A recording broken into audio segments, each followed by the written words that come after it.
Chapter 231 Hand over the military power. Your humble servant pays respect to His Majesty. I hope Your Majesty is in good health. Yuan Jinshan, wearing a purple python robe, knelt down at Yu Chei's feet. Although Yu Chei had a guilty conscience, he was still filled with emotion when he saw his fourth uncle whom he had not seen for many days. Yuan Jin brought him up, and they still had a father-son relationship, but this relationship could not replace the coldness and ruthlessness of politics. The sixth prince seized power, and the fourth prince was already an empty shell, even if he was the emperor. He could only side with the person in power, and feelings were the most insignificant thing. Fourth uncle worked hard, but I am useless, and I can't protect fourth uncle. Fortunately, fourth uncle is blessed by heaven, and nothing happened. I will definitely worship the ancestral temple, to thank the ancestors. The uncle and nephew held hands. Each of them had their own thoughts. Yuan Jin was not unaware of the reason behind this. Yun Lu was already the most honorable ruler of the dynasty, and it was understandable that Yu Chei was afraid of him. Your Majesty's words really frightened me. Your Majesty is the ruler of a country. How could I let you perform such a great ceremony? Yu Chei said again, why is your uncle so unfamiliar? Yu Chei grew up with your uncle, and your uncle is like your father. It is only natural for Chei to do this. Yuan Jin stopped talking, and changed the subject. Your Majesty, the tiger talisman is still in my hand. I wonder what Your Majesty means. Yu Chei's face froze. I didn't expect your uncle to make it clear so quickly. He hadn't figured out how to get the other half of the military power back from his uncle. This time, his uncle said it first, and he was a little passive. Uncle, I really haven't figured it out yet. Yu Chei sat down slowly, and put on an emperor's posture again. Yuan Jin stood on the ground, and said, Huang Sa is very sad. I am willing to hand over the tiger talisman in my hand. Oh! Yu Chei's "oh" had a deep meaning. What do you mean? Uncle? Now that the sixth brother has mastered half of the military power, he is the best general. It is quite appropriate to put the military power in his hands. Yuan Jin replied with a smile. Yu Chei didn't really believe what his uncle said. Since ancient times, military power must never be in the hands of one person, unless that person is the emperor himself. Now the emperor himself has no way to control military power, so he has to let the prince control it. This prince was originally Yuan Jin, and now he is Yun Lu. Yu Chei's smile spread comfortably on his face, and he could finally put down the big stone in his heart. He couldn't afford to offend the sixth uncle, and the fourth uncle followed his wishes, and he was inexplicably moved. Uncle, you are really a loyal minister. Yuan Jin knew that this loyal minister was mostly due to the tiger talisman. He nodded and quickly left the palace. He walked to the palace gate and suddenly stopped there. He looked back meaningfully. The red palace wall and green bricks and tiles emitted a dazzling light in the sun. Child, many years later you will know that I have been trapped by this high palace wall all my life. The emperor is the loneliest official position in the world. One night before his father passed away, he held Yuan Jin's hand and said this to him. Lonely. Lonely. Yuan Jin repeated the two words in a low voice, and a myriad of feelings surged into his heart. After looking for a while, he turned around and was about to walk out of the palace gate. Suddenly, a voice called out from behind, Your Majesty, please stay. The voice was very familiar, and it was a very elegant and unrestrained voice. It was Meng Xinglong's brother Meng Yuelang. Your Majesty, I pay my respects to you. Meng Yuelang was wearing a dark official suit, and this face, which was very similar to Meng Xinglong, had a more bookish air. Although Meng Xinglong is the most talented champion of this dynasty, Meng Yuelang is more talented than Xinglong. Yuan Jin smiled and replied, Brother Yuelang, please get up quickly. My younger brother wrote to me 2 days ago, and mentioned the prince in the letter. Father is also very worried about the prince's situation. However, people in the court and the country are in a panic now. It may be difficult for the prince to make any changes. The two walked side by side, talking as they walked out of the palace. Yuan Jin said, Xinglong helped me a lot this time, and I am really grateful in my heart. Without your father's help, I would not have been able to reach the capital smoothly. The kindness of the Meng family, I will always remember it in my heart. Meng Yuelang had a decent smile on his face. He said, Your Majesty is the great benefactor of our Meng family. Why talk about these trivial matters? My father has always spoken to the emperor, hoping that the emperor can keep the military power in your hands. Who knows that the emperor has made up his mind? No one can persuade him. Yuan Jin said, This is not something that the prime minister can control. The emperor has made up his mind. What can we as ministers do? It doesn't matter whether I have military power or not. As long as the court is stable and the people can live and work in peace, nothing else matters. Meng Yuelang was very touched when he heard this. The fourth prince can look at this matter in this way. He is really in a high state of mind. You must know that power is everything in the court. Without power, it is equivalent to losing everything. The fourth prince can look down on power in this way, which is really admirable. After walking for a while, Yuelang said again, I would like to ask the prince about Xinglong's recent situation. My parents at home are really worried about him, but they are unwilling to write to ask for face. I have to ask the prince. Yuan Jin smiled and said, Xinglong is fine. Please don't worry about him. Prime Minister. In less than a year or so, I'm afraid the Prime Minister will have a grandson. Yuelang also laughed when he heard this, and said, my younger brother is a professional. He always provokes father in everything he does. Now he runs out to make trouble alone. Father can't control him, so he has to ask me for news about him. The father and son act like enemies, but they are both like children, and neither of them is willing to give in. The two talked and left the palace together. Where is the child? I ask you, where is my child? Give my child back to me. Su Pingting grabbed Yunlu's sleeves tightly with both hands, and shouted at the top of her lungs. She didn't believe it. She absolutely didn't believe that her child was dead. He must have lied to her. Pingting, the child is really dead. You were born prematurely. How many premature babies can survive? The child died at birth. If you don't believe it, you can ask Wuxin and Luyun. Yunlu hugged her back, fearing that she would do something again if she was too emotional. Luyun and Wuxin stood far away. They nodded obediently under Yunlu's sharp eyes. Seeing Luyun nodded, Su Pingting's despair deepened. No, I clearly heard the child crying. If the child died at birth, why would he cry? You must be lying to me, right? Yunlu hugged her tightly and comforted her. Pingting, the child is really dead, don't be too sad. Su Pingting was quiet for a while, as if she remembered something, and suddenly asked again, where is the child's body? Where is the child's body? How can I believe that my child is dead when I haven't even seen the body? I was afraid that you would be sad, so I buried him well. It's a boy, who looks like you. He is already at rest. Why should we disturb his peace again? Yunlu said it seriously, and Su Pingting really believed it. Chapter 232 Crazy. She gradually calmed down, and fell limp in Yunlu's arms. Yunlu picked her up and put her back on the bed. Su Pingting had fainted. She had not recovered from the fatigue after childbirth, and her emotions were so volatile. It would be strange if she didn't faint. Go and boil some soothing medicine for the princess to drink. Yunlu helped Su Pingting push the messy hair on her forehead behind her ears, and covered her with a blanket considerately. Luyun retreated to the kitchen to boil the medicine. Yunlu still held Su Pingting's hand, and looked at her worriedly.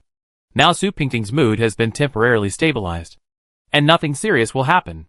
But it's hard to say in the future. Su Pingting is smart and hot-tempered. This matter can only be kept secret for a while, but not forever.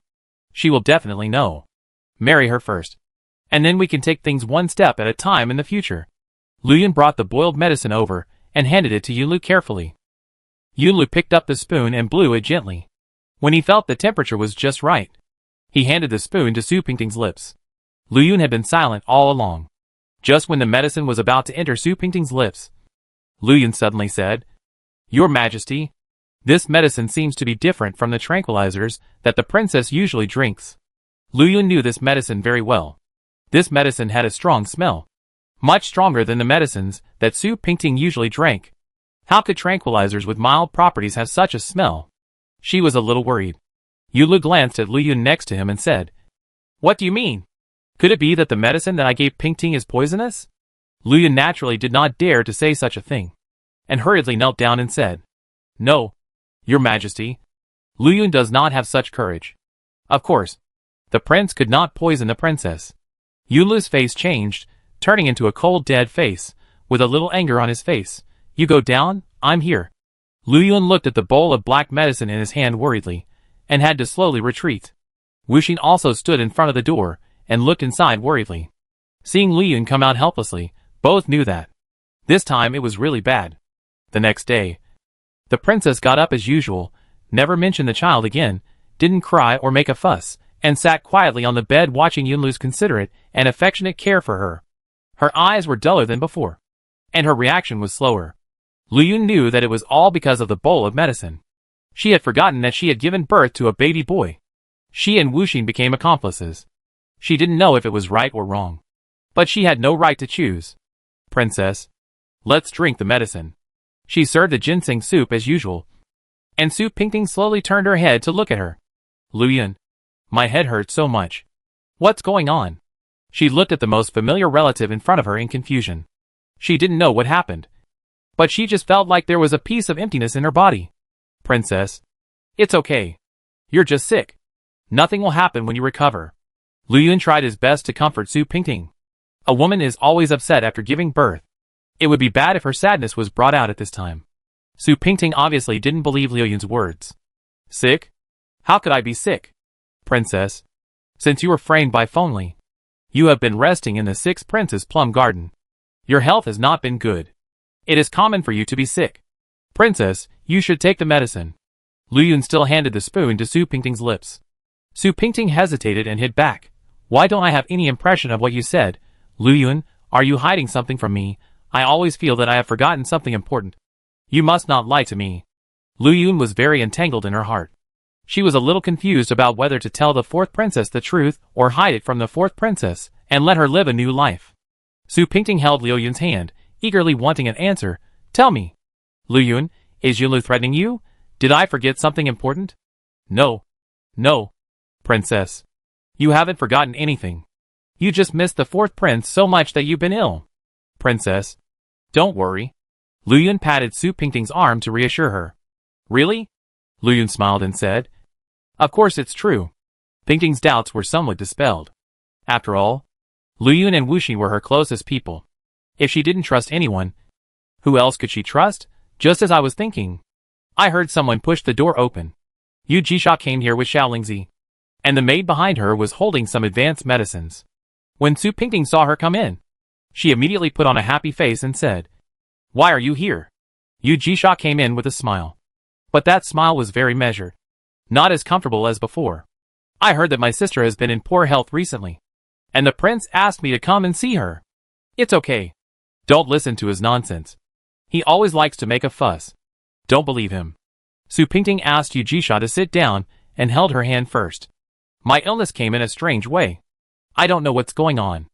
I always feel like something is missing from my body. Empty. Yu Jisha looked at Lu Yun beside her, and quickly looked away. She knew that Yinlu asked Qiu Weilang to get some kind of foreign medicine, which seemed to have some special effects when women drank it. Looking at Su Pingting's current appearance, this medicine seemed to be able to erase some memories. This was too much. How could she forget that she had given birth to a child? It's nothing serious. It's just that my sister has been in poor health and is prone to illness, Yu Jisha said, and asked Xiaolingzi to take out the tonic she brought and show it to Su Pingting. After Su Pingting looked at it, she asked Lu Yun to put it away. Sister, the prince is already preparing for the wedding. I heard that. The wedding will be in 3 days. Yu Jisha mentioned this seemingly unintentionally, wanting to see how Su Pingting would react. Su Pingting did not have any big reaction, just a little impatient. Is he so anxious? Is he afraid that I will run away? Sister, don't think like that. The prince is sincere to you. Maybe when you marry, things will get better. Yu Jisha advised her. Su Pingting seemed to have heard a joke, and couldn't help but sneer. Jisha, what's wrong with you? Do you think I really want to marry him? Yu Jisha felt bad, but just to comfort Su Pingting. She was afraid that she would regret it, so she had to pretend to be generous. I really hope to be a good sister with you. If you can accept Yunlu, we can share a husband, which is also a good story. Right? Good story? Su Pingting laughed again. Jisha, what you said is really funny. Have you forgotten? Who did I leave this scar on my face for? Yu Jisha's face flushed, and she also blushed for what she said. She didn't know why she could say such a thing. Was she really crazy about love? Chapter 233 New and Old Accounts.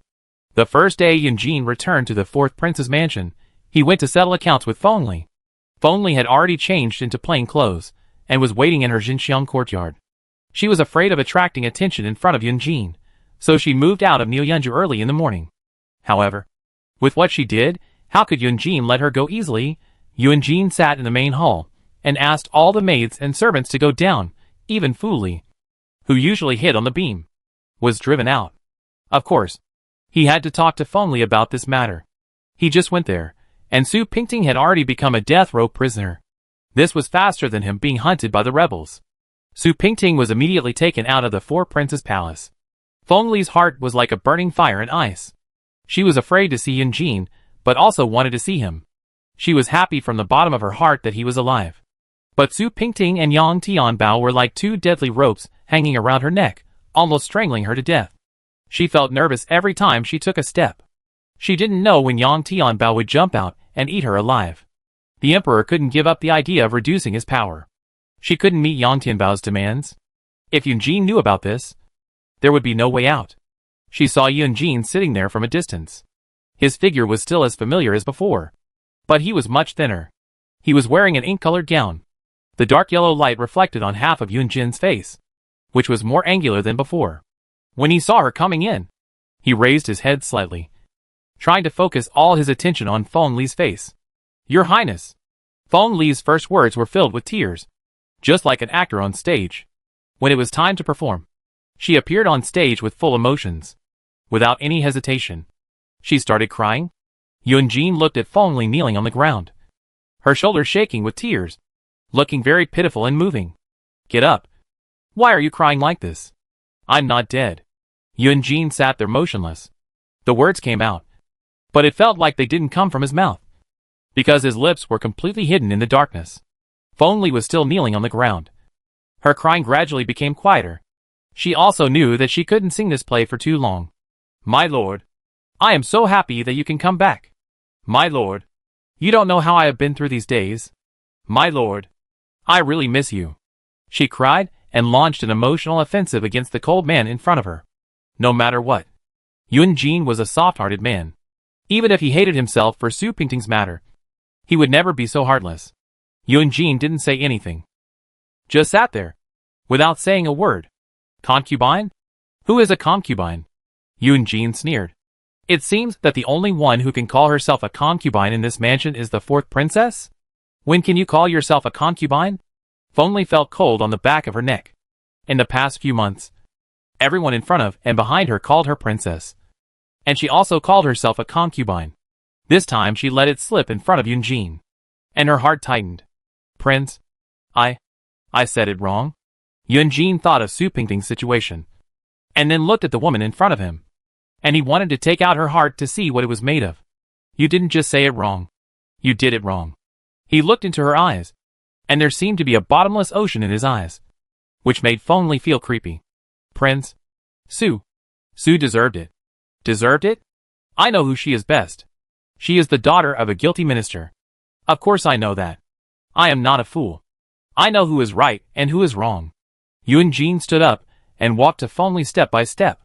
Feng Li had stood up long ago, and stood quietly aside. "I told you long ago when Madame Li was in trouble, that I can turn a blind eye to some things, but I will never tolerate some things." Feng Li did not dare to raise her eyes, but lowered her head to look at Yun Jin's dark robe. She was a little scared. She had never been so scared before. She had nothing to rely on. Yun Jin would not believe her anymore. Yang Tianbao was still determined to push her into hell. She had no way out. Yun Jin put his head close to Feng Li. He just wanted to see what kind of face she had now. Many years ago, the innocent girl under the gardenia.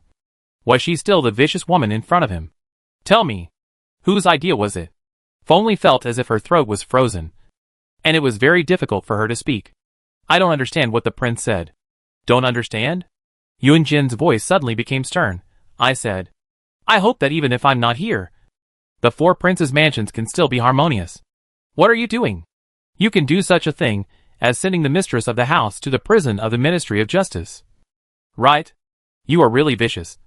Woman, I don't know if Concubine Li is involved in this, but I think I know who you are." Feng Li knew she couldn't hide it anymore when she heard this, but she didn't know where the energy came from. She suddenly straightened up. "Your Majesty, I did this for your sake. Su Pingting is a sinner. Even if your Majesty likes her, you shouldn't be so partial to her. Her father is a rebel. Who knows if she is a rebel?" As soon as she finished speaking, she was slapped hard on the right side of her face. Yun Jin's eyes were red, and his expression could even be described as ferocious. "You woman, What is your heart made of? Over the years, you have done all kinds of things. Do you think I don't know them? Why are you so jealous? You beat a maid to death just because I said a few more words to her. Do you think I don't know anything? I like Ping Ting. But ask your conscience. Even if I dote on Soup Ping Ting, when have I ever treated you badly in terms of food, clothing, housing and transportation? You still think it's not enough, right? Yun Jin's voice became louder and louder, and the servants hid outside the house and dared not say a word. Everyone knows that the prince is going to make a big move this time. This Lady Feng killed Princess Su, so how could the prince not settle accounts with her? Do you think that Lady Feng got what she deserved this time? Of course. In the past, they were so cruel that they thought the prince was gone, so those servants helped Feng Li to destroy our 4 princesses. Now that the prince is back, I don't believe she can still do anything. Several little girls grumbled. They wished Feng Li would fall out of favor. If she didn't, they would be the ones who would suffer. To be honest, none of them didn't think of Princess Su's kindness. Inger was also standing in the crowd. She was much more anxious than those little girls. Brother Qi Xiang was still waiting for her there.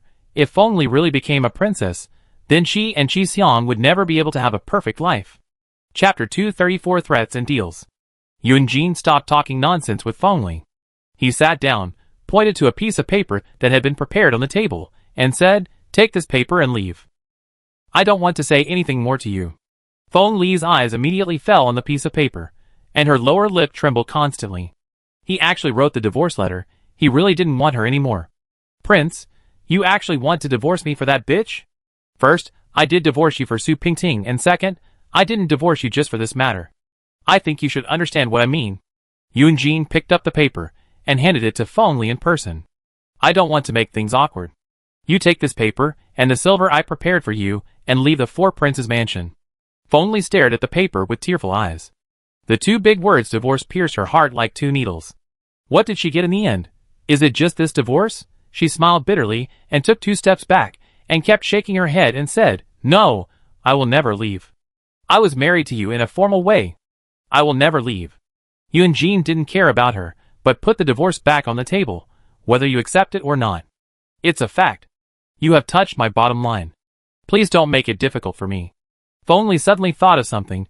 She walked a few steps to Yun Jin, as if she had grabbed a life-saving straw. "Prince, you can't divorce me. You absolutely can't divorce me."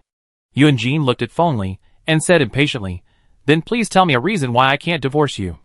Feng Li wiped away her tears and stood up again. She now had a big bargaining chip, enough to make Yun Jin dare not divorce her. "Your Highness, I know who framed you." Yun Jin smiled and said, "Thank you. I know who it is even without you telling me. You only know Zhang Yunshu. But I'm not talking about him." Feng Li had a complicated expression on her face.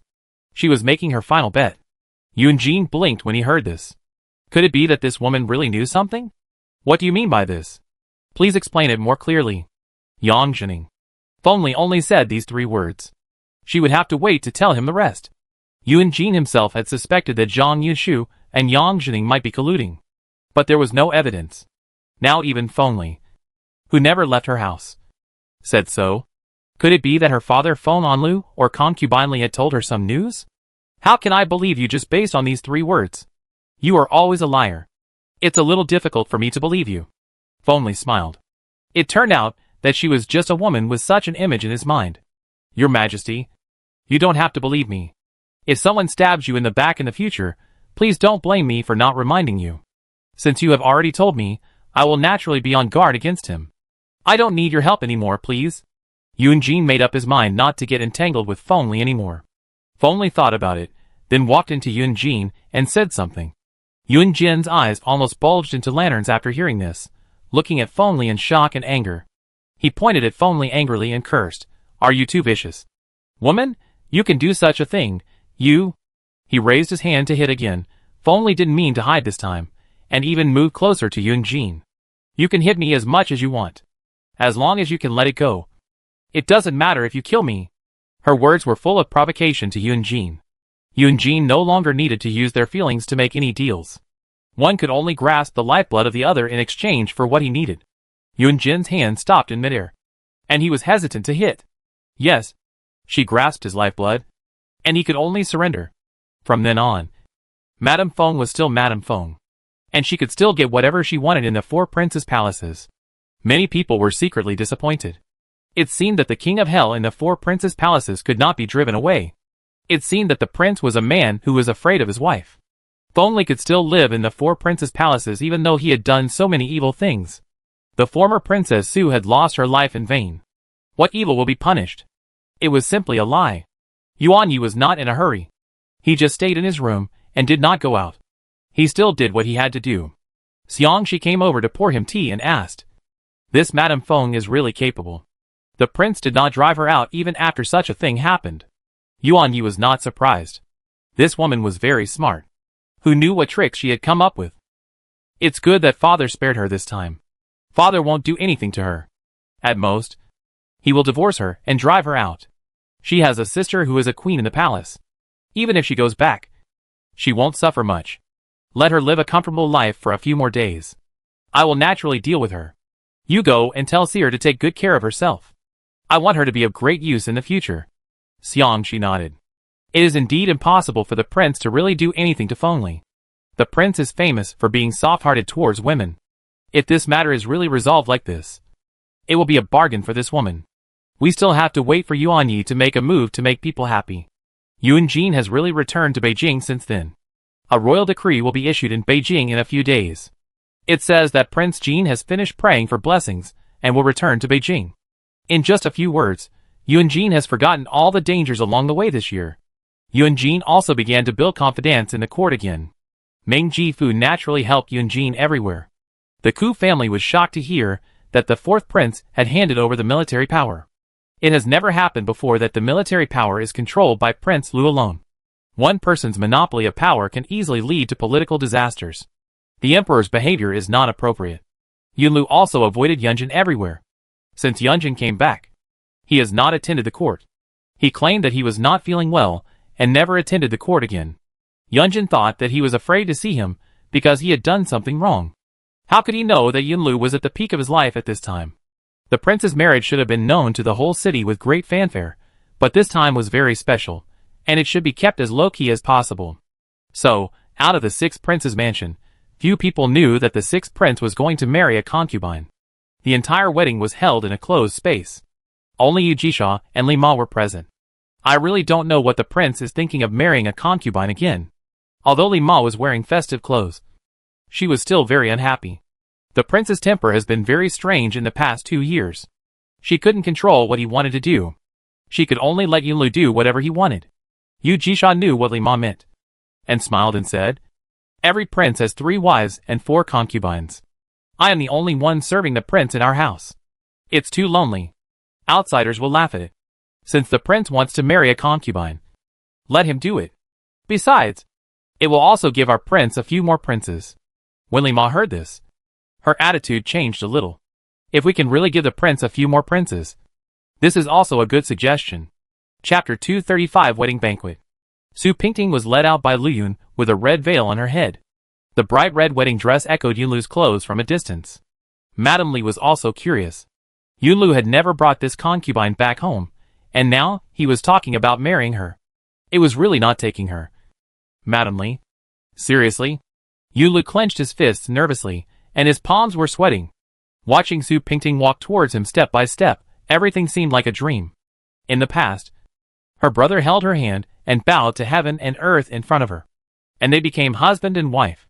He stood aside, feeling lost and unable to find where his heart was.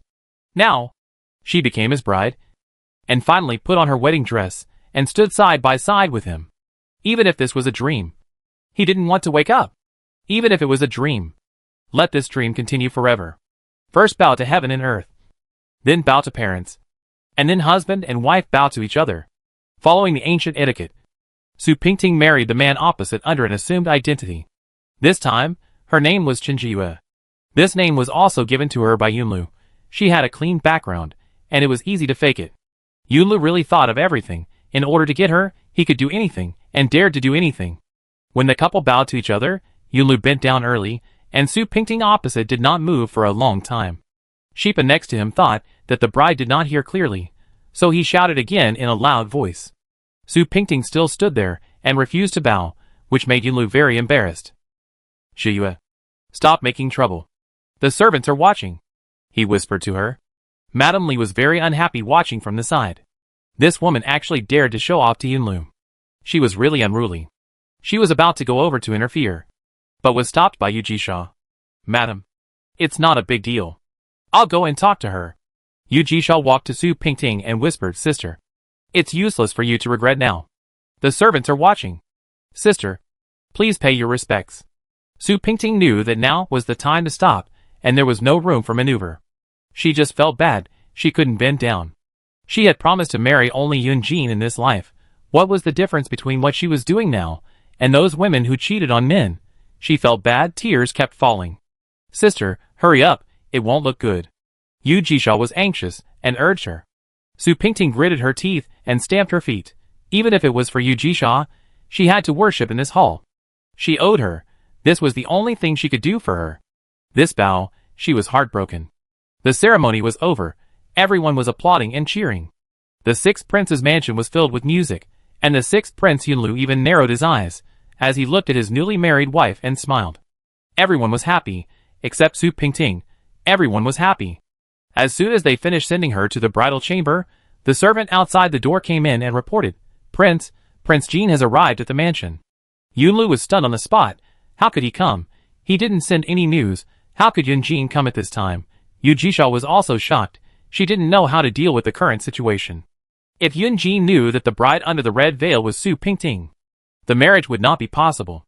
Su Pingting was like a nail nailed to the spot, and her whole body was like a mountain collapsing and cracking. Yunjin is here.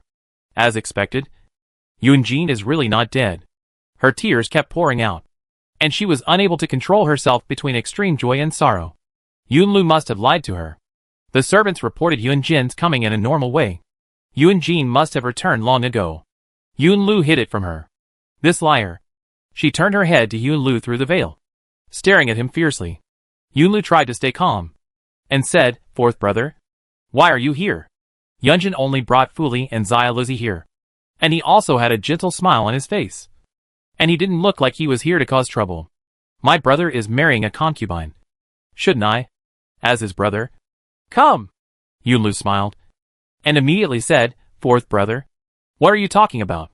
I thought it was just a concubine. So there was no need to invite people to make a big fuss. That's why I didn't inform Fourth brother. Fourth brother, you're not angry, right? Yunjin's eyes just wandered on the bride behind Yunlu. He said, My brother has always had high standards. Ordinary women are not in my eyes at all. This concubine must be a peerless beauty. He was about to move forward, and Yunlu blocked his way with a few steps. Brother, since you are here, let's have some water in the hall. The ceremony has just ended, and she should go back. Yunlu said while winking at Yu Jisha. Jisha, take Jiyue down to rest. Yu Jisha agreed, and took Su Pingting's arm and said, Come in. Jiyue. Su Pingting knew that she should shout Yunjin at the top of her voice now, telling him that she was his wife Su Pingting. But if she did this now, it would only expose Yunlu's secret hiding of the imperial court's wanted criminals. And she couldn't do this. She had no choice but to follow Yu Jisha's footsteps, walking farther and farther away with her back to Yunjin. Every step she took felt like a needle prick. Yu Jisha kept supporting her, fearing that she would suddenly regret it. They were destined to go farther and farther apart. Yunjin watched the woman named Jiyue walk in step by step, and he didn't say a word. If she didn't call him, why should he call her? Maybe she really wanted to marry Yunlu. Fourth brother, sit down. I'm happy today, so you can have a few more drinks. Yunlu pulled Yunjin to sit down. Pretending to be stupid was nothing. Pingting didn't call him. Yunlu was already feeling a little proud. To be honest, he was really nervous just now. If she really called him, everything would be ruined. Yunjin picked up the wine glass. He didn't want to drink, but things turned out like this, and he couldn't help drinking. Brother is here. I wish you to marry a beautiful woman. Yunlu smiled and stammered. What beautiful woman? She's just an ordinary woman, without any family background. Yunjin knew that he was afraid that he would get something out of him, so he stopped him from talking first. Yunjin looked at Yunlu. It was only a year since they last met, and Yunlu had completely changed. There were many more things in his eyes, something very complicated mixed together. There was a serious gap between the two brothers, and it was hard to break. Yunjin looked at his brother, still touching her shoulder as before. Yunlu. After saying these two words, he couldn't say the following words. It just felt that there was a great distance between them, very far away, and nothing they said could touch each other's heart. Fourth brother, I know what you are going to say. Yunlu said first. Do you know what I am going to say? I know, of course you want us to be happy as a couple, don't you? Yunlu smiled, and this smile was very unnatural. Chapter 236 Wedding Night. Yunjin poured a glass of strong liquor into his sour throat, and said, Of course, I hope you and your wife will be harmonious. He drank one glass after another, hoping that his pain could be extinguished by these wines.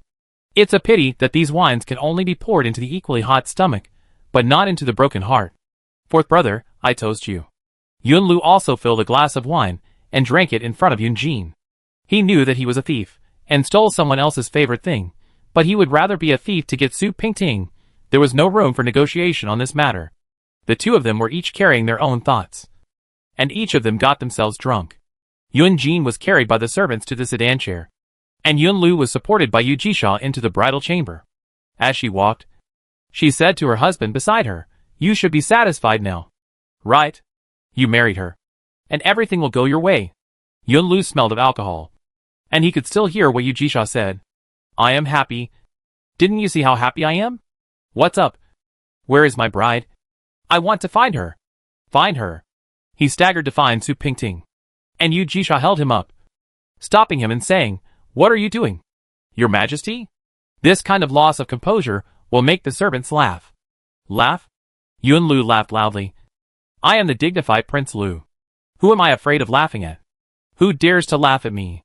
He was still unconvinced, and wanted to prove that his words were absolutely credible like a child. He stretched his head and asked the maid next to him, Tell me, do you dare to laugh at me? The maid shook her head repeatedly, not daring to refute. Yunlu said to Yu Jisha with satisfaction, Look, I said, no one dares to laugh at me. No one, he spoke intermittently. No one laughs at me. Yu Jisha saw that he was drunk, so she stopped arguing with him and coaxed him, Okay. The beauty dares to laugh at you. Prince, let's go to the bridal chamber. Bridal chamber? By the way, I want to go to the bridal chamber. I married the woman I love most in my life. Of course, I have to enter the bridal chamber. He excitedly followed Yu Jisha through the corridor and headed straight to Su Pingting's residence. This was a newly cleaned courtyard, very secluded and gorgeous. Yulu watched people clean it up himself. So how could the servants not decorate it well? When they reached the door, Yu Jisha helped Yulu stand still. She looked at her drunken husband in front of her, and her heart was mixed. Today was a good day for her husband to marry another woman. She had arranged this marriage herself.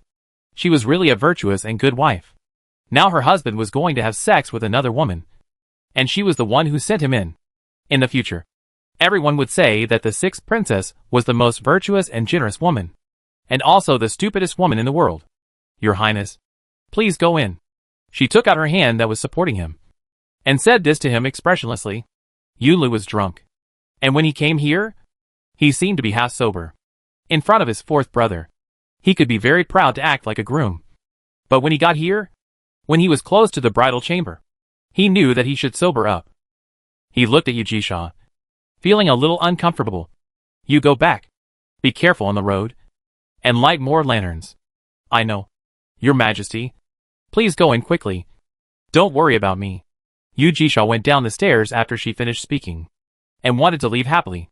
But after she went down the stairs, she couldn't help but want to look at Yunlu. Unexpectedly, Yunlu was also looking at her, and his eyes were very gentle. Perhaps only when he was slightly tipsy. He would not reject her like this. The wedding night was supposed to be the most tender and lingering thing in the world. But today, in the wedding chamber of Chen Jiyue and Li Yunlu, such a scene did not happen. The two sat opposite each other with a burning wedding candle, and there was no warmth and happiness on their faces. She said, You lied to me. He said, I didn't lie to you. She said again, If you told me that he had come back, I would not agree to marry you. That's why I didn't tell you. You must marry me. There is no room for negotiation. Yulu's words were full of possessiveness, and he spoke his true thoughts without concealing them. You really make me feel sick.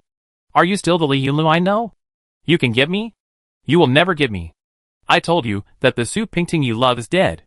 Do you know that? Su Pingting screamed. Did he understand that he had given his love to the wrong person?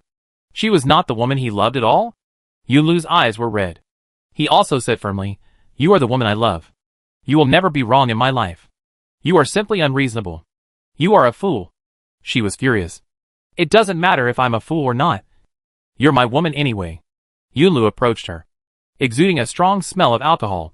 Su Pingting subconsciously hid back. But he still approached her little by little, saying with a smile, You have no choice. Su Pingting was a little scared. After all, he had drunk a lot of wine. So how could he remember what he said before? She quickly ran to the side, pointed at him and said, Don't forget what you said to me before. Let's sleep separately tonight. Yunlu stood there holding the table, smiling strangely. I knew you would remember such a ridiculous promise. Ridiculous? I agreed to your promise only because you promised me this ridiculous promise. Now please abide by this ridiculous promise, and don't go beyond the line. Su Pingting looked at the drunk man seriously, reminding him not to forget his promise to her. Yunlu seemed to be deliberately acting crazy under the influence of alcohol. He laughed very proudly. Which man would follow such a ridiculous promise? We are married. And tonight will be our wedding night. I remind you, don't let the wedding not be a wedding, but also spill blood in the bridal chamber. She had found a pair of scissors from the drawer, and pointed the sharp blade at her throat. She couldn't control him, but at least she could control herself. I will do what I promised you. And you must do what you promised me. Yunlu, don't let me down. And don't let me misunderstand the love you said as possession of desire. Yunlu had already sobered up when he saw Su Pingting put the scissors to his throat, and he was even more anxious when he heard her say such words. No. No. No. Pingting, put down the scissors in your hand quickly. I was just talking nonsense when I was drunk. Don't do this. He tried to get closer to her, but every time he took a step closer, she took a step back. She put down the scissors, took out a set of bedding from the cabinet, and spread it on the couch beside her in an orderly manner. After spreading it, she said to Yunlu, You sleep here, I won't make it difficult for you, and please don't make it difficult for me.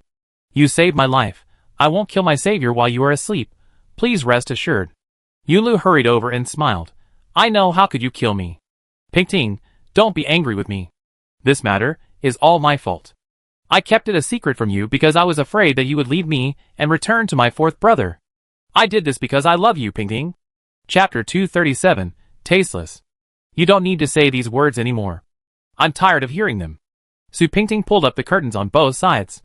The red curtains covered her face. Yunlu could only see half of her face through the gap. He didn't dare to go in rashly. She was already angry just now.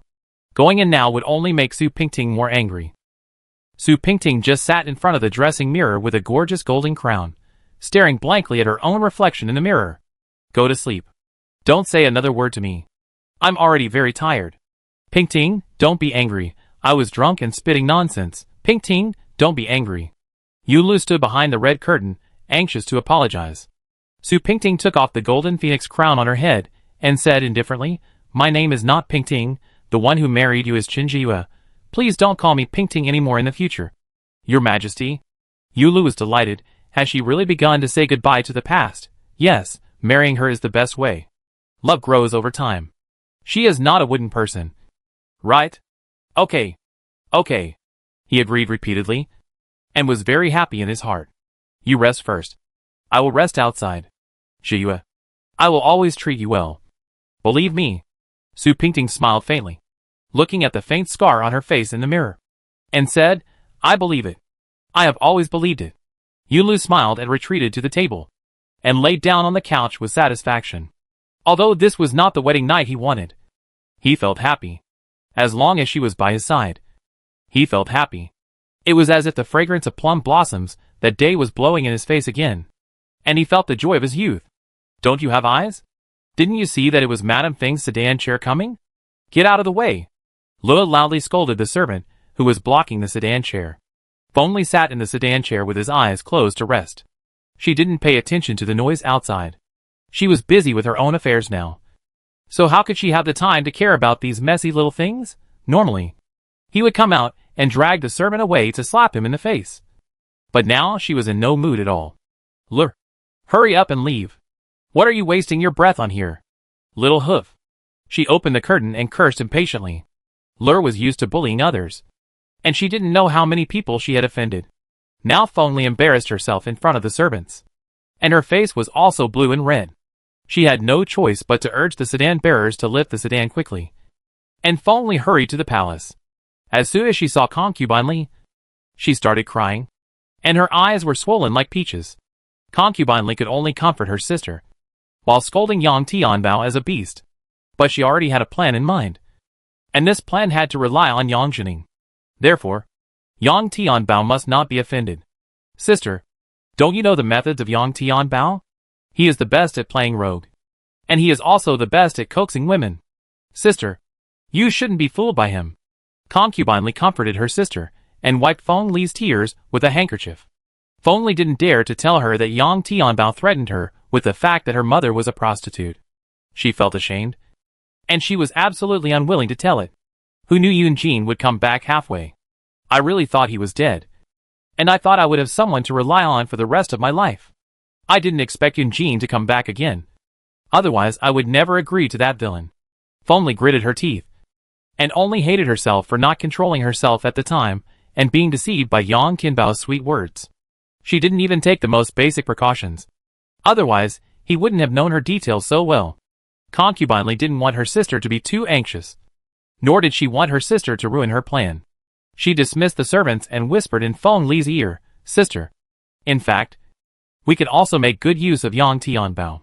He is an old fox, and we are not little white rabbits. Sister, you used to be the most resourceful. How can you let a man lose his composure this time? Feng Li would not have lost her composure, but Yang Tianbao had too many handles on her, and she was forced to have no time to think. She only thought about how to make this madman stop, and never thought of other ways. Now that her sister stopped talking, she felt a little awakened. She was not a weak woman. She could even kill Su Pingting. So what if it was Yang Tianbao? As long as the plan was good enough, it would not be difficult to shut him up. She gradually stopped crying, looked at Concubine Li and said, Sister, you really reminded me? Yes. Why didn't I think of it? Concubine Li continued. Now Yang Jining is getting along with me, and I see that he doesn't think much of Yang Tianbao. It is still uncertain whether everything of the Yang family will fall into the hands of Yang Tianbao in the future. I think, sister, you don't have to be afraid of him at all. You can temporarily meet his demands. It's just a matter of power reduction. I can delay the emperor.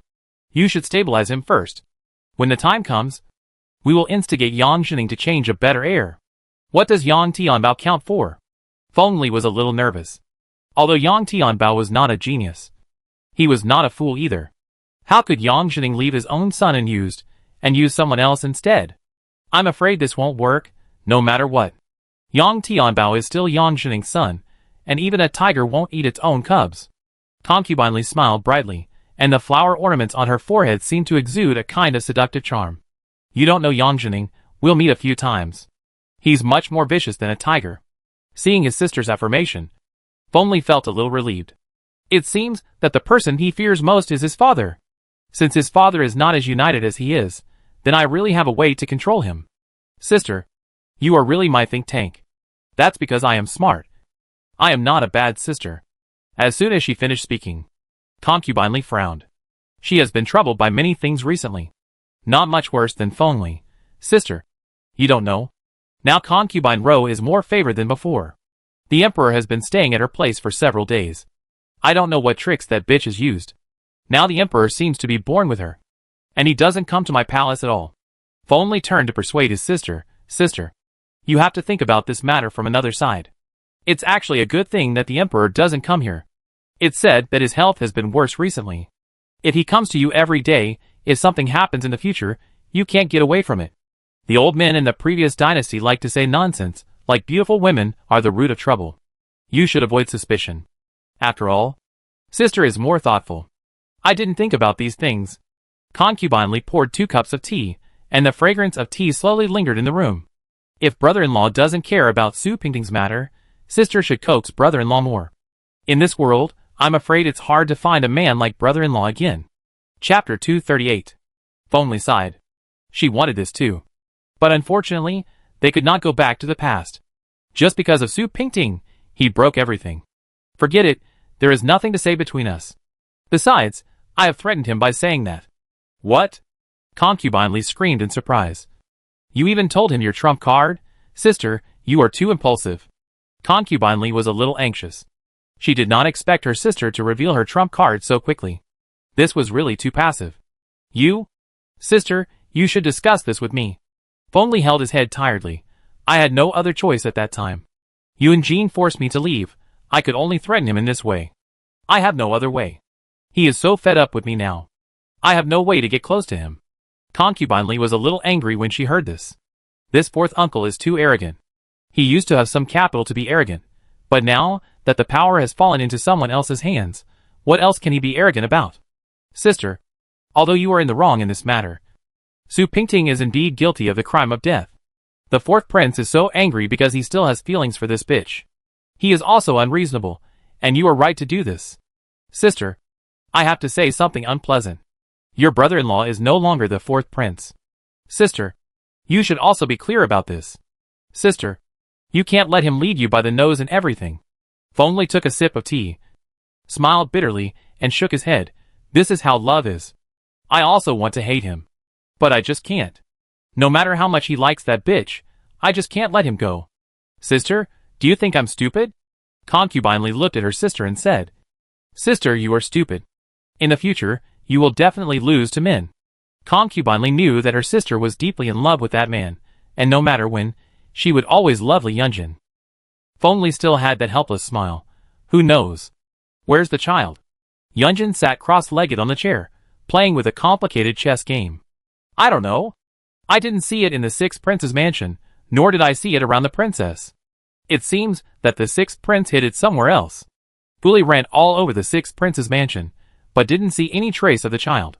It is said that the child has just been born, and it will not be separated from the mother for a while. Even if Yunlu was cruel enough to send the child away, Pingting would never agree. Yunjin looked at Fu Li. Have you searched for it? We have searched for it, and found nothing. Prince, could it be that it was sent away? Fu Li also felt that this was the only possibility. Yunjin shook his head, and put down the chess piece in his hand. No. No. She is not so cruel. Fu Li always likes to tell the truth. And he can't help but remind the prince. Prince, I have something to say, but I don't know whether I should say it or not. Go ahead. Why are you talking so much? Yunjin looked at the chessboard. But his heart was not on it. The princess is a smart woman. Sometimes people will learn to protect themselves. Fu Li just said everything she thought. And if he didn't say it, no one would tell Yunjin. Even if the fourth princess really hid the child. It is not impossible. Women are fickle. Yunjin did not agree with Fu Li's last sentence. But it sounded a little funny. How can a bachelor know so much about women? Have you seen her recently? Fu Li replied, yes. You secretly went to see her without telling me. You are so brave. Yunjin's face looked a little angry. Fu Li said again, the prince has been worried about this matter. And Fu Li is of course responsible for helping the prince solve his worries. So what did you know from her? Yunjin asked back. No. Fu Li shook her head. She denied having a child at all. Fu Li added, Your Highness, women change. One way on the first day of the month. Another way on the 15th. Your Highness, you shouldn't be so infatuated. She would rather change her identity and marry someone else. There is nothing she can't do. I'm not trying to sow discord between the masters. But the relationship in the royal family is so complicated. And I'm afraid that your highness will be hurt. I know you're doing this for my own good. But I don't allow you to think of Pingting like this. She is not such a woman. You believe me. And you also have to believe her. Yunjin stood up, turned his body, and looked out the window. Where did that woman go? It seems that she went to the palace. The queen in the palace is still waiting for her advice. Fu Li saw Feng Li coming and going in the palace these 2 days, and knew at a glance that she had no good intentions. Yunjin didn't want to talk about this matter anymore, and turned to ask Fu Li, Fu Li, did you find the famous doctor I asked you to find? I found him, but the journey is a bit far. I'm afraid he won't be able to get there in a while. Yunjin just wanted to find a famous doctor to come and make a prescription, to see if he could make that medicine. Time is not very tight. It doesn't matter if the doctor can't come in a short time. Don't worry, invite the doctor before next month. Prescribe a good medicine for me, and I won't worry about anything. Prince, do you have any difficult problems? Why do you suddenly find a famous doctor? Fu Li only knew that the prince asked him to go out and find a famous doctor who specializes in medicine. But she didn't know why the prince wanted to find an old man to come back and make medicine. Yunjin said, "Nothing, it's just my own personal matter, you don't have to worry." A woman in green clothes suddenly pushed the door in, holding a bowl of yellow chicken soup in her hand, said with a smile, "Prince, have a bowl of chicken soup. Don't stay in the study all the time. You should go out for a walk." "Why are you here? Didn't I tell you to have a good rest? You just came back. So it's more important to have a good rest." Yunjin took the chicken soup from Su Shue's hand and said with concern, "How are Aunt Lin and Uncle Lin? Are they healthy?" "My father and mother are both in good health. Thank you for your concern, Your Highness." Su Shue stood aside, still a little embarrassed. "Your Highness should pay more attention to your health and not overwork yourself. You seem to have lost some weight recently. You must have stayed up too late." Yunjin touched his face, and it seemed that he had lost some weight. He smiled, put down the chicken soup in his hand, and was very grateful to the little girl. He didn't expect that he really found a sister. There was no blood relationship, but it was more sincere. He smiled and touched Su Shue's head, and said with a smile, "You are my adopted sister now, and I don't have to do these things after marrying you. Let the servants do it, and you should have a good rest. I am not destined to be rich, and I can't enjoy such a blessing. I'd better do it myself to have enough food and clothing." Su Shue turned to leave, but stopped at the door. Chapter 239 Chinjiyue, or Su Pingting. Yunjin knew she was worried when she stopped. She was shy by nature, and was probably too embarrassed to speak. "Su Shue, do you have anything else to tell me? It's okay, I'm your brother, you can tell me anything." Su Shue hesitated for a moment, and glanced at Fu Li next to her. Fu Li retreated tactfully, and closed the door. "Go ahead. You can finally tell me now." Yunjin smiled and looked at Su Shue. His eyes were full of smiles.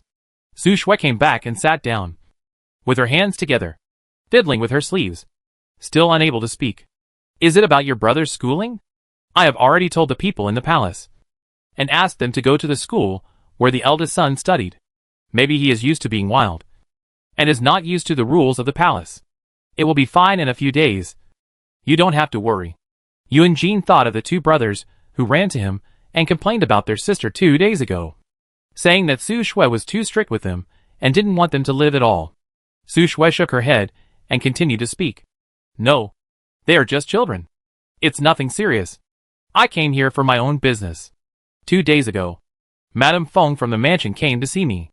Yunjin knew that it was not a good thing when he heard these 3 words. He immediately became alert. "Why did she come to see you?" "She said she came to see me, and said that the prince recognized my sister as her sister, and came to see me specially." Before Su Shue finished speaking, Yunjin interrupted her. "You should have less contact with her in the future. She and you are not the same kind of people. You are not suitable to associate with her. If she sees you again in the future, you should say that you are sick and don't want to see her." Yunjin said seriously. Su Shue was a little confused.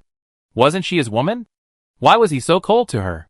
She also heard that there was a 4th princess in the palace, but that princess committed a crime and was executed. Now there is only one lady in charge of the palace. Why does the prince still dislike her so much? Isn't she your wife? Don't you like her? Yunjin didn't intend to answer Su Shue's question. He picked up a cup of tea and said seriously, "She is crazy. You should stay away from her." If Feng Li was really crazy, he wouldn't say those words so smoothly.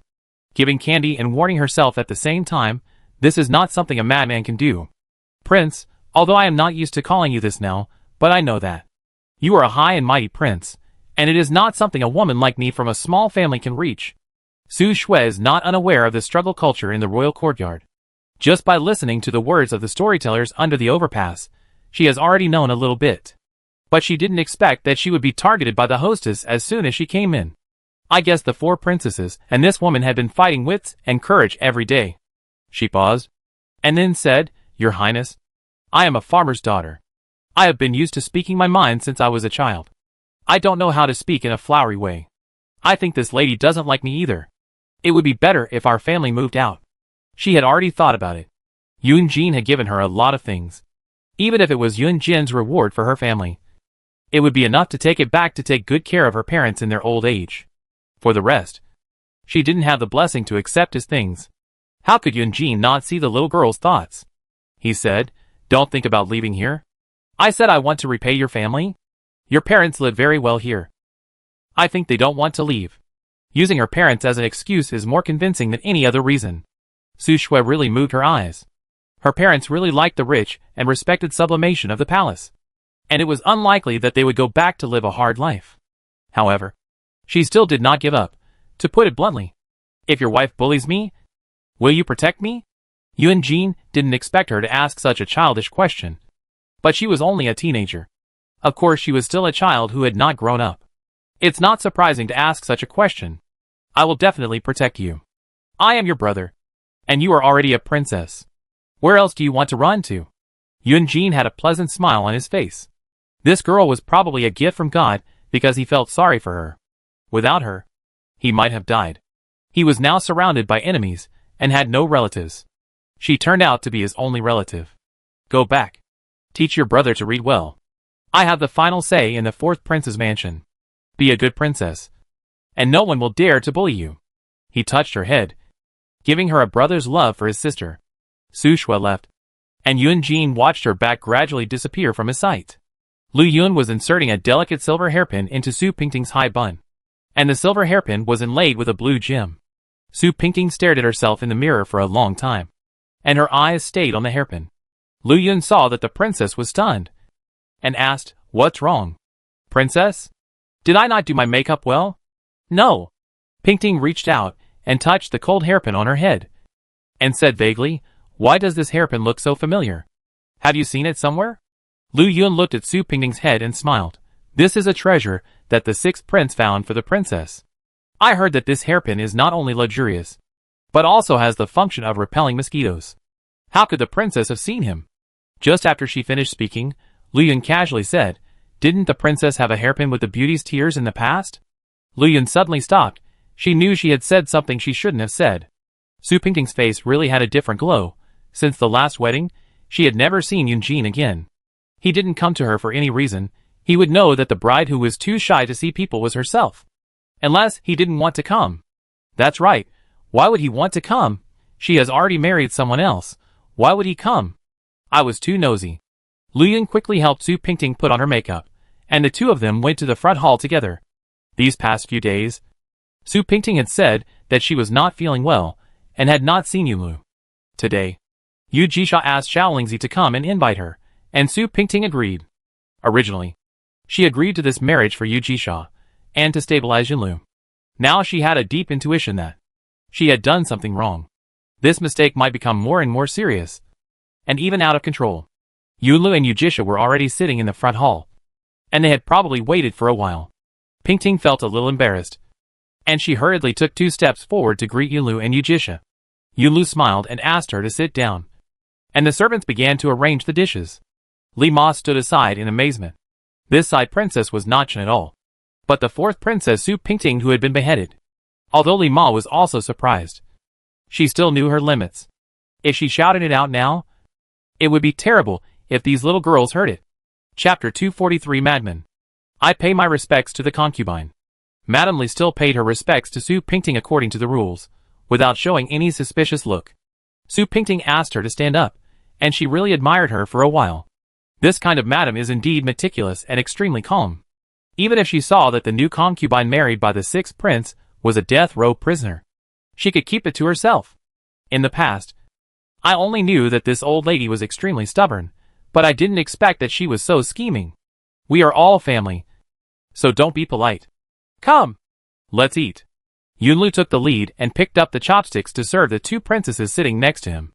The servants watched from the side and felt that this scene was like a normal family.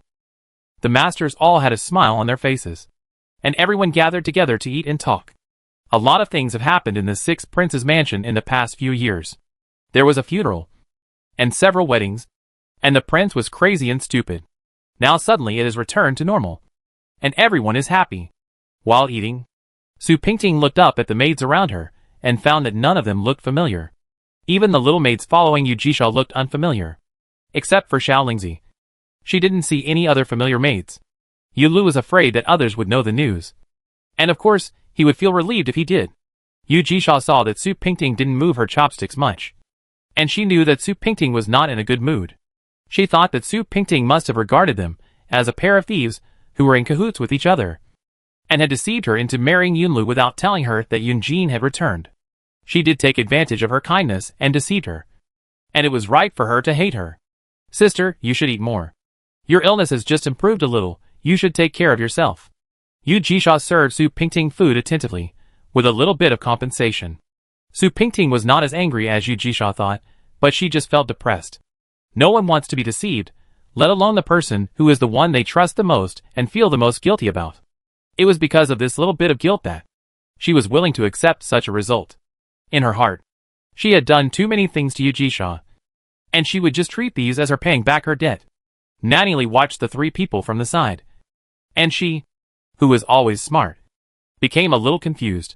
Yunlu was devoted to Su Pingting, and the sixth princess followed Yunlu to make trouble, and the two of them tried to make Su Pingting happy. She felt that either her ears were problematic or the three people were crazy. Su Pingting put down her chopsticks and said, I want to go out for a walk these 2 days. Please let me go. Your Majesty.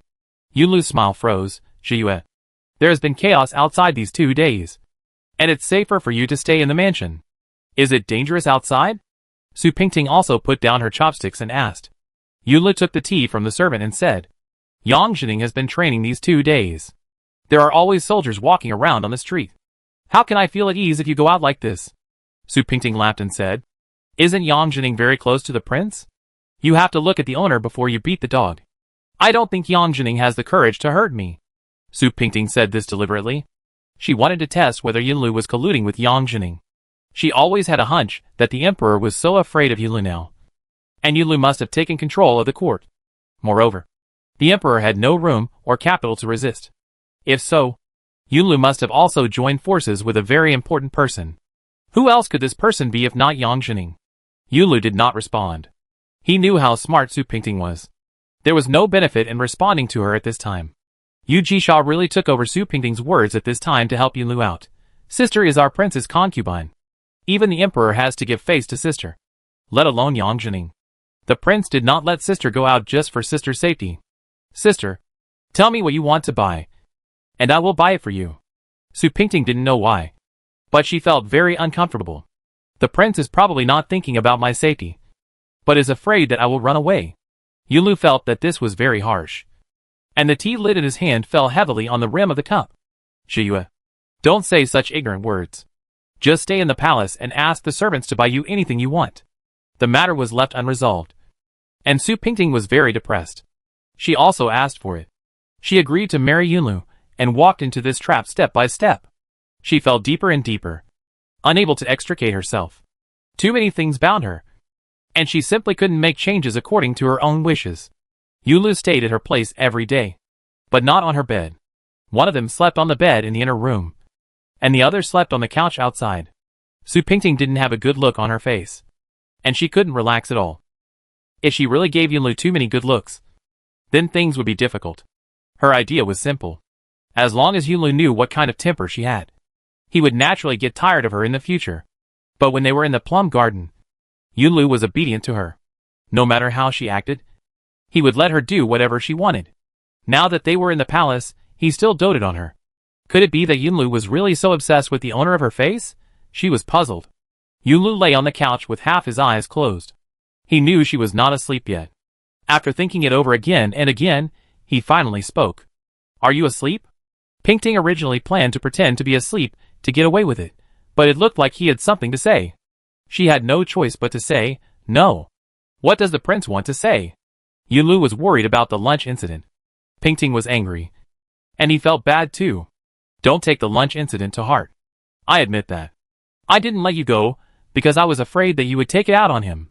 How could I not be afraid when you were thinking about him so much? Pingting said while lying down. You knew that I was still thinking about him, but you still did this. I doubt that. You have a habit of self-abuse. Speaking of this, it was true. If Yunlu didn't like self-abuse, he wouldn't have trapped Su Pingting all the time. He stole her from that man. And of course, he wanted her to love him sincerely. He knew why. Because of himself and Bai. Are you really afraid that I will leave you? Actually, you don't have to be afraid. My heart has never been with you. Su Pingting was merciless. She wanted him to hate her. He looked in the dark in the direction where Su Pingting was sleeping, and said sadly, "Do you have to say such heartless words?" "I am heartless. I told you long ago, don't get entangled with me. The happiness you can reach is right beside you, but you don't know how to cherish it. You have already lost one. Do you want to lose another? Then you are really too cruel." Bai Yi's death was a great blow to Su Pingting. It was from that time that Yunlu became an ambitious person. Chapter 241 Thief. I won't argue with you about these things. Tell me, will you go find him? Yunlu desperately wanted an answer. What does it matter whether I am or not to you? Don't you just want me to stay with you? You said you don't care about the rest. Even if I go to see him, I won't follow him. I'm not the kind of shameless woman. I won't regret what I promised you. You can rest assured about this. After hearing this, Yunlu breathed a sigh of relief. Pingting would not lie. She would not run away if she said that. But her heart would only drift further and further away from him. Since Yun Jin came back, everything was messed up. Yunlu could have possessed Su Pingting naturally, but now he has snatched Su Pingting away from him. The only way Yunlu could control Su Pingting was to use her kindness. But Yun Jin is back, and it is unknown how long this kindness can last. The last time Yun Jin met Feng Li was in the pavilion in the garden. Feng Li was sitting in the pavilion reading a book, and Yun Jin just happened to pass by there. Feng Li was waiting for Yun Jin here today, and it was impossible to meet him openly. As long as the servant went in and said that she was here, Yun Jin would never meet her. As time went by, Feng Li stopped doing such thankless things. Fortunately, she still remembered some of his habits, and it was not difficult to meet him. This was the third time that Yun Jin had encountered her. It was not easy to get rid of someone completely, especially when this person knew everything about you. Why are you here? Yun Jin originally wanted to leave without saying a word, but Feng Li ran down and stood in front of him. So he couldn't leave even if he wanted to. Feng Li didn't waste any words and said straight to the point, "Your Majesty, I heard that Su Pingting didn't die at all. I don't know whether this is true or false. I think your Majesty should know it best." "Right?" Yun Jin frowned. How could she know this? Yunlu is still young after all. And she actually released the news so quickly. What news? I don't know what news there is. You sent her to the prison of the Ministry of Justice with your own hands. Don't you even know whether she is dead or not? Are you out of your mind? The fact that I can still let you stay here is already my greatest tolerance for you. I don't have time to tell you such untrue things. Get out of the way. Yun Jin didn't want to say more. He found an excuse and wanted to leave. Feng Li would not let Yun Jin go like this. She still stood there motionless. She wanted to get things straight. How did Su Pingting become the new concubine of the 6th prince's mansion? Is Lure's eyes blurry? It must be that Yunlu did something. When he took Su Pingting away that day, there was something fishy about what he said. At that time, it was the emperor who issued an imperial decree to behead Su Pingting. Feng Li thought that since the emperor had issued an order, what could happen? Even if Yunlu wanted to save Su Pingting again, he would not risk violating the imperial decree to save a death row prisoner. Besides, she had sent people to inquire around, but she didn't find out where Su Pingting was still alive. She didn't expect that he had hidden her in his own mansion and made her a concubine. This Prince Lu was really bold. If you don't tell me, I will report him to the emperor. He said that he secretly hid the imperial prisoner, which is an unforgivable crime. Feng Li didn't know how much effect her words would have, but it was better to say it than not to say it. Everyone has their own weaknesses, and Yun Jin's weakness is that he is too compassionate. You dare. Yun Jin grabbed Feng Li's wrist. Don't bite people like a mad dog. Okay? Do you know what you said? He couldn't believe that Feng Li was so vicious. She wanted to harm everyone. What do you want to do? I can give you whatever you want, but you must never harm others again. Really? Our prince is really kind-hearted. Feng Li stared at Yun Jin's eyes, and she suddenly wanted to laugh at him. This man is simply sick. The person he loves has married someone else, but he still wants to protect the man who stole his wife. I used to find it strange that a prince would let you do whatever you want when marrying a princess. It turns out that things are not that simple at all. Yun Jin saw Feng Li talking more and more, and he couldn't help but get nervous. When did she know so many things? Did her sister in the palace tell her? What do you mean by this? What else do you know? Why? Are you scared? Feng Li was very proud. I'm asking you a question.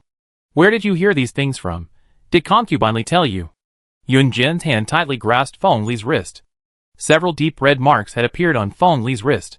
She just wanted to see Yun Jin's anxious look.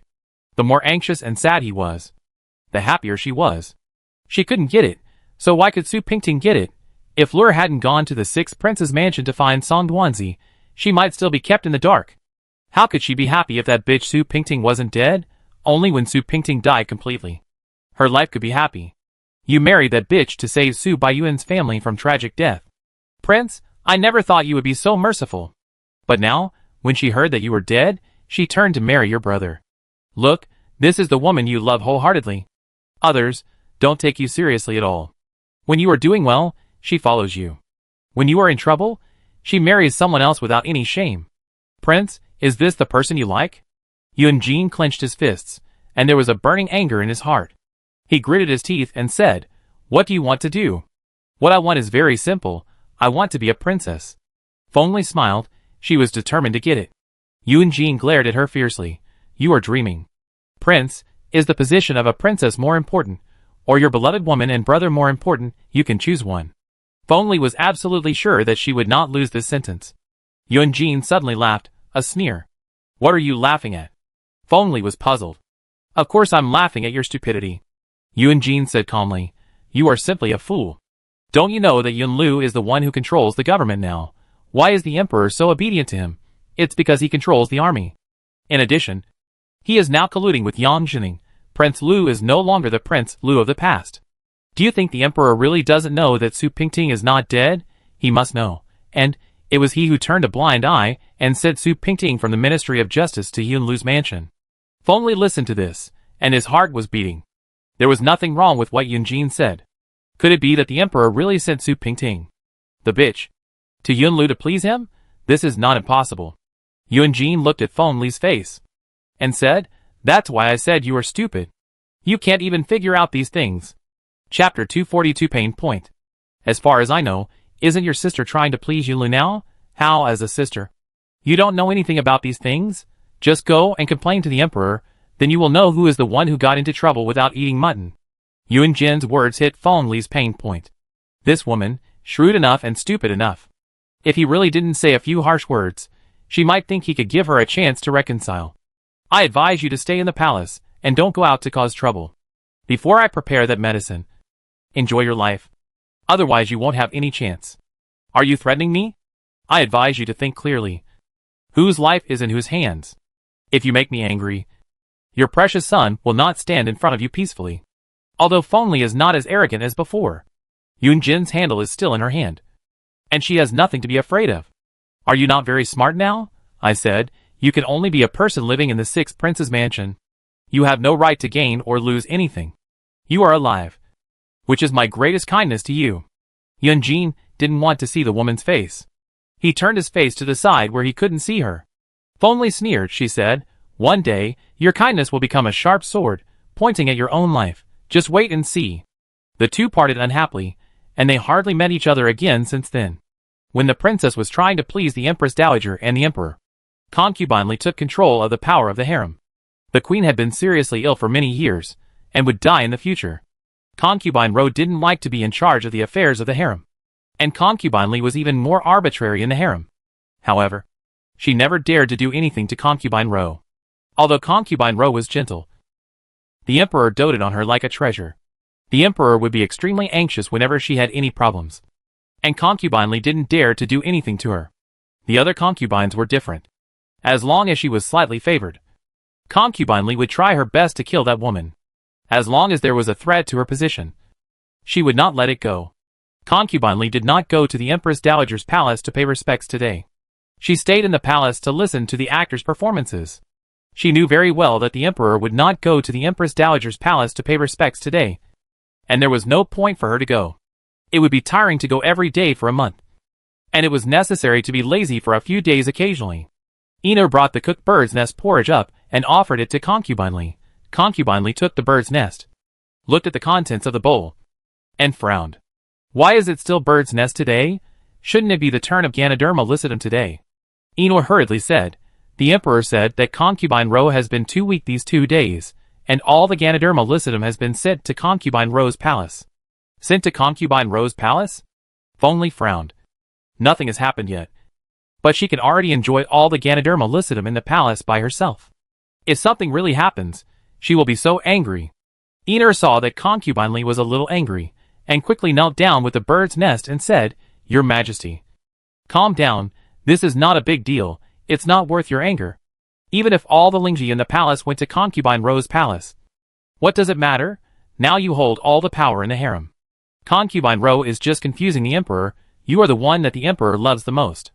Concubine Lee smiled and said, "You little girl is just sweet-talking you just don't know the dangers of the harem. Who can guarantee that Concubine Ro has not had that thought? After all, the queen is still the queen. Even if something happens to the queen in the future, who can guarantee who the emperor will make the queen? I don't have a child yet, let alone that bitch Concubine Ro. Xuanwu is the emperor's favorite prince, and he may be the crown prince in the future. When it comes to children..." Concubine Lee subconsciously touches her flat belly. She has been taking the medicine for so long, but she still can't get pregnant with a child. Could it be that God doesn't want her to get pregnant with the emperor's dragon seed? She just doesn't believe it.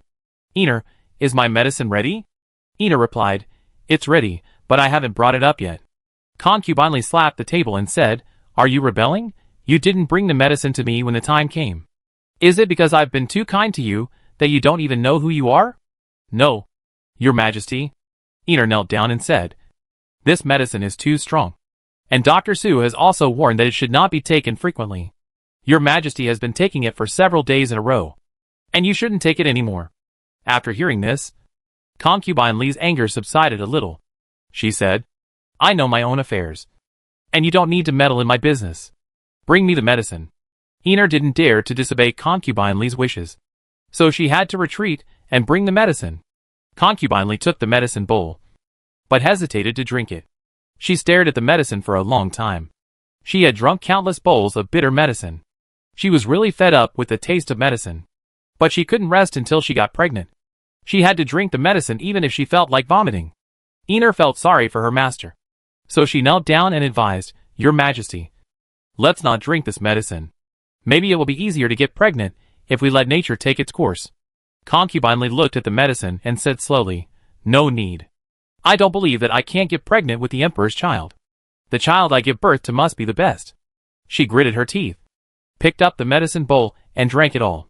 Yang Zhining also hoped that Concubine Lee could get pregnant with the prince, so that his position in the court would be more stable.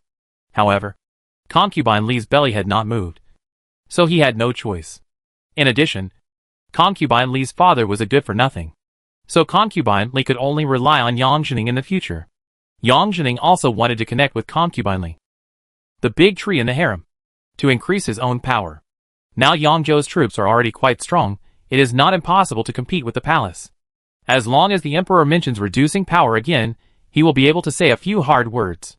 At that time, will Yang Zhou still be dominated by the Yang family? This honor can only be inherited by the Yang family. These days, Yang Tianbao often goes home, which is a rare thing. Yang Tianbao's recent changes also make his father look at him differently. In the past, Yang Tianbao did nothing except seeking pleasure, but now, he knows how to connect with government affairs and interact with some politicians. Yang Zhining was very happy to see this. If his son could do well, he would feel more at ease when passing on the family fortune to him in the future. Yang Tianbao also invited a teacher to come to his house to teach him. Except for eating and meeting guests, he spent all day in the school. He lost a lot of weight in a few months. His wife and mother were very happy all day long. Seeing Yang Tianbao's success, who wouldn't be as happy as a flower? Chapter 243, Gifts. On this day, Yang Tianbao was studying alone in the school. His father walked slowly behind him, with his hands behind his back. He was holding a military book, and was reading the chapter on the deployment of troops. If it were in the past, Yang Zhining would have thought that he was holding the most popular pornographic book in the capital. Now that he saw that he was holding a military book, he was not particularly surprised. He stroked his beard and stood aside in admiration, admiring the way his son was absorbed in reading. Yang Tianbao thought it was a servant coming to serve tea. So he said, "Go down. Don't stand here and disturb me from studying." Yang Zhining smiled and said, "I didn't know my son worked so hard. I am very pleased." Yang Tianbao heard his father's voice, and he stood up immediately, with the military book in his hand. Father, why are you here?" Yang Zhining smiled and said, "Everyone says that my son has become very diligent now. I came here to see what my son has become. Now it seems that he is indeed very motivated." Yang Tianbao didn't know what his father meant. He just stood there holding the book, not knowing what to say. Since he was a child, his father didn't think much of him. Although Yang Jining had only him as his only son, Yang Tianbao had always been playful since he was a child, and had never studied seriously for a few days. This time, he finally started to study, and his father immediately changed his attitude, which made Yang Tianbao a little uncomfortable. Seeing his son standing there with his head down and not saying a word, Yang Jining was a little unhappy. "Why? Are you afraid of me?" Yang Tianbao thought for a while and said, "No. It's just that I haven't seen my father for a long time, and I was a little excited, so I can't speak. Please forgive me." "Not bad. Not bad. Now you can even speak properly." Yang Jining turned from anger to joy, and was even happier. "It seems that your mother is right. It is better to marry you a wife. But studying hard is not a child's play. You need to persevere. You should also learn more from Yunshu. Understand?" Yang Tianbao bowed and replied, "Yes. I will definitely listen to my father's teachings and change my past from now on. I only hope to share my father's worries and work." Yang Jining still smiled and patted his son's shoulder, saying, "Study hard. It will not be in vain for your mother to work hard for you all her life." Before Yang Tianbao could say anything, his father had already turned around and left the school, and several trusted guards gradually followed behind him. Yang Tianbao looked at his father's tall and broad back, clenched the military book in his hand, and his nose felt sore. He hated his father, or to be more precise, hated his father to the core. These years, he wanted to live like a playboy who didn't care about the world, and make as much trouble as he could. All this, after all, was because of his father. If his father hadn't abandoned his own mother, he wouldn't have been completely disappointed in the relationship between men and women. His mother often advised him not to resent his father. How could he not resent him? If his father hadn't left him and his son in the countryside for so many years, his biological mother wouldn't have died of depression. He hated his father, so he would rather be a nobody. But now it's different. Only if he becomes a great man can he make this cold-blooded father repent for being a grandmother. So, he must do something big to let this great governor of Yangzhou see that Lin Yue's son is not a waste. If only didn't come to him in recent days. Which means that the power reduction was done smoothly, and there should be no variables. Feng Li is a vain woman. As long as you give her enough benefits and a little deadly threat, it is very easy to control her. But her sister is not so easy to deal with. Although Concubine Li is younger, she is no less scheming than Feng Li. Concubine Li is also in collusion with her father. It will be even more difficult for her to take power from her father in the future.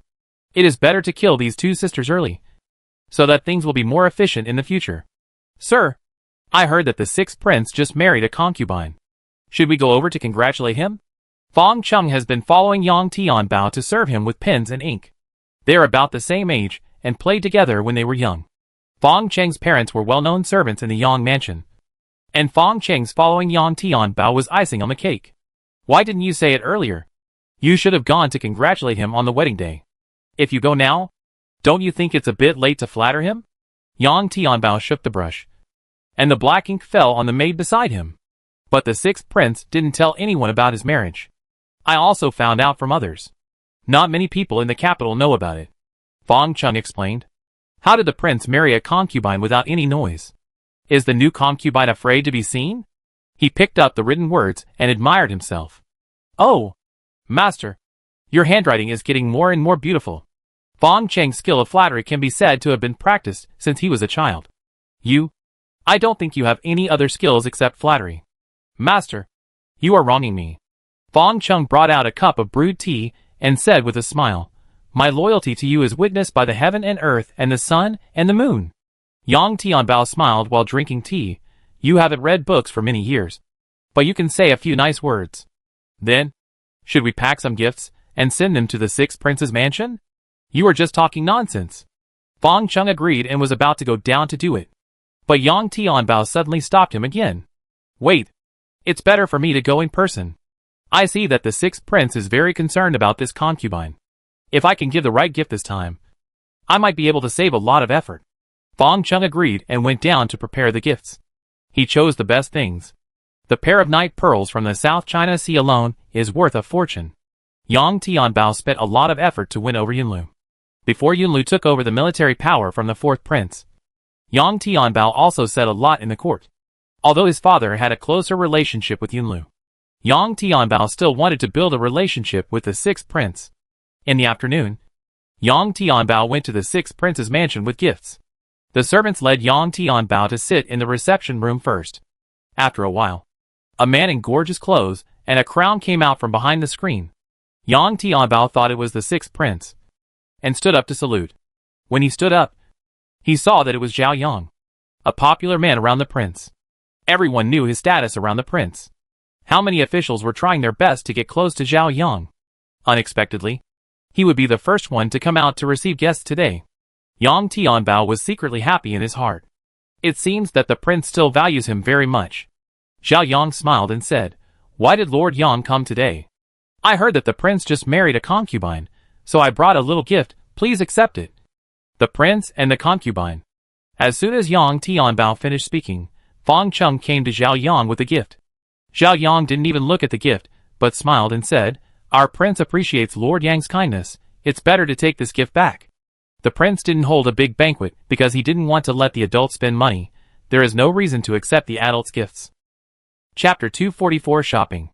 Seeing Zhao Yang refusing like this, Yang Tianbao thought that it was probably because of the prince's instructions. That's why he was trying to shirk his responsibilities. After all, he was someone close to the prince, so he was very tight-lipped and cautious in doing things. Yang Tianbao still insisted, "I don't know if the prince is in the mansion today. Even if I can't accept the gift, I want to congratulate the prince in person." Zhao Yang walked to a chair and sat down, and picked up a cup of tea at hand. The prince and the concubine went shopping, and they are not in the mansion now. I'm afraid that Lord Yang's trip was in vain. Then, that's the bad luck for me. Yang Tianbao looked a little embarrassed, and today's rejection was not very pleasant. He was just a concubine, but he could act so arrogantly in front of him, and he had to listen to him submissively. He was furious, but he still had to put on a warm smile. Then when the prince comes back, please tell the prince on your behalf, Mr. Zhao, that I came to pay my respects to you today. Zhao Yang still said with a smile, "Don't worry, Lord Yang. I will definitely pass on your message." Yang Tianbao thanked him and came out. As soon as he left the sixth prince's mansion, he opened the paper fan he brought with him and fanned himself back and forth. He cursed loudly, "What a thing! You are just a concubine, and you dare to act arrogantly in front of me." Fang Cheng followed Yang Tianbao quickly all the way, and cursed with his master. That's right. Relying on the favor of the prince, he really has no way out. A concubine, when he falls out of favor one day, sooner or later he will know how powerful our master is.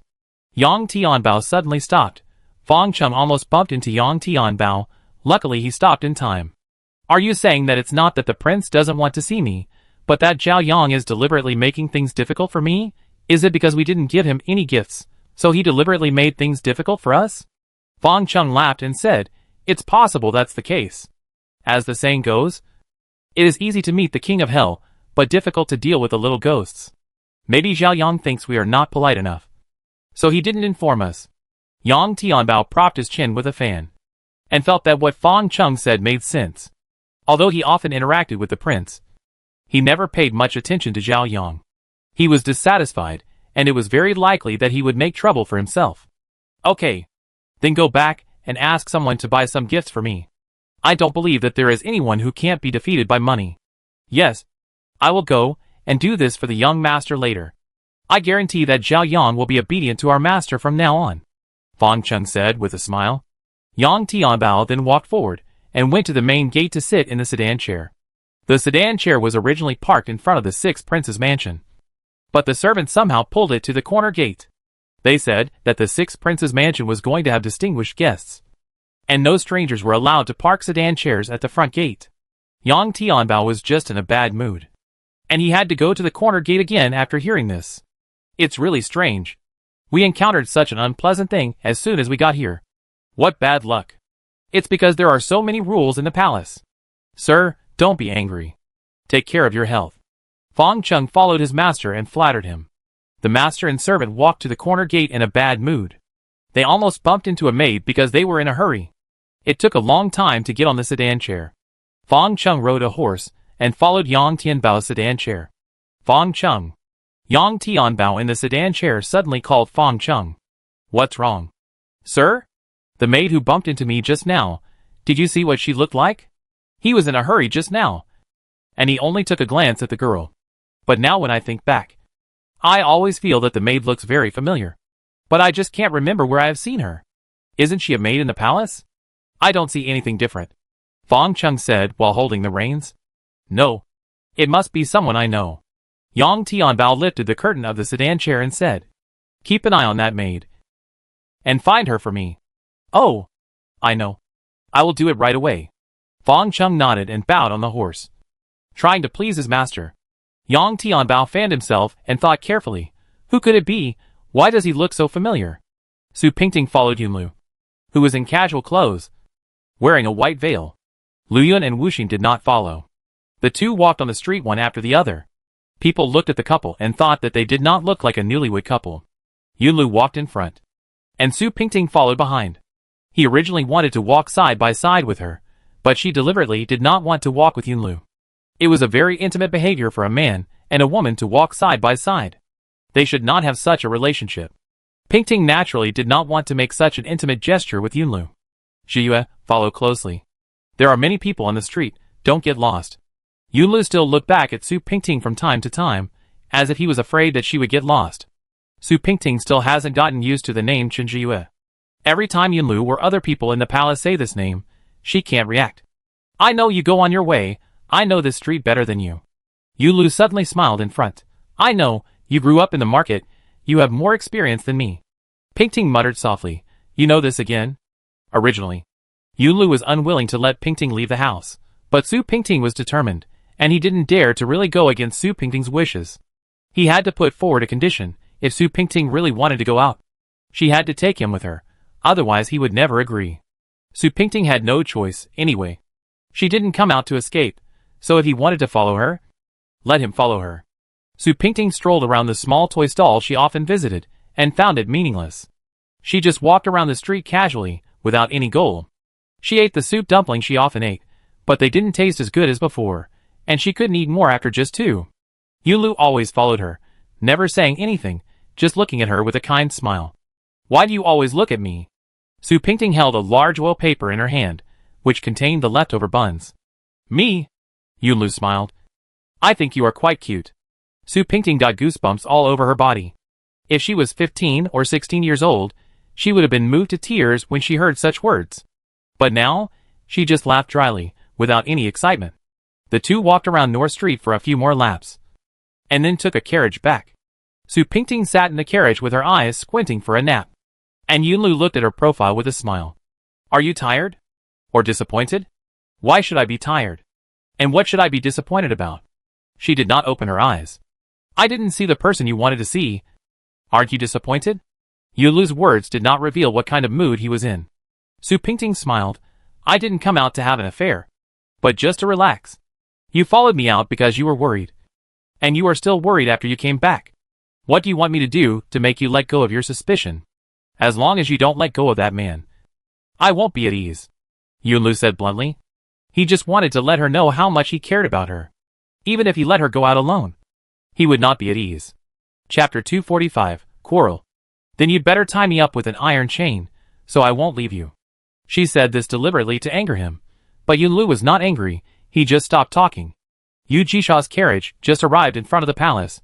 The three of them got off the carriage together, and bumped into each other in front of the palace. The scene was a little awkward for a while. What did my sister and the prince do? Yu Jisha spoke first. Oh, I'll take her out for a walk. Yunlu wanted to put his arm around Su Pingting, but Su Pingting quickly dodged to the side. Yunlu's hands were empty, and his face was not looking good. Just go out for a walk. The prince was afraid that I would run away, so he followed me. Did the princess come back from the palace? Su Pingting explained the whole thing in a few words, not wanting to make Yu Jisha feel uncomfortable. Yu Jisha smiled and said, Yes, the queen mother is not feeling well, so I went to the palace to see her. What's wrong? Is the queen mother not feeling well? Su Pingting pulled Yu Jisha over, and the two walked forward a few steps side by side, leaving Yunlu behind. The queen mother has always loved Su Pingting very much. When she heard that the queen mother had an accident, Su Pingting had no reason not to be anxious. Since the accident, Su Pingting has never seen the Queen Mother again. Yu Jisha said, the Queen Mother's old illness has relapsed. She coughs all day long. What about the medicine prescribed by the imperial physician? Are they useless? The medicine prescribed by the imperial physician is just the medicine prescribed before. It is not very useful. The Queen Mother is also very generous. She takes medicine on time every day. The Emperor also comes to pay respects every day. The Queen Mother is very happy. Yu Jisha looked at Yunlu, who was following behind her, and felt a little reluctant. She deliberately slowed down her pace, hoping that Yunlu could catch up with them. Su Pingting kept speeding up her pace, as if she was deliberately leaving Yunlu behind. Pingting took a few steps, and her eyes were a little sad. The Queen Mother was good to be back then. No, not good, but very good. Now the Queen Mother is sick, and I can't do anything for her. Come to think of it, I really shouldn't have done that. This is not something that you can control. And now you can't protect yourself. So it's most important to protect yourself. You can rest assured about the Queen Mother. I will take good care of her. Su Pingting nodded. There was no better way at this moment. As long as Yu Jisha could take good care of the Queen Mother, she would be relieved. Then I would like to thank you here. The Queen Mother has always treated me as her daughter. If she can enjoy her old age, I will feel better. I know you are kind-hearted. I will help you take good care of the Queen Mother. Yu Jisha glanced at Yunlu behind her again. Unexpectedly, Yunlu still looked cheerful.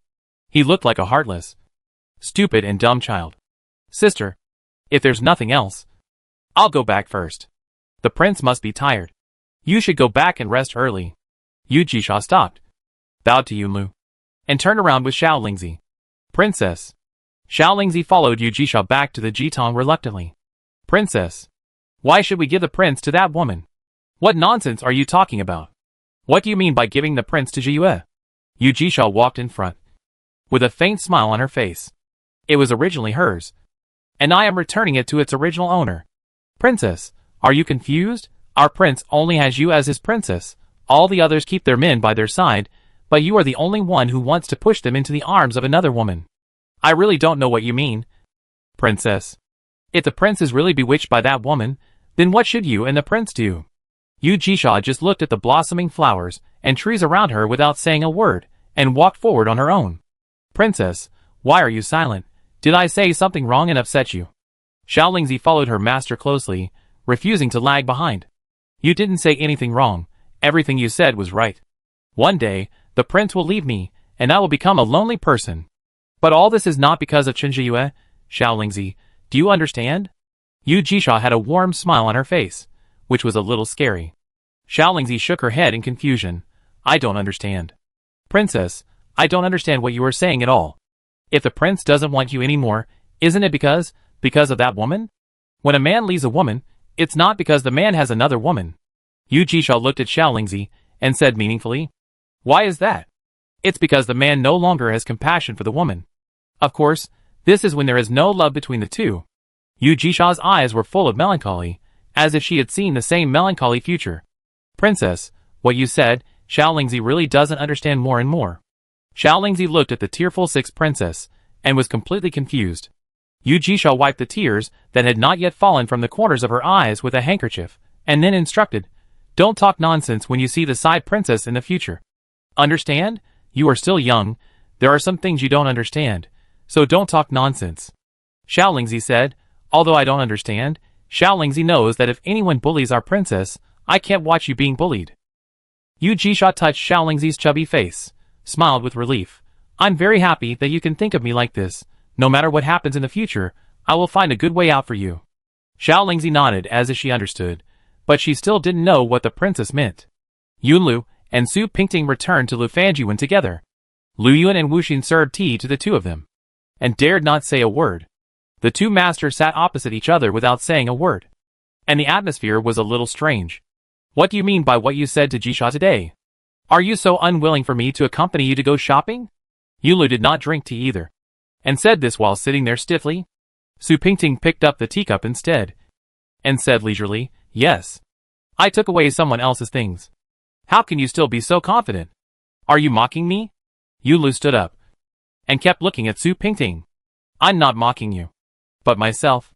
Su Pingting was still slow and leisurely. not caring about Yunlu's unusual anger at all. Why? You were so happy just now. But you are so angry now? Yunlu was even more annoyed when he heard this. Who are you talking to? What did I do that made you dissatisfied and uncomfortable? And made you mock me like this? The prince did nothing wrong. It was Jiyue who was a slut.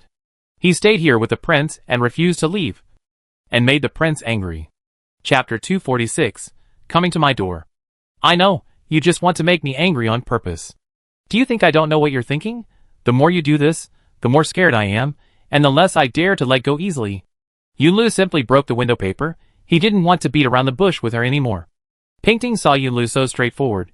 She didn't hide it anymore. You always know what I'm thinking, but you just know, and never understand. How can I expect you to understand? You destroyed other people's happiness for the love in your heart. Why do I need your understanding? Pingting's last words were said out of spite. No one would give his beloved woman to others. If Yunlu really understood her, he would give her back to Yunjin. How could such a thing happen? Yulu's eyes turned red with anger. And he said a cruel word, in this life? You will never see him again. Never. Nanny Li came over at some point. Hearing that the two people were talking like they were arguing, she quickly came up to persuade them. What's going on? Why are the couple arguing for no reason, Your Majesty? Please sit down quickly. How can you say such things? If the servants hear them, they will laugh at you. Madame Li pulled Yunlu to sit on a chair beside her, thinking that she could persuade them to reconcile. But Su Pingting didn't seem to be angry at all. And she was still smiling. Madame Li was confused. Could it be that a couple was happy to fight? She had lived for so many years, and had never seen such a thing. But for the sake of the prince's face, she couldn't let these maids laugh at her. All of you, get out of here. Don't gossip about me when you leave, do you understand? Madame Li put on a nasty face, and warned the little maids. The little maids answered yes one after another, and left one after another. Madame Li turned around and put on a smiling face, and said to the two of them, Then I will go down. Prince, please talk to the concubine nicely. Before leaving, she did not forget to say a few words to Yunlu. Yunlu was in no mood to pay attention to her, and just nodded casually. As soon as Li Ma left, Su Pingting stood up, and went into the inner room. Yunlu stood with his hands behind his back, and watched Su Pingting go in. He didn't say much, just sighed and left. Lu Yun went in, and handed Su Pingting a bowl of chicken soup, and said with a smile, Princess? Why are you arguing with the prince like this? What if the prince is really angry? If he is angry, he is angry. What can I do? Besides, I don't want him to like me much. I will be happy if he is angry. There was a chess game by the window, and Pingting was sitting there fiddling with the game. Lu Yun knew what Su Pingting was thinking. The fourth prince was back. How could the princess be willing to stay with the sixth prince? Even if the princess had a wound on her face, the fourth prince would still be devoted to her. The princess had always been thinking about the fourth prince. Now that the fourth prince was back, how could the princess not be shaken? It was just that she had already agreed to the sixth prince's marriage. It was too late to regret it now. Luckily, the princess had forgotten that she had given birth to a child, otherwise, she would have made a scene. Princess, Lu Yun said something that shouldn't be said.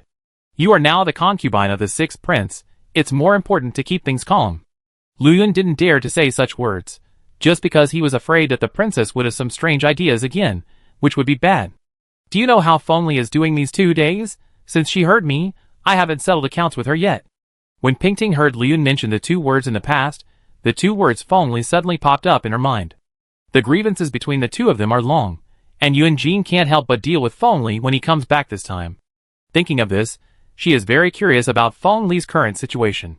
Lu Yun heard the princess asking Feng Li, and she didn't want to say anything, although she knew the latest news about the fourth prince's mansion. The sixth prince had already ordered that anything related to the fourth prince's mansion could not be told to the princess. The sixth prince's words always counted. If he really told the princess about the fourth prince's concubine, he would be furious. She shook her head and said, No, I haven't heard about it since I entered the sixth prince's mansion. Su Pingting was a little suspicious. Really? You didn't lie to me? Lu Yun shook his head like a rattle. Of course not. How dare Lu Yun lie to the princess? Lu Yun said the truth. Su Pingting was obviously disappointed. I thought Yunjin would come back to help me vent my anger. But unfortunately, I can't hear any news. Princess, in my opinion, we are no longer people of the fourth prince's mansion. It's better to forget those past events. Otherwise, it's inevitable that you will get into trouble. Lu Yun gently massaged Su Pingting's legs and carefully persuaded Su Pingting not to think about the things in the fourth prince's mansion. My mother often told me that women should always put their men first. Men are like the sky, and women should rely on this sky to live a good life. Su Pingting knew that Lu Yun always wanted her to live a stable life. She didn't know how many times she had said these words openly or secretly. But how can feelings be explained in a few words? She agreed to marry Yunlu just to repay Yunlu for saving her several times. Adding to the benefits Yu Jisha had given her, she had no choice but to marry Yunlu. Things were getting more and more complicated, and she herself was a little confused. It turned out that Su Pingting had not avenged her great revenge, but owed a couple of favors. She had failed in her life. After noon, an unfamiliar old mother suddenly came to Su Pingting's yard. She looked like a senior servant. Lu Yun realized that what she meant was that Feng Li sent her to visit the concubine. But this old lady looked very unfamiliar. She didn't look like someone from the Four Princes Palace. She should be a confidant that Feng Li secretly promoted, so even Lu Yun couldn't recognize her. Who is Feng Li? He is a person who knows how to adapt to the situation. Knowing that the prince particularly favors this newly married concubine, she would cling to him like a lapdog and not be driven away by Li Hong. Lu Yun rarely put on a proud face, acting like a personal maid of the princess, and said to the visitor, "Our concubine is not feeling well today, so she is not ready to see guests. We, the side princess, appreciate the mother's kindness. I'm afraid you, the side princess, won't be able to see her again. The old lady is not an easy person to deal with. She has been in a wealthy family for a long time, so her eloquence is not bad." She stood up with a smile and replied, "Our wife said that the fourth prince's mansion and the sixth prince's mansion are as close as a family. And these etiquettes are not originally required. It's just that the side princess is new. And our wife said that etiquette must be fulfilled. Please take this gift to the side princess, so that my trip is not in vain." Lu Yun glanced at the gift in the mother's hand. It was wrapped very delicately. It seemed that Feng Li spent a lot of time choosing it. But she probably would never have thought that the person who received the gift was the one she hated so much. Lu Yun smiled and said, "Of course. We, the concubine, need to accept the gift from the madam. Come on. Take the gift down." As soon as Lu Yun finished speaking, 2 or 3 little girls came up and took the gift away. Lu Yun did not serve tea to the mother, and sent her away with a few words. Chapter 247, Single. Lu Yun did not tell Su Pingting about this when he went in to serve. She told the maids not to tell either. The princess was already concerned about the affairs of the fourth prince's mansion. If she was told that Feng Li had sent someone to come, wouldn't that arouse the princess' curiosity even more? Mother Zhao went back and told how Lu Yun exaggerated her affairs. She gritted her teeth and said to Feng Li, "Madam, you don't know how arrogant the maid next to the concubine is. She had to talk through a curtain. I didn't even see the girl's appearance clearly. You said, you have to look at the owner when beating a dog. I said it was Madame Feng of the fourth prince's mansion who asked me to come and see the concubine. She didn't even inform me. Isn't that showing that she doesn't take you seriously? She immediately sent the gift in and didn't even pour me a cup of tea. I had no choice but to return. How dare you?" Feng Li put down the teacup in her hand and slapped the table. "What kind of little girl dares to be so arrogant?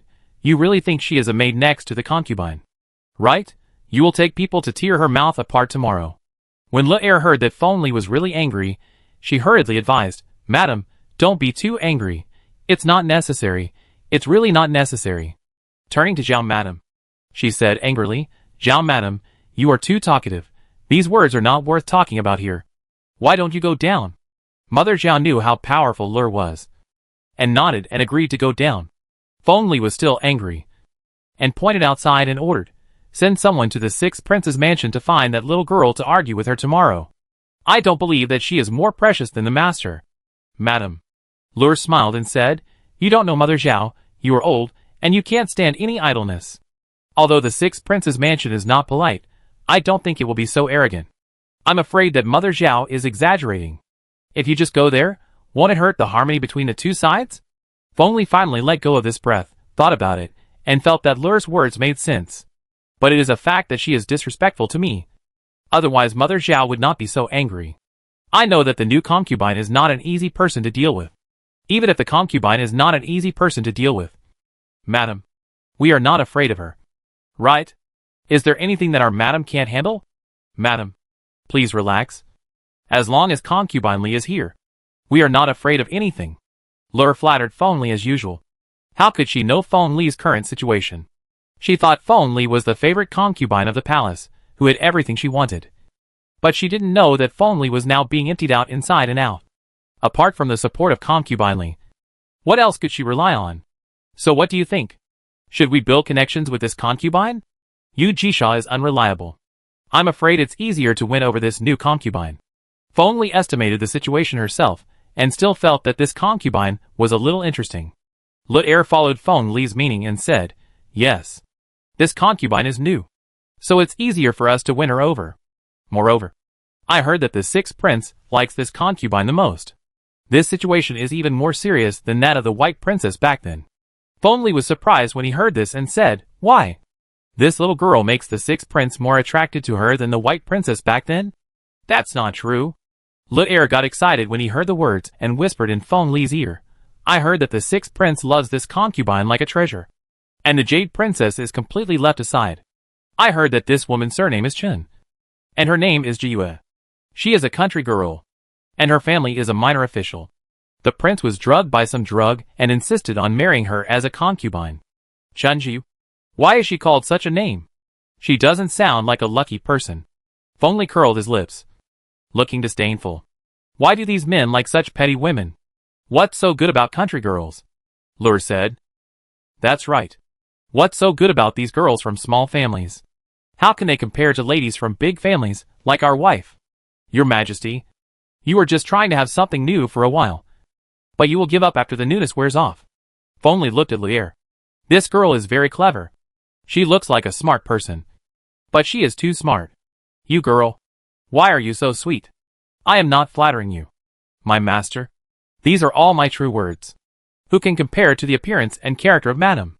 Lutair quickly squatted down to massage Feng Li's legs, for fear that Feng Li would think she had other thoughts. I heard that the prince sent a few older maids out again. I guess you are old enough to be married to a man-in-law. Girls all like young talents. Don't you like them? Feng Li lifted Lur's pointed chin with his hand, with an unspeakable smile. Lur knew that Feng Li was testing her. She hurriedly said with a smile, I don't want to get married. I want to serve my master for the rest of my life. Please love me for the rest of my life. After saying that, she kowtowed to Feng Li, and this kowtow was not just loud. Feng Li has always been a suspicious person. If she is not reassured, she will suffer in the future. Feng Li did not really want to interrogate Lutair. Lutair has been devoted to her for the past few years. Since Xier died, Lutair is the only one she can confide in. People's hearts are the most vulnerable to tests. She does not want to test them anymore. It is already dinner time. The maids come to invite Feng Shi to the front hall for dinner as usual. Feng Shi will not go as usual. Everyone knows that this is the formality. Feng Li was eating delicacies in her own courtyard, while Yun Jin and Yuan Yi and his son were having dinner in the front hall. There were not many female relatives in the palace. And this time, there were no female relatives. The father and son sat at a large round table to eat. And there was no sound around. Although Yuan Yi was not married yet, the two of them sat together, and it looked like an old bachelor. Yun Jin picked up a piece of braised fish for Yuan Yi, and Yuan Yi took it respectfully. Yun Jin looked at his son's respectful appearance, and felt a little uncomfortable. How could a son and his father eat so politely? He felt a little uncomfortable. Somehow, he suddenly remembered that when they went to Yangzhou together that year, Yuan Yi also ate buns in the street in such a polite way. Thinking of the scene at that time, it was a little funny. At that time, Yuan Yi's mother was still there. Ping Ting was also there. And everything was still the best. Thinking of this, Yun Jin could no longer pick up the chopsticks. And his mood, which had just improved a little, fell to the bottom again. Chapter 248 Old things are brought up again. Yuan Yi saw that his father did not move his chopsticks. And he guessed the truth in his heart. It must be because Empress Su was not here, that his father had no appetite to eat. He secretly exchanged a glance with Xiangxi, and Xiangxi's eyes also meant the same thing. Yuan Yi had no choice but to say, Father, is the food not to your taste? I see, you don't move your chopsticks much. Yun Jin then picked up the chopsticks again, and said with a smile, It's okay, I just feel it's a bit lonely. Think about the past when our family was lively and bustling. Where would it be like today? We're only the two of us. Father and son are eating together. Father, why don't you let Empress Feng come and eat with us? Yuanyi knew that his father had become estranged from Fengli, but his father had not dealt with Fengli until now, and Yuanyi was a little unsure. Besides, his father had never asked him anything about Fengli. Could it be that his father was going to write off all the previous events? There was something tentative in his question, Yunjin could tell. Yunjin smiled and picked up another dish of ribs for Yuanyi. He pointed at the table full of dishes and asked, "Here, do you remember what your mother liked most?" Yuanyi said, "Of course I remember. My mother liked osmanthus lotus seed soup the most." "Yes. Osmanthus lotus seed soup. Your mother loved this dish the most when she was still alive. Your mother's life is just like this dish, silently exuding her own fragrance, nourishing everyone. She never fights with others, and never bows down to others. No matter how sorry I am to her, no matter how much I neglect her, she will not blame me." You say, "Would I let such a good woman like your mother die in vain?" Yuanyi immediately put down his chopsticks and said, "Father, I understand what you mean. Please forgive me. Year will definitely be filial to you all my life to comfort my mother's spirit in heaven. Things in the court are getting more and more complicated. Yang Zhening's power is getting bigger and bigger, and with Yunlu's blessing, the Yang family's power is even more dominant."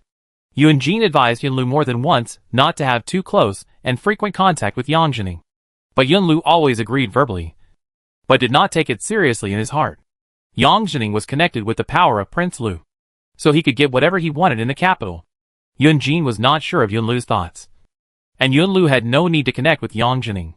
If Yang Zhening really rebelled one day, Yunlu would not be able to clear himself even if he jumped into the Yellow River. No matter how much Yunlu acted, Yunjin did not believe that he would have any extraordinary ideas. The emperor is his nephew, and now he is completely under his control. He can be a hands-off boss. Why should he wade into this muddy water? He can even bravely save the emperor when Yang Zhening rebelled. And then the prince's dignity will be even more respected. If he really did something stupid, he would be a really stupid person. Yunjin went to the palace to see the Queen Mother today. The Queen Mother has been ill, and Yunjin has been worried for a long time. Today, he has time to come to the palace to see the Queen Mother. Yunjin rode his horse here early in the morning. Fuli was supposed to accompany Yunjin to the palace, but Fuli didn't know what she had eaten last night. She went to the toilet 6 or 7 times. She couldn't go to the palace with Yunjin in the morning, so Kufeng had to replace Fuli and follow Yunjin. There were not many people on the street in the morning. Only some vendors were arranging things on their stalls. Yunjin and Kufeng rode their horses through the street without any obstacles. Kufeng's horse followed behind Yunjin. Servants were not allowed to ride side by side with their masters. As soon as they walked onto the palace road, Yunjin held the horse's head, turned to Kufeng and said, "How long has the 6th prince been married?" Kufeng was a little embarrassed. "Which time are you asking about?" Yunjin then realized that Yunlu had been married many times, and it was a bit embarrassing for Kufeng to ask this question. "The most recent one. Less than 3 months. How long has the 6th prince been married since you came back? And how long has the 6th prince been married?"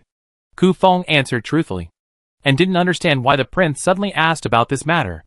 Yunjin nodded, and held the horse's belly, and walked forward again.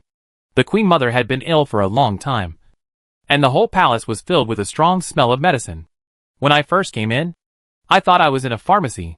Yunjin walked a few steps to the Queen Mother, knelt down, kowtowed 3 times and said, "I am an unfilial son, and I couldn't come to visit the Queen Mother earlier." The Queen Mother leaned on the couch, squinting her eyes and looking at Yunjin. With tears in her eyes, "Get up quickly. Good boy. Get up quickly. What are you kneeling for?" Yunjin got up, and sat on the chair next to him. Yunjin said again, "I heard that the Queen Mother was not feeling well, so I brought some nourishing medicine here. I hope the Empress Dowager will take good care of herself. Otherwise, I will never be at peace even if I die." The Empress Dowager smiled, looking at Yunjin and said, "I am very happy that you can come back. I am already an old man. How many years can I live? As long as you are safe, I will meet your mother in the underworld, and I will have the face to see her. It goes without saying that the Empress Dowager is good to me." How can Yunjin bear such words? Yunjin did not dare to make the old lady unhappy, and tried to smile and said, "The Empress Dowager is in a good time to enjoy her old age. How can she have any disease or disaster? The Empress Dowager should try to relax. I know it even if you don't tell me. But Pingting is such a pity. I sometimes dream about her. She is so pitiful. The Empress Dowager shed tears as she spoke. I did persuade the Emperor at that time, but the Emperor didn't listen to me and ordered the execution of that little girl. When Su Baiyuan got into trouble, you saved that little girl, but I didn't expect that you couldn't save her life. The Empress Dowager was so sad, and Yuan Jin felt bad too. I didn't expect the Queen Mother to take Pingting so seriously. It seems that she really loves Pingting as much as Princess Jingru. It's a pity that this matter cannot be told to the Queen Mother. Now everything has not been sorted out. If the news leaks out, it will not be good for anyone. We can only hide it from the Queen Mother first, and tell her the truth when there is a chance in the future. Yuan Jin comforted her. Queen Mother, you don't have to be too sad. All this is her fate. It is her blessing that she can enjoy the Queen Mother's love for a few years. Speaking of which, we are also sorry for that little girl. If Su Baiyuan hadn't been a scapegoat, how could we have a peaceful life now? I wanted to compensate this little girl, but I still couldn't save her life from the Emperor. Alas, it's really a sin. When the Queen Mother said this, Yuan Jin couldn't help but think of what happened more than 10 years ago. Chapter 249. At that time, Su Pingting was still a little kid, and her father was thrown into jail for a trumped-up crime. Later, Su Baiyuan's family was executed for suspected treason, leaving only Su Pingting alive. At that time, Yuan Jin had just begun to understand what was happening in the court. When he saw little Pingting being carried away from the execution ground by the officials, Yuan Jin, who was sitting in a sedan chair wearing a prince's dragon robe, felt his heart tighten for some reason. Later, he met her again, and so many things happened, but Yuan Jin could still remember Pingting's terrified look at that time. He couldn't forget those eyes for more than 10 years. The fear in those eyes was hopeless, and he was hopeless when he saw those eyes. He thought he could give her a stable life, but he didn't expect that he still couldn't protect her. Mother, it's not your fault, it's because I didn't fulfill my responsibility. Yuan Jin's mother evoked many memories of the Queen Mother. Back then, when Yuan Yi was still around, he also called her that. The Queen Mother took Yuan Jin's hand and held it tightly, and her face was filled with worry. It seemed that she had something important to ask. Jiner, since you call me mother, I really want to ask you something. Yuan Jin also shook the Empress Dowager's hands, which had experienced vicissitudes of life, and said, Mother, please say anything. The Empress Dowager glanced at the palace servants around her, and the palace servants all retreated tactfully. The Empress Dowager then spoke, Jiner, do you know what your sixth brother wants to do? Taiho said this sentence with particular force, as if he had exhausted all his strength to ask it, and his body was still shaking after saying it. Yuan Jin knew that the Queen Mother had become suspicious when he heard this. It was no wonder that the Queen Mother was worried. Yuan Lu's recent actions were indeed suspicious. Yuan Jin himself was a little confused. How could he answer the Queen Mother's doubts? The Queen Mother could also see the evasive look in Yuan Jin's eyes, and then asked, Don't you know? Or don't dare to say. Mother, Yuan Jin said hurriedly, I am not very clear about this matter. I only know that my sixth brother has his own opinions in the court. The Emperor has a reason to use my sixth brother. The Queen Mother snorted coldly, and it could be heard that she had been dissatisfied for a long time. What do you mean by use? That's fear. I don't know what's wrong with the Emperor. When he sees your sixth brother, he's like a mouse seeing a cat. All the majesty of the Emperor is gone. I think, if this continues, your sixth brother might even rule the country from behind the curtain. Yuan Jin heard the Queen Mother's words, and it was very clear what she meant. She began to be on guard against Yuan Lu. Yuan Lu had a large army, and it would be easy for him to visit. In addition to his dealings with Yang Zhining, the world was already in his hands. The Queen Mother's worries were not unnecessary, but Yuan Jin still didn't believe that Yuan Lu would do such a thing. He had never been such a child. Yuan Jin was still trying to comfort the Queen Mother. Mother, the Emperor will naturally think of these things. The Emperor is no longer a child. You should rest assured and recuperate. These things are stressful. Let your son and I share the burden with you. The Queen Mother smiled, and the mother and son held hands and talked for a long time. It was noon when Yuan Jin came out of the Queen Mother's palace. He came to the palace to pay his respects to the Emperor. He walked towards the Emperor's palace with Ku Feng, and unexpectedly met Yuan Lu on the way. It looked like Yuan Lu had just come out of the Emperor's study, with a very high spirit. Yuan Lu saw that it was Yuan Jin coming over, and his face became unnatural. The two met on the narrow palace road, and there was no place to hide even if they wanted to. Yunlu felt that he was very useless.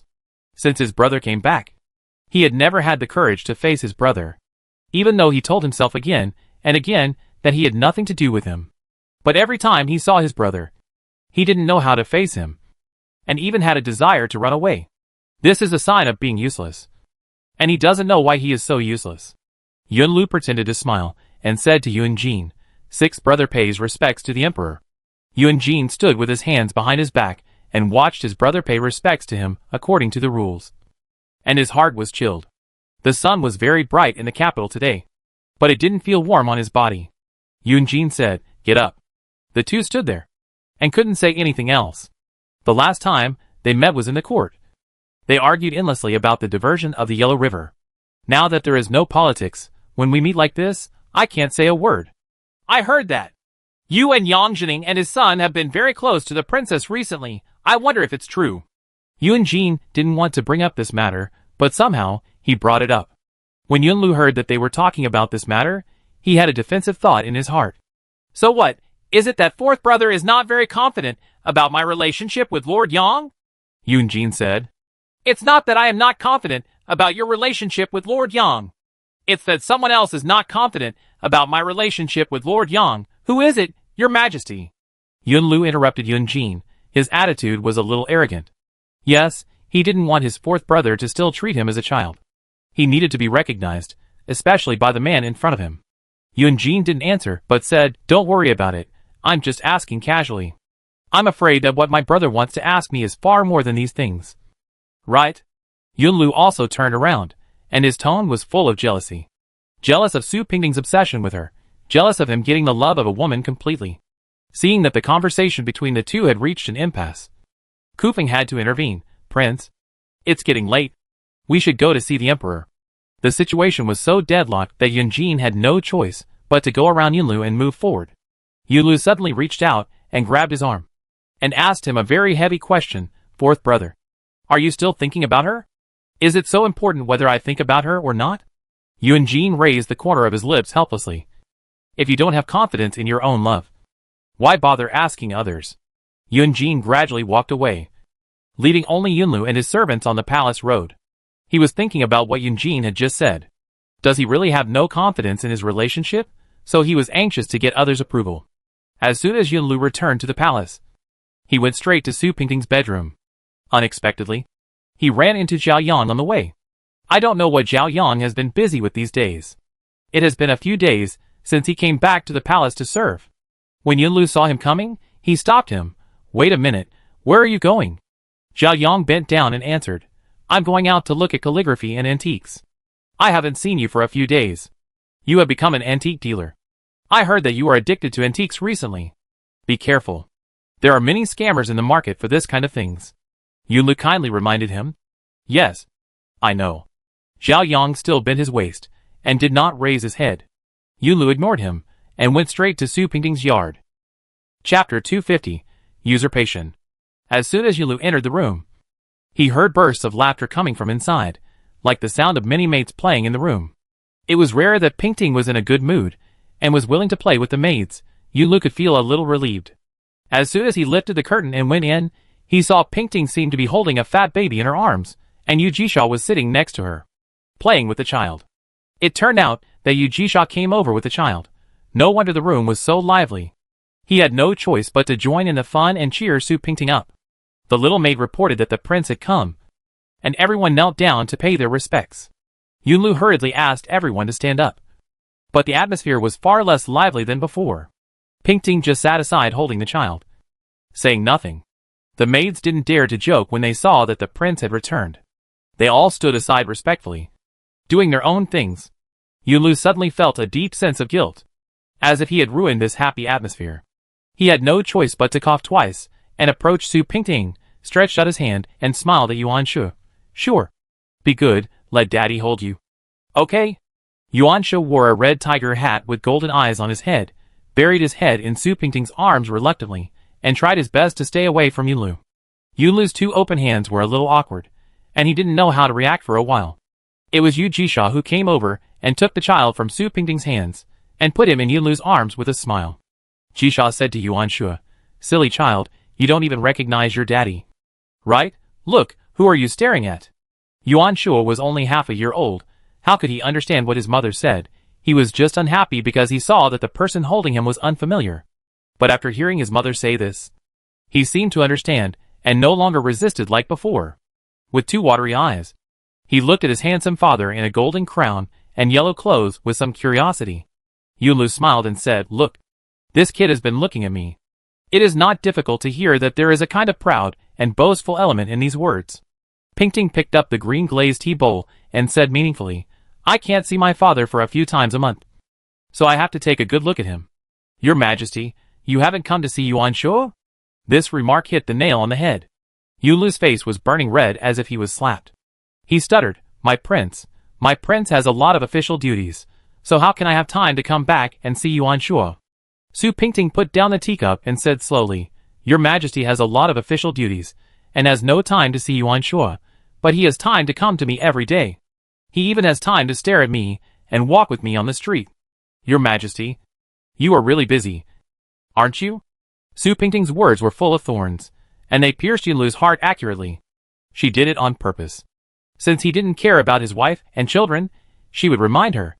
Anyway, she had nothing now. If he wanted her life, he could take it at any time. But she couldn't bear to see Yu Jisha being ignored like this. All men are the same. They like new things and hate old things. The more they can't get, the more they treasure them. She really couldn't stand Yunlu's behavior.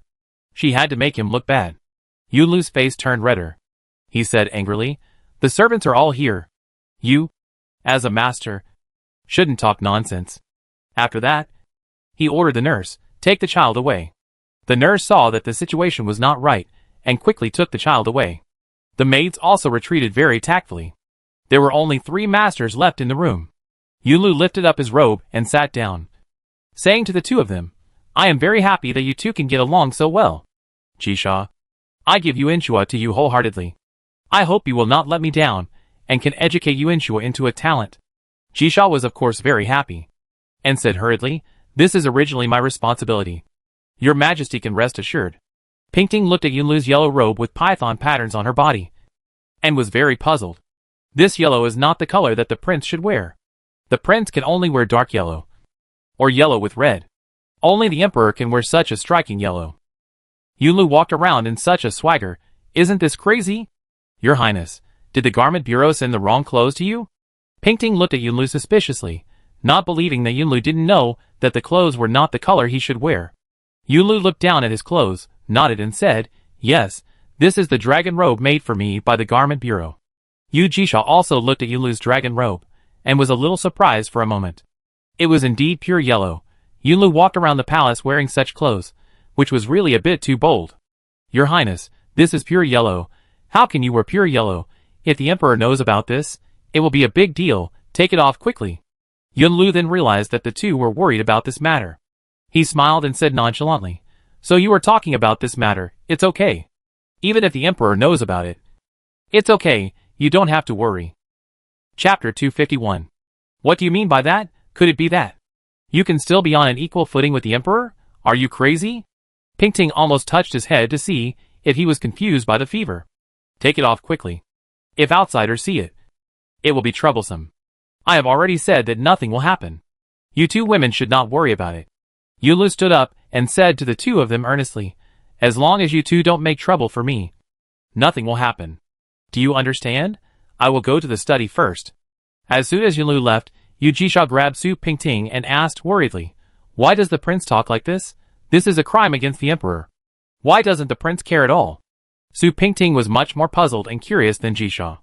Seeing Yunlu so arrogant, not taking this matter to heart at all, this is too illogical. Unless he doesn't care about offending the emperor at all, and the emperor can't do anything to him. This is strange. Is the prince's power so great? Although the prince's power has increased a little these days, it's not to this extent.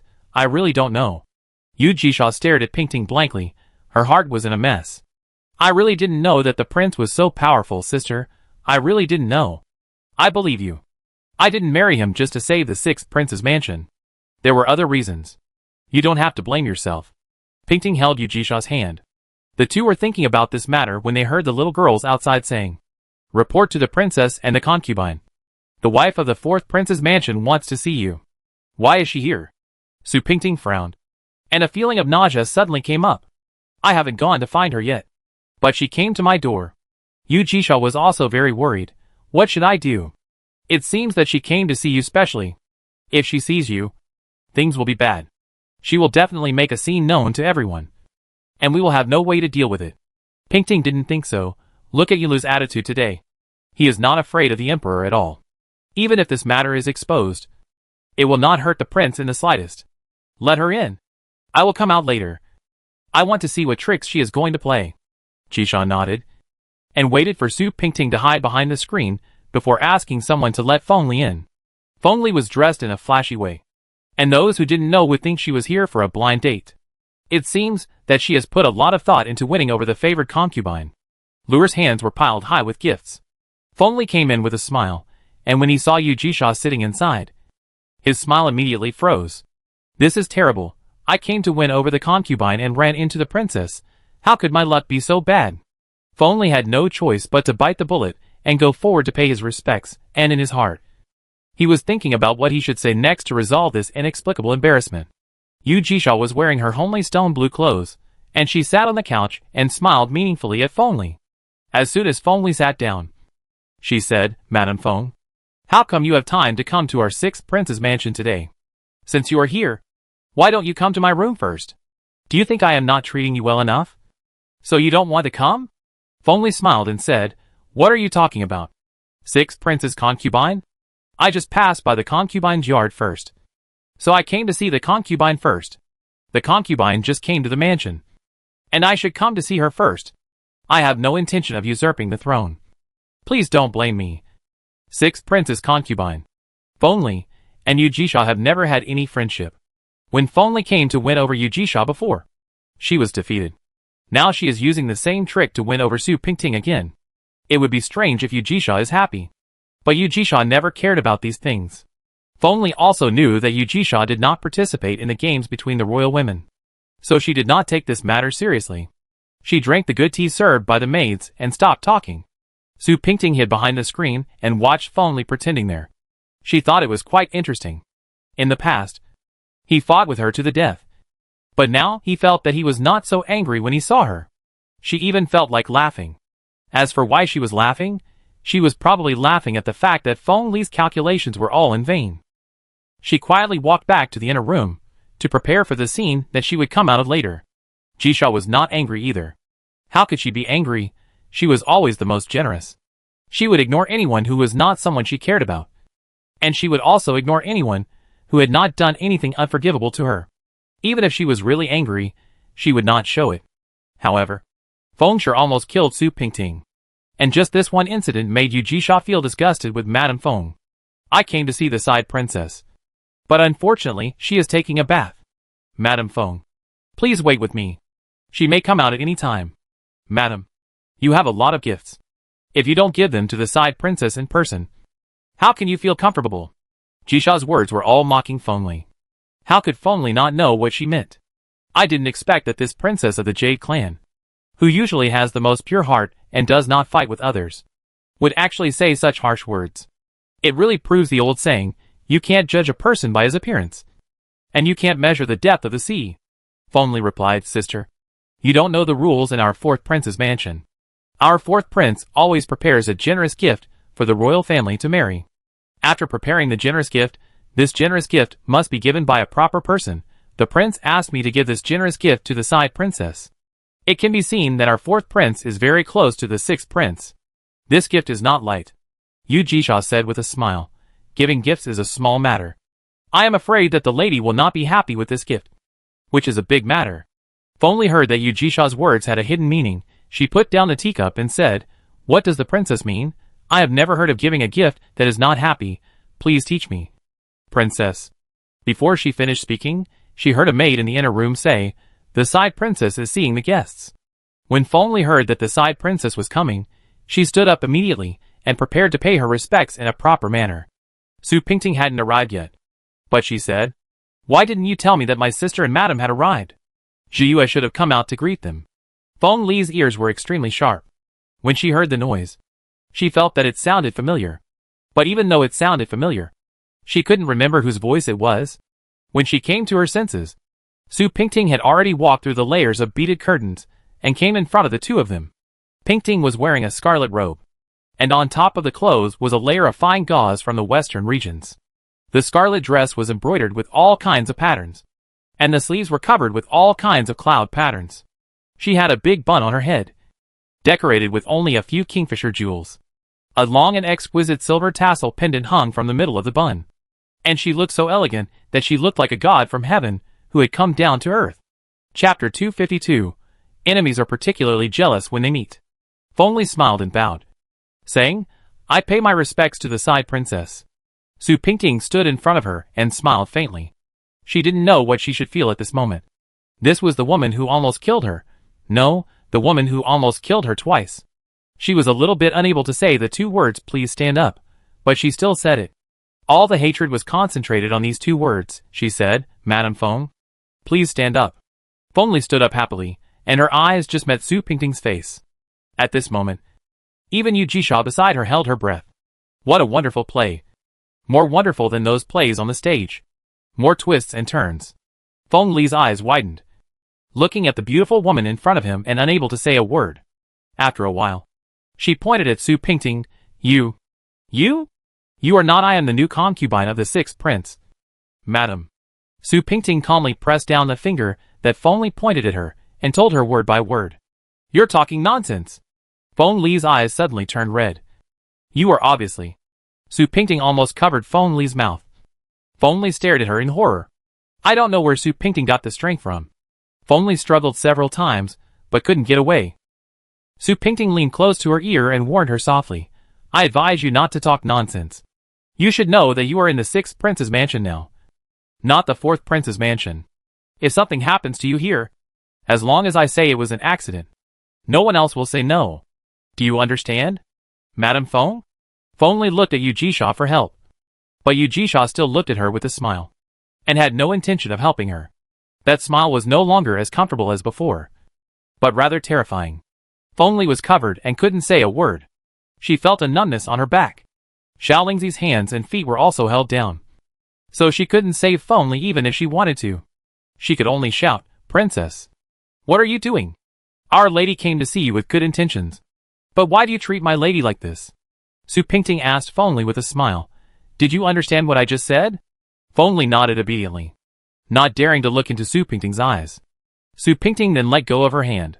Feng Li staggered back 2 steps, and another maid supported her.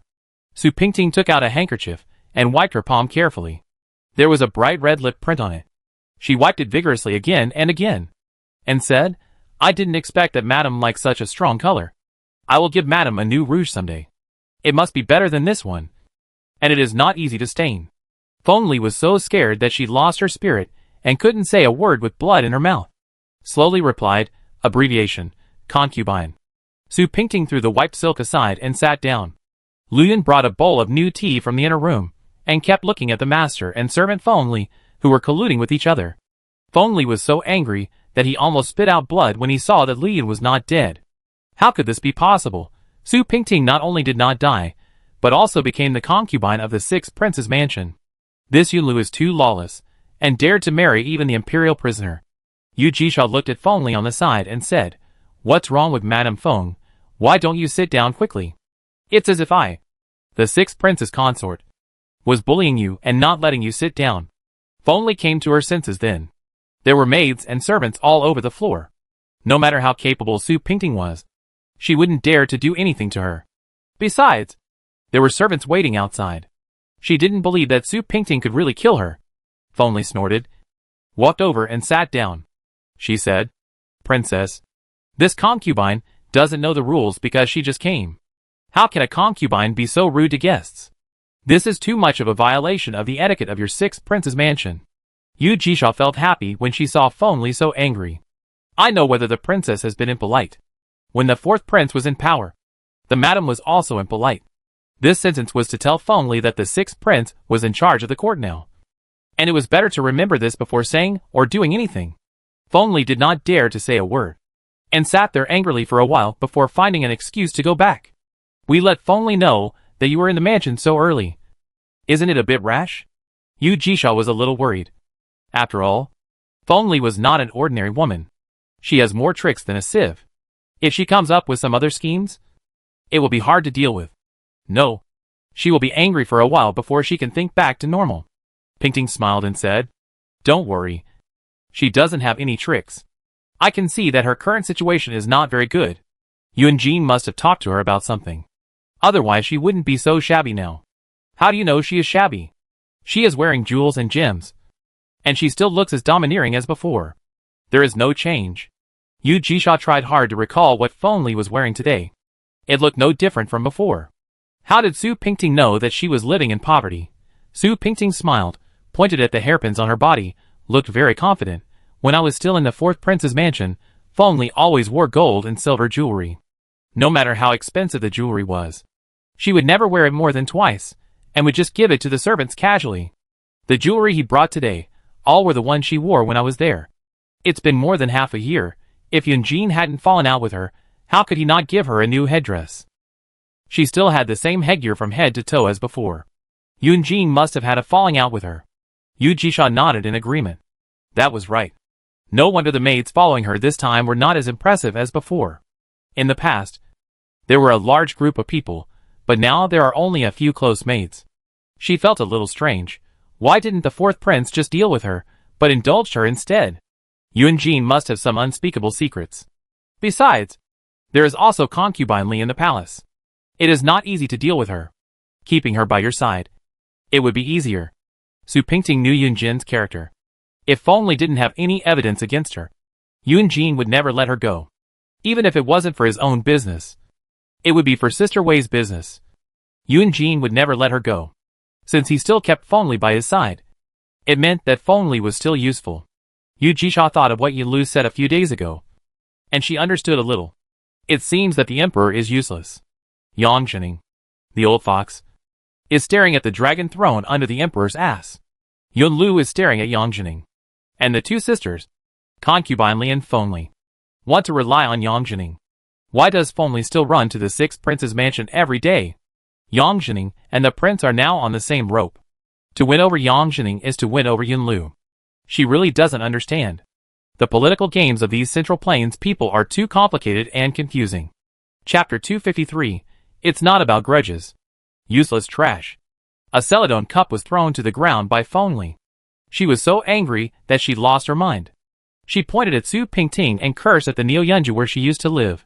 That bitch didn't die, but she became the concubine of the sixth prince. Well, she's lucky enough. She didn't become a death row prisoner, but became a concubine. She smashed a valuable antique to pieces. The maids and women in the room were all terrified. They didn't know how to persuade the lady, so they could only stand aside and let Feng Li lose her temper. Lu grabbed Feng Li's hand and tried to persuade her. "Madam, we can't do this. If you get angry and smash things, won't it hurt your body? That bitch Su Pingting will be even happier." Feng Li was so angry that her mind was confused. After listening to Lu's words, she finally realized it. Yes, her anger just happened to satisfy that bitch Su Pingting. She couldn't be angry. Instead, she had to be happy. Do what she had to do. And live the way she felt comfortable. Yes. Why should I be angry? I'm not angry. I absolutely cannot be angry. Lu hurriedly helped Feng Li sit down. And scolded Inger on the side. "You are a dead man. Why don't you pour a cup of tea for the lady?" Inger had to quickly pour tea for Feng Li. And hurriedly handed it to Feng Li, who knew that when she turned around after pouring the tea, someone happened to be served. And the tea spilled all over the floor. Feng Li heard the sound of the tea bowl being broken and became impatient. "Inger, you hoof. Are you looking for death? You can't even pour a cup of tea. I raised you to eat white rice." "Right." Inger quickly knelt down to pick up the broken teacup, not daring to raise her head. The man put on a frivolous smile at the angry Feng Li, and said, "Oh, I came at an unlucky time today. Madame Feng is still very angry." Feng Li looked up and almost fell off the chair. "You? Why are you here?" The words were trembling, not as loud as before. Feng Li ordered all the maids to go down, and asked them to close the door, and let Lur guard the door again. Lur quickly took the maids down, closed the door tightly, and guarded the door. "Why are you here? Are you crazy?" Feng Li was going crazy. Things happened one after another. and she was overwhelmed. This plague god came again. Isn't this adding insult to injury? Yang Tianbao sat down unsteadily, looking at Feng Li. Have you forgotten what I said? You didn't do what I asked you to do. Why, aren't you afraid that I will find your great husband, the prince, and complain about you? Feng Li snorted softly, turned her head and said, this matter of yours cannot be done in a day or two. Besides, the emperor has no intention of reducing his power these days. Your matter can be put on hold for now. Aren't your father and my sister very close? Your father will ask my sister for help. So why should I interfere? Yang Tianbao's face changed. He walked over and pinched Feng Li's thin chin. What do you mean by this? Threatening me? Or are you unwilling to work for me? Feng Li didn't want to anger him. It would not do her any good to anger Yang Tianbao in the palace. She had to lower her voice and said, that's not what I meant. Don't misunderstand me. This matter should not be rushed. The emperor has always been on guard against your father. Persuading him at this time will only have a counterproductive effect. Yang Tianbao then slowly let her go and asked, just do your job for me. Don't forget who you are. If I get upset one day and say something I shouldn't say in front of the fourth prince, please don't blame me. How dare I blame you? Feng Li turned her back, with a ferocious expression on her face. As long as young Master Yang doesn't make things difficult for me, I will be very grateful. Yang Tianbao knew that Feng Li was not a woman who could keep quiet, and it was not her character to speak so humbly. It must be a temporary compromise. And he might be thinking something bad. He picked up a cup of tea and said, I heard that Su Pingting is not dead at all. And your last effort was in vain. Who told you that? Feng Li suddenly turned his head and looked at Yang Tianbao. I went to the sixth prince's mansion to pay a visit to the prince last time, and saw the servant who used to be by Su Pingting's side, named Lu Yun. After asking around, you will know. Now everyone in the sixth prince's mansion knows that the prince's newly married concubine was originally the fourth prince's original wife. Who doesn't regard this as a rare thing? He tasted the tea, and the taste was not as good as before. The tea is all inferior tea. It seems that Feng Li has really fallen out of favor. The fourth prince doted on the former fourth prince's consort so much. She killed her. Not killing her was already a mercy. Why would he keep her in the fourth prince's mansion as his wife? She is quite capable. Let me ask you, why did the fourth prince let you go?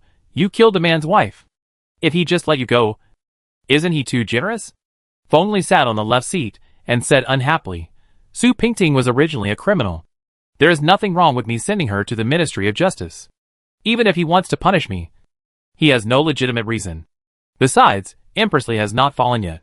If she wants to touch me, I am afraid that Empress Li will not agree. What Feng Li said is not wrong. If Empress Li does not nod, the fourth prince's intention to punish Feng Li is just empty talk.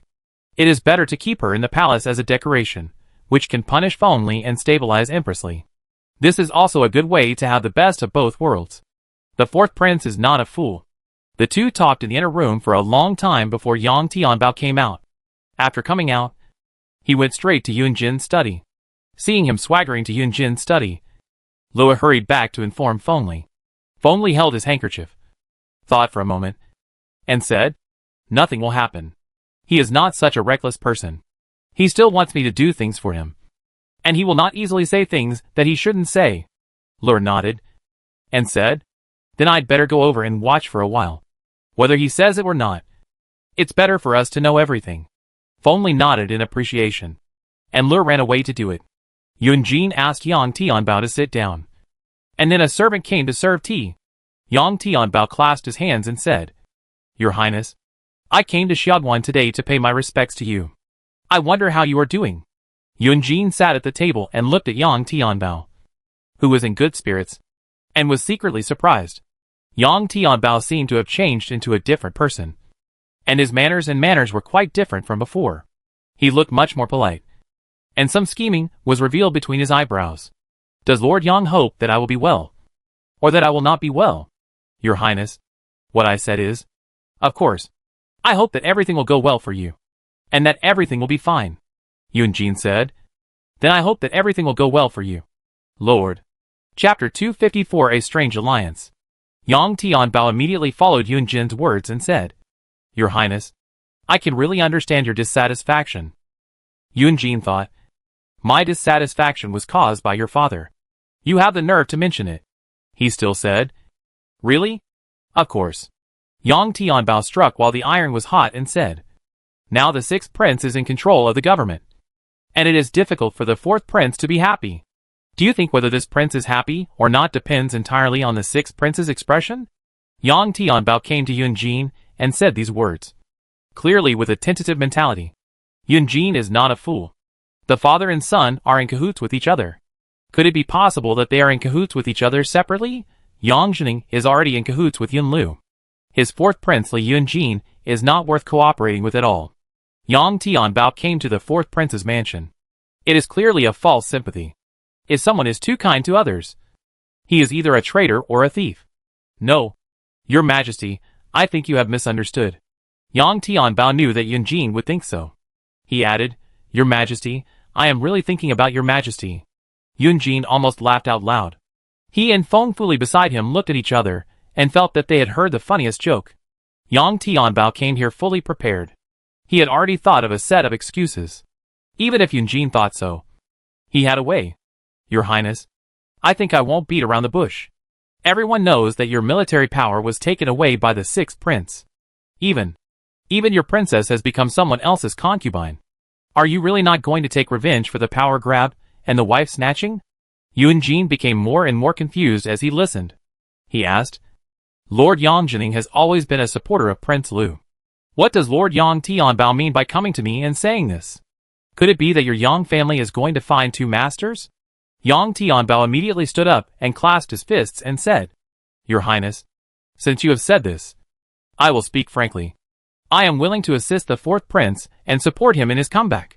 Please give me a chance and let me serve you like a dog. These words really shocked Yunjin. What is going on? The father wants to kill me, and the son wants to support me. Is this family mentally ill? Sir Yang, I have never had any intention of making a comeback. I am afraid you have found the wrong person. Your Majesty, Yang Tianbao stepped forward. Looking very serious, I am speaking from the heart. Please take my words to heart, and I will die without regrets. But I still can't understand why you don't join your father in supporting the sixth prince. How can I trust you like this? You know, if officials collude in private, it will be a capital crime if the emperor knows about it. Yunjin pretended to be scared, and did not intend to agree to Yang Tianbao's inexplicable alliance request. It was obvious that Yang Jining sent Yang Tianbao to be a spy. Isn't Yang Jining too stupid? He just thought his son sent Ali to do this. Is he mentally ill? Or does he think that the fourth prince is mentally ill? Of course, I know what the prince is worried about. Please rest assured, I will not be on the same side as my father. Yang Tianbao said so confidently that Yunjin was a little shaken. Could it be that there was some rift between them that he didn't know about? However, there have been rumors that Yang Jining has an adopted son who is very much loved by him. Yang Tianbao can't compete with that adopted son, so it's not impossible for him to find another way out. Yunjin was thinking. Yang Tianbao suddenly knelt down with a thump. I know that when I was in Yangzhou, I offended the prince and the princess. Please don't blame me. I really want to rely on you. Please see my sincerity. Yunjin thought again and again, but still declined. Lord Yang, it's getting late. You should go back home early. I will consider what you said, but you should not have too much hope. I said that I never thought of making a comeback. Please don't make it difficult for me.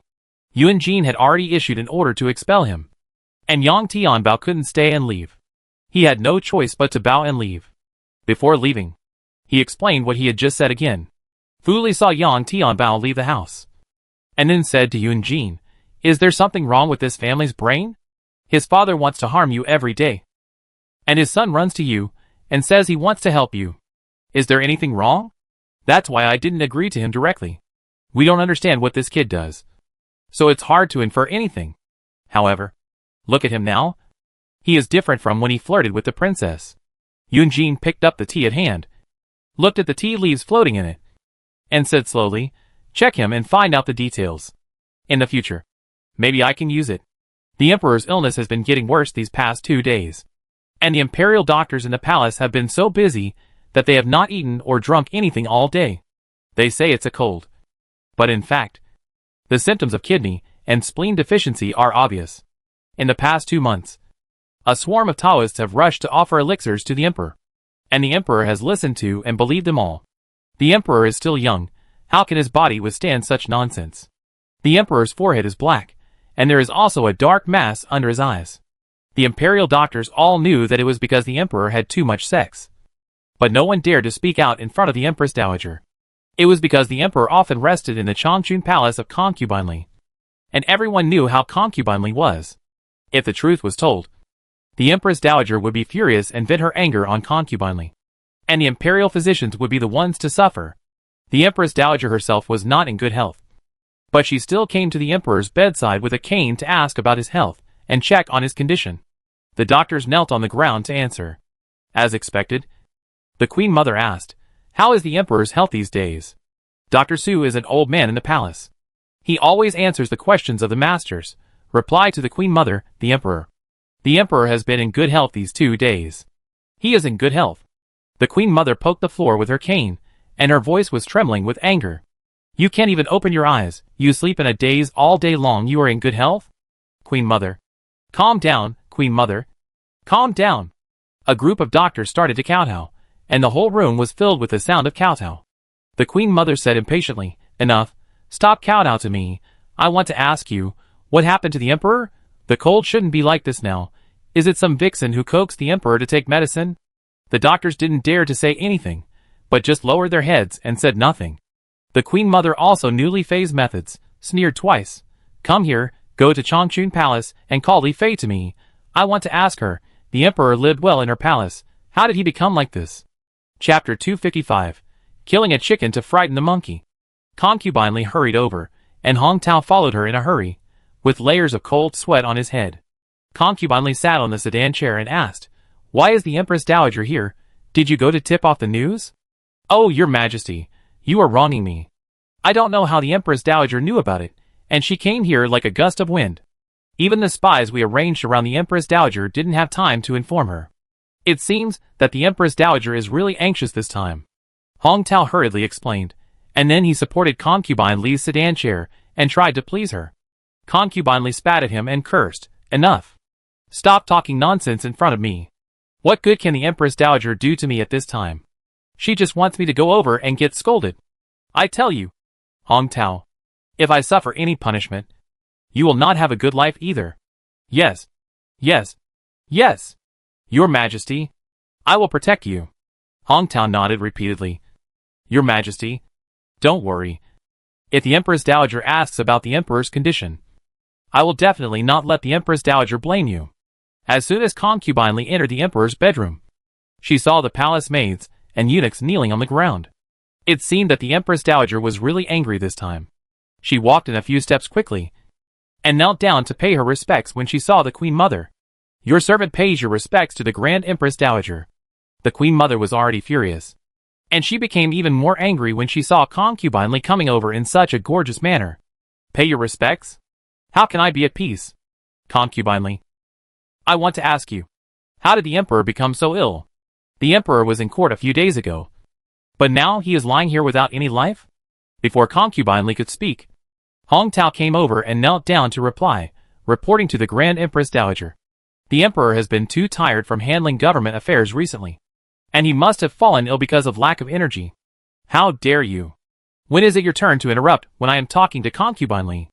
The Queen Mother was furious, and even scolded Hong Tao, the chief steward beside the Emperor. Everyone was even more afraid to speak, fearing that the disaster would happen to them. I will die. I will die. Hong Tao was so scared that he kept kowtowed, and tears came out of his eyes. Please calm down. Empress Dowager, Li Fei, I'm asking you a question. Did you bring those bearded Taoist priests to present some elixir to the Emperor again, and drain the Emperor's body? Right. The Empress Dowager ignored Hong Tao, and was furious with Li Fei. Concubine Li couldn't sit still any longer, and quickly knelt down to reply, in reply to the Empress Dowager. The Emperor wanted to take the elixir himself, and it's none of my business. It's not that I didn't persuade the Emperor, but he refused to listen to me. It's really unfair for me to say that I encouraged the Emperor to take the elixir. You are wronged? The Queen and Concubine Row haven't seen the Emperor for a long time. Except for you. No one else has entered the Emperor's bedroom. You still want to quibble? Those Taoists listen to you the most. Everyone knows that the Emperor has a Concubine Li by his side, who loves to serve him all kinds of elixirs. Do you think you can do whatever you want just because I'm sick? You're really brave. The Queen Mother became more and more angry as she spoke. She couldn't catch her breath and started coughing. I worked so hard. I worked so hard to raise the Emperor, but it's not for you to ruin him. The Grand Empress Dowager was so angry that Concubine Li could only listen to the Grand Empress Dowager's scolding without saying a word. She was also worried. If something really happened to the Emperor, one of Yang Jining and the sixth prince would take advantage of it. Although she was on good terms with Yang Jining, it was absolutely unacceptable for the Emperor to get into trouble at this time. The Empress Dowager had no power behind her, and the Empress's family could not be on good terms with Yang Jining. If something went wrong at this time, it would be like a sheep walking into a tiger's mouth. It would be easy for Yang Jining to rebel. She just wanted to use Yang Jining's power to consolidate her position in the harem. She didn't want to be a widow at such a young age. It would be okay if the Empress Dowager was still here, but if she was even angry to death, it would be fatal. Concubine Li quickly advised, "It's all my fault for not being able to persuade the Emperor. Please calm down, Empress Dowager, and don't get angry and hurt yourself." "Where are those Taoists?" the Empress Dowager asked, holding her chest and suppressing her anger. Reporting to the Empress Dowager, "They are still being housed in the palace." Hong Tao moved in front of the Empress Dowager and replied, "These Taoist priests cannot do any proper work, and instead have harmed the Emperor to this state. Pass on my order, expel all the Taoist priests in the palace. They are not allowed to stay in the capital any longer, and all of them are sent to Huzhou." The Empress Dowager coughed in bursts, and Nani Zhan quickly poured a cup of tea. Hong Tao looked a little embarrassed, and he risked his life to ask, "Empress Dowager, if you don't ask the Emperor about this matter, I'm afraid the Emperor will blame me if he knows." "You are afraid of the Emperor's blame, but aren't you afraid of my blame?" The Empress Dowager slammed the table, and Hong Tao rolled down immediately. Concubine Li was still kneeling on the ground. She didn't dare to get up until the Empress Dowager told her to. The Empress Dowager picked up the tea bowl, glanced at Concubine Li kneeling on the ground, and said, "In the future, if anyone dares to instigate the Emperor to do these weird things, don't blame me, Hong Tao, as the chief eunuch in the palace. You will be the first to be punished for not taking good care of the Emperor. I will die. Please forgive me, Empress Dowager." Hong Tao knew that he could not avoid being beaten, so he begged the Empress Dowager to give him fewer strokes. "I'll give you 20 strokes of the cane. Accept them.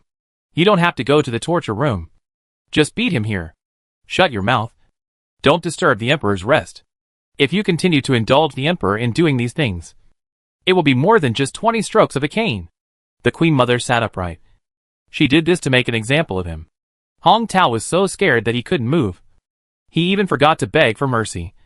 He just stared at Concubine Li with his big eyes, asking for help. Concubine Li couldn't even save herself. How could she care about him? "Your Highness, please plead for me. Please plead for me. Your servant, have done something wrong. And you are counting on me to save you? Are you still dissatisfied with the decision of the Grand Empress Dowager?" Concubine Li quickly distanced herself from Hong Tao and glared at him fiercely. Hong Tao knew that Concubine Li was unreliable, so he had to shut up and wait for the board to fall on him. The Grand Empress Dowager then let Concubine Li get up. Concubine Li's legs were numb from kneeling, and she couldn't stand steadily when she stood up. Ina helped her to the side, and a group of people watched Hong Tao being tortured. Hong Tao was a brave man, and he didn't even make a sound when the board fell. He was beaten with one board after another, and his white middle clothes were stained with bright red blood. Concubine Li couldn't bear to see such a bloody scene, and she kept turning her head away and didn't dare to look at Hong Tao. The eunuchs and palace maids watched Hong Tao being tortured, and they were all terrified. The Empress Dowager was killing a chicken to scare the monkeys, and Hong Tao was the first unlucky chicken. If the Emperor got better, it would be fine. But if something really happened, it would not be solved by 20 boards. Chapter 256 Sad or Happy.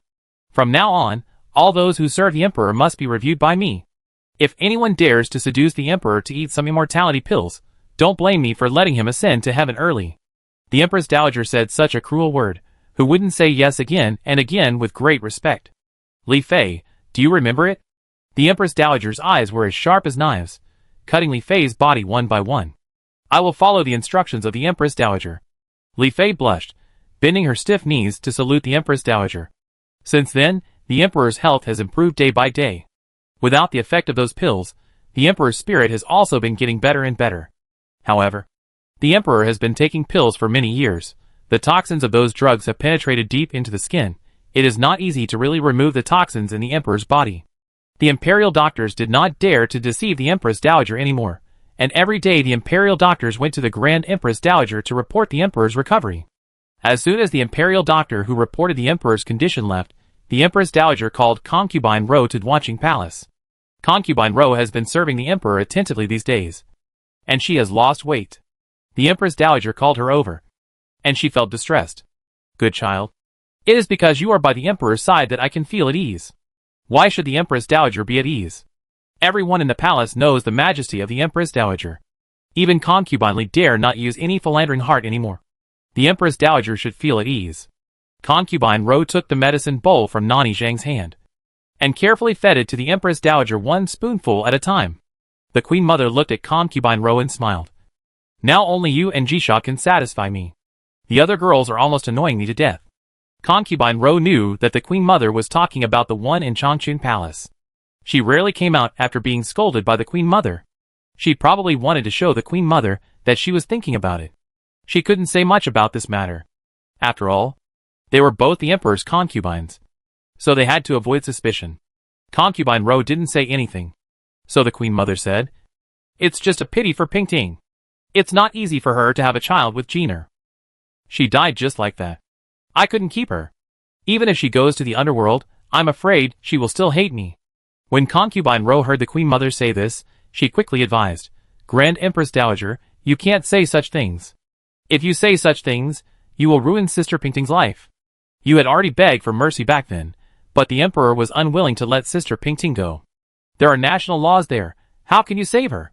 The Queen Mother coughed twice again, and Concubine Ro moved behind the Queen Mother and gently pounded her. The Queen Mother didn't know where the rumor came from, and whispered to Concubine Ro, "I heard that the Sixth Prince and Yang Jining are very close. Have you heard any rumors? According to the family rules of our ancestors, the harem cannot interfere in politics." Even if Concubine Ro heard any rumors, she would not tell the Queen Mother. Concubine Ro has always been cautious and careful, and she only seeks to be safe in doing things. She has been in the Deep Palace for many years, and has long seen the law of the jungle in the palace. If she didn't know how to protect herself, how could she live to this day?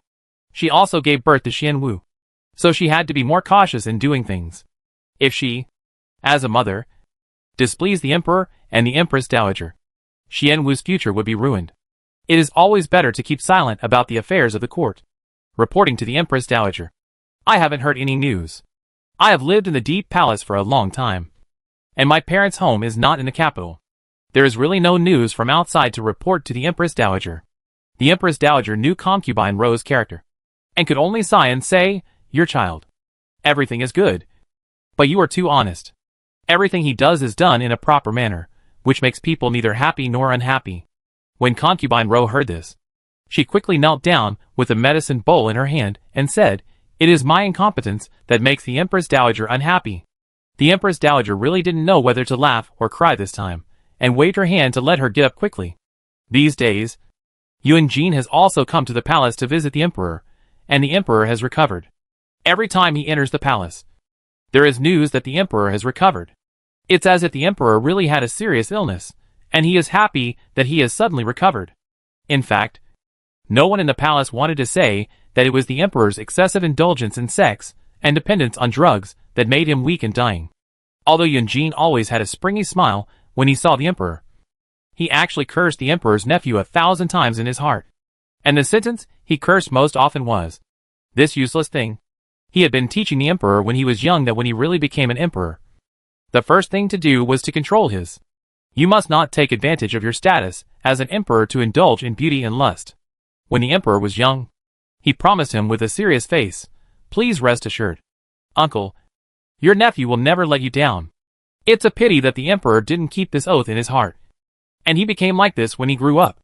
After seeing the Emperor, Yuan Jin ran to the Imperial Garden to relax, thinking about the things that happened in the past few years. He suddenly felt a sense of sadness. He was originally a loving father, filial son, and concubines, but it seemed that overnight, he became a lonely man. The Emperor's nephew, who he had raised, was extremely estranged from him. His wife was abducted by his younger brother, and his 2 wives passed away one after another.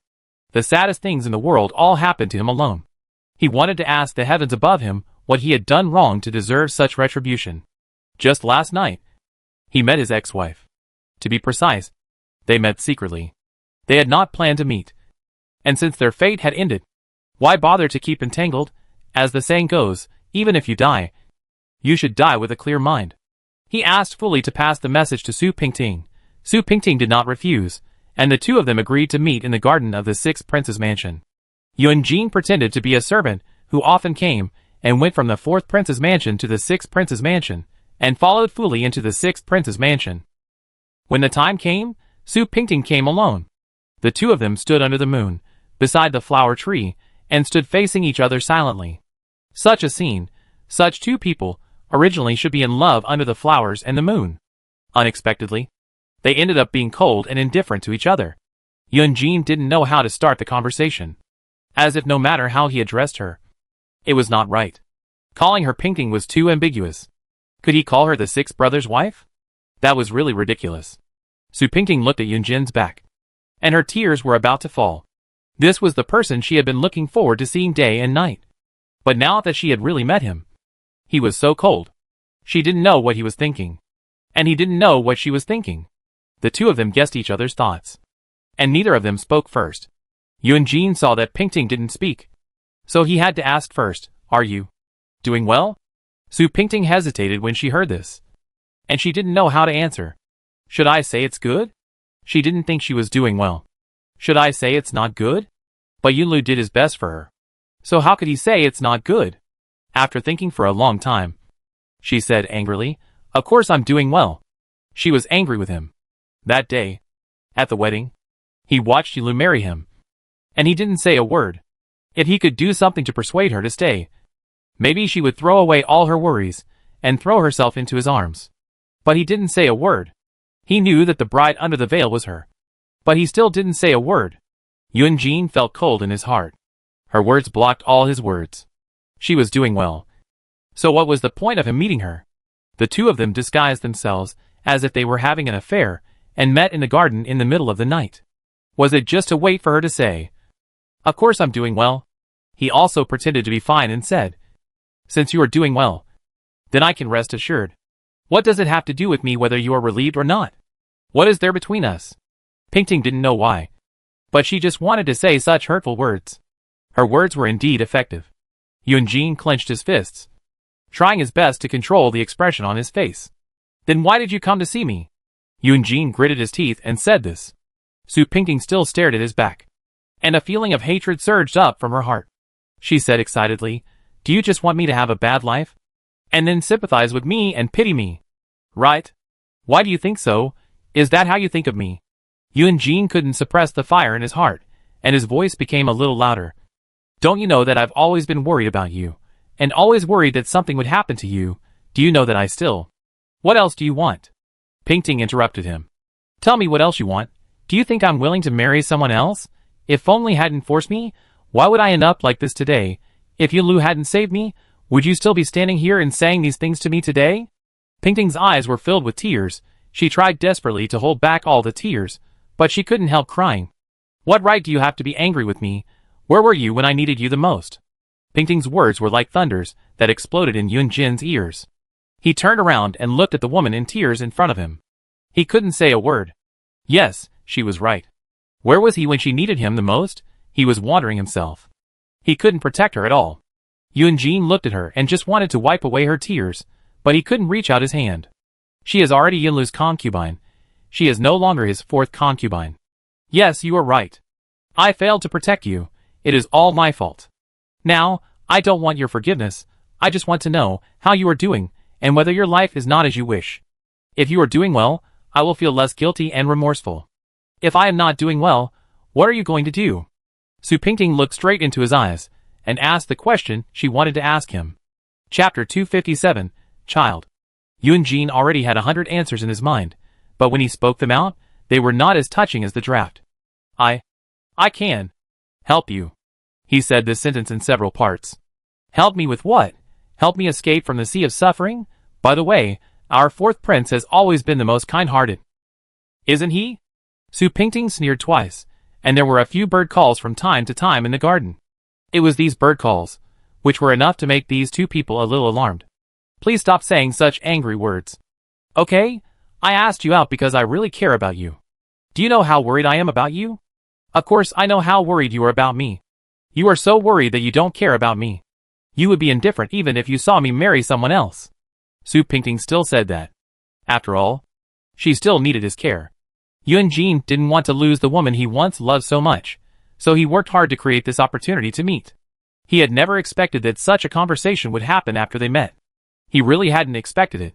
No matter how calm and composed he was, his calmness and composure all went down the drain when he met Su Pingting. All the prepared remarks were forgotten. You clearly know that it was because I was considering Yunlu's relationship. Do you think I would be willing to see you handed over to someone else? If I had known at that time that the Emperor had given you to Yunlu in order to please him, why would I be so afraid of you that I dared not recognize you? Su Pingting saw that Yunjin was speaking sincerely, and her anger had subsided by a third. But she still didn't understand why Yunjin knew nothing about the plan between Yunlu and the Emperor. What's going on? Could it be that you really have lost the Emperor's favor? This question made Yunjin speechless. He swallowed his saliva and answered stiffly, yes. Su Pingting couldn't sit still. How could it be like this? I originally thought that even if the Emperor favored Yunlu, he would never let you sit on the bench. Now it seems that you are sitting on the bench. Right? Didn't Yunlu tell you these words? This time it was Yunjin who was surprised. Isn't this something that Yunlu should be proud of? Judging from Pingting's tone, Yunlu didn't seem to have mentioned this matter. As soon as I returned to the capital, I handed over all my military power. Now Yunlu holds my half of the tiger talisman. And Yang Zhining is also in cahoots with him. What? Don't you know all these things? Su Pingting answered truthfully. I do know that Yunlu and Yang Zhining are in collusion. But I didn't know that Yunlu took your military power. Heh! Yunjin sneered. It seems that he is really afraid that you will worry about me and distract yourself. So he didn't tell you anything. What's the point of saying this now? I am already his concubine. Even if I don't like him, I can't leave that home now. You also know Yunlu's temper now. If I leave now, Jisha will not be happy. I am not a kind person. Nor do I need to consider the happiness of others. It's just that I owe too much to Jisha. And I really can't bear to see her become the next Bai Yi. Whenever I see her happy for Yunlu's little bit of approach, I can't leave that home. Yunjin looked at Su Pingting, and there was a different feeling in his heart. She seemed to be more mature than when she was in the fourth prince's mansion. She was no longer as willful as a clumsy little girl. She would actually sacrifice her own happiness for the happiness of others. This was something Yunjin had never expected. You have changed. Pingting. Your change surprised me. How can I not change? I feel like I have died once. Nothing is the same as before. As she said this, she touched the faint scar near her ear. Yunjin looked along her hand, and saw a faint scar that looked like a knife scar. It was dark here. And if she hadn't pointed it out, he wouldn't have seen the scar on her face. He grabbed her hand suddenly, and asked, What's going on? Is that how that man takes care of you? He questioned Su Pingting loudly, completely forgetting that this was a secret meeting in the sixth prince's mansion. You shout louder, and let everyone know that I, the concubine of the sixth prince's mansion, came here in the middle of the night to steal a man. Then, I can really die again. Su Pingting lowered her voice, and pulled her hand out of Yunjin's palm. Yunjin realized that this was not the fourth prince's mansion, and that being so loud would cause trouble. Since you are thinking about her, I will not say anything more. I just hope you will take care of yourself in the future, and not fall into other people's traps easily. As for the suffering you have endured, I will make that woman pay you back double. I have no suffering. But Sister Wei, if you still have a little conscience, please remember everything Sister Wei has done for you. She was still thinking about you wholeheartedly until she died. Whether you can do something for her depends on you. Su Pingting turned around and was about to leave after she finished speaking. As soon as she left, she was stopped by Yunjin again. What else do you want to say? Pingting, I know you blame me. But can you let me see the child? At least I am still his father. Right?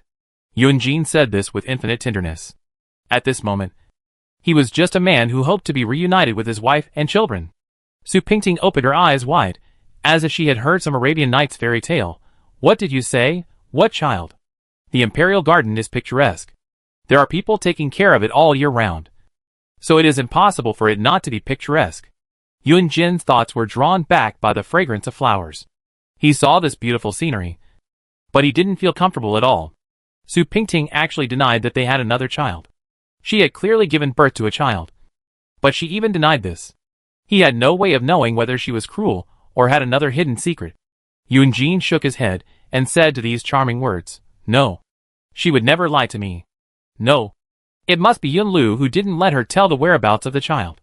But even if Yun Lu didn't let her tell, what would it matter if she told the place where they talked last night? She flatly denied that she had given birth to a child. Isn't this unreasonable? Everyone knows the fact. But she is the only one who denies it. Isn't this a very strange thing? Su Pingting was as shocked as Yun Jin. She didn't sleep all night after she went back. She touched her belly back and forth in the quilt. She couldn't believe what Yun Lu said. She actually gave birth to a child. How could she have given birth to a child? She had no memory of anything. How could she have given birth to a child? She knew in her heart that it was not completely impossible. She could guess a rough idea just from Liu Yun's evasive eyes, and Yu Jisha's hesitant expression. If she really had a child, then where did the child go? She didn't dare to think about it any further.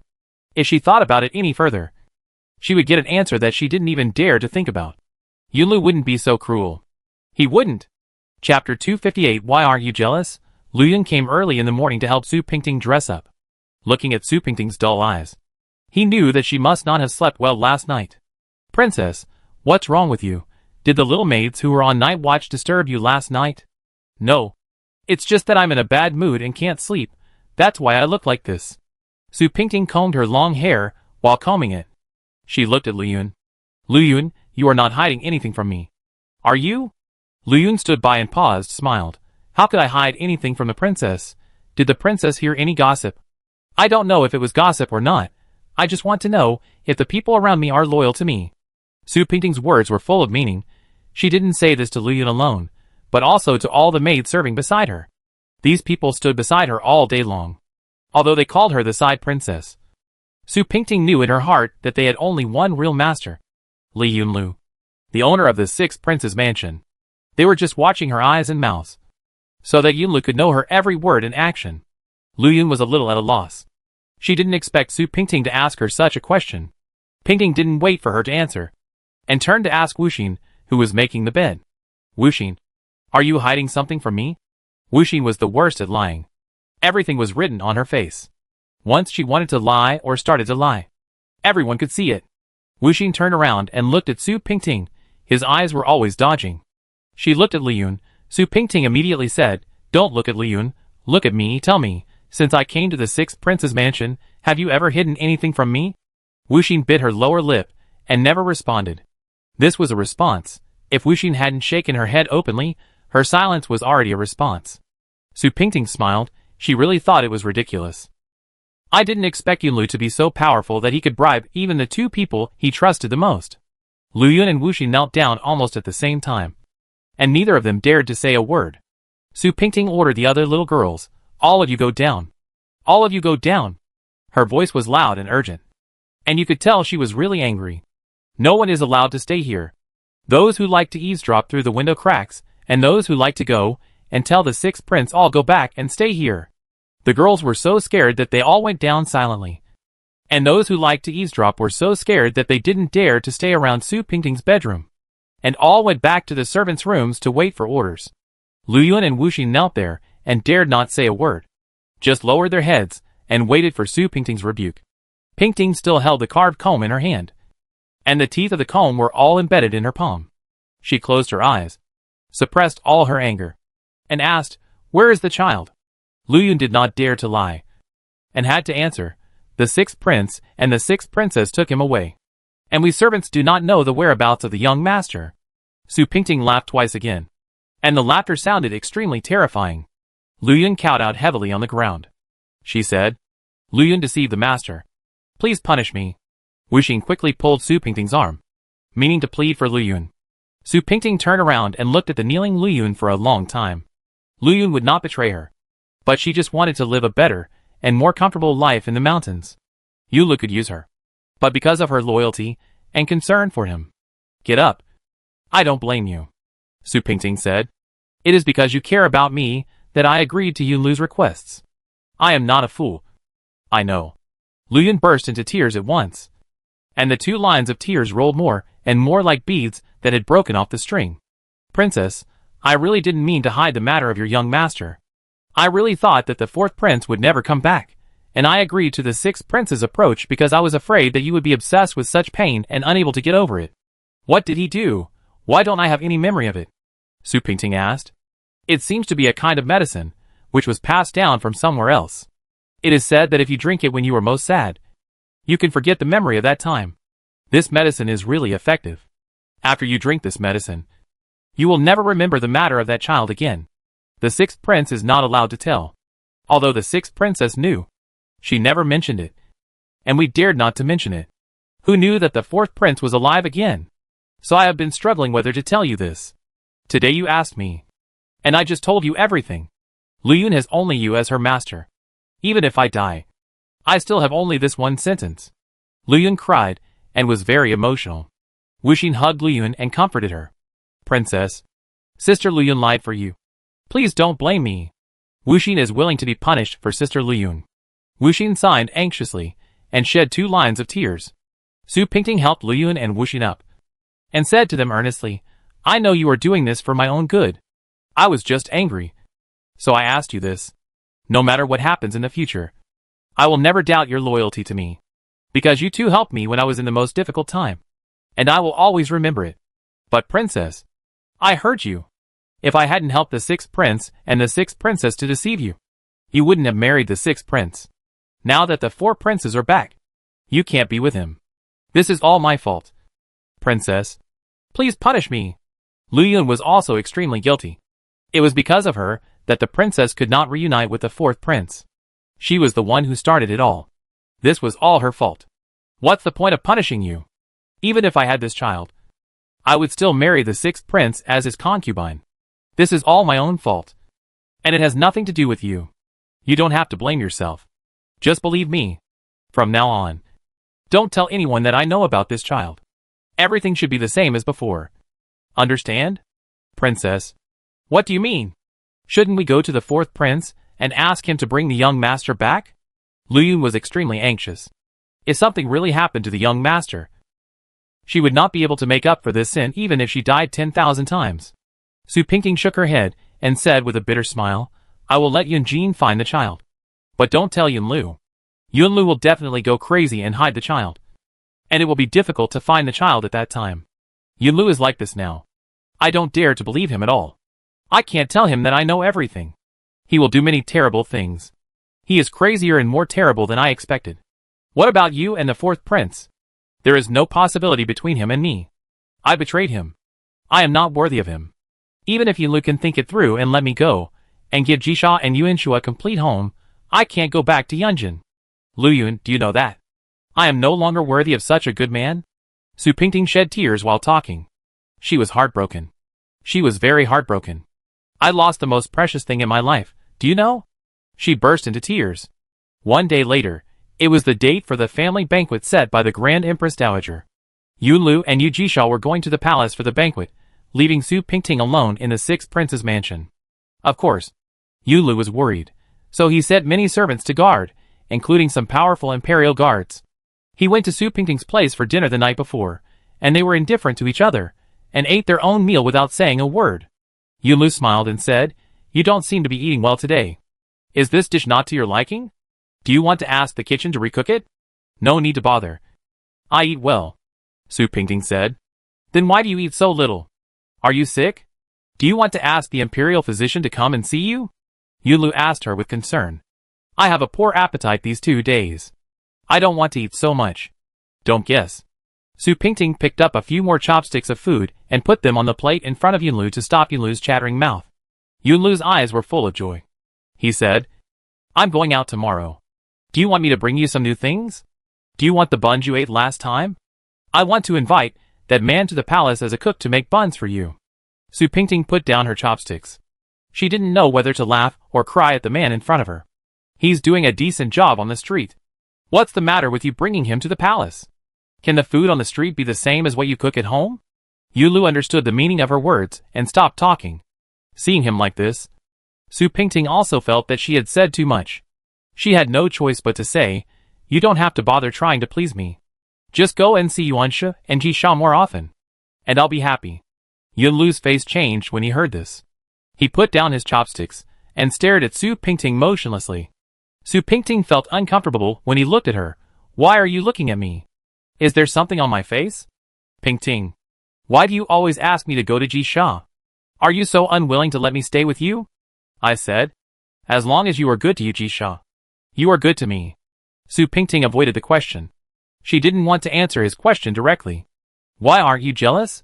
Other women are vying to keep their husbands by their side, but you are the only one who wants to push me into the arms of others all day long."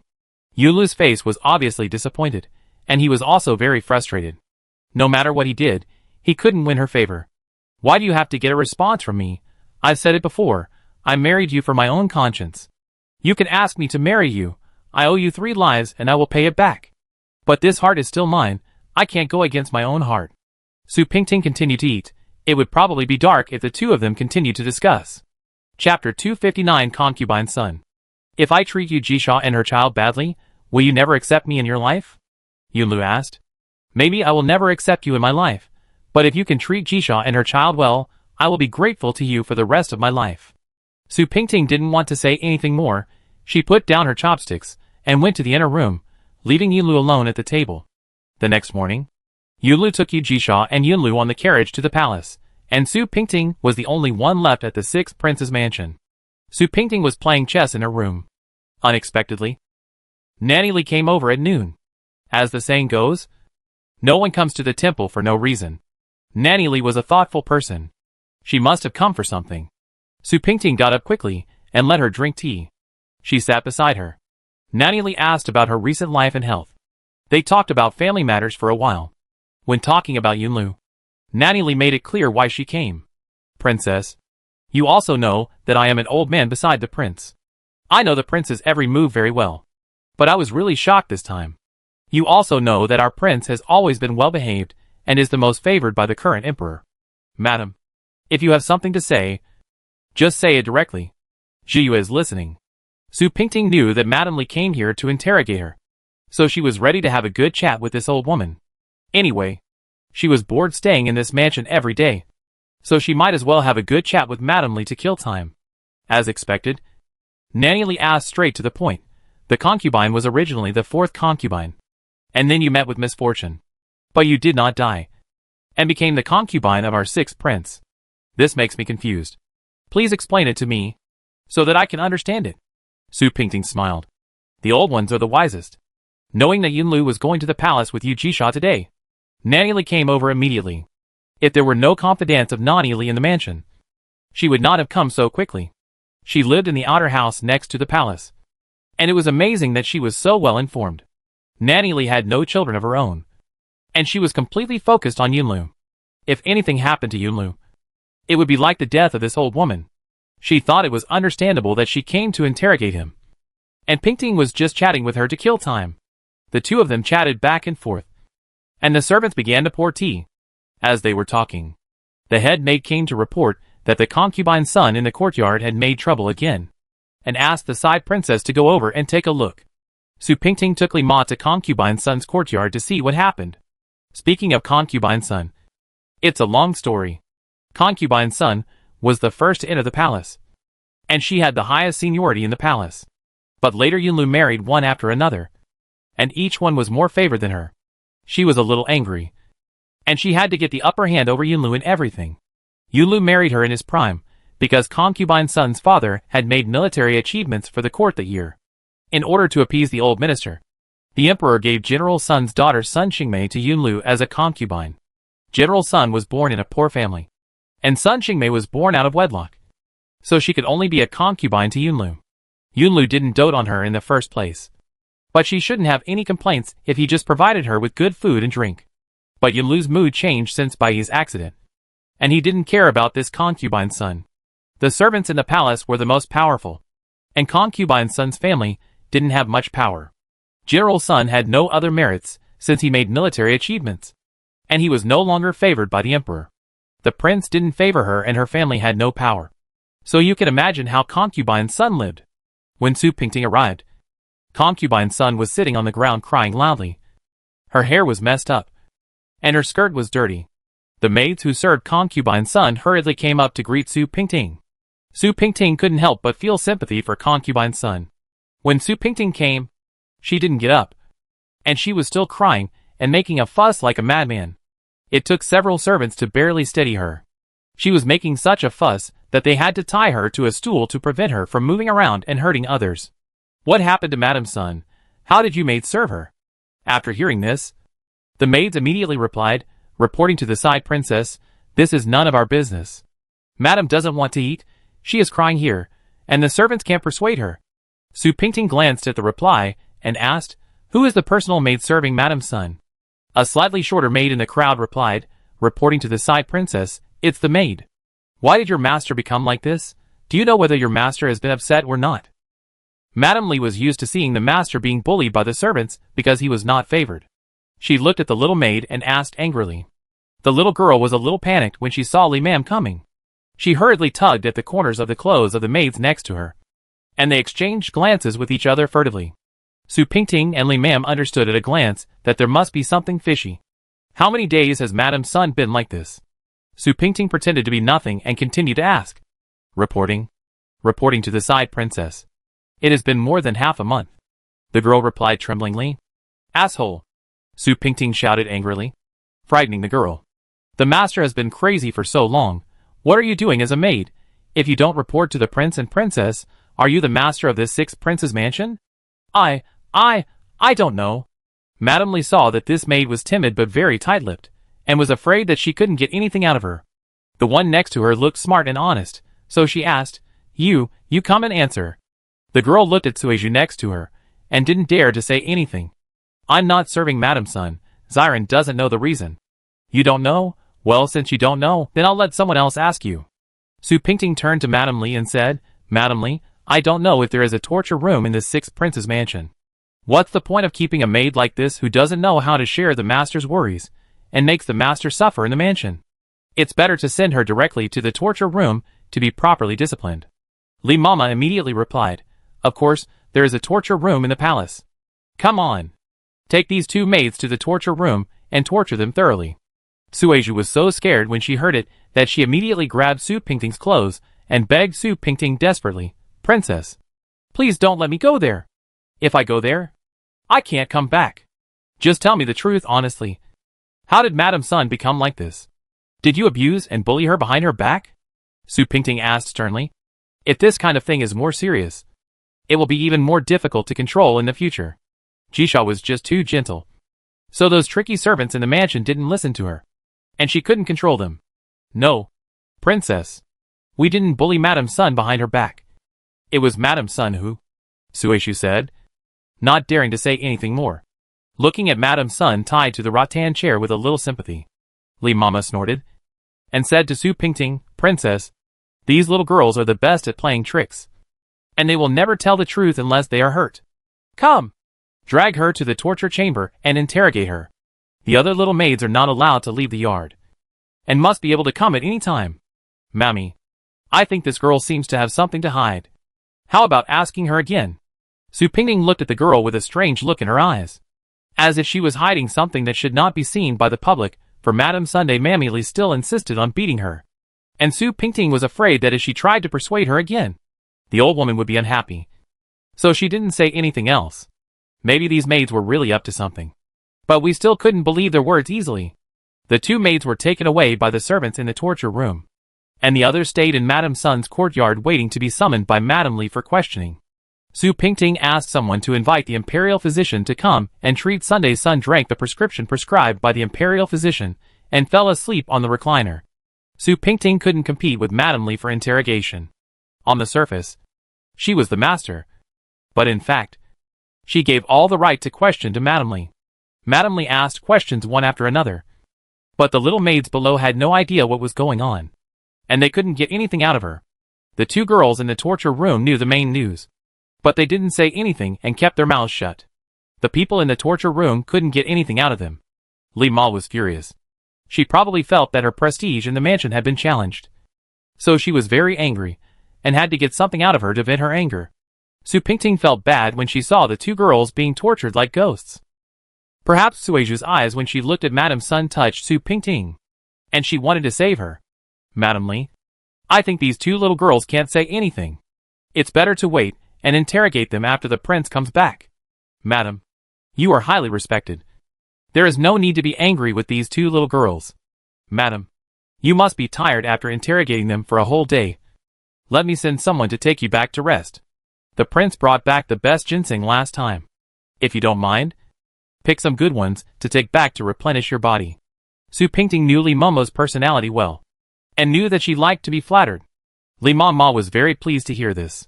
She sighed. The concubine is really thoughtful. If I had a daughter as sensible as the concubine, I would wake up laughing in my dreams. These little girls are always dishonest. The concubine must interrogate them thoroughly. I am indeed a little tired. I will take my leave now. After picking the ginseng, Li Momo went back in a swagger. Su Pingting sent Wu Xian to take her back, also to make her look good. As soon as Li Momo left, Su Pingting sent someone to the torture room to pull Cui Zhu out for questioning. Chapter 260. You can know a person's face, but not his heart. You also know what kind of character Li Ma is. I can rescue you once, but I can't rescue you a second time. I know you have some unspeakable secrets. If you have any unspeakable secrets, tell me now, otherwise there will be no second chance. Think about it carefully. Su Pingting told the truth, and also wanted to help this little girl. She was covered with green bamboo, and her words were a little unclear. She looked at Su Pingting, and suddenly crawled to Su Pingting's feet, pulled Su Pingting's clothes and cried, "Princess, please be kind and save our Madam Sun. I will naturally find someone to cure her illness, you can rest assured about this. Tell me honestly, why did your wife go crazy? You are her personal maid, how could you not know anything?" Su Pingting used both soft and hard tactics. She didn't believe that she couldn't get the truth out of her. Sueju shook her head and said, "Princess, my master is not only crazy but also..." Sueju hesitated to speak. It seemed that there must be something more serious. Su Pingting asked all the maids to go down, leaving Sueju alone in the room. "You can talk now without worry." Su Pingting wanted to help her up, but she couldn't stand up because her knees were hit. Su Pingting could only squat to talk to her. She didn't even have the strength to speak. Her voice was so soft that she couldn't hear clearly without squatting. "Princess, I know you are capable. You must save Our Lady." Sueju still held Su Pingting's clothes tightly. Her eyes were full of tears. Su Pingting was a little confused. She said she would ask the imperial physician for Sun. Why did she still say that? "Don't cry first. What's going on?" Our madam is pregnant." Sueju's voice was low, sounding like she didn't want others to know about this. "But being pregnant is a good thing. Why don't you want others to know? Some mistresses in the mansion are mean-spirited, and don't want concubines to have bad children, so the concubines dare not let the mistress know that they are pregnant. But Yu Jisha has always been the kindest to people, and she is clear about rewards and punishments. Why is Sueju so scared? And why does she want Su Pingting to save her? It's a good thing that your wife is pregnant. Why are you so scared now? Actually, the child in our wife's belly is not the sixth princess." Sueju stammered before telling the truth. Su Pingting looked at Sueju. She looked straight into the girl's eyes, and couldn't believe what she said. But the imperial physician, who came to check the pulse just now, did look a little abnormal, and spoke hesitantly like Sueju. It must have been diagnosed that Sun was pregnant. This imperial physician was an old man in the sixth prince's mansion, and he was very mature in his conduct. If there was anything, he would only report it to Yunlu, and would not easily tell others. Su Pingting thought for a moment, and asked, "If her child is not the prince's, then whose is it? I advise you not to speak nonsense in order to clear your name. Concubine, you must believe me. Although our wife should not have raised a child with someone else, she had no choice. The prince doesn't care about our wife at all. Our wife stays alone in the empty room all day long. Even a stone man can't protect her. I am our master's dowry maid.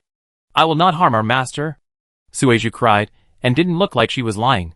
Su Pingting had to lower her voice, and asked again, "Who is the father of this child?"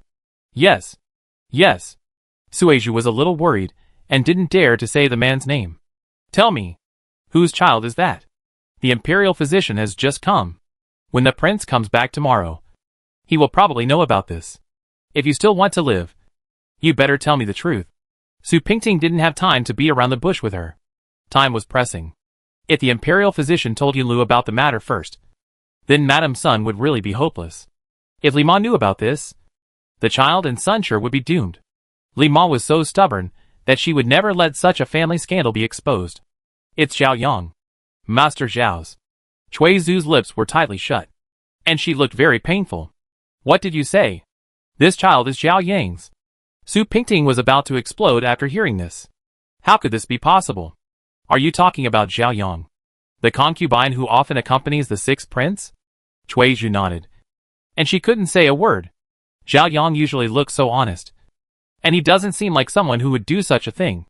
Su Pingting asked again, are you really talking about him? Princess, how many heads do I dare to lie to you? Zhao Yang is a beast. On the surface, he is a gentleman, but behind the scenes, he is a beast in human skin. Sueju became more and more excited. He hooked up with our wife 2 months ago. At that time, he was in favor, and everyone in the mansion fawned on him. I thought he was just an ordinary lover, but I didn't expect him to be such a conscienceless person. After he got together with our wife, he started to take advantage of her everywhere. Every time he came to our wife, he would either beat her or scold her. Even when he was doing that with our wife, he would beat and scold her. We couldn't stand it anymore and wanted to go over to persuade him, but he drove us out. Sometimes he even scolded us. Su Pingting was more and more shocked as she listened. She had always thought that Zhao Yang was a gentleman, but he was just a tool used by Yunlu to cover up his true intentions. Unexpectedly, he was such a man behind the scenes. Do you have any evidence? Su Pingting still couldn't believe Sueju's words easily. Sueju immediately took off her clothes, even her undershirt. She was covered with scars of all sizes, all bruises. Today's wounds were bloody, and the previous wounds had already begun to scar. Su Pingting looked at the wounds on her body, and felt very uncomfortable. This was simply not something a human could do. These scars were shocking. Su Pingting covered her mouth in surprise. Princess, look at the scars on my body. They were all caused by Zhao Yang. Our wife is even more covered with scars. And so is Hong Hua. When Zhao Yang heard that my wife was pregnant, he threatened her not to tell anyone about it, or he would kill her. He said that if the prince knew about it, he would not believe what my wife said, and told her not to say a word. My wife was so scared and frightened that she went crazy. I can't believe that he would do such a thing, Su Pingting said to herself in surprise, not daring to look at the scars on Sueju's body. Don't worry. If the truth is what you said, I will never let this beast go unpunished. Princess, I don't ask for my own life, but I only ask you to save my wife's life. Although my wife did something wrong, she is not guilty of death. If the prince knew, he would definitely take my wife's life. Sueju kowtowed 3 times on the ground again, and Su Pingting quickly helped Sueju up. Su Pingting whispered in her ear, go back to the torture room now. I will not regret what I promised you. You go back peacefully and wait for my news. Regardless of whether your wife is right or wrong, I will never let Zhao Yang, this villain, get away with it. Sueju was taken back by the servants with many thanks. Su Pingting sat alone in the room in a daze. Lu Yun poured tea and came over. Seeing Su Pingting in a daze again, she knew that Sueju's visit must be for no good reason. She could also guess roughly. When Sueju said that, she was next door. She vaguely heard words like child and beast on her face. Lu Yun put the tea next to Su Pingting, and Su Pingting didn't even see her coming. Lu Yun whispered, Princess, are you going to help someone again this time? Su Pingting was startled, not knowing when Lu Yun ran in front of her.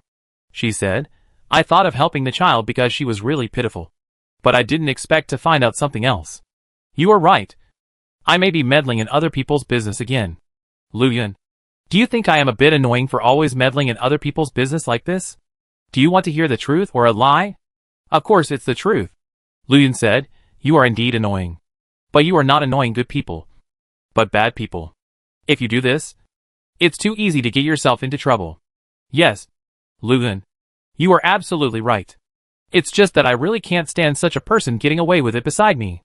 Madame Sun is certainly wrong, but Zhao Yang is a beast. Look at what he did. Is there anything that a human can do? Zhao Yang is always with our prince. There will be great hidden dangers in the future. Su Pingting told the story, and Lu Yun felt that it made a lot of sense. But can the prince listen to you? Didn't he always want me to like him? If he can do this well, then I can really change my mind, maybe I can really like him. Su Pingting picked up a pen and wrote something on a piece of paper. Master, what are you writing? Lu Yun came closer to take a look with curiosity. Su Pingting wrote something in a flamboyant manner. Lu Yun didn't read much, so he couldn't understand it even if he looked at it. Take my badge to the palace and go to the palace. Hand it to the sixth princess. The sooner the better.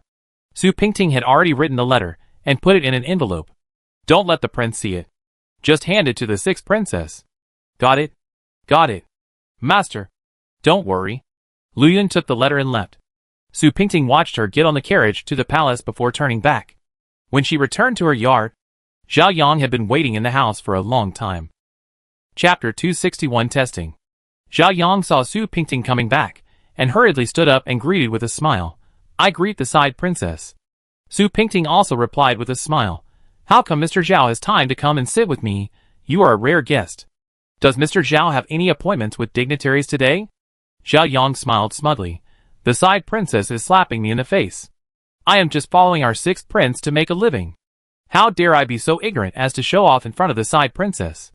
Zhao Yang clearly heard the news that Madame Sun was in trouble, and came to Su Pingting to test her opinion. Su Pingting pretended to know nothing and laughed him off. Okay, Mr. Zhao. You don't come to me for no reason. What do you want to talk to me about? I don't have anything to say. I just heard that Madame Sun was in trouble. The prince is not at home, and I am afraid that the concubine doesn't know how to deal with such a thing. So I came to see the concubine to see if I can be of any use. Su Pingting listened to Zhao Yang calling her a villain, and thought to herself, you are a villain, aren't you? After Zhao Yang finished speaking, Su Pingting smiled and said, it's nothing serious. It's just that Madame Sun is sick, and the little girls didn't take good care of her. So I said a few words to them. That's natural. The prince and the princess are not at home, and everything is naturally decided by our concubine. Zhao Yang looked at Su Pingting, probably trying to read what information he wanted from Su Pingting's face. But Su Pingting was calm, not like anything happened at all, even if he wanted to read. He couldn't read anything. Mr. Zhao, I heard that you are an orphan. Su Pingting didn't know how to bring up such a topic. Even Zhao Yang was a little unresponsive for a while. What did you say? I said, I heard from the servants that you don't have parents, brothers or sisters in your family. You are the only one. Right? Su Pingting repeated it carefully again and explained it in depth. Reporting to the side princess, I do not have any relatives, but I am not an orphan, so this does not make sense. Zhao Yang straightened his clothes and said, I don't know where the side princess got the news from, only the prince knows these things about me. I don't know who is so talkative and gossiping about me here. Who do you think I am to the prince? I am the side princess of the prince. What can the prince hide from me? As long as I want to know, the prince will tell me everything. I not only know that you are an orphan, I also know that your identity is all fake, all of which were fabricated by Yunlu for you. Right? Of course, you are not a concubine. Because Yunlu is not a person who likes concubines, he did this just to cover up. Zhao Yang saw that Su Pingting's words were on point, and he began to admire this woman. She actually remembered everything about him. It seems that she has put her mind on him. He had to be on guard. This is a smart woman, and she is aggressive. Sueju was just taken away, and Zhao Yang rescued her. It seems that there must be someone he bribed in this mansion. Otherwise, he would not have received the news so quickly. He was clearly still socializing outside, and he still smelled of alcohol and powder. This smell of powder did not come from women, but was a unique smell of powder on men. Su Pingting had seen several concubines before, and they followed officials around to seek pleasure. They had this kind of scent of powder on their bodies. I didn't expect that the side princess would care about me so much, and even know these things. I feel honored. Zhao Yang is very good at talking, especially talking to women. Looking at Zhao Yang's gentle face, Su Pingting really found it difficult to connect him with the villain who beat Madame Sun and her in Sueju's mouth. Su Pingting took a sip of tea and said, Don't worry. I don't know these things just to compete with you for favor. Zhao Yang smiled, and that smile was very innocent and bright. Concubine, you are really good at joking. I dare not talk to you. If the prince knew, he would blame me. How could the prince be willing to blame you? I think the prince is now completely turning the fake into real. He dotes on you now. Even I, the concubine, feel a little embarrassed. Su Pingting deliberately said, I heard that the prince has arranged a house for you outside. Does the prince often live there? Zhao Yang said embarrassedly, concubine. The prince does not allow me to tell these things to the outside world. Am I also an outsider? Of course the princess is not an outsider. But for these questions, it is better for the princess to ask the prince directly. Su Pingting put down the teacup and smiled. You are right. It seems that you are really loyal to the prince. This makes me, the concubine, very happy. The more loyal you are, the more at ease I am. After all, our prince is now a big tree that attracts the wind. Everyone wants to do something to our prince. Do you think our prince should pay attention to his personal safety? What the concubine said is right. Our sixth prince is the most trusted prince of the current emperor. If he can't protect himself well, there will be a big mess in the future. The concubine is thoughtful. No wonder the prince always favors you. Zhao Yang's flattery skills are first class. But he has never caught Yu Jisha's eye. Yu Jisha was always cold to Zhao Yang. And she didn't even say hello. Even though Zhao Yang was excellent at everything at that time, and could even help Yunlu deal with many difficult things, Yu Jisha still had a strong sense of rejection towards Zhao Yang. And even Su Pingting could feel this sense of rejection. In the past, Zhao Yang looked elegant. But now that she knew so many things, Su Pingting finally understood why Yu Jisha had always disliked Zhao Yang. It's getting late. I won't keep you here. Su Pingting ordered him to leave. And Zhao Yang had to get up and say goodbye. You can come over often in the future. We seem to get along very well. Su Pingting smiled sincerely against her will, hoping to successfully avoid the man's meticulous scheme. Zhao Yang said, of course. I am very honored by your appreciation. Please stay. I will leave now. Su Pingting had no intention of seeing him off. So she had to be polite verbally after hearing him say that. She just saw Zhao Yang off to the gate of the courtyard. Looking at Zhao Yang's decent back, Su Pingting whispered, if you are really that cruel, I will never let you go on. Chapter 262 Banquet. Today's family banquet. The Empress Dowager originally wanted to celebrate the Emperor's recovery from a serious illness. Who would have thought that the Emperor would suddenly get sick, couldn't even get out of bed, just wanted to rest in bed. Ro Fei also served the Emperor, and never came out. Li Fei originally wanted to stay in the Emperor's bedroom, but the Empress Dowager insisted that she come out to the banquet. Li Fei had no choice but to come out. It was impossible for her to show courtesy to the Emperor. This family banquet was attended by some royal relatives and nobles in the capital, just some close family members, and no ministers attended the banquet. It can be seen that the Grand Empress Dowager really wants everyone to be happy for the Emperor's recovery. Who would have thought that the Emperor suddenly felt unwell again, this time? No one dared to show any special happiness at the banquet. Knowing that the Grand Empress Dowager was not happy, who dared to put on a smiling face? Concubine Li, who was accompanying her, did not dare to say much. She was in a special period now. If the Queen Mother was unhappy, her position might be lowered. Now it was a tiger's, but that could not be touched. She did not want to be the wick that ignited the Queen Mother's anger. The Empress Dowager saw that no one dared to laugh. And she knew that it was because the Emperor did not come today that no one dared to joke. Fortunately, there were Xian Wu and other children to accompany her. So it was not too lonely. Yun Jin and Yun Lu were on the side. And they were both drinking peacefully. And they refused to say a word. They were the highest among the princes and marquises. And everyone acted according to their actions. If they did not move, who would dare to move? Everyone raised their glasses frequently. But there was no happy event to pray for. Although it was not nice, it was still necessary to go through some formalities. Seeing everyone being so polite, the Empress Dowager felt angry. Although the Emperor did not come, she was not sitting here to watch a show. These people thought they had understood the Emperor's intentions. And they were all respectful, and dared not say anything. In fact, the Empress Dowager needed a few people to tell her jokes to ease her mood. Seeing that everyone was still like that, the Empress Dowager had to start the conversation herself.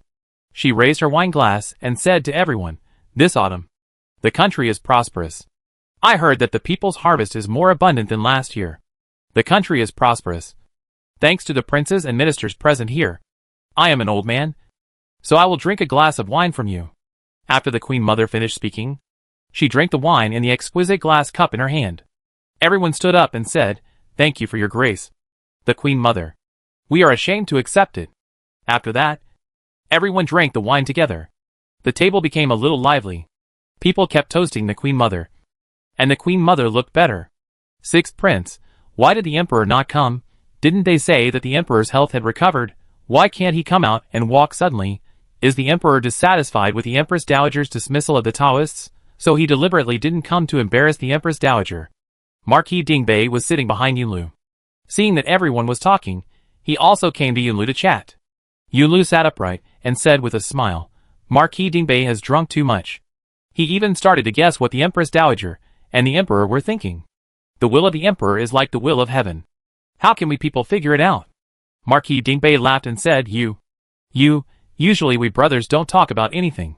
You are a noble man who forgets things and is unwilling to open up to us brothers. Right? Yunlu said, How dare I? It's just that such occasions are not suitable for saying such things. We are all a little drunk.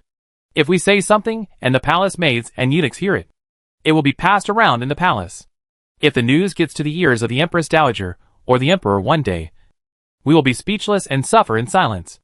Brother, you are the one who thinks things through. It is my brother who is reckless. Marquis Dingbei has always been a generous person. Such a general would never have as many thoughts as the brothers Yunlu and Yunjin. I heard that you recently married a concubine.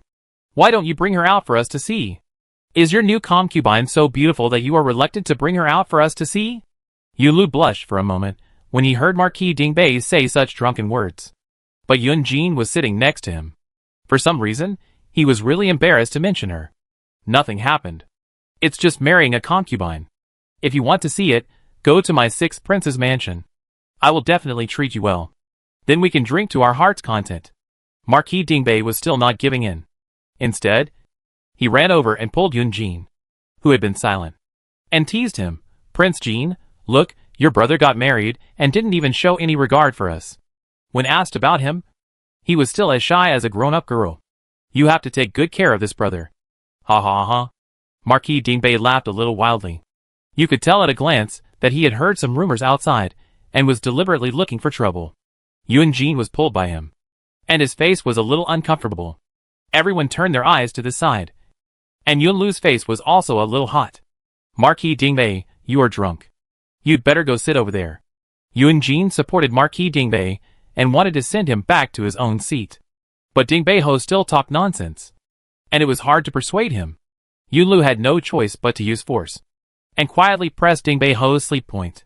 Dingbei suddenly fell asleep, and no one was surprised. He was drunk, and everyone thought he fell asleep because of drunkenness. Yunlu ordered the servants beside him, hurry up and send Dingbei back. He is drunk, and he is quite drunk. The servants agreed and helped Dingbei down, and Yunlu and Yunjin both breathed a sigh of relief. This matter should not be known to too many people. Su Pingting often hangs out with the royal family. If everyone clamors to see Su Pingting, then it will be exposed. Although they dare not say anything after all, Su Pingting was saved by the emperor. But Su Pingting's reputation will be bad in the future. A woman marries 2 princes, and they are brothers. No matter what, it will be bad for Su Pingting's reputation. Yunjin and Yunlu certainly don't want such a thing to happen, so they try to avoid this possibility. The two stood side by side at the railing and watched the carriage of Marquis Dingbei leave the palace gate without saying a word. The autumn night wind was already very cold. Both of them stood outside in their usual outer robes. They drank and sweated, and the wind made them feel very cold. Yunjin looked at Yunlu's robe being blown by the wind, and couldn't help asking, why don't you wear a cloak when you go out? Autumn is not like spring now, so it's better to wear a cloak at all times. Yunlu listened, and his eyes were still on the twilight in the distance. Thank you for your concern, 4th brother. Yunlu will remember it in the future. Yunjin wanted to laugh after hearing this. You haven't called me 4th brother for a long time. You used to call me 4th brother. 4th brother? The wind blew harder. Yunlu shook a few steps. I am no longer worthy of calling you 4th brother. I can only call you 4th brother now. Why? Yunlu was puzzled by Yunjin's question. Why? Didn't he know? Were they still in the same relationship as before? His wife became his concubine, and even the military power he held fell into the hands of his younger brother. The relationship between the two can even be said to be hostile. And he still wants to ask him why? 4th brother, please don't embarrass me on purpose. Some things are better left unsaid. Yunjin felt very uncomfortable when he saw his brother being so mature and thoughtful. Yes, he robbed his wife, and even robbed his wealth and glory. But he couldn't hate him at all. He watched Yunlu grow up, just like his own child. Just like the emperor. Even if the emperor was ruthless to Yun Jin, he would not really blame the emperor. The emperor is like his own child. A child can hurt his parents' hearts, but how can parents really be ruthless to their own children? Yunlu, I think, you must have misunderstood me. Fourth brother, there are only some embarrassing things between us. Can you please not embarrass me again? Listen to what Ding Beiho said today. He clearly knew some news, and clearly wanted to laugh at the two of us. Do you still want the whole world to laugh at me? Laugh at you? And laugh at her? Yulu spoke passionately, and he said all the flowers in his heart at once. He hadn't lost his temper with anyone like this for a long time, even when he lost his temper with servants. He didn't feel this way. It seemed that only when he lost his temper with his brother, could he feel a sense of relief.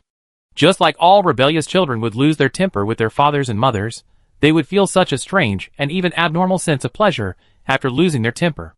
Yun Jin saw Yunlu being so willful, he had no choice. There were some things he couldn't say to him. Yun Jin didn't say anything. Yunlu suddenly wanted to say something. He said again, "Don't you just want to know her news? Are you trying to tell me that you miss her so much? How can you say such a thing? Do you know that I am your real brother?" Yun Jin was also a little angry. Why did Yunlu become so perverse now? Speaking so aggressively, is this still the Yunlu who used to ride a horse and was enthusiastic and cheerful? Of course you are my real brother. Am I wrong? You just miss her all the time and want to reconcile with her. Don't you? Since you are my brother, can you think about me and stop bothering her? She finally began to accept me now. I beg you not to destroy our relationship. Okay. Li Yunjin. Yunjin looked at the furious Yunlu and couldn't say anything for a while. He was just a little surprised and a little sad.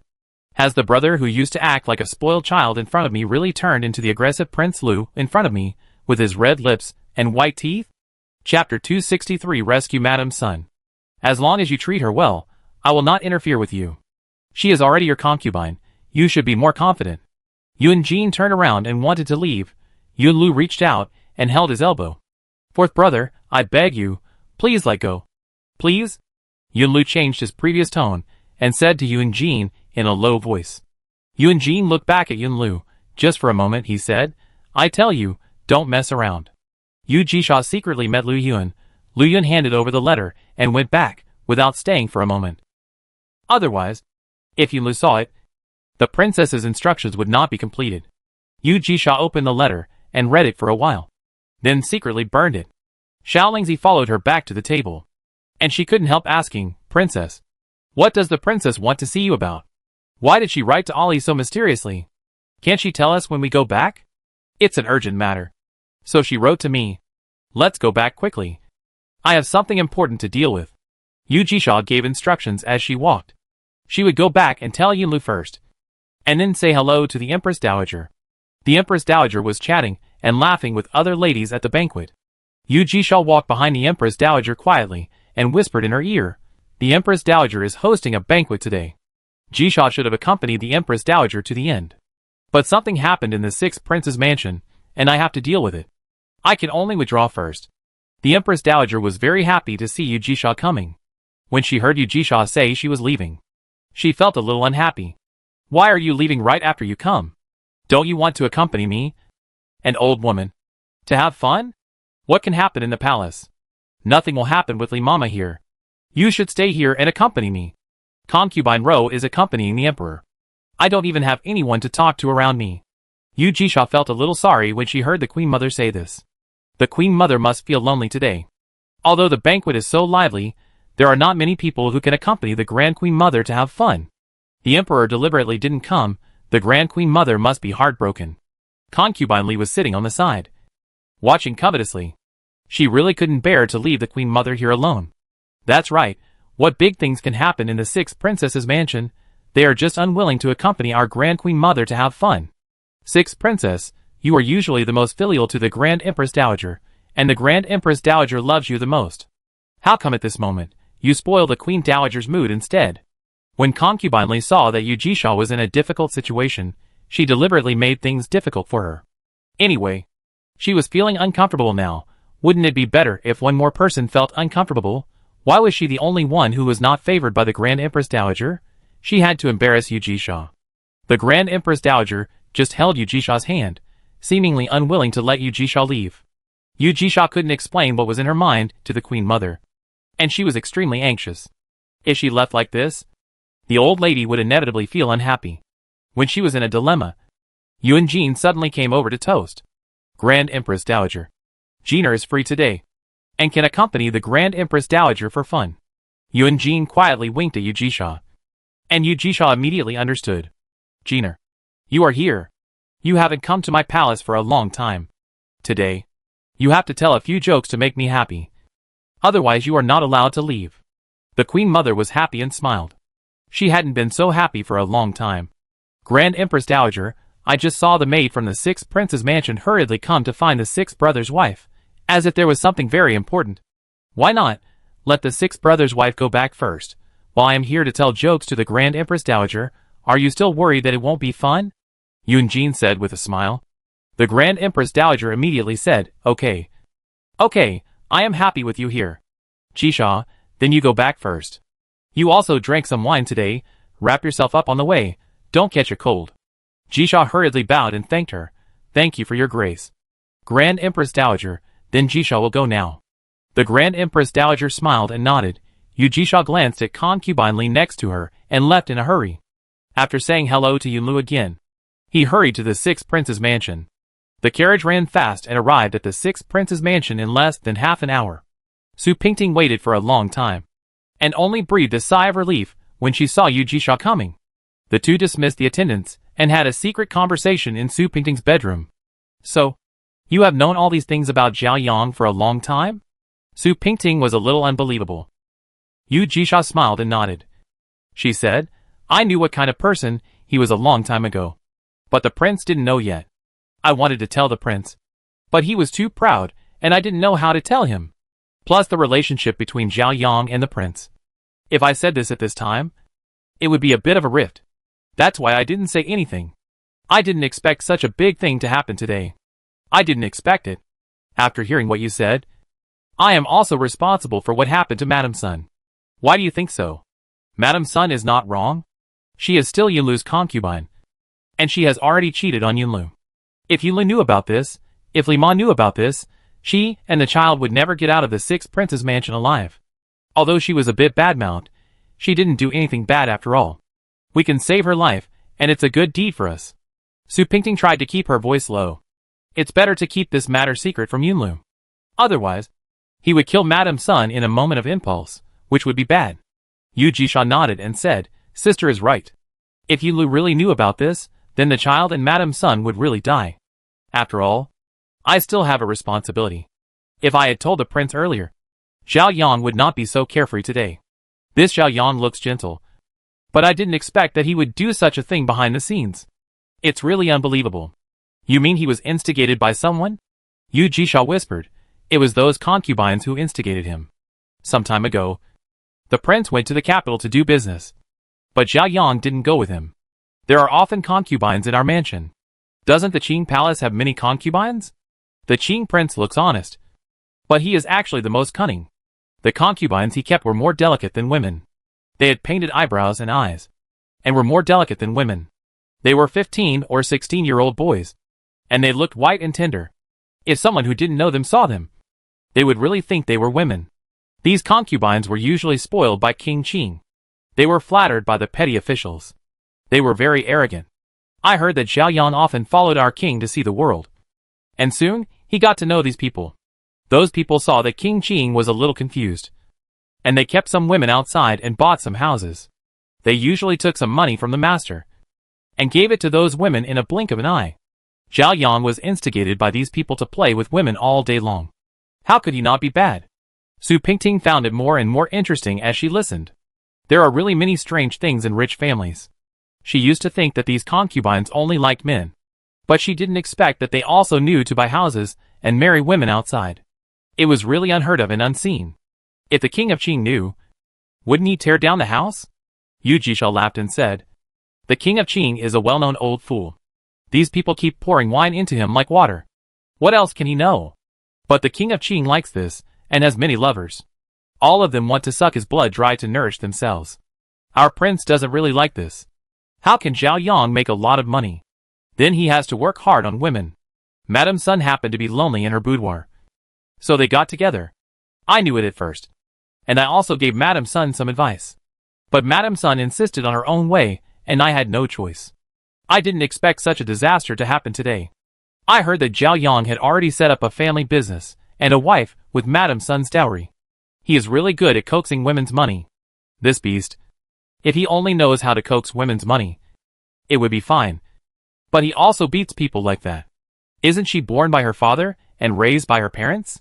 I really don't know how Madame Sun can like a man like him. She is really blind. Yu Jisha heard Su Pingting's words, and suddenly wanted to laugh. I didn't expect that my sister is still such a person, who likes to stand up for the weak. I didn't know that my sister was so chivalrous before. This is not chivalrous at all. I just can't stand men bullying women. Women are pitiful enough.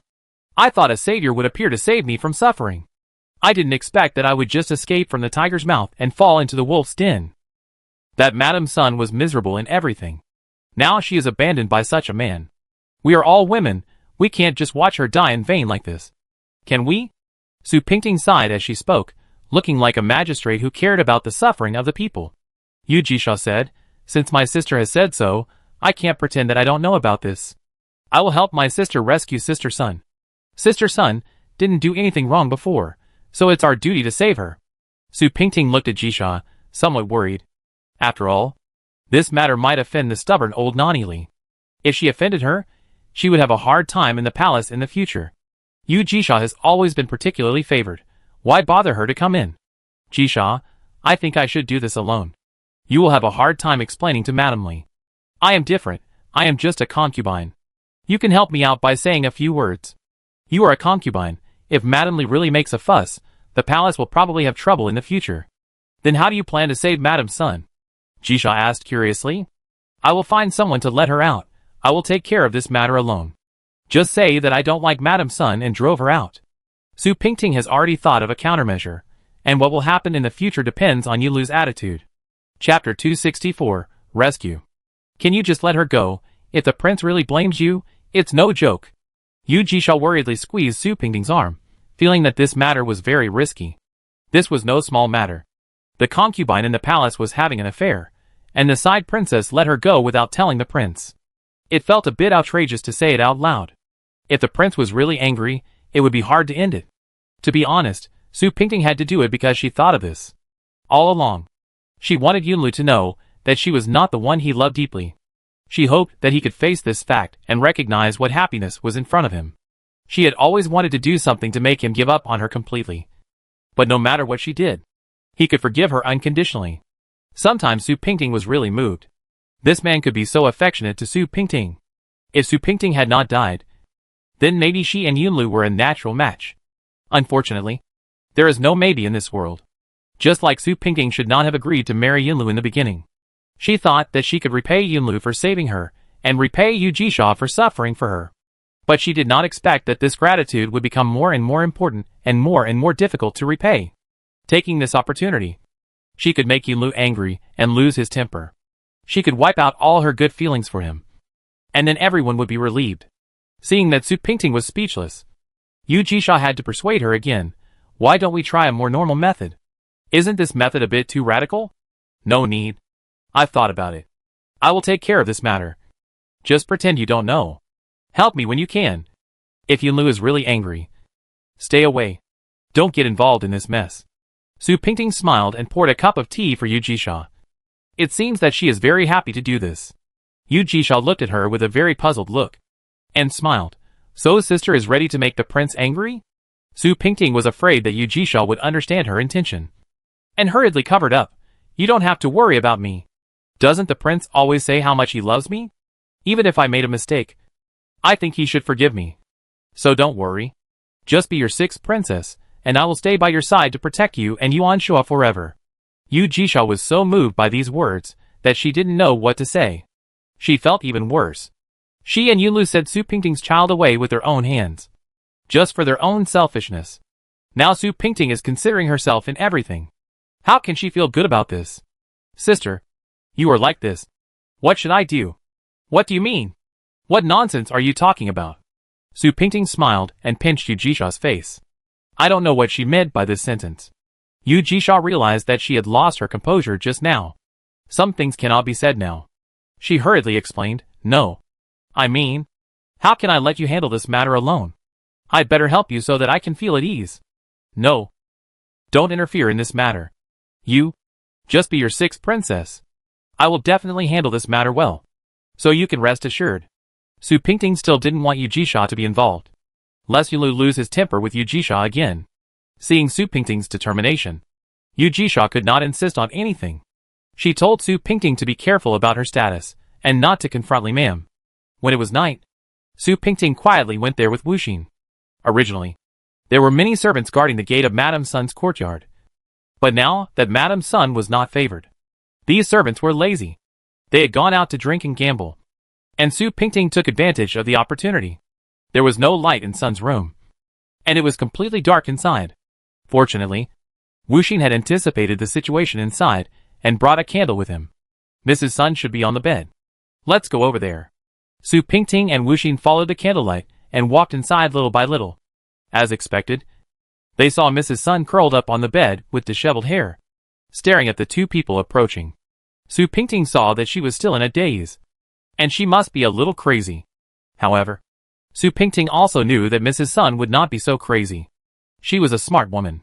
I saw her riding a horse and running around with Yunlu in the paddock before. A woman as smart as this wouldn't go crazy easily. Madame Sun, you're not crazy. Are you? Su Pingting touched the side of Madame Sun's bed and sat down. Madame Sun looked at Su Pingting, hesitating and unwilling to speak. She didn't act as unbridled as she did during the day. You could tell at a glance that she knew it very well. If she didn't pretend to be crazy, there would be no way out, but she didn't expect things to turn around. Su Pingting came to see her late at night, which was also unexpected. Madame Sun, I know you are not really crazy. I am here to save you today. If you trust me, tell me the truth. Is the baby in your belly Zhao Yang's? Su Pingting broke the window paper. How could she save her without asking the matter thoroughly? When Sun heard the name of that man, her tears immediately flowed down. She almost threw herself in front of Su Pingting and cried, Concubine, you must save me. I really didn't betray the prince on purpose. It was Zhao Yang who seduced me, and I fell into his trap. I already know I was wrong. Go and beg the prince not to kill me. Of course I came here to save you today. But you have to promise me one thing. Su Pingting had to explain everything to her. She didn't want to save a disaster for herself. After you get out, you must go somewhere else and live incognito. I will give you some money. But this money can only sustain your food and clothing. After you get out, you must find a way to solve all the problems by yourself. Whether you do business or get married, it is your own business. Moreover, you can never return to the capital. I promise you. I promise you everything. As long as you can save me. I promise you everything. Sun cried bitterly, wanting to hold on to Su Pingting's life-saving straw. She knew that Su Pingting could save her. And only Su Pingting could save her. The prince's favorite woman in the whole palace was Su Pingting. As long as she wanted to save her, she would be able to successfully save her. Then tell me, apart from this incident, you have never done anything wrong, right? Su Pingting didn't want to save a bad guy. Concubine, I promise you that apart from this incident, I have never done anything that harmed the world. Concubine, you must save me. I promise you everything you say. As long as you can save me, even if I am caught by the prince, I will never say that you let me out. Madame Sun shook Su Pingting's arm vigorously. She really didn't want to die. I know. You are afraid that I will tell others that you are the former princess of the fourth prince. Don't worry. I won't say a word. I am not a shameless person who doesn't know how to repay kindness. As long as you can save me, I will repay you in my next life. Okay. No need to say. I will save you. Su Pingting shook off her arm and stood up, looking at Wu Xin. And then it's Sunday, she said. Take off your clothes. Sun was a little stunned when she heard this. Su Pingting said again, why don't you change your clothes quickly? You are about the same height as Wu Xin. You two change your clothes. I think I can take you out. The carriage is ready. And the person is mine. You can go with confidence. Sun immediately crawled to the ground and kowtowed 3 times to Su Pingting. Princess, I, Sun Xingmei, have no way to repay your kindness. Su Pingting quickly helped her up and urged her to change her clothes. Wu Xin had already taken off her clothes. And Sun also hurriedly changed her clothes. After the two changed their clothes, Su Pingting took Sun out. Sun kept her head down all the way, and Wu Xing usually walked with her head down a little. No one would suspect anything if she was taken with her, and no one thought that Su Pingting would take Madame Sun out. So the journey was smooth. Sun got on the carriage that Su Pingting had prepared for her in advance, and the driver took her all the way to the city gate. This driver was also carefully selected by Su Pingting, and he was an honest man among honest people. The next day, Yunlu came back, and the old doctor really told Yunlu about this matter. Yunlu asked someone to tell Sun there was no Sun in the mansion at that time. The news of Sun's escape spread throughout the sixth prince's mansion, but no one knew why Sun ran away. It stands to reason that she was already crazy. Wouldn't it be good for her to stay in the sixth prince's mansion with food and drink? She ran away like this. Did she get crazy again? Everyone was talking about it. Yu Jisha came out to put an end to the rumors. But it was impossible for Sun to escape alone. Someone must have helped her. Yunlu knew that Sun had cheated on her, and she was furious. She flew into a rage in the study, saying that she must catch Sun back. Otherwise she would run outside and become crazy again. If something happened, it would be a big deal even if she didn't want to. Natalie didn't know where she heard the news from, and she quickly ran to Yunlu. She regretted not interrogating the two maids yesterday, saying that Sun must have heard the news and ran away first. Yunlu was so annoyed at this time, and didn't want to hear Li Ma's gossip. Ma'am, please stop talking. You should be resting at home at this time. Isn't Jisha in charge of the sixth prince's mansion? Okay. You dislike ma'am because you are old, don't you? I really love you in vain. Ma'am Lu started crying as she spoke, and she used the same old trick again. Yunlu was annoyed and compromised. Okay. Ma'am, you can investigate this matter with Jisha. Li Ma'am smiled. I know. I will definitely help the sixth princess deal with this matter. Your Majesty, don't worry. Chapter 265, Fierce Dispute. As soon as Nanili left, Su Pingting went to Yunlu's study. She waited until Nanili left before going in. This old woman was always nagging. If she knew that it was me who let Sun go, she would be nagging even more. Why are you here? Yunlu was a little surprised to see that it was Su Pingting. You should stay in your room, and don't come out unless necessary. There are some things going on in the palace these 2 days. It's a mess. You better stay in your room. Su Pingting stood in front of Yunlu's desk and said, You don't need to check. I let Madame Sun go. You let her go? Yunlu asked in surprise. Why did you let her go? Do you know her? Yunlu was halfway through, and didn't want to continue. Su Pingting said, I know that Madame Sun had an affair with someone else and got pregnant, so I let Madame Sun go. Why did you do this? You have to go against me. Right? Yunlu knocked the table heavily with his hand twice. He really didn't understand what this woman was thinking. Su Pingting's face darkened. I know, I shouldn't let her go. But if I don't let her go, my conscience won't let me go. She cheated on me. And you just let her go? She's not mentally normal. If she goes out and says something, where can I put my face as the sixth prince? Yunlu yelled at Su Pingting angrily. It was the first time that Su Pingting saw Yunlu get so angry at her. To be honest, she felt weird. You only know one thing, and not the other. I sent her away because I was afraid that you would kill Sun and the baby in her belly in a fit of anger. Calm down first, and let me finish what I have to say. Su Pingting spoke softly, which was rare. Yunlu was half angry, and he sat down reluctantly, saying, Tell me, the Zhao Yang beside you. Do you really trust him, or are you just pretending to trust him? Su Pingting also sat down. She had to ask Yunlu about his attitude towards Zhao Yang. If Yunlu really gave Zhao Yang something important to do, it would be a loss if he broke up with him at this time. What is real favor or fake favor? Are you dissatisfied with him? Yunlu frowned, as if he was worried about something. Pingting continued, I am not dissatisfied with him. I just want to know what your attitude towards him is. I know you have been using him to cover up, but now I see that. You seem to tell him everything. Do you really regard him as your right-hand man? That's not the case. I just ask him to run errands when I need him. And he is just a decoration when I don't need him. You clearly know that I am using him to create my image of being licentious. Why do you have to be distracted by this matter? Could it be that you are jealous? Yunlu opened his eyes, and his bitter face suddenly turned into a smile. Su Pingting looked at him like this, and didn't know whether to tell him the truth or not. Although she felt sorry for him, because he was cuckolded, she really couldn't bear to watch the people around her die in vain. Sun was wrong, but if this mistake was discovered, It would be a crime punishable by death. Sun was already pitiful enough. She was almost driven crazy by that man. And in the end, she had to be thrown into a pig cage. How could such a thing be justified in this world? Su Pingting didn't want to beat around the bush anymore. She said directly, "Do you know whose child Sun's belly is? If I even knew this, would I need to be notified of such a thing now?" Yunlu patted his chest. "Do you know how angry I am now? You actually let her go. The adulterer is Xiao Yang," Su Pingting said firmly. "Are you crazy? What are you talking about? How could Xiao Yang be an adulterer? He seldom touches women. How could he be an adulterer? Didn't that woman tell you that?" Yunlu looked at Su Pingting with an expression that said, "You believe everything she says.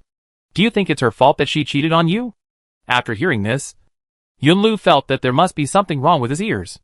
"If it's not her fault that she cheated on me, is it my fault? Pingting, can you please not get angry with me at this time?" Su Pingting said, "I'm not kidding you. I'm not trying to get angry with you. Do you know how long you haven't been to her place? Even if you don't stay overnight, you should at least talk to her.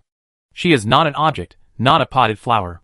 You need to water the flowers, but you just leave her in this yard and ignore her. Besides, she is still so young, you let her suffer like this, can you bear it? What woman in the world is not like this? Not everyone loves her husband. Does it mean that if I don't love her, she has a reason to cheat on me? Look at the emperor again. He has so many concubines. Except for the queen. Concubine Li and concubine Ro. He has never been interested in any woman. Could it be that everyone is having an affair?" Yunlu angrily argued with Su Pingting about the truth behind this. The two of them, when they get together, like to quarrel, arguing about these messed up reasons. Don't misunderstand me. Okay? I mean, you should consider Sun Xingmei's difficulties. If you hadn't ignored her in the past few years, how could she do such a thing? She was wrong. But if she was really caught by Li Ma, she would die. As the saying goes, a husband and wife are bound by love for 100 days. Can you really bear to let her die? Su Pingting insisted on discussing the truth with Yunlu, saying that a woman should stay with a man until death. This man didn't want her anymore. So why should she stay with him until death? I won't talk to you about this for now. Tell me, is the story about Xiao Yang true? Did the woman tell you in person? Yunlu looked at Su Pingting.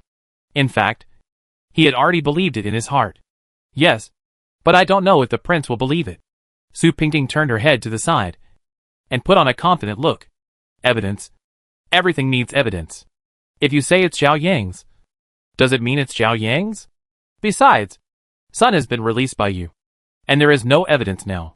If you want me to believe it's Xiao Yang, you have to show some evidence. Right? Yunlu sat aside and said, "If you can show evidence, I won't blame you for letting Sun go." She knew it would be this moment. This man is always like this. Su Pingting looked at Yunlu and laughed. Yunlu looked at her in confusion. "What are you laughing at?" "You said I was laughing at you." "Of course I was laughing at you.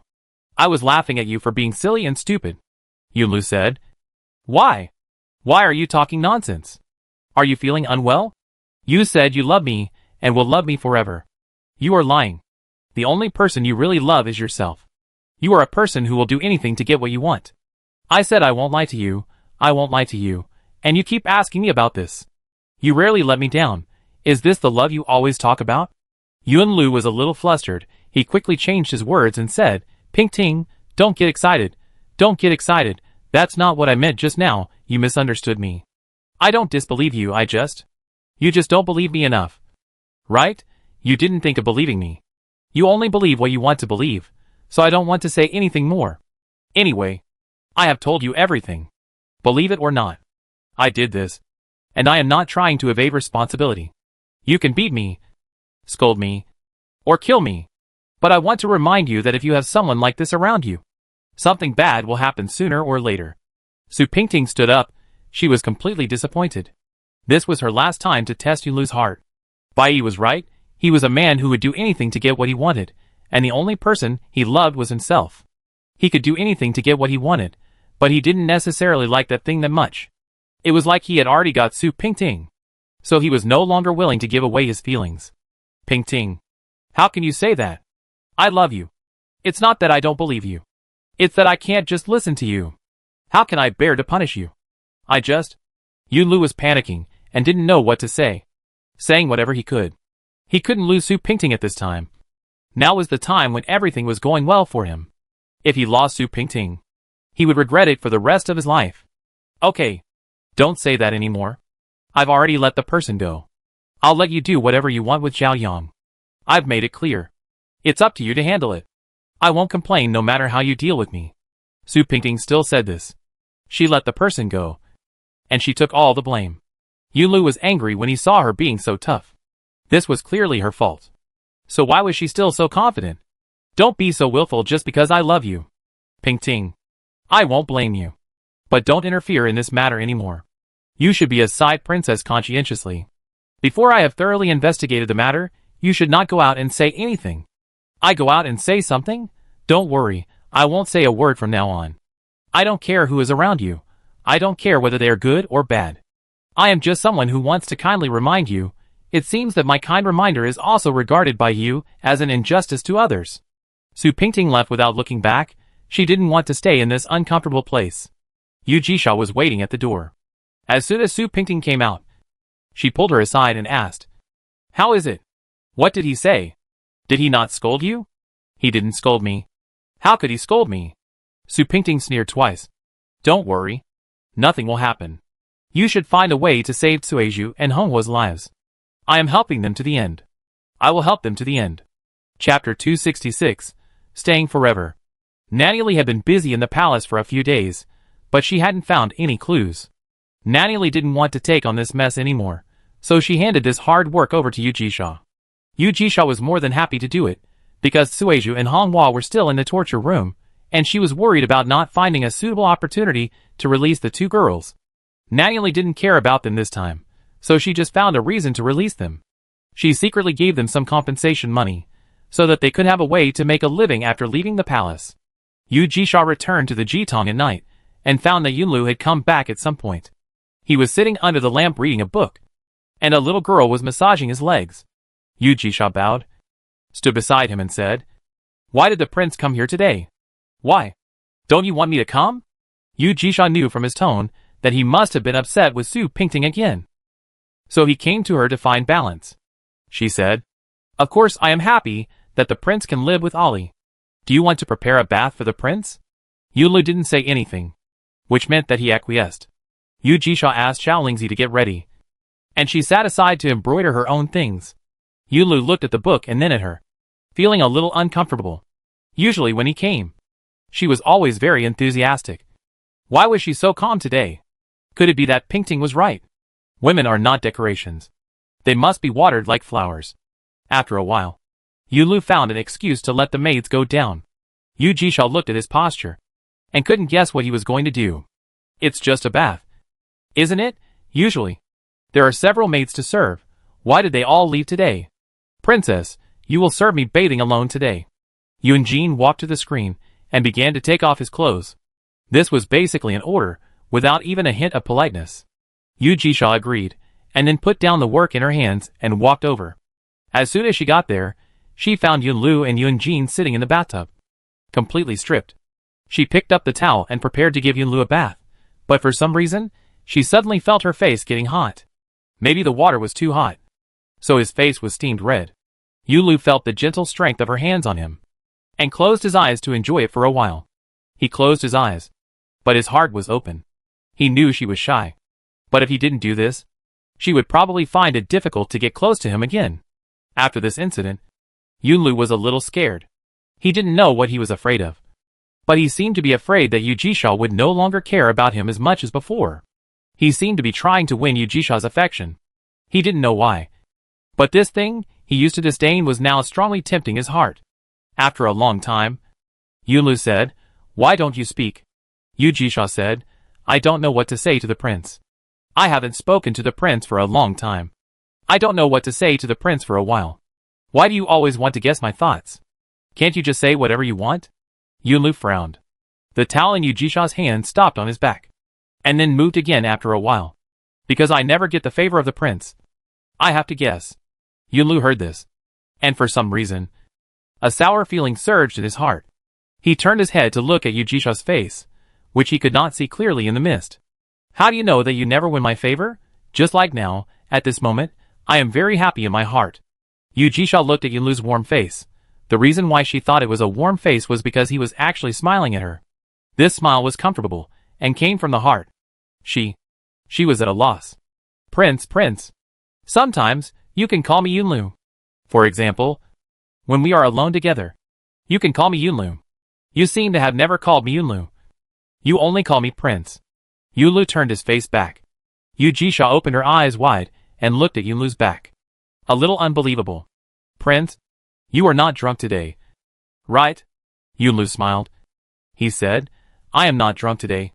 The princess seems to be drunk. Always asking some inexplicable questions. Why are you always so afraid of me? Can I eat you? Prince, what's wrong with you today? Did my sister do something to upset you?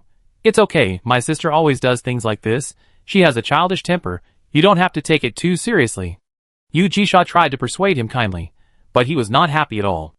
Don't mention her. When you are with me, don't mention her. Yulu's voice was obviously full of anger. Yu Jisha hurriedly said, I'm sorry, Prince. Jisha didn't mean it, don't be angry. I beg you.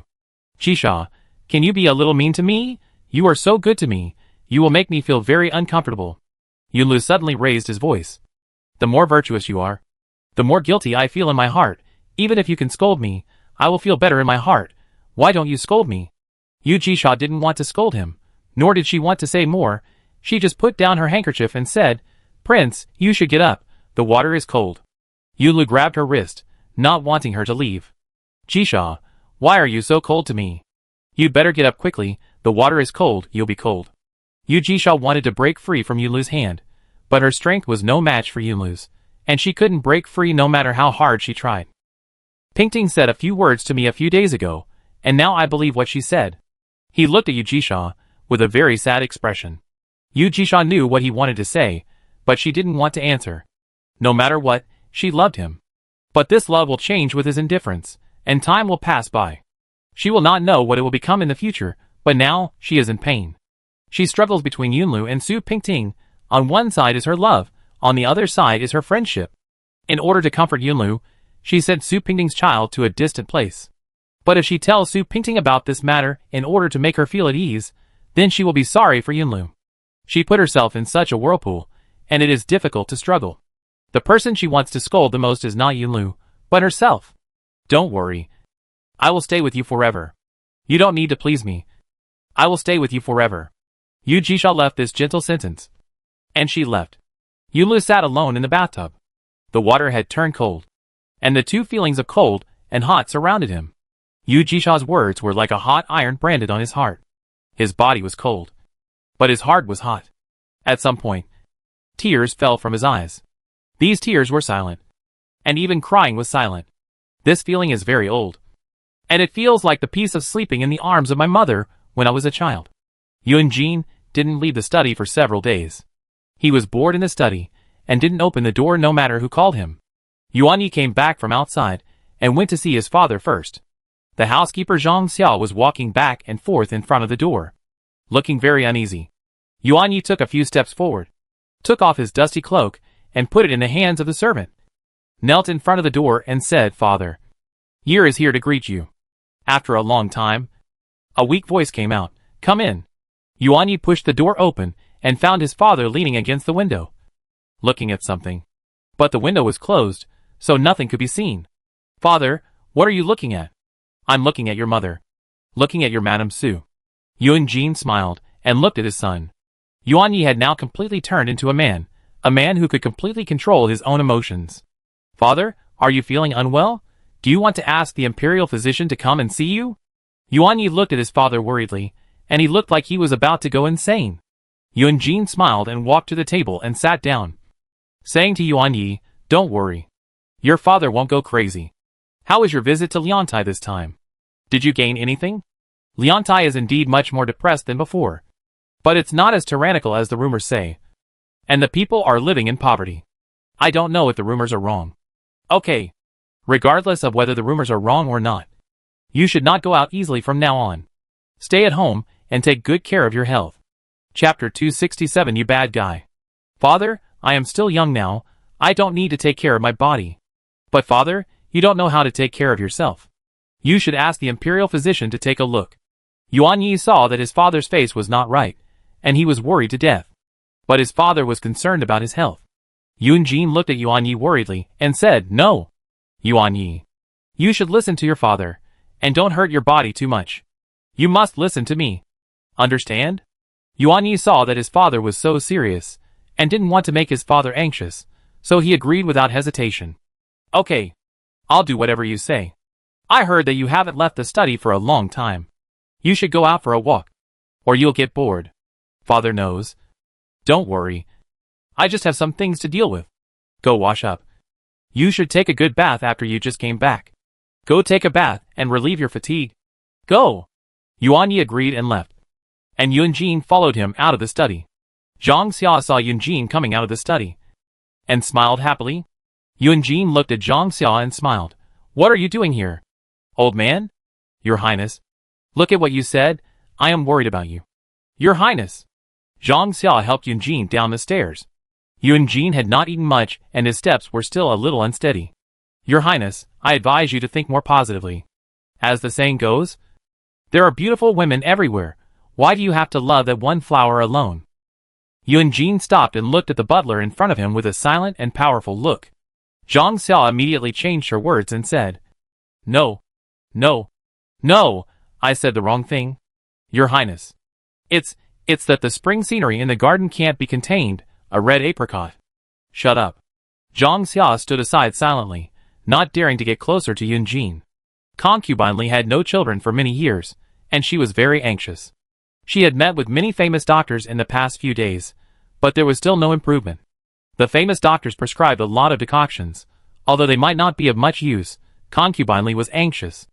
As the saying goes, when one is desperate, one will try any possible method. Even if there is no possibility, it is better than no possibility at all. Eater brought the bird's nest first. Concubine Li always drank a bowl of bird's nest to moisten her throat before taking medicine. Eater saw that Concubine Li was a little angry, and quickly knelt down with the bird's nest and said, "Your Majesty, calm down. This is not a big deal. It is not worth your anger. Even if all the Lingji in the palace went to Concubine Ro's palace, it doesn't matter. Now you have all the power in the harem. Concubine Ro is just confusing the emperor. Your Majesty is the one that the emperor loves the most." Concubine Li smiled and said, "You little girl is just sweet-mouthed. You don't know the dangers of the harem. Who can guarantee that Concubine Ro has not had that thought? After all, the queen is still the queen. Even if something happens to the queen in the future, who can guarantee who the emperor will make the queen? I don't have a child yet, let alone that bitch Concubine Ro. Xian Wu is the emperor's favorite prince, and he may be the future crown prince. When it comes to children, Concubine Li subconsciously touches her flat belly. After taking the medicine for so long, she still can't get pregnant with a child. Could it be that God doesn't want her to get pregnant with the emperor's dragon seed? Concubine Li took the medicine bowl, but she didn't drink it for a long time. She stared at the medicine for a long time. She had drunk countless bowls of this bitter medicine. She was really fed up with the taste of this medicine. But she couldn't rest easy until she got pregnant. She had to drink this medicine even if she felt like vomiting. Yang Zhening also hoped that Concubine Li could get pregnant with a prince, so that his position in the court would be more stable. However, Concubine Li's belly had not moved, so he had no choice. In addition, Concubine Li's father was a good-for-nothing, so Concubine Li could only rely on Yang Zhening in the future. Yang Zhening also wanted to connect with Concubine Li, a big tree in the harem, to increase his own power. Now the troops of Yangzhou are already quite strong, and it is not impossible to compete with the imperial palace. As long as the emperor mentions the reduction of power again, he will be able to say a few hard words. At that time, Yangzhou will still be dominated by the Yang family, and only the Yang family can inherit this honor. Concubine Li is a very ambitious woman. She will not just think about being a concubine. Concubine Li was devoted to pleasing the Empress Dowager and the emperor in the palace, and for a time she took control of the power of the harem. The queen has been seriously ill for many years, and has been bedridden. She will die in the future. Concubine Ro doesn't like to be in charge of the affairs of the harem, and Concubine Li is even more free to do whatever she wants in the harem. But she never dared to do anything to Concubine Ro. Although Concubine Ro is weak, the emperor dotes on her like a treasure in his heart. As long as she has something wrong, the emperor will be extremely anxious. Concubine Li dare not do anything to her. Other concubines are different. As long as they are slightly favored, Concubine Li will try her best to kill that woman. as long as it is a threat to her position. She will not let it go. Yunjin and Zhang Xia just walked to the pavilion near the study hall and heard a commotion inside the study hall. It seemed that the teacher was giving a lecture and the students were making trouble. There was only laughter inside, and the teacher's voice was very faint. What's going on in here? Isn't it class time now? Why is it so noisy inside? Yunjin stretched his head to look into the school, but the windows were closed and he could not see anything. Your Highness, it's time for class. It's just that the children are a little too naughty, and the teacher can't control them for a while. The noise inside was getting louder and louder, and Yunjin felt a headache when he heard it. Go and see what's going on inside. Zhang Xia agreed and went to the door to check, and came back after a while. Your Highness, it's the students who are ignorant and playing with the teacher. Yunjin said, what kind of play is this? I can hear the teacher's screams. Tell me the truth. Who is doing what there? Zhang Xia paused, and then replied, it seems that the princess's two younger brothers tied the teacher's beard to the chair inside. How dare you? Yunjin shouted. How dare Erwin and Sanwen treat the teacher like this? They are so bold, he said, as he walked quickly to the study room and pushed open the half-closed door. The noisy noise inside disappeared instantly, and pairs of small eyes looked at Yunjin. A few smart people recognized that it was the prince who came over at a glance, and they returned to their seats and sat down properly. Yunjin saw Sanwen and Erwin standing next to the master, holding the master's beard tightly. Sanwen reacted faster, and when he saw that it was Yunjin, he pushed Erwin. Erwin also saw that it was Yunjin who came over, and immediately let go of the master's beard, and stood still with Sanwen. Yunjin walked to the two with an angry look on his face, and looked at the master's beard. The anger in his heart was really higher than the roof. The gentleman looked up and saw that it was the prince who came, and he almost cried out, Prince, Prince, you are here. I am really being tortured to death by these little kids. Prince. Zhang Xia. What are you still standing there for? Quickly untie the gentleman's beard and send him back to rest. Yunjin ordered Zhang Xia. Zhang Xia hurriedly came up to untie the gentleman's beard, and took the seriously injured gentleman with him and left. Yunjin stared at Sanwen and Erwin, and the more he stared, the angrier he got. He asked, who told you to make trouble here? Erwin didn't dare to speak, or Sanwen answered in a low voice, no one. It's that the teacher's lecture is too boring. Yunjin couldn't help watching. He cursed loudly, just because the teacher's lecture is boring. You can play tricks on the teacher like this? Ah, when you just entered the palace, didn't you learn the rules? Even if you didn't learn the rules, what did your sister teach you to be human? Didn't she tell you to be respectful to others, to be polite? Erwin nodded, and Sanwen also lowered his head. Yunjin calmed down a little, and said, have you learned all the lessons the teacher taught? The two said in unison, yes. What lessons did the teacher teach? Yunjin asked again. He taught me the 3-character classic. Then recite the 3-character classic to me. Yunjin dragged a chair and sat down, waiting for them to recite. The two boys were hesitant and refused to speak, pushing each other, and no one could recite a single word. Yunjin took the ruler from the podium calmly and said, put out your hands. Sanwen was so scared that he dared not say anything. Instead, Erwin asked, Brother Anu, why did you hit us? Don't you know why I have to hit you? You ignored the classroom rules and bullied the teacher. Don't you deserve to be hit? Yunjin scolded them harshly. Erwin said again, but the teacher's lectures are not good at all. Why should we listen? Nonsense. Your brother Yuanya listened to this teacher's class when he was a child. Why haven't I heard that this teacher's teaching is not good? It's because you are playful and don't want to listen to the teacher's lectures carefully. These two guys are slick-tongued and have a set of words for everything. You asked us to live in your house, but we didn't want to come. We don't like to go to class. We don't like to read these 3-character classics. Isn't it okay? Erwin argued with Yunjin with a raised face. Yunjin was so angry that his hand holding the ruler trembled a little. You? Yunjin raised his hand to hit him, but he just couldn't do it. Erwin cried with tears in his eyes, go ahead and hit me. Anyway, you are such a bad person. You brought us here and didn't care about us. You don't care whether we are living well or not. Go ahead and hit me. These words made Yunjin tremble in his heart. He put down his raised hand, and his face suddenly became ugly. What did you say? Are you living a bad life? Is someone bullying you? It's you who bullies us. Do you know that my sister always hides in the quilt and cries secretly? You are a bad person. I hate you. Erwin ran away. Yunjin hurriedly asked the servants to chase him. Su Shui came over at some point and asked anxiously, "Where is Erwin? Where did Erwin go?" Yunjin was afraid that she would be worried. So he comforted her, "Don't worry. Erwin will be fine. He is just a childish temper. He can't run out of the palace gate. A servant will bring Erwin back soon. You don't have to worry." Su Shui was relieved and asked someone to send Sanwen back first. She followed Yunjin to the pavilion outside the study hall and sat down.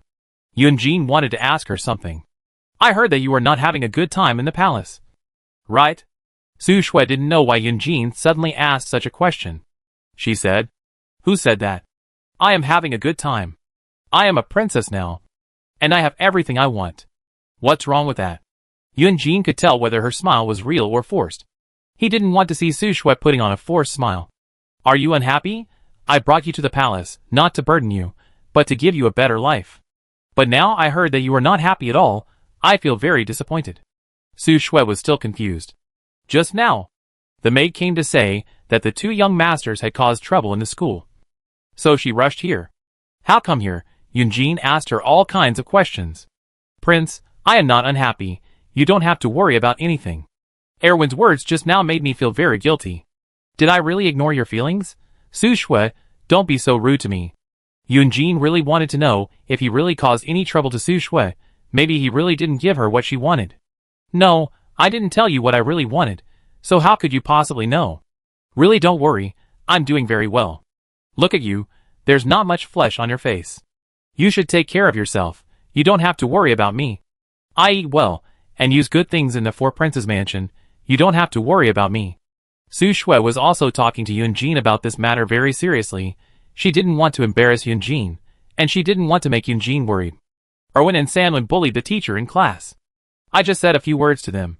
But I didn't expect Erwin to be so angry and ran away. I didn't expect this either.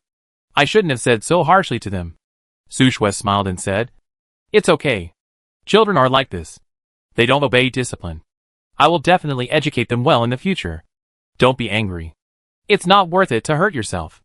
I won't be angry with them. I just hope that the two of them can study hard and get a good name in the future.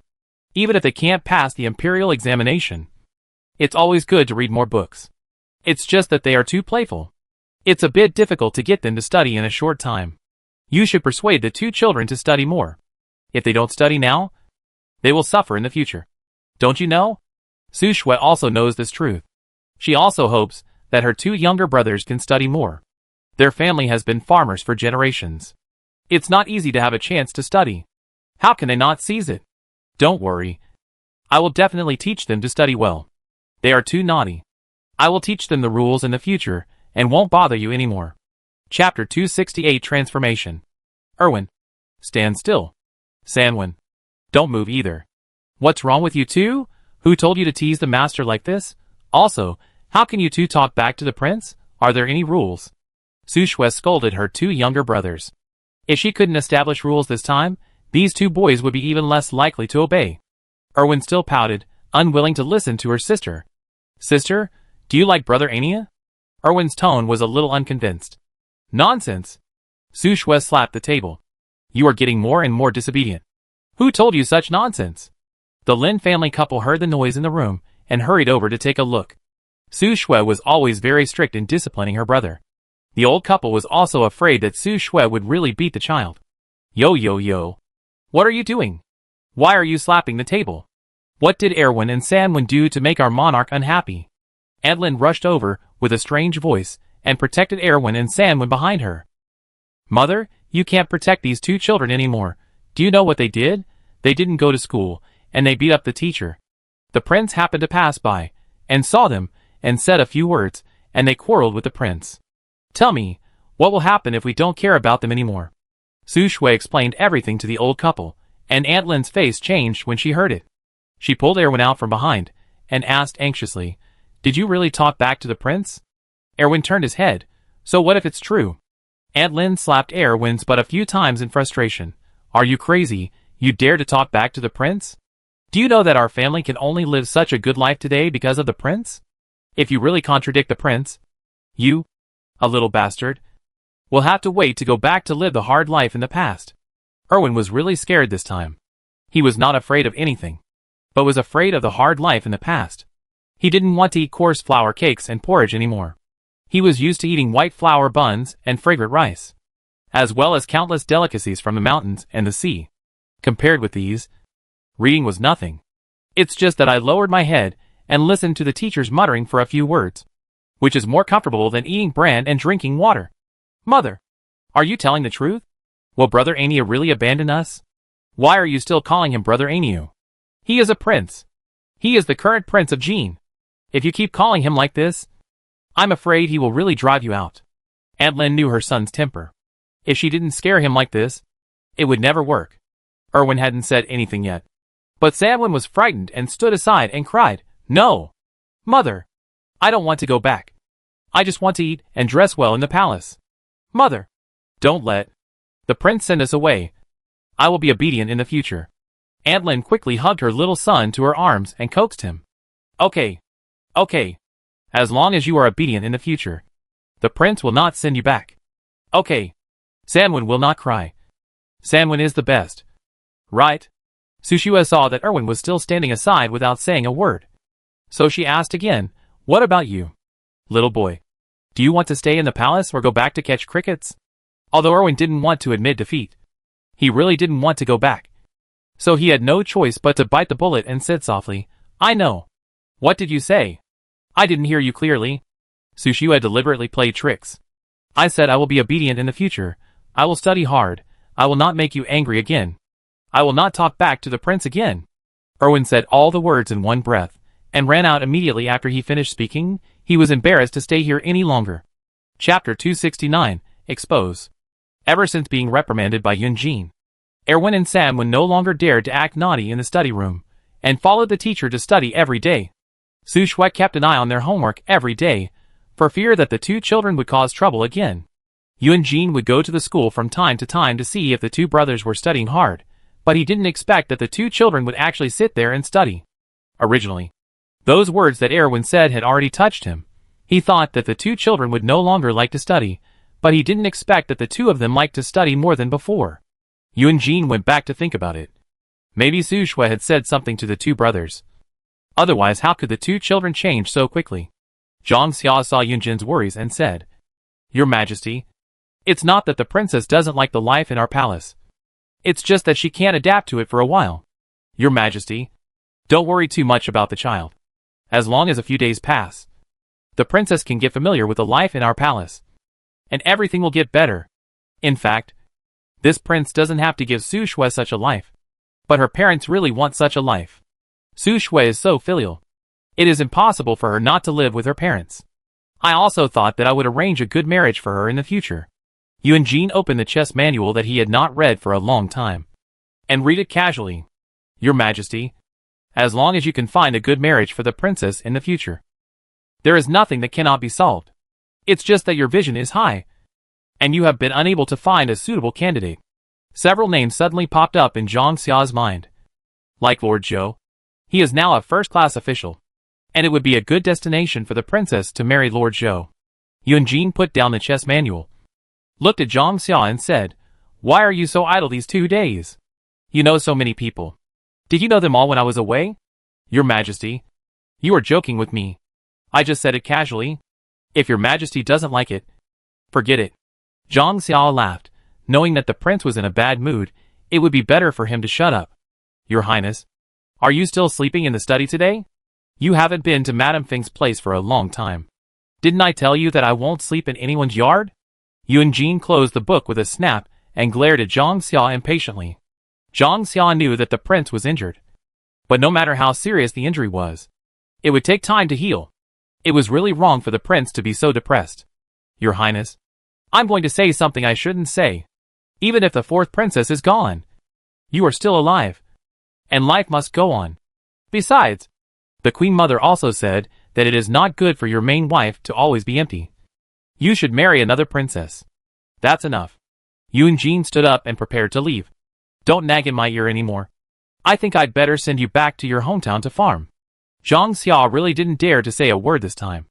and stood silently in the distance without saying anything. The old rules. If the Queen Mother asks, you just say that I have already started looking for a princess. And ask her not to worry about me. Understand? Yunjin said. Zhang Xiao nodded and said yes, watching Yunjin leave the study. Tell me, where have you been these past 2 days? Who have you met? What have you done? Don't leave out a single thing, tell me everything. Yunlu asked someone to call Zhao Yang from the outer house, waiting for him to honestly report his whereabouts. Zhao Yang observed Yunlu's expression, and had a premonition in his heart. Originally, Sun's disappearance for no reason was already a headache for him, and this time Yunlu suddenly summoned him to ask about these things. This matter was even worse. Zhao Yang lowered his hands, and respectfully reported all the recent events. He only talked about some insignificant little things. He didn't mention any real big things. Yunlu listened to him reporting these things, with no expression on his face. Zhao Yang's heart was beating fast. What does the prince mean by this?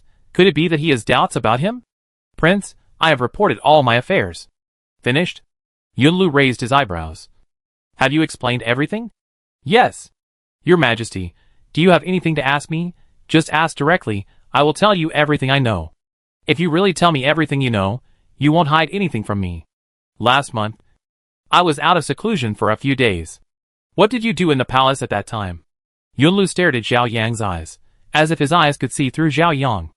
Zhao Yang's heart tightened. Why would the prince think of asking about this? Did he really hear something? I have been staying in the outer house all the time, and have never been to the palace. Lie! Yunlu stood up, watching Zhao Yang's face change. I clearly heard that you came to the palace almost every day when I was out, and you actually said that you never went to the palace at all. What's going on? Your Majesty, you said it was heard. These servants only gossip in the palace, Your Majesty. Please don't believe them. Zhao Yang had no choice but to bite the bullet and try to explain. One person said it was just a rumor, everyone said it. Even the princess said it was the truth. Tell me, why do you have to come to the palace every day? The outer house is for you to rest. You don't need to come into the palace when you have nothing to do. I am worried that there are too many women in the palace, and it's not nice for you to come back and forth. So I asked you to move to the outer house. What do you mean now? When I go out, you frequently go in and out of the palace. Do you have a favorite girl in this palace? Yunlu cleverly shifted the focus to another matter, just to see if this kid would take the bait himself. Zhao Yang heaved a sigh of relief and said immediately, It's all my fault. I shouldn't have kept this secret from the prince. I do love a maid in the palace, so I often come to see her. But she doesn't know I like her yet, so I've always been unrequited. Oh, really? Tell me which maid you love. Yunlu continued to wait for Zhao Yang to take the bait. Zhao Yang couldn't think of a candidate for a while, so he just said casually, It's Xiaolingzi beside the princess. I have been in love with her for a long time. But I also heard that you have been very close to several lovers in the Qing Palace recently. Why are you suddenly interested in women again? Yunlu observed the flickering expression on Zhao Yang's face with interest, and found it very interesting. Your Highness, I was just entertaining them. Zhao Yang was sweating profusely. He didn't know that the prince had actually investigated these things. What he said just now was clearly a trap. He was fooled. Didn't you say that you still have a crush on Xiaolingzi, who is by the princess' side? So you like both men and women now, right? Yunlu still put on a smiling face and stared at Zhao Yang. Zhao Yang felt frightened by Yunlu's stare, and was so flustered that he couldn't speak. No, Your Highness. I was just entertaining those lovers. You also know that King Qing is very difficult to deal with. If we don't have a good relationship with those people, it will be difficult for us to get along with King Qing in the future. Zhao Yang knelt down hurriedly and said these words in a hurry. Chapter 270 Interrogation. You don't need to consider these things for me. When did you care about politics so much? Zhao Yang, I really underestimated you. Zhao Yang knelt on the ground and trembled. Yunlu looked down at the handsome man kneeling on the ground, and felt a strange feeling in his heart. This is probably the feeling of being betrayed that Ping Ting said. No, my lord, I am not thinking about connecting with King Qing.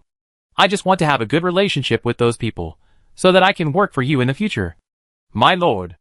Zhao Yang argued loudly, and he was no longer as gentle and elegant as before. Look at what you look like now. Yunlu was furious. Look at what you look like now. Are you still the Zhao Yang Zhao Gongzi who just entered the palace and knows nothing? Huh? Yunlu was really angry. Zhao Yang was trained by himself. He originally expected him to do something big, but he didn't expect that he would stir up trouble in the sixth prince's palace just after he had a little ability. He hasn't even grown his hair yet, and he's already thinking about flying. Zhao Yang's legs were shaking violently. He knew something was wrong. The prince must have known everything about that matter. Zhao Yang moved forward, raised his head and looked at Yunlu pitifully. Your Highness, you are a very smart person. I dare not disappoint you. It was all seduced by that bitch Sunday. I am really wronged. It would have been better if Zhao Yang hadn't said this. As soon as he said this, Yunlu's face changed drastically. He pointed at Zhao Yang and cursed, Coward! Do you have a word of truth in your mouth? Although Sun is good at talking and likes to be jealous, I still know what kind of person she is. If you hadn't seduced her, she would never have done such a thing even if she died. You still dare to quibble. I have secretly asked Honghua and Suizhu. Do you want me to tell you all the dirty things you did? Zhao Yang opened his eyes wide. Honghua and Suizhu? Aren't they already dead? Right. I knew you would do something to these two people, and I hid them somewhere else early in the morning. The two you said drank the poison I gave them. Is there anything else you didn't tell me? Yunlu stood up and looked down at Zhao Yang from above. Zhao Yang fell to the ground completely. He was completely broken. He no longer had the energy to argue with Yunlu. The evidence was irrefutable. Tell me, how did I treat you wrongly? You want to repay me like this?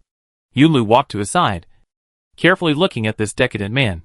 He still exuded a strong smell of alcohol. I guess he was soft and tender last night, and he was gone in a flash. Zhao Yang smiled bitterly. He said, Your Highness has nothing to do to me. You are the prince. What can you do to me? You are just blaming me. What did I do to you? You can tell me. Yunlu didn't want to be a violent master. At least, he didn't want his subordinates to think he was such a person. Zhao Yang looked at Yunlu. He was wearing a purple dragon robe made by the imperial family.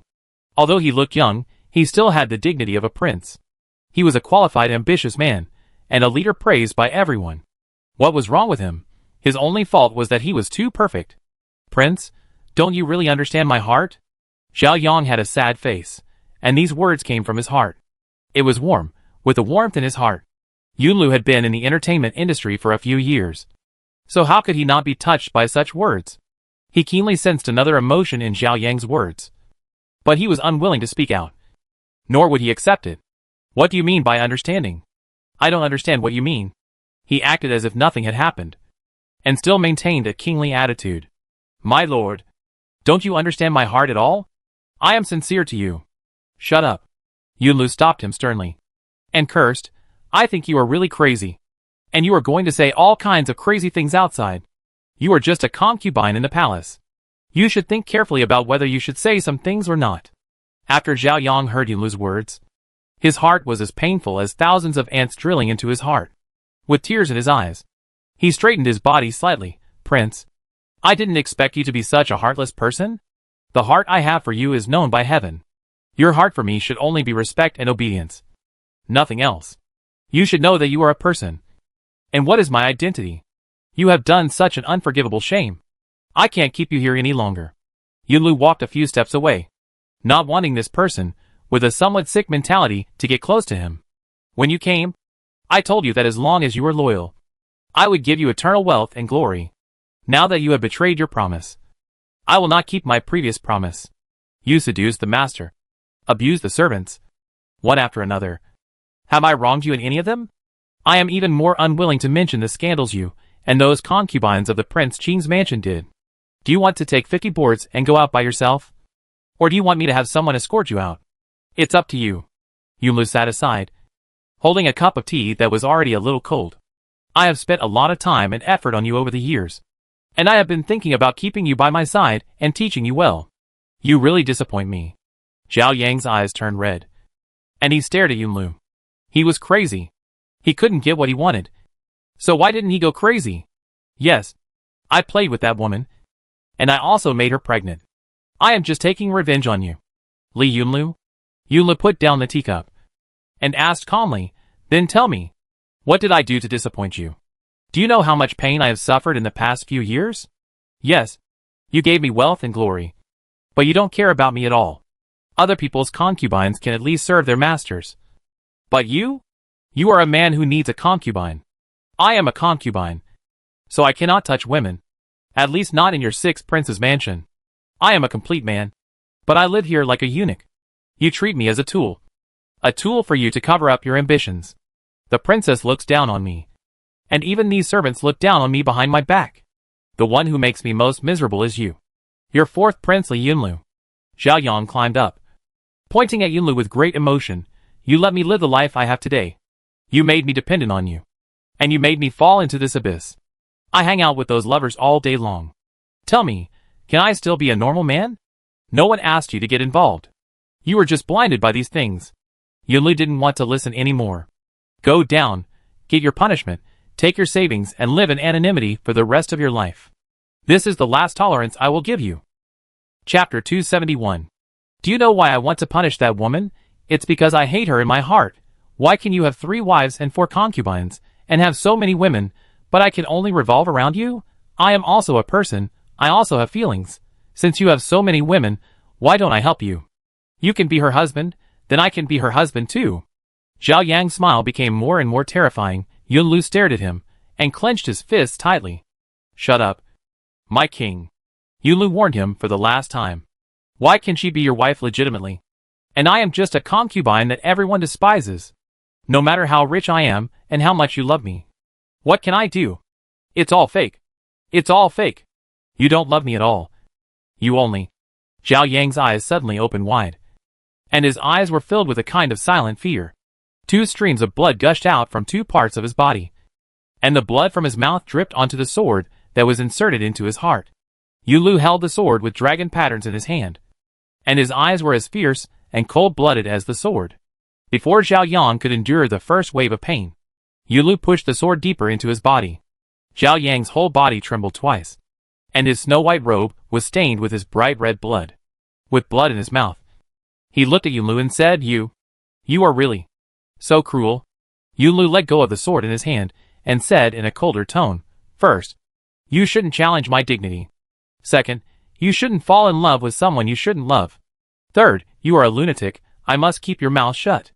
Go with peace of mind, I will give you glory after your death. The coffin and burial objects after your death will be more valuable than you can imagine in your lifetime. Zhao Yang fell down in response. His eyes were still wide open when he died. He probably would never have thought that the man he had been thinking about would end his life in this way. He died suddenly, without any signs. At that moment, everything was over.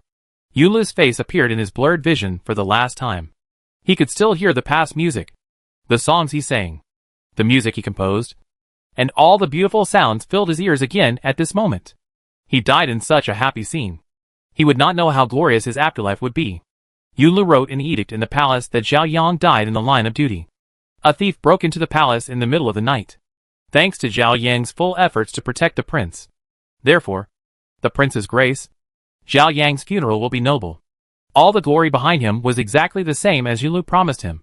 Yunlu did not lie to him. Su Pingting stood on the highest attic in the palace, and watched Zhao Yang's coffin being slowly carried out. There were many people accompanying the funeral, and even many people crying. The funny thing was that Zhao Yang had no relatives at all, and these people who cried for him were just Yunlu, who spent money to bring them here to make up the scene. Everything was solemn and ridiculous. Su Pingting stood in the distance, and couldn't help wanting to laugh. He's dead? I'm not sorry for Sun Xingmei, nor for you. Yunlu put a cloak on Su Pingting's back. He knew she would be here. Are you too cruel? You killed him with your own hands. Su Pingting still looked at the coffin wrapped with white flowers, and the bustling funeral crowd in the distance without looking back. Yunlu came over and stood shoulder to shoulder with her. He offended me. And he deserves death. Su Pingting turned her head and stared at the man in front of her in confusion. Did you kill him because he did something wrong? Or because he challenged your dignity? Both. He's crazy, and he shouldn't live in this world anymore. Rather than leaving him in this world to say something inappropriate and crazy, it is better to let him end his life early. I have nothing to regret for him. When he entered this mansion, I told him that he should always obey my words. He violated this point. And there was nothing wrong with me doing this. Yunlu leaned on the railing and looked into the distance. Sighing, look. Autumn is here again. The capital is still so lively. People live in such a prosperous era. Shouldn't they feel happy? Look. No matter how grand and sad other people's funerals are, the people still have a happy smile on their faces. People are no longer depressed by birth. old age, sickness and death, but are working hard every day. The prosperous world that my father wanted to see is now in my sight. Su Pingting sneered. This prosperous world is not yours, but the current emperor's. Therefore, it is best for the prince to just take in the whole world, and not think about replacing him. Yunlu heard the meaning of Pingting's words, and asked casually, if I become the emperor, you could become the queen. Don't you like it? I don't like stolen things, Su Pingting said simply. Yunlu laughed and said, do you think that only that sickly person is the legitimate emperor? I also have the legitimate blood of the previous emperor flowing in my body. Why can't I be the emperor? After thinking for a while, he said again, if my brother becomes the emperor, can you become the queen? Su Pingting glanced at him fiercely and said, you are simply crazy. You just need to say these words to me. Don't talk nonsense outside. I am counting on you to make me worry-free for the rest of my life. Don't kill yourself so soon. Su Pingting couldn't believe that these words came from Yunlu's mouth. How could the young man in bright clothes and riding a horseback then become the Prince Lu who plays power games today? When they were in the enclosure that year, Su Pingting felt that the sixth prince would never have anything to do with imperial power in his life. You seem to be very worried about my safety. Yunlu looked at Su Pingting with a smile on his face. He had infinite tenderness. You will fall in love with me one day. Do you believe it? As long as you believe it. It's fine. Pingting no longer made any unnecessary excuses. As long as you believe it yourself. You don't care what I say. Pingting pointed at the people on the street and asked, tell me, can you really give these people a peaceful and prosperous world? Why can't I? I am the current Prince Lu. I am the most powerful person besides the emperor. If the emperor cannot rule this country, then I can naturally take his place, Yunlu said passionately. Today, he only said this to Su Pingting. Even if the emperor is no longer able to rule, he still has sons, and more than one son. They have the most legitimate right of succession. If you really become the emperor, do you think you can win the hearts of the people? Su Pingting asked Yunlu seriously. Today, they were speaking openly. Pingting was very dissatisfied with Yunlu's actions, including the matter of Zhaoyang. She just wanted to teach him a lesson. But Yunlu expanded the lesson. Even if I can't win the hearts of the people, he can't win, Yunlu said. Pingting turned around impatiently. Why do you always mention him? Without him, can't you live? I'm talking about your problem now. Don't always bring him up. I just want to ask you one question. If I become the emperor, are you willing to be my queen? Yunlu forced her to fall in front of him and asked her this question solemnly. You only have one queen. That is Yu Jisha. I ask you to remember this sentence. Pingting broke away from Yunlu's hands and slowly went downstairs. Chapter 272, Planning. Prince, the emperor is not in good health now, and the empress dowager is in control of the government. We are all the most conspicuous targets in the court. Will the empress dowager shoot us from behind? Yang Jining came here purely as a lobbyist. Prince Lu holds the military power, but he has not made any moves. He, Yang Jining, is a man who wants to do big things, and he has no time to waste here. If the sixth prince does not make some big moves, he will be waiting to die. Yunlu saw that Yang Jining was getting a little impatient. So he smiled and said, why are you so anxious? Lord Yang? Everyone knows that you are strong in Yangzhou. Who has the courage to act wildly in front of Lord Yang? The Empress Dowager also knows the strength of our Lord Yang. So she said that she would reduce his power. But she didn't do anything in the end. Did she? Lord Yang is worrying too much. The two of them met in a tea house, all to cover up their tracks. But everyone in the court didn't know that Lord Yang Jining followed Prince Lu in and out. And anyone who heard about such an alliance would be in awe. Now the emperor is getting sicker day by day. And the country may change hands soon. The emperor's children are all young. And no one can inherit the throne. The most likely ones are Prince Jin and Prince Lu. Prince Lu also holds military power. In this situation, anyone who is not a fool knows who will be the new owner of this great country in the future. It's not that I am over-worrying. Prince Jin's confidants are all over the court. Although you hold military power, you don't have many elders in your hands. Prime Minister Ming Qingfu is on the side of the fourth prince. If we really confront each other in the future, we probably won't have much chance of winning in terms of public support. You mean, this prince is not virtuous enough, and can't win the support of the people? Yunlu didn't want to hear it. Why do all people think that Li Yunjin is more virtuous? Why do the people support Li Yunjin? Maybe when he becomes the emperor in the future, everyone will be more satisfied with him as an emperor. It won't be too late to talk about the public support then. When Yang Jining saw the sixth prince's face change, he understood it in his heart. As the saying goes, don't hit someone in the face. The sixth prince is inferior to the fourth prince in this respect. Of course, he doesn't want to hear such words. Prince, that's not what I meant. I want to tell you that if the Empress Dowager is in power, it will be difficult for us to say anything in the court. If the emperor gets better and takes power himself, will it be easy for us to speak? You have to know how much effort I put in to make the child listen to me. Yunlu asked Yang Jining. Yang Jining thought carefully for a while. Your Highness is really smart. I didn't think of this. Then, does the emperor need to control the dosage of the medicine? The Empress Dowager is not a fool.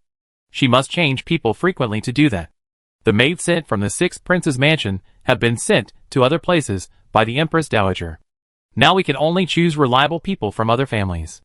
If you have any maids with clean backgrounds, you can send a few over, even if they are servants. I'm not afraid. After they are cleansed, they can serve the emperor. Yunlu took one step at a time. He had no other tricks. He only had one trick, which was to wait out the grandfather and grandson. Yang Jining nodded in agreement, and then said, then the prince? The fourth prince, no. Yunlu refused flatly. Don't do anything to him. My fourth brother is the smartest. He will never be fooled by us like my nephew. As long as there is no perfect solution, he must not do anything. Remember this. Otherwise it will definitely ruin the situation. Yunlu was almost warning Yang Jining. Yang Jining was also an old fox. He was not unaware of the brotherhood between the sixth prince and the fourth prince. If the sixth prince really does something to the fourth prince, it will be very difficult. If the sixth prince is so indecisive, it will ruin the situation. Prince, you are right. However, the fourth prince has such prestige among the people, and I am afraid that he will hinder you. The sixth prince? In the future, Yunlu was unhappy, and said, you still think that I am not as good as the fourth prince? Yang Jining hurriedly bowed and said, I am the one who made a mistake. Okay. No need to say more. I have my own decisions on these matters. You don't need to say more. I heard that your son has been studying hard recently. Lord Yang must be very pleased. Right? Yunlu changed the subject, unwilling to continue arguing with this old fox. Yang Jining looked very proud. His son was studying hard and had a promising future. Of course, he was the first one to be happy and proud. Yang Jining modestly said, my son has little knowledge. How can he be in the eyes of the prince? My son was ignorant before, but now he knows how to read and write. I am naturally very comforted. Yang Jining has been very happy these days. He doesn't have to worry about his son's affairs. When Yang Tianbao is well versed in both literature and martial arts, he can pass on the foundation of the Yang family to him. He originally planned to take Zhang Yunshu into the Yang family, so that Zhang Yunshu would be the only one who could inherit the family business if there was really no other way. Now that his son has made such progress, he can die with peace of mind. Yang Tianbao has not come back for the past few days. Yang Jining thought he was out socializing, so he didn't pay much attention to him. How could he know that Yang Tianbao was busy trying to steal his girlfriend these days, and he was working tirelessly day and night? You should secretly give generous gifts to all these people. You have worked so hard to establish a relationship, and you can't just let it go. Yang Tianbao flattered all the popular people under Yang Jining. He was Yang Jining's son, and who dared not come when he invited them. If he secretly connected with these people, things would be easier in the future. Everyone left Bai Weilu with a full stomach and wine. Yang Tianbao secretly told Zhang Cheng these words. Zhang Cheng agreed and quickly arranged to send these people back home, and sent people to deliver all these gifts to their homes. Yang Tianbao also drank a lot, and he was a little unsteady when he walked. The servants helped Yang Tianbao to rest in the side room of Bai Weilu, and Yang Tianbao lay down dizzy. The servants asked him if he wanted water, and he waved his hand and said no. They asked him if he wanted a leg massage, and he said no in annoyance. Zhang Cheng was not here, and the servants had no choice but to leave silently. Yang Tianbao was drunk and confused, and his body was hot, so he had to take off all the clothes he could. Even so, he was still extremely hot, and this feeling was even more uncomfortable than aphrodisiac. He thought to himself, could it be that he accidentally drank the aphrodisiac I prepared for that old pervert? Lord Jean? Why is he so hot? Just as he was suffering, he suddenly heard a creaking sound, and it seemed that someone pushed the door of the room open in the dark. Yang Tianbao thought it was Zhang Cheng who came back. And he cursed loudly, "Damn it! Why don't you quickly pour me a glass of water?" The man stopped for a moment, as if he heard what Yang Tianbao said, and was thinking about it. After a while, the sound of water pouring into the cup was heard in the room. The man gently handed the water to Yang Tianbao. And Yang Tianbao impatiently reached out to take it, and drank it all in one breath. He handed the cup back. And at this time, he felt something was wrong. As if the man had a woman's fragrance. When did Zhang Cheng become a woman? Chapter 273, The Trick. Yang Tianbao opened his eyes, and tried to see who the person in front of him was. "Who are you? Why did you come to my room so quickly?" The room was too dark, and the person came in without turning on the lights, so he could only vaguely tell that it was a woman. Zhang Yamen then turned on the lights, and looked at her drunken husband with great pity. Yang Tianbao almost flipped over. He never thought that Zhang Yamen could find this place. He asked incoherently, "How? Why? How did you get here?" "Husband, you haven't been home for a long time. I was really worried about you, so I came to see you." Zhang Yun's pitiful eyes had turned slightly red. She said, "Husband, you are really hard outside." Yang Tianbao was still in a trance. If Zhang told her father about her meeting with officials outside, then everything would be ruined. "How did you get here? What did you see?" He shook Zhang Yun's arm anxiously, unable to hide his inner panic. Zhang Yun quickly calmed her husband down. She said, "I just followed Zhang Cheng here. He went home, and I followed him here. Don't worry, Dad doesn't know anything. Besides, it's a good thing that you study hard and make friends now. Dad won't scold you if he knows." Yang Tianbao breathed a sigh of relief in his heart. Luckily this daughter-in-law is a little stupid. If she really saw something wrong, he would be worried. Yang Tianbao laid down again, closed his eyes, and continued to sleep soundly. You just don't worry about me. I am already an adult. I can handle everything by myself. You don't have to worry about it. It's getting late. You should hurry back to the mansion to rest." Zhang Yamen's face immediately hung 2 lines of tears. She choked and said, "Tianbao, we have only been married for more than a year. You are always away from home. Dad is still looking forward to holding his grandson. If you don't go home every day, how can Dad hold his grandson?" I said, "Are you annoying? Dad wants to hold his grandson. It's not me who wants to hold his grandson. I am so busy every day now. How can I have time to go home and serve you? Can you think about me? You cry all day long, aren't you annoying?" Yang Tianbao complained and turned to the wall, unwilling to pay attention to her. Zhang Yamen was originally a gentle person, and she always followed Yang Tianbao's instructions. Although Yang Tianbao was making trouble in this matter, Zhang Yamen would still follow Yang Tianbao. Yang Tianbao was so bold because he ate and lived with Zhang Yamen. Zhang Yamen was very upset when she saw her husband was so indifferent to her. After a long time, she whispered again, "If you really don't want to go back, then I will accompany you to study here.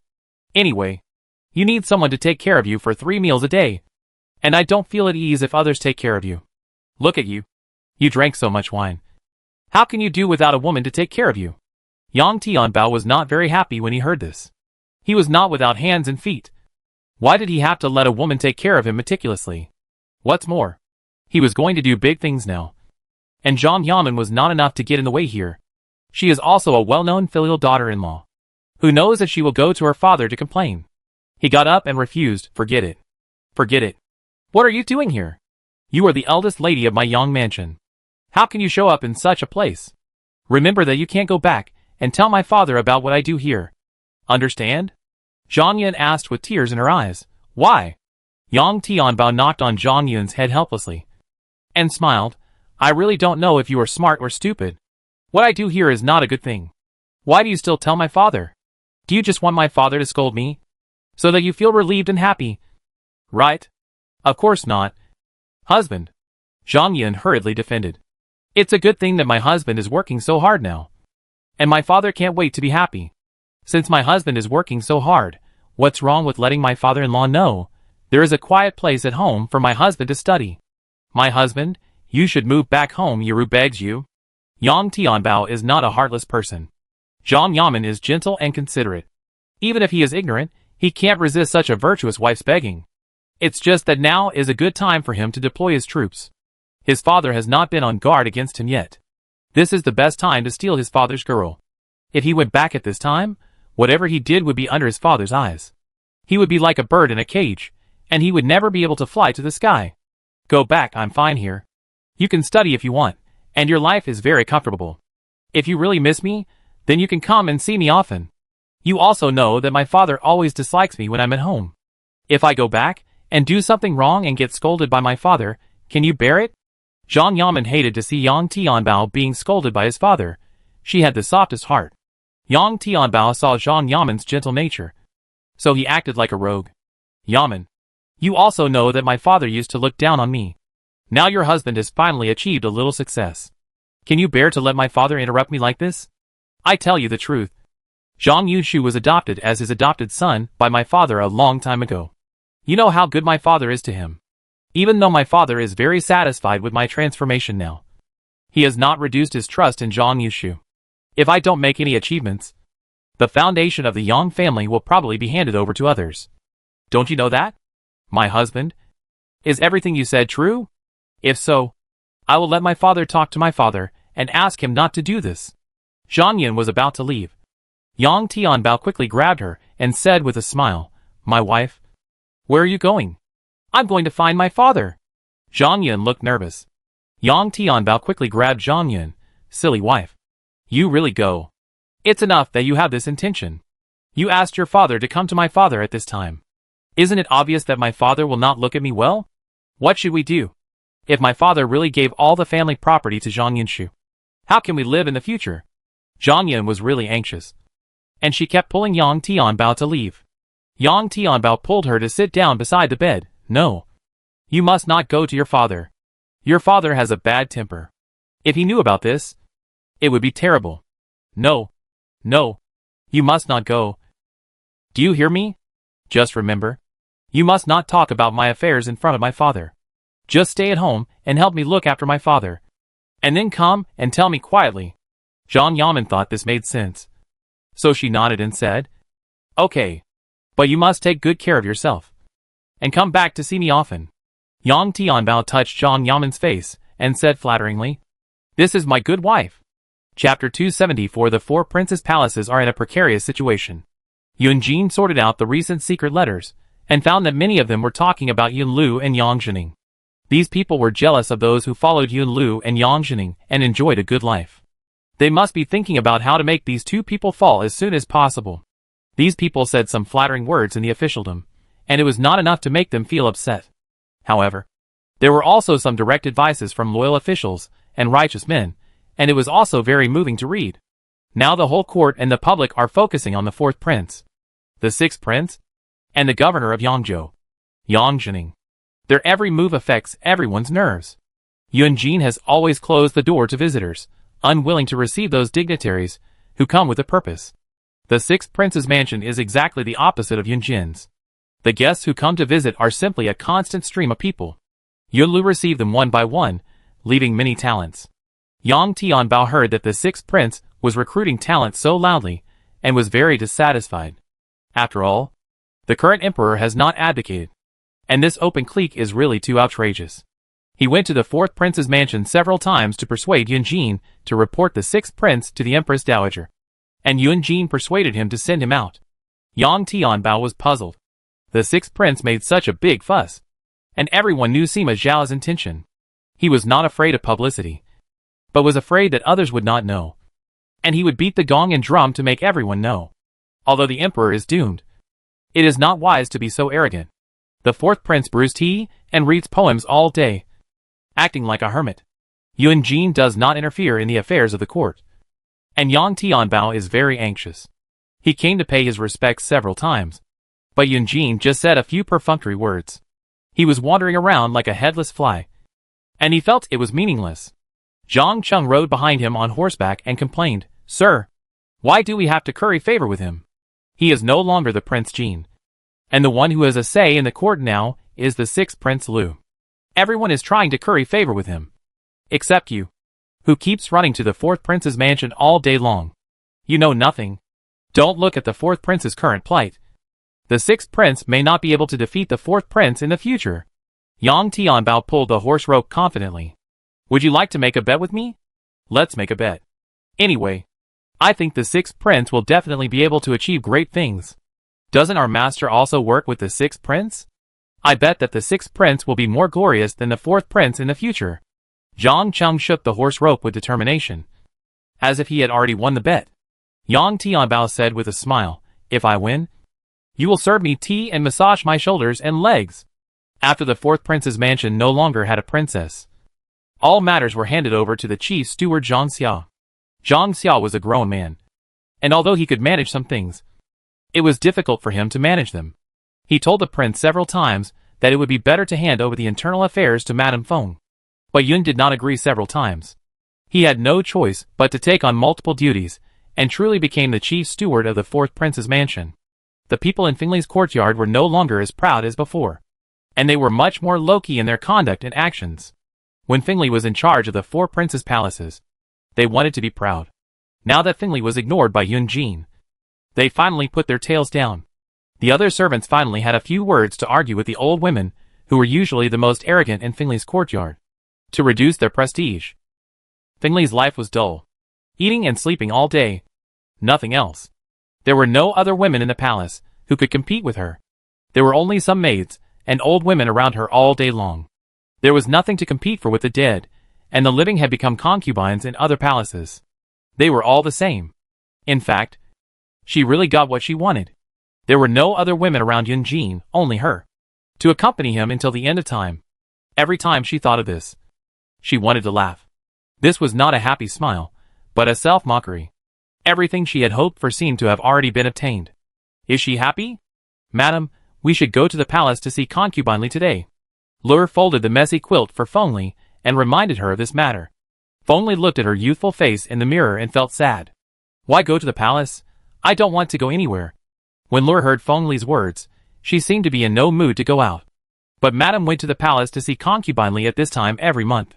If she didn't go today, Concubine Li would probably be unhappy. Madam, let's go to the palace to see Concubine Li today. I guess she's waiting for us there. Lure came over with a smile to help Feng Li with her makeup. Feng Li touched her black hair and said, why is she angry? I'm her sister. She should wait for me. Lure laughed and said, Madam, you see? You're joking again. Concubine Li is the queen. No matter how young she is. She's the emperor's concubine. We can't be disrespectful. Feng Li threw the red hairpin in her hand heavily on the table, pointed at Lure and cursed. Who are you?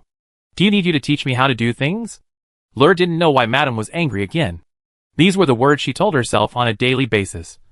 Why was she unhappy today? She knelt down quickly and said, Madam, calm down. Madam, calm down. It's Lure, who doesn't know how to speak, that makes you angry. Lure deserves to be beaten. Feng Li was originally angry for a while, but when he saw Lure kneeling down with tears in her eyes, his heart softened.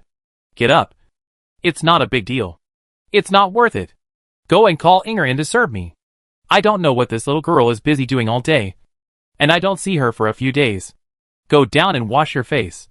Your makeup is ruined by crying. Feng Li wanted to ease the embarrassment, so he asked Lure to call Inger. But Lure was not very happy. She was scolded by the madam, and the madam turned around and asked Inger to come and serve her. Wasn't this a slap in her face? Of course. She agreed to call Inger, but she had scolded Inger countless times in her heart. Go.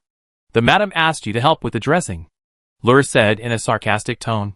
Inger asked in disbelief with a watering can in her hand. The madam asked me to serve? The madam always asked my sister to comb her hair. Why today? Just go if you are asked to. Why are you talking so much nonsense? Lure shook her handkerchief and left, and a group of little girls quickly surrounded her to flatter her.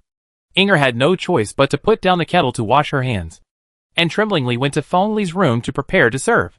Feng Li looked at Inger standing quietly behind him, and suddenly his mood became much calmer. Although you often serve me, I don't love you that much.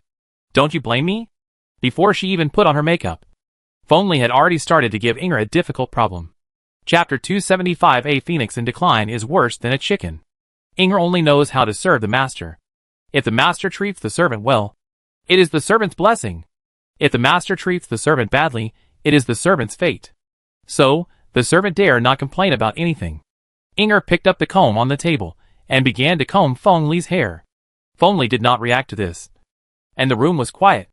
Madam, Zhang Xiaozhang, the chief steward, is here. The servants reported outside. Feng Li turned his head away and said to the window, Then please come in, don't neglect Grandpa Xiao. This is not a good word. Everyone can hear how much anger is hidden in this word. Zhang Xiao followed a little maid into the room and sat outside the curtain waiting. Madam was dressing, and he would not dare to go in and talk even if he had 100 courage. Your servant greets Madam Feng. How is Madam? Very good. Feng Li deliberately stretched out her tone. With a teasing tone. She was now taking things as they came. And she was happy as she could. Even if Yunjin deliberately isolated her, she could still live freely and unrestrainedly. Zhang Xiao knew that Feng Li would react like this. And it was not the first time that Feng Li said one thing and meant another. Others may not know what her current situation is. But Zhang Xiao knows it clearly. Feng Li seems to be in a good position now, but that means he is in a good position.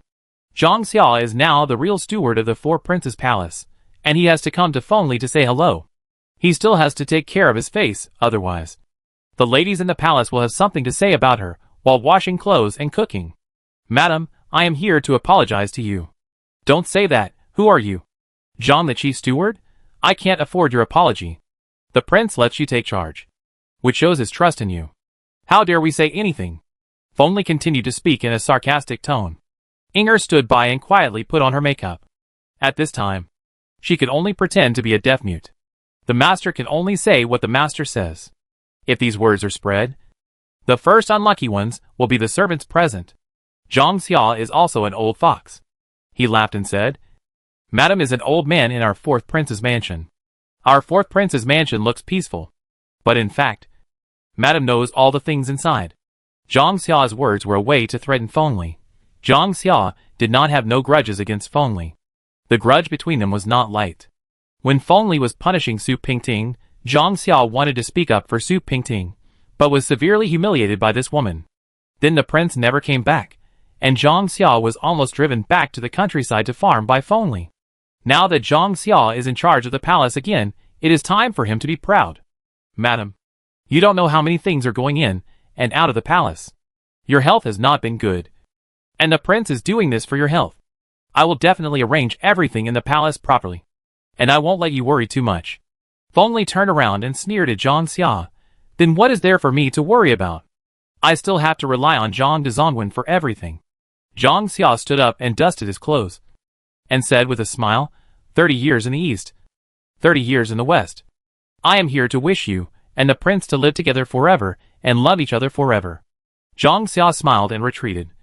Feng Li clenched his fists tightly, and his knuckles began to turn white. Zhang Xiao's words were not congratulations, but a curse. He knew best what kind of life Feng Li was living now. And he said such words just to make fun of her. Asshole. Feng Li gritted her teeth, wishing to tear Zhang Xiao to pieces.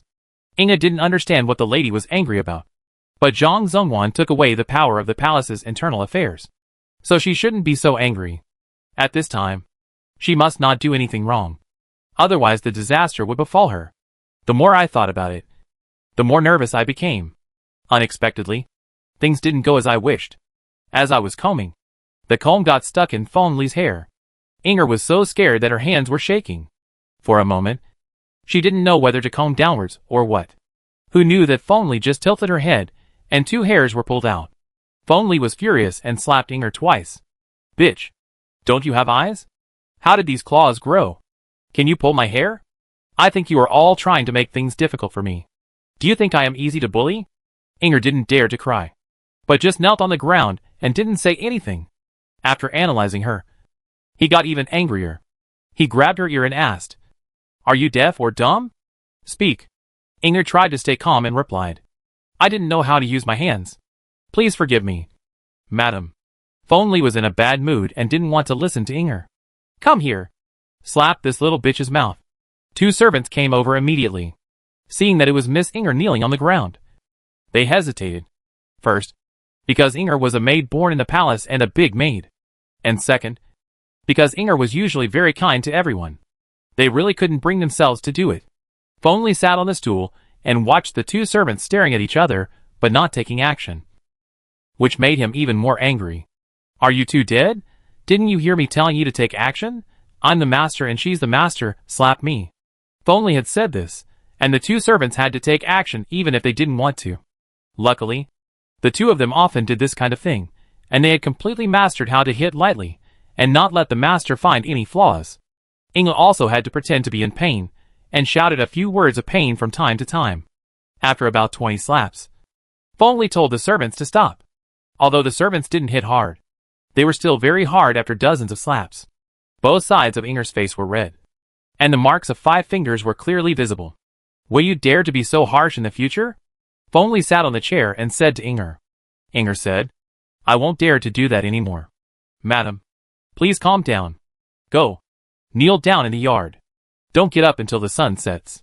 Go and show those people what will happen if you don't take me seriously. Fengli looked at his slender hands, and felt that he was still not satisfied. She couldn't deal with Zhang Xia, but it was easy to deal with this little girl. It was just right for everyone in the yard to see what it meant to kill a chicken to scare the monkeys.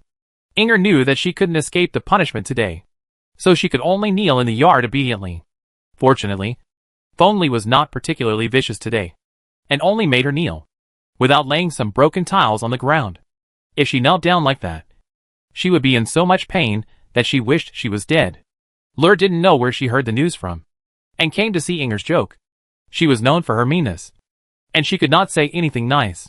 Look, this is the result of fawning on the master. The master hadn't said anything yet, but she was already approaching him. In the end, she didn't flatter him, but ended up like this. Oh, Inger, what can I say about you? Lur laughed as she spoke, and the laughter was very gloating. Inger still knelt without saying a word, and said nonchalantly, Sister, you think too much. No one wants to curry favor with the master. Your bright future, is it blocked by a useless person like me? Lur sneered and said, That's right. Can you stop me from doing anything I want to do? You'd better remember what you said today, and do your own thing honestly. If you want to climb up the ladder, forget it. She walked away twisting and turning, with infinite pride in her back. Chapter 276. Your Majesty, you can't stay away from food like this, you should eat something. This is the lotus chicken that has just been cooked in the kitchen, Your Majesty. Please try it. Ro Fei served the Emperor for a while. The Emperor's illness kept coming back, sometimes getting better, sometimes worse. Ro Fei originally wanted to move back, but the Emperor's illness kept coming back. She was worried, so she had to stay with the Emperor and take care of him. The Emperor himself was not in a hurry. He summoned singers and dancers every day, and had fun every night. Concubine Ro and the Queen Mother could not persuade him, so he had to do it. Yu Che just lay in bed all day, and he had not attended the morning court for a long time. People outside said that the Emperor was completely in a bad condition this time, and Concubine Ro herself also thought so. Yu Che pushed away the food that Concubine Ro handed over. Take it away. I don't have much appetite. Your Majesty, you have to eat something even if you have no appetite. If you don't eat all day, it will damage your body. Concubine Ro was still afraid that the Emperor's health would deteriorate again, so she tried her best to persuade him. Yu Che was in a bad mood, and he could not listen to Concubine Ro's words. Okay, don't bother me anymore. My head hurts. Don't bother me anymore. He then said, How are Xianwu and his brothers these days? The master in the study hasn't come to report their lessons to me for a long time. Is he not lazy?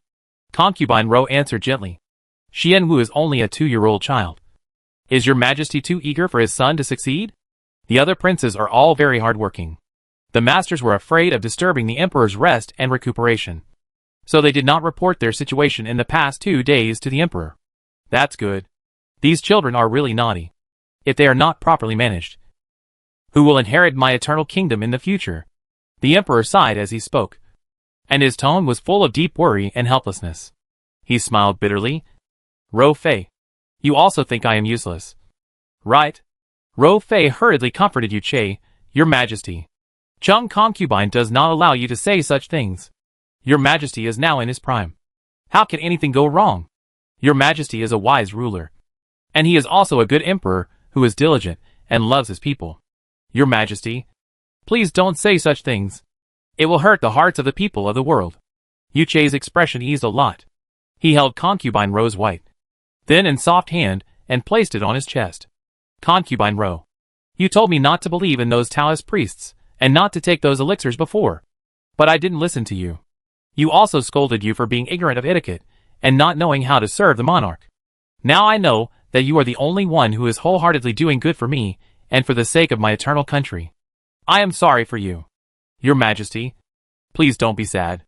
You are the Emperor and the Son of Heaven, and all the followers listen to you. Even if the sixth prince is in control of the court now, you are still the only emperor in the world. And you must not say such discouraging words. As long as you recover from your illness, nothing will happen. Ro Fei held the emperor's hand, looking at the extremely haggard and helpless emperor. She felt very sad. Is this still the emperor who was full of vigor and vitality? When he was on the Jiangnan boat, the emperor was handsome and unrestrained in the dragon robe, and his eyebrows were full of the dignity and confidence of a king. The current emperor is addicted to singing and dancing all day long, and he is bedridden and looks thin. If he continues to be so decadent, even if those people do nothing, the emperor will not be able to bear it. Concubine Ro knows that the emperor is very scared. As an emperor who is about to lose his kingdom, how can he not be afraid? This vast kingdom will no longer be his. He will become a prisoner, and what awaits him will be a dark and even miserable future. He trembled, not in front of people, but behind people. Chapter 277. Sixth uncle disregarded the relationship between uncle and nephew and pushed me to this point. It really chilled my heart. Yuche was heartbroken. He gave it everywhere, even gave Su Pingting to Yunlu. Even so, Yunlu still pressed on. I am not dead yet, but some people in the court have begun to curry favor with those two people. Do they all think I am dead? Yuche became more and more angry as he spoke, and took off a jade pendant from his body, and smashed it to the ground. Your Majesty, you must not get angry. Your health has just improved a little. This is the most harmful to your health. Ro Fei and the palace servants quickly knelt down to persuade the emperor. Although the emperor smashing two things is not a big deal, such a big anger is the most harmful to the body. The emperor is weak to begin with. If the emperor gets angry again, the world will really change its master. Yuche pointed at the palace servants and said, all of you, get out. The palace servants had to retreat one by one, leaving only Ro Fei to serve the emperor. Concubine Ro stroked the emperor's back and advised, Your Majesty, the current situation is far from being so bad. We still have one last trump card. Yuche asked in confusion, what trump card? The fourth prince. Concubine Ro whispered in the emperor's ear. It's useless. I have offended the fourth prince.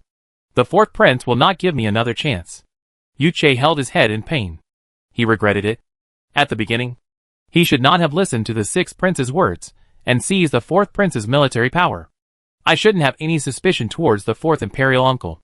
It's simply impossible to ask the fourth imperial uncle to help me now. The fourth imperial uncle doesn't hate me. I don't have the face to go to him. Ro Fei said, Your Majesty, although you did some things wrong before, but you and the fourth imperial uncle have a father-son relationship after all. I think as long as Your Majesty is willing to speak, the fourth imperial uncle will definitely help Your Majesty. Just because the fourth imperial uncle is not with the sixth imperial uncle now, I am sure that the fourth imperial uncle will definitely help Your Majesty. Yuche was also somewhat moved by Ro Fei. Really? My beloved concubine? Ro Fei nodded and said, Your Majesty, don't be discouraged. The most important thing now is to take good care of your body. As long as the emperor can be vigorous and energetic, even if those villains want to harm the emperor again, the emperor is immune to all poisons. When the emperor is well, the emperor will have a good talk with the fourth uncle, and the fourth uncle will definitely help the emperor to clean up the traitors around him, and the emperor will definitely be able to regain control of the government. Yuche nodded, and suddenly felt that he was really wasting his time before. Instead of waiting to die, it is better to give it a try. He is still the emperor now, and these people will never dare to come out. If he died of illness like this, those people would have applauded. He is really too confused. My beloved, you are right. I should take good care of my body, and not be so decadent. I must take medicine and recuperate well. And I must get better. Seeing that the emperor finally figured it out, Concubine Ro was happier than the emperor himself. She quickly asked the palace servants to serve all the food so that the emperor could have a good meal. The emperor opened his stomach and ate voraciously. The emperor's personal eunuch quickly ran to tell the Empress Dowager the news. The Empress Dowager was also very happy to hear it, and ordered the imperial kitchen to make a few tonic soups for the emperor. The emperor's health was getting better and better, but Yang Jining's mood was getting worse and worse. The emperor had always been drowsy, but he seemed to be getting better this time. Yang Jining couldn't sit still any longer. He told his inner supporters in the palace to increase the dosage of the medicine, so that the emperor wouldn't recover. The emperor took the time to recover while trying to win over the loyal ministers. The emperor didn't waste his time lying in bed in vain. But the emperor has always felt a thorn in his throat about the fourth prince. The emperor also wanted to connect with the fourth prince. But the previous incident was like a fishbone stuck in the throats of both of them, and neither of them felt comfortable. Besides, Yun Jin was not paying attention to government affairs at all. The emperor also sent Prime Minister Ming to try and persuade him. But Yun Jin had a calm demeanor on his face. No matter what he said, he was unwilling to interfere in government affairs. Prime Minister Ming was anxious and said, "Prince, now the emperor and even the entire court are in dire straits. You are the most prestigious in this court. How can you just leave it alone?" Yun Jin teased the bird in the cage and said casually, "Prime Minister Ming, you are too serious. The current political situation is a mixture of joy and sorrow. How can it be so hot and humid? Besides, the sixth prince is now loyally assisting His Majesty. I have even handed over my military power. What else does His Majesty want from me? You can't take over all my 4 princely palaces." "Your Majesty." Prime Minister Ming was so earnest that his lips were almost worn out. "Your Majesty," the emperor was just confused for a moment before. "Why do you really have to argue with the emperor? The country is in turmoil now. You should assist the emperor in stabilizing the country." Yun Jin still said the same thing. "Prime Minister, since I became a monk, I have always put everything in the world behind me."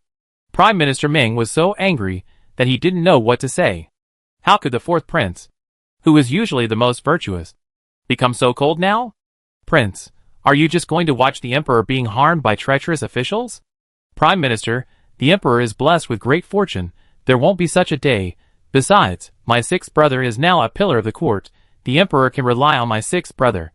"Prime Minister Ming, I still have some things to deal with, so I won't keep you for dinner. Anyway, I don't have any good food here. Please go back." After saying that, Yun Jin took the bird cage and went into the back study. Prime Minister Ming came and tried to chase him, but Xiao Luzi stopped him and said, "Prime Minister, please don't make it difficult for me. The prince won't let me in." Prince, you have to save the emperor for the sake of the people, Prince." Prime Minister Ming shouted loudly, as if this great country was about to collapse if it wasn't saved. Xiao Luzi had to work very hard to get the Prime Minister on the carriage back home. After returning home, the Prime Minister was still unhappy. Seeing his father frowning, Meng Yueling asked, "Father, what worries you so much?" Prime Minister Ming sighed and said, "It's the emperor's business. He is really a grudge. Now the 6th prince and Yang Jining control the political and military power in the court. The emperor has become a puppet. How can I not worry? The 4th prince is so indifferent. It's really a headache." Meng Yueling heard his father's tone and thought that he should have gone to the 4th prince. He asked, "Did father go to the 4th prince?" "Of course not. The 4th prince didn't listen to me at all and went in directly. I can't say anything or persuade him. Now the only one who can restrain the 6th prince and Yang Jining is the 4th prince. But the 4th prince is anxious to avenge the emperor's loss of military power and is unwilling to help the emperor." Chapter 278, Chess Game. Before his father finished speaking, Meng Yueling laughed. "Father, the emperor is confused. Are you confused too? How could the 4th prince bear a grudge against the emperor because of this incident? The 4th prince is the most tolerant and soft-hearted. The emperor was brought up by him. How could he just watch him die because of this incident?" When Meng Qingfu heard his son's words, he finally came to his senses. "You mean, the 4th prince is setting up a smoke screen, trying to avoid the eyes of Yang Jining and his people, so he deliberately drove me out, right?" Meng Yueling laughed. "It's probably like that. Moreover, Yang Jining and the 6th prince are most afraid of the 4th prince. After all, the 4th prince has great prestige in the army, and the tiger talisman cannot represent people's hearts. In addition, your father and the Ku family support the prince. Yang Jining has to be on guard." Meng Qingfu smiled and praised Yueling. "My son is smart after all. Even I didn't think of this. I thought the 4th prince was really cold-blooded and wanted to push the emperor into the tiger's den. I was confused. Meng Qingfu laughed as he spoke, and his mood became better. "What? Meng Qingfu went to see the 4th prince? What did the 4th prince say?" Yang Jining's heart tightened, and he hurriedly asked the spy. The spy replied, "Prime Minister Ming had not been in for a while, but he was pushed out by the prince's servants. I think. Prime Minister Ming was rejected by the fourth prince, and his beard was a little straight with anger. Did you see it clearly? Yang Jining was a little skeptical. Of course, I saw it clearly. The spy patted his chest and guaranteed. Okay, that's good. You go down first, get some reward money, and go back and keep an eye on the four princes' palace. If there is any movement, come to me in time to report, okay? I know, I will keep a close eye on the four princes' palace, and will never let you worry. This spy is also a flatterer, and he said such a small matter as if he was willing to go through fire and water. Okay. Okay, stop talking nonsense. Go and keep an eye on it. Yang Jining impatiently sat back in his chair, and began to read the military book without raising his head. Master Zhang is here. The servant came to report. Please come in. Master Zhang. With Yang Jining's words, the servants led Zhang Yunshu in, and the spy followed them in. Greetings to Godfather. Zhang Yunshu knelt down and said, Get up quickly. Why haven't you come home for so long? Yang Jining smiled, and helped Zhang Yunshu up. He hadn't seen his godson for so long, and he was still thinking about him. How are you doing recently? I heard that the teams under your command are training very well, and I don't have much time to go over and take a look. Nothing. Just daily training. Nothing special. Thank you, Godfather, for thinking of Yunshu. Yunshu really doesn't deserve it. Zhang Yunshu also heard that Master Yang Tianbao has been very motivated recently, so he came to the mansion to see him. He was also thinking about his godfather's health, and came to visit him specially. How is your health, Godfather? I heard that the master has been very motivated recently. Godfather must be very happy. Yang Jining smiled and said, I don't know what's wrong with your brother. It seems that he has been enlightened by someone. He is very motivated now. I am looking forward to having a grandson as soon as possible. Then my Yang family will finally have a prosperous successor. Brother's progress is also the result of Godfather's careful teaching. In the future, brother will definitely be made a marquis immediately, so that Godfather can enjoy the happiness. Zhang Yunshu sat down and picked up the teacup, and had a long talk with Yang Jining. The current situation is unstable, and the people are also panic-stricken. It is said that the emperor does not know how long he can hold on. If something goes wrong, they will suffer. Godfather, I think it is very necessary to win the hearts of the people as soon as possible. Chapter 279 Encounter. You are right, but I still have some doubts. Yang Jining took down the sword on the wall and admired it carefully. Do you think the sixth prince is serious about cooperating with us? Why do you say that, Godfather? I think the sixth prince is not like the fourth prince. He is a bit soft-hearted. Besides, I haven't seen any sincerity from him yet. This sword was sent by the sixth prince. It is said to be a sword from the most famous weapon workshop. Even Gan Jiang and Mo, he can't compare to it. The sixth prince Song brought this sword with the intention of making friends, and that is why the two of them formed an alliance. Now that good things are about to happen, the sixth prince is becoming less and less reliable. It would be strange if Yang Jining is not anxious.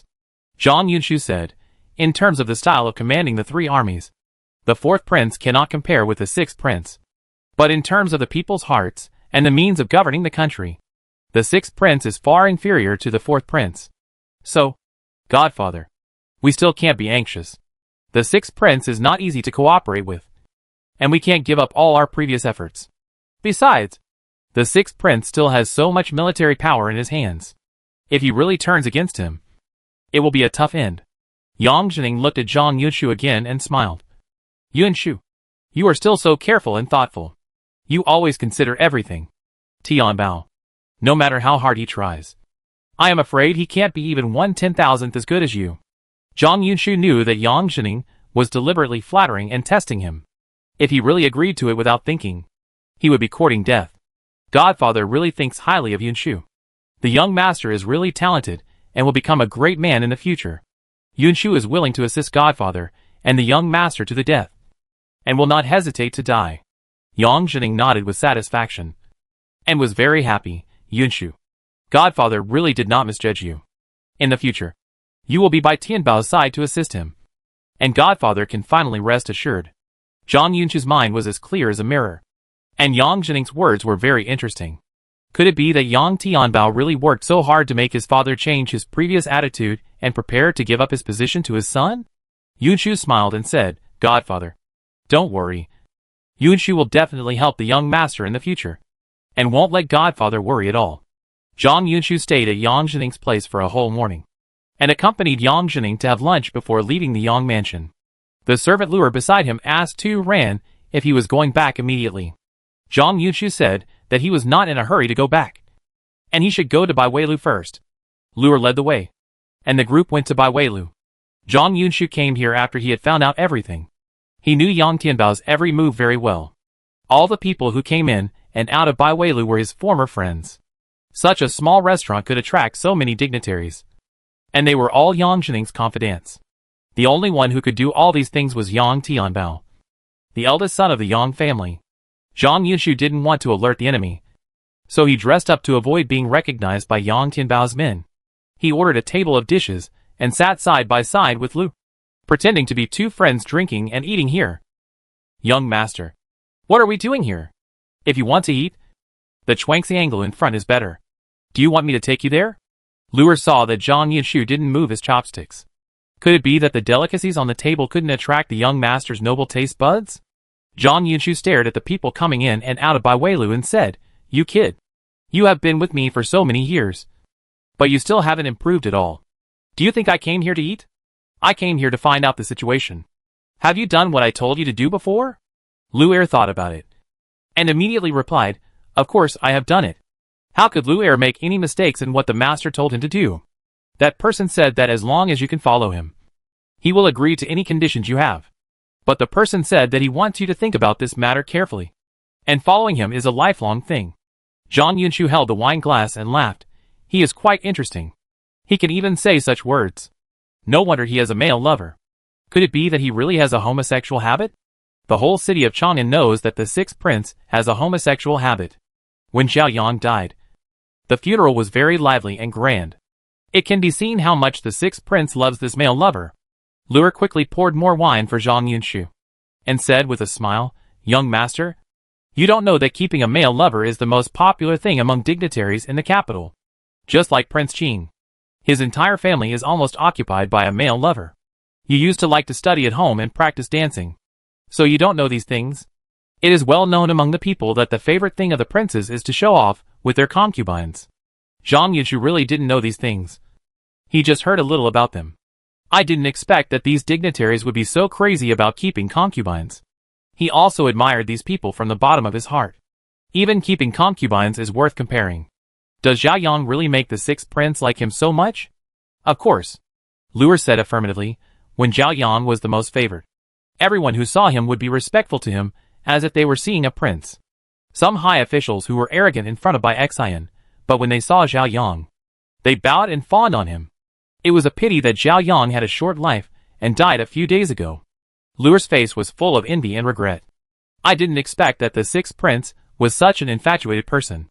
Zhang Yunshu looked at the lively diners below and sighed. Suddenly, a very familiar face broke into his sight, and his eyes lit up. It's him. After hearing what his master said, Luer also stretched his head to look downstairs. Who is it? Zhang Yunshu's mouth curled up a smile. I didn't expect to see him here today. Luer was still confused and asked, Sir, who are you talking about? Zhang Yunshu's chin moved forward. Luer looked in the direction of his sight, and then he recognized the man in purple shirt, who was slowly coming up from the opposite side. It's the fourth prince. Zhang Yunshu blocked Luer's mouth. Keep your voice down, it seems that he is here to get information. 2. The two watched the fourth prince enter the largest private room, and the servants followed him in, but left two plainclothes guards at the door of the private room. What's wrong with Yang Tianbao? Is it that the fool has come to his senses, and the pheasant has turned into a phoenix? Even the fourth prince can be alarmed, and his father is still kept in the dark. It seems that Yang Zhening can't control this son. Sir, then what will you do? If this old fox really passes all his foundation to his son, won't all your efforts over the years be in vain soon? Zhang Yunshu slapped Luer hard on the back of his head. You don't need me to tell you. Can't you be a little smarter? This fourth prince doesn't seem to be here to gather information, but more like he's here to meet a friend. Friend, sir? Do you mean Yang Tianbao is the fourth prince's friend? Luer touched the back of his head, which still hurt a little, and said foolishly. Zhang Yunshu looked at him and smiled. You're not stupid this time. After hearing this, Luer smiled foolishly again. Chapter 280, Alliance. It is my honor that the fourth prince can come today. Please come in. Prince. Yang Tianbao stood and respectfully toasted Yun Jin. Yun Jin sat down and toasted back. Don't be polite, please sit down. This is not the prince's palace, you don't need to be so polite. Yun Jin asked him to sit down. Yang Tianbao had to sit down. Yun Jin didn't plan to come, but after thinking for a long time, he still came. He was curious, he just wanted to see what drama this father and son were performing. Sir Yang, I came here just to have a meal with you. I don't want to talk about anything else. Yang Tianbao smiled and said, Your Highness is right. Today I just want to invite you to have a meal. Your Highness, the dishes made by the best chef in Baiweilu will surely be liked by you. Yun Jin saw that Yang Tianbao's words were very sophisticated. It seemed that he had really practiced the ways of the world, and was no longer the evil head of the Yang family, who could only flirt with decent women on the street. Lord Yang's kindness touched me deeply. Seeing Fu Li and Kufeng standing nearby, Yang Tianbao said, Your Highness, I admire you the most. I also admire these two brothers. You two brothers are so loyal to you. I really admire you. I would like to offer you a toast. Yang Tianbao said, as he picked up the wine glass and drank it all, showing the heroic spirit of a man of the world. Fu Li and Kufeng did not move. Only Yun Jin picked up the wine glass and took a sip. Yang Tianbao saw that the two were still standing there like two trees. They all knew that the rules in the fourth prince's mansion were strict. They didn't even dare to hold the wine glasses in front of their master. It seemed that the rumors were true. Yang Tianbao didn't set up this dinner just to invite the fourth prince to dinner. The fourth prince couldn't pretend to be confused when he knew the truth. Your Majesty, I have something important to discuss with you today. Please understand my painstaking efforts. Yang Tianbao knelt on the ground and clasped his hands to show his sincerity. Please accept me as your subordinate, and let me serve you. Yun Jin still planned to play dumb. Oh, what is Lord Yang doing? How can I bear this? Please stand up. If you don't agree, I won't stand up. Your Majesty, I really want to form an alliance with you. Please give me a chance. Yang Tianbao said he would not stand up, but just knelt there. Then I will get straight to the point without beating around the bush. Everyone knows that your father, Yang Zhening, the governor, and my brother, Prince Lu, are in control of most of the government affairs in the court. You don't go to them, but come to me. How can I believe your sincerity? Lord Yang? Yun Jin picked up a glass of wine and said with a smile. Yang Tianbao said, Your Highness, even if your brother, Prince Lu, is in control of the government affairs, how can he have any brotherly love for you? He even snatched away your most beloved woman. Your Highness, please think twice. Yang Tianbao's skill in sowing discord is not bad. Yun Jin looked at his serious appearance and felt that he was really moved by him. How do you know that the sixth prince has snatched my beloved woman away? Yun Jin asked, pretending to be stupid. The sixth prince has always been law-abiding, and his new concubine Shen is even more law-abiding. How can you say that he snatched my woman away? Lord Yang, you are joking. This kind of joke is not allowed. Your Highness, I really want to do something for you. If your Highness really loves the fourth princess, you should snatch her from the sixth prince.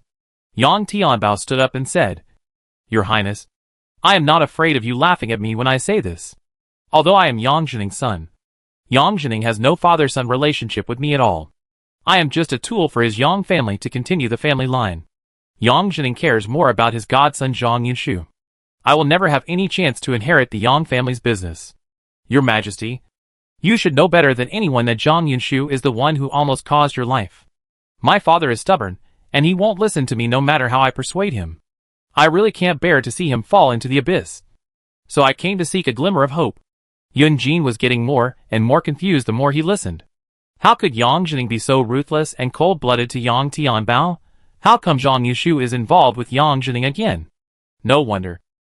No wonder Zhang Yunshu can disappear so cleanly.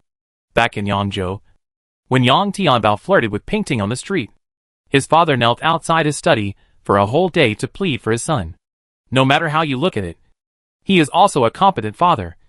But how come Yang Tianbao said he was a man without father-son affection? Yang Tianbao continued, Your Majesty, if I didn't really want to form an alliance with you, I wouldn't have told you this.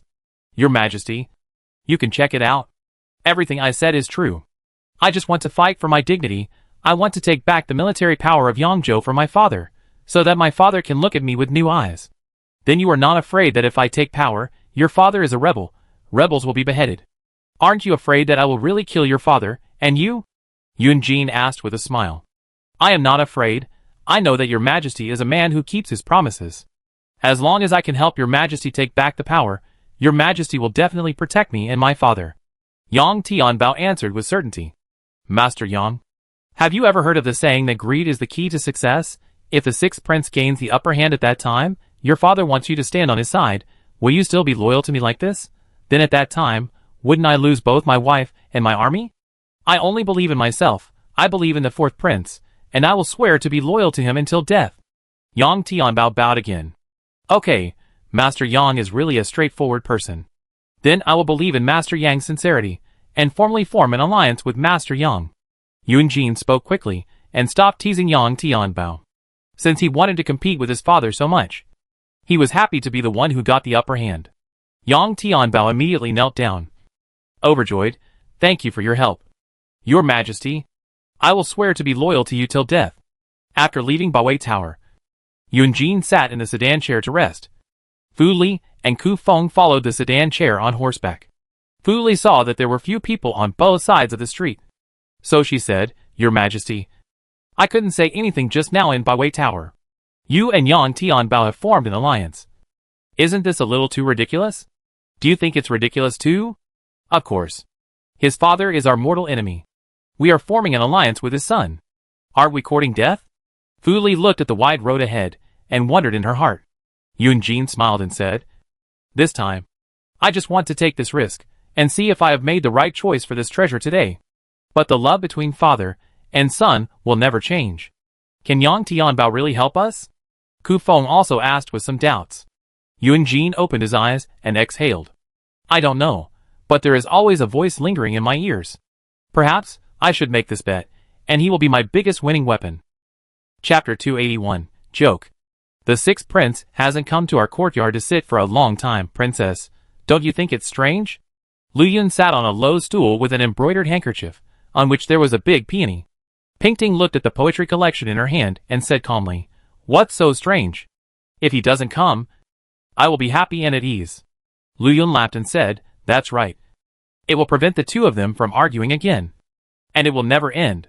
Su Pingting put down the poetry collection in her hand, looked at Lu Yun with a happy face, and sighed, Are you now fascinated by the sixth prince?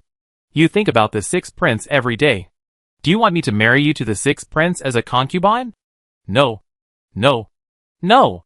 Lu Yun blushed and waved her hands hurriedly, looking at Wuxin, who was tidying up the tables and chairs on the side. I still feel more at ease as a maid for the concubine. Besides, it's good for Wuxin and I to live together. Concubine, please stop joking with Lu Yun. If you don't want to get married, does that mean Wuxin doesn't want to get married too, if you want to be a monk? Don't give Wuxin meat to eat. I'm thinking of finding a good marriage for our Wuxin. Isn't that right? Wuxin? Pingting smiled and looked at Wuxin on the side. Wuxin also stood there and smiled foolishly. Wuxin must want to be single with me. I don't believe she will get married on her own. When Wuxin gets married, I will go to their house and make trouble, and not let Wuxin spend the wedding night with her future husband.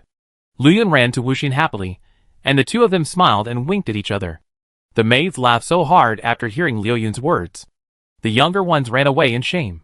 Su Pingting scolded with a smile, Lu Yun, you are just fooling around. Sooner or later, I will marry you off, and let you have a good time talking nonsense when you get married. Let's see if you can still laugh then. What are you laughing at? You look so happy? Yu Jisha stood in front of the curtain with Yuan Shu in her arms, smiling. She was confused by the happy master and servant in the room. Su Pingting laughed so hard that her eyes almost disappeared. She pointed at Lu Yun and said to Yu Jisha, I say, find a husband for that little bitch, and let her serve her parents-in-law well. Yu Jisha came in with Yuan Shu in her arms, and also laughed, Can you bear it? Lu Yun has been with you since she was a child. I can't bear to marry Xiaolingzi off if you ask me to. Lu Yun said, Princess, our concubine wants to marry me to the prince. But I don't want to marry either. Yu Jisha glanced at Su Pingting. I didn't realize that Lu Yun is so arrogant. It seems that she can only be a queen in the palace in the future. After saying that, She and Su Pingting covered their mouths and laughed again. Luyun pulled Wuxin and Xia and said, "The two masters, please sit here. The maids will leave first. If you want to drink tea, please pour it yourself. We are in a hurry to get married." He pulled the two people out, and the little maids had no choice but to follow them. They disappeared in a flash. Su Pingting laughed and scolded. "Little bitch. You are getting more and more angry. You dare to be so presumptuous when the princess is still here. I will peel off your skin when you come back." Yu Jisha shook her head helplessly. Luyun also knew that the two masters didn't want the maids to be there when they were chatting. So he took everyone away. Unexpectedly, he was scolded. "You are getting better and better at talking. Luyun has learned bad things from you." Su Pingting picked up a melon seed and peeled it. With a smile on her face, "It's not me who has learned bad things. It's them who have led me astray. Forget it. I can't say enough about you. It's tiring enough to listen to you and the prince arguing every day. I don't want to get involved." Yu Jisha hugged Yuan Shu and smiled happily. At this point, she couldn't help but ask, "Has the prince come to your room these days?" Su Pingting had already put the melon seed into her mouth. "No. Not once." "What? Did you really quarrel this time?" Su Pingting smiled and said, "When did I quarrel with him in a fake way? Sister, you are so silly. People all wish their husbands could live in harmony with them. Why do you like to talk back to the prince? The prince is easy to deal with, but this Li Ma is the first difficult one. If she knew that you don't treat the prince well all day, she would come to nag sooner or later." Yu Jisha said worriedly. "Oh, I'm not afraid with you around. You are the princess anyway. I'm counting on you to protect me." Su Pingting smiled and didn't take it to heart. "I just need to be a good concubine, and I don't care about other things." "Then do you know that Li Ma is looking forward to you giving birth to a prince for the prince, and she will urge you sooner or later?" Yu Jisha said. "The prince is also looking forward to you giving him a child. Why does sister always leave the prince alone?" Su Pingting wanted to laugh after hearing this. Yunlu has never touched her before. Where did this prince come from? This Li Ma is really like the eunuch who is anxious when the emperor is not. It's not like a hen laying eggs, and they will appear as it pleases. You don't have to worry about these things. Just take good care of your Yuan Shua. It's enough to have him, as the eldest son in the sixth prince's mansion. Why do we need a prince? Aren't you afraid that if I give birth to a prince, he will compete for favor with your child in the future? Sister's child is my child. I am happy whoever is favored. Why do we need to compete for favor?" Yu Jisha showed a relieved smile. At this moment, she was really happy. Su Pingting treated her like a relative. She shouldn't let her down. Chapter 282. Persuade with kind words. "By the way, Yang Zhining has been coming to our house frequently recently. I don't think there's anything good going on." Yu Jisha put Yuan Shu inside and let him play with the ball by himself, and then she talked about what she wanted to say today. "Isn't the prince often in the house? Why did he come here by himself? Is there someone else in charge in our house?" Su Pingting remembered that a few days ago, the prince had been out for a long time and hadn't come back to live for a long time. If Yang Zhining didn't come when the prince was here, who could he come to? There is no one in charge around the prince. Tian Gui is just helping me to manage the household. Tian Gui doesn't care about other things. Unless the prince is still in the mansion. Yu Jisha showed a meaningful smile. Su Pingting saw that Yu Jisha's smile was a little strange. So she said, "Why are you looking at me and smiling? Could it be that the prince deliberately stayed in the mansion and said that he was not in the mansion?" Yu Jisha nodded and said, "Yes. The prince might have done that." "Why did he do that? Is he bored?" Yu Jisha pouted and said, "The prince just wants you to know that he is angry." "Sister, why are you like a child? Why do you suddenly not know these things between husband and wife?" After saying this, Su Pingting got a little enlightened. It seems to be the truth. In the past, when Yunjin made her angry, she would deliberately say that she was not angry, and then ignore him with a stern face, letting him know how angry she was. Every time Yunjin would come over strangely to surrender, and would also bring her the best steamed buns on the street to show his sincerity. It had only been a short time, and she had completely forgotten the interest between husband and wife. How could I know that he meant this?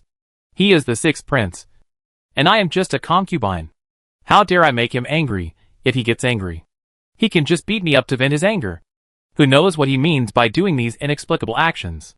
Yu Jisha carefully observed Su Pingting's expression when she said these words. She didn't know whether she should be happy or unhappy. Su Pingting didn't fall in love with her husband, and her husband didn't win Su Pingting's favor. If this happened to any woman would be happy and grateful. But if Yunlu couldn't win Su Pingting's favor, then all this would be in vain.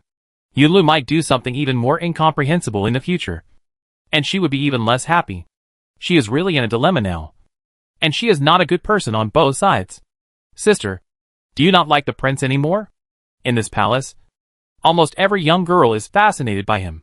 Su Pingting smiled and said, It's not that I don't like him, but I have already liked Yunjin. Matters of feelings are always preconceived. But you are no longer his wife. Why do you still hold on to this feeling? Sister, it's very tiring to do this. You should try to open your feelings to the sixth prince once. Maybe Yu Jisha has not finished speaking. Su Pingting said, Jisha, do you really want me to do this? This sentence completely interrupted the conversation between the two. Yu Jisha didn't say anything. The answer couldn't be clearer. No one wanted to say it out loud. After all, it would hurt their dignity. I think we should persuade the prince. What he is doing now is too dangerous. Su Pingting had to change the subject forcefully and went back to the topic of Yunlu. Who says it's not true? Everyone knows what kind of person Yang Jining is. If the prince always walks with him, his reputation will not be good. Yu Jisha didn't say it out loud. In fact, Yunlu's reputation is already very bad. I don't know what's wrong with the prince. He is so obsessed with power. If there is any trouble in the future, the prince will be a sinner for all eternity. Su Pingting also said, Yunlu is very bold. He can do anything. But I still don't understand one thing. He didn't like to play power before. Why did he suddenly have such an extraordinary idea? I really can't figure it out. Yu Jisha opened her mouth, but closed it again without saying anything. Su Pingting guessed that Yu Jisha must know some secrets. Anyway, she didn't need to know so much. So she didn't need to ask. Your princess. If you have time, give him some advice. I'm sure he will listen. 1,000 words I say are not as effective as one word from you. I'll leave this matter to you. Yu Jisha smiled in a way that Su Pingting couldn't refuse. Every time at this moment, she always smiled like a good wife and mother, which made people reluctant to refuse her request. Coincidentally, Yunlu really came over at dinner today. Without asking the servant to come over and say hello first, he came over by himself. Su Pingting didn't react much, but Lu Yun kept calling Yunlu. Yunlu didn't want to lower his attitude either. He tried his best to keep his handsome and calm face, and sat at the dinner table seriously. I heard that the prince has been very close to Lord Yang Jining recently. Su Pingting looked at Yunlu, who didn't say a word, and asked first, Where did you hear this news? Yunlu avoided the question. Your Highness, don't worry about where I heard this news from. Anyone with good eyesight should be able to see Yang Jining running back and forth to our sixth prince's mansion. Your Highness, I advise you, if you often walk by the river, you will get your shoes wet. Su Pingting stopped talking after all. There were a lot of maids around. Yunlu put down the chopsticks in his hand and answered seriously, What if I said, I just want to get these shoes wet? Pingting smiled and said, Then you are crazy. I am crazy, otherwise I would not marry you home. Yunlu didn't know if he was talking in anger, but he said it all in one breath. Pingting was very pleased when she heard this. If you regret it, you can just give up on me. Be disappointed in me, and let me go. The maids nearby were used to hearing such conversations. The princess and the prince never had normal content. They were either discussing how this marriage would end or whether this marriage was a shameful one. The truth between them never stopped. Yulu's eyes turned red, and he put down his chopsticks and said, Are you thinking of going back to him? So you want me to divorce you? I tell you, don't dream like this. Su Pingting saw that Yunlu was already angry, and she didn't know what to do. In the past, she made him angry to make him hate her. But now she made him angry just because she wanted him to be angry. When he was really angry, she felt a little sorry for him. Whether I dream or not has nothing to do with the prince. I just want to remind the prince not to do things that will make him regret. Chapter 283. You still don't have confidence in me. You don't believe I can do these things. Yunlu didn't want Su Pingting to persuade him not to do such things. He thought she should encourage him to do these things. Just like the last time he asked her if she wanted to be his queen, she always didn't answer this question directly. From her words, he couldn't see that she had any trust and admiration for him. Her words were all doubts about his ability. If you think I can compare with him, you wouldn't say such a thing. Seeing that the two masters were about to quarrel again, Lu Yun hurriedly said, Your Majesty, the braised lion's head just made in the kitchen today. Please try it. Yulu wanted to say something, but being interrupted by Lu Yun, the anger in his heart was reduced by half. He said dissatisfiedly, Lu Yun, take the maids down. In the past, no matter how fiercely the two quarreled, the maids would go down on their own. The prince never asked anyone to go down. What happened today? Is the prince really angry? Lu Yun had no choice but to put down the wine pot and take the little maids down. When he left, he kept winking at Su Pingting. Su Pingting understood Liu Yun's meaning. Lu Yun didn't want Su Pingting to make too much trouble this time. Life had to go on. The two of them always quarreled. How could they live on? But Su Pingting didn't care. She seemed to have completely turned into a bad woman. She just didn't want to consider anyone's feelings, and had a real quarrel with Yunlu. You have to compare everything with him. Why do you always compare? You are better than him in many aspects. You don't need to be so self-abased. When has this king ever been self-abased? Don't spit blood. Don't you want to have a good meal? You have to quarrel with me. Right? Yunlu put down his bowl in a rage, and stared at Su Pingting fiercely. Su Pingting looked at him like this, and suddenly felt a sense of victory. She tried every means to make Yunlu treat her badly, and be cruel to her. Now it seems that he has done it. But she is not as happy as she imagined at the beginning. No one wants to quarrel with the prince. It is up to the prince whether he listens or not. If the prince gets into trouble in the future, don't blame no one for reminding him. Yunlu's eyes were wide with anger. Pingting, I said. I have my own ideas about everything. And I don't need you to care about it. You just need to do what a woman should do. And don't bother with the affairs of the court. Do you think I can and am willing to take care of your affairs? If it weren't for Jisha and Yuan Shua, I wouldn't care about your affairs at all. Pingting turned her head to the other side in anger. She was angry when she saw his face now. Yang Jining is not a good person. If you want to use this old fox, you must be careful not to be used by this old fox. How do you know what kind of person he is? Could it be that you have dealt with him before? I met him when I went to Yangzhou before, and I went to his son's wedding. Do you think I know who he is? Yang Jining has been in charge of the Yangzhou army for so many years, and his connections and resources are beyond ordinary people. You should know what he wants to do. And you shouldn't mess with him. Su Pingting still patiently explained the interests involved to Yunlu. She didn't want Yunlu to do such a moth-to-flame thing. Yunlu finally smiled and said, You are still worried about me. Just think of it as my concern for you. Stop it. You are already the most powerful sixth prince. What else are you not satisfied with? Pingting said kindly. As long as you can help the emperor to assist the country, you will always be a noble prince. Pingting, you are not a child anymore. Just like my fourth brother, he used to be one of the 4 wise princes respected by the whole court. Now, he has been deprived of his military power by the emperor, and has become a prince in name only. Power is only real when it is in your own hands. Yulu was also speaking the truth to Pingting. No one can guarantee that he will have power for a lifetime, not even the emperor who is high above. Chapter 284 Birthday Celebration. Even if you become the most powerful person. So what? Will you enjoy wealth and honor forever? Look at the emperor. Isn't the emperor your future now? Su Pingting became more and more angry. Why did Yulu want to go along with Yang Jining like a possessed man? Yulu was not frightened by Pingting's words at all. Pingting, if I didn't have power at the beginning, who do you think could have saved you from the hands of Fengli? If it weren't for this power, you wouldn't be alive today. Yulu's words were right. Pingting also felt that there was some truth in them. If Yulu hadn't been powerful back then, Su Pingting, and the child in her belly would have died long ago. You saved my life. I will never forget it. It is precisely because I have not forgotten your kindness to me that I advise you like this. It is up to you whether you listen or not. I will stop here. I am full. Please enjoy your meal. Your Majesty. Pingting left the table without hesitation and went back to her bedroom. When Tian Gui saw the Sai princess leave with an unhappy look on her face, he knew that the two masters must have parted unhappily again. Tian Gui went in and saw the prince drinking alone. Your Highness, are you going to stay at the concubine's place tonight? Yunlu glanced at him and said, I am here. Where do you think I will stay today? Then I will go and tell the maids to prepare. Tian Gui risked his life to ask these questions, and then he winked at the maids before going down. Yunlu sat in his original place, and was indifferent to the table full of delicacies. After a while, he still told the servants to clear the dishes. The lights in the fourth prince's mansion were bright. Today was the birthday of the fourth prince's son, Zhang Ziyuan. And the fourth prince's mansion was very lively.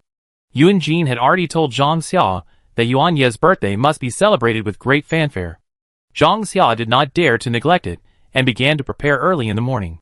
The four princes' mansions began to set off fireworks at nightfall. The fireworks of various colors enveloped the dark sky above the four princes' mansions, and the entire four princes' mansions seemed to be illuminated. Today was different from the past. No matter how much Yun Jin disliked Feng Li would still come to the family dinner tonight. Feng Li was the only female family member of the master in the four princes' mansions. If she did not come, the palace would be even more deserted. Yun Jin also invited Su Shui's family to come over. It's better to have a lively atmosphere than a quiet one. The Lin family came over early in the morning. Lin's mother was busy arranging things. It was also good for her to show off in front of Yun Jin. Lin's father was an honest man. He sat there without moving, fearing that he would do something wrong or say something wrong and be laughed at by others. Feng Li came last. There was no expression of reluctance on her face. On the contrary, she looked a little happy. The more Yun Jin looked at the smile on her face, the colder his spine felt. He really didn't want to keep his eyes on her for another quarter of an hour. Everyone is happily gathered here today. And I am also very happy. It has been a long time since the four princes' palaces have been so lively. Come on. I will toast you all. Yun Jin raised the wine glass and gestured. And the others also raised their glasses and drank them all. Su Shui was reluctant to come. After all, she was an outsider and was not suitable for such a scene. But Zhang Xia said that the prince must bring Miss Su Shui, and she had no choice but to bring her parents with her.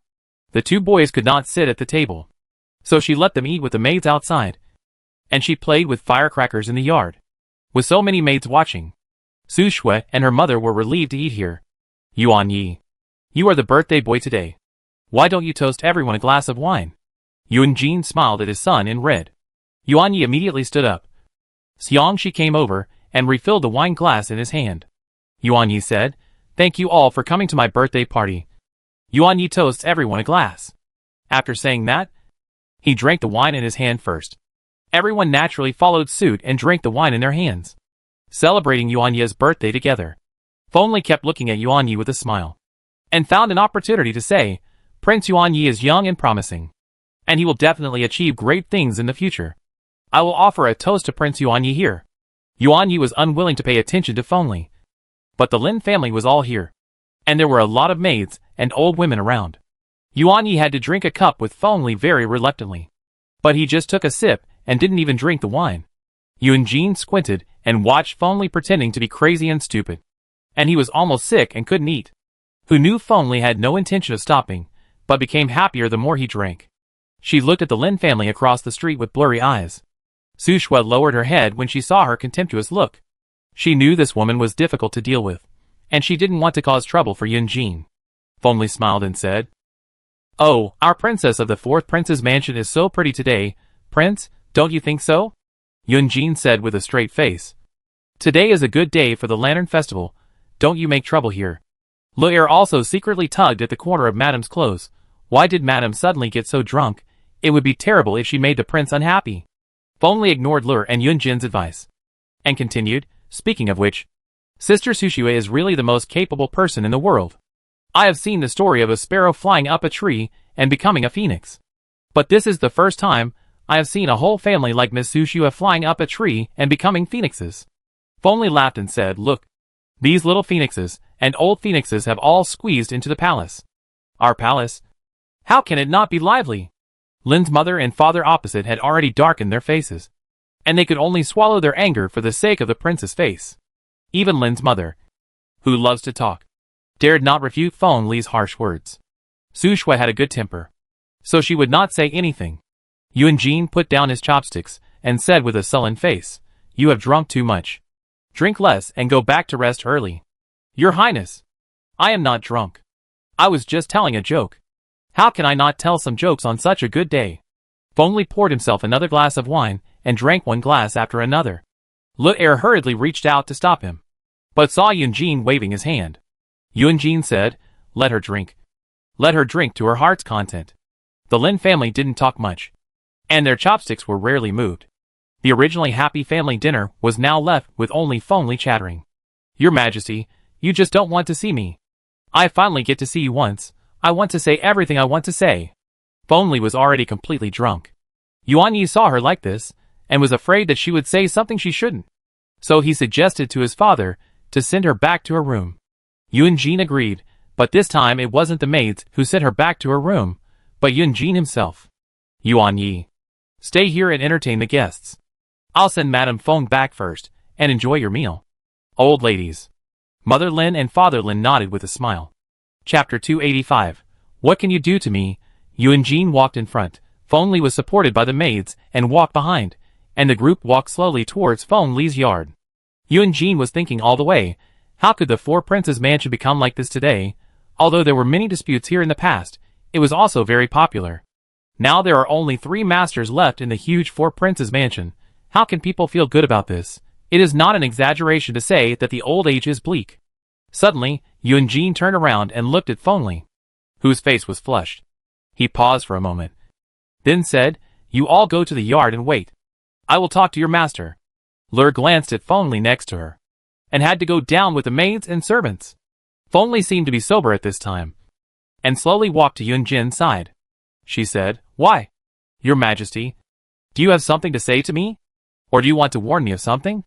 Yunjin did not respond to her words, but instead said, look, what is this place? Feng Li tried her best to open her drunken eyes, and after recognizing for a long time, she said, isn't this the back garden of our fourth prince's mansion? Could it be that you, Your Majesty, are also drunk, and you can't even recognize the back garden of your own mansion? Feng Li laughed crazily, and she looked very drunk. Yunjin ignored her and continued, many stories have happened in this back garden. We first met in this back garden. At that time, you were still young, wearing pink clothes, and standing here smiling at me. Feng Li never thought that Yunjin was talking about this matter. She was blown by the cold wind and sobered up a little. Your Majesty, do you still remember this? Her tone softened. Women would be filled with emotion when they mentioned these things. Yunjin glanced at Feng Li. They were rarely at loggerheads. I still remember that time you always walked around with your sister. The 2 sisters were always inseparable. Wherever you went, you were always eye-catching. Yunjin recalled the situation back then, and his heart gradually warmed up. At that time, I asked you what your name was, and you thought I was asking your sister's name. You looked silly, but it was really cute. Feng Li's eyes gradually became tearful. She didn't expect that he still remembered these things. She thought she was the only one who was silently anxious about these things, silently missing all the good things that had happened before. Feng Li looked at Yunjin with emotion, and said with great emotion, Prince, you still remember all this. I also remember the scene when the prince was wearing a green dress, and asked me what my name was for the first time. It's a pity that everything has changed. You are no longer the Lear of the past, and I am no longer the young man I used to be. All the beautiful shadows of your past have been destroyed by your own hands. Maybe you blame me for being cold-blooded, then are you also cold-blooded to those people you have harmed? Yunjin stared at her with a scrutinizing look. He just wanted to ask her, how can she live with her conscience? Juer's life, and Xiangruan's life, can you afford to pay for it? Feng Li was finally moved. She didn't expect Yunjin to say such words immediately. Feng Li's expression froze for a moment, and said, so you are asking me these questions?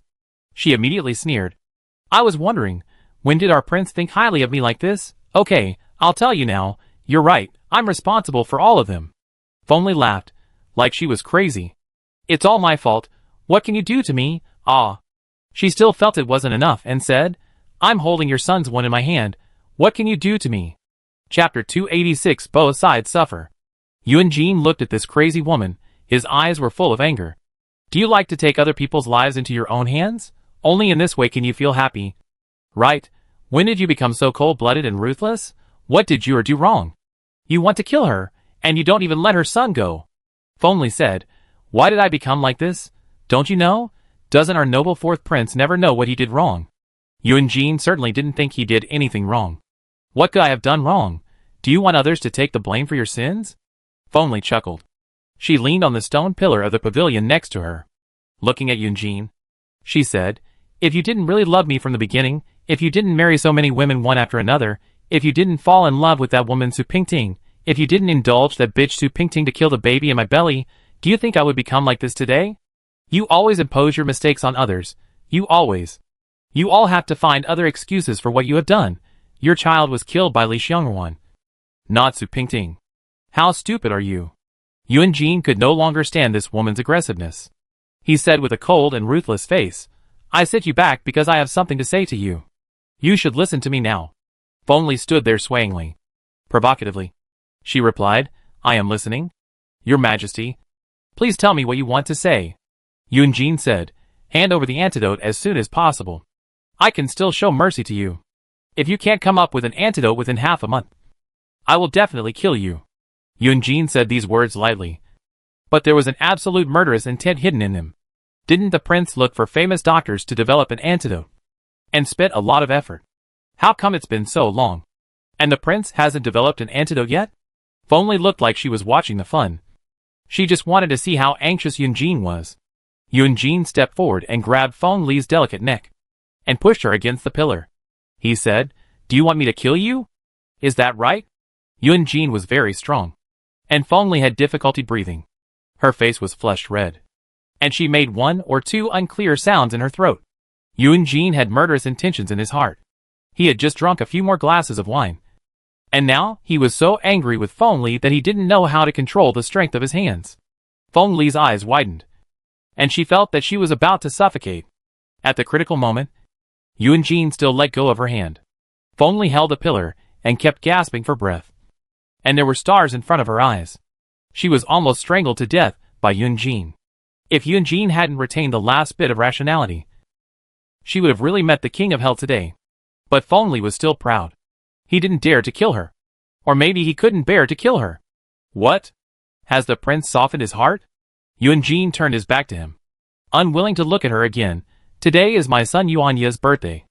I don't want anything unlucky to happen that would upset my son. If I want to do this, I can do it anytime. You'd better think it through for me. Do I want to let you go? Or do you want to die together? Think about it carefully. What the prince said just now still counts. You should go back and think about it carefully. Yuan Jin went to the banquet hall without looking back, leaving Feng Li alone in the pavilion. When they returned to the banquet hall, everyone was still sitting at the table. If the prince didn't come back, who would dare to leave at any time, Yuan Jin greeted them twice and sat down. He said to the Lin family, everyone, please feel free to use it. This is your home. Don't be restrained. Old man, don't be restrained. The prince will offer you a glass. Old man Lin quickly raised his glass and drank a glass with Yuan Jin. Your Highness is too polite.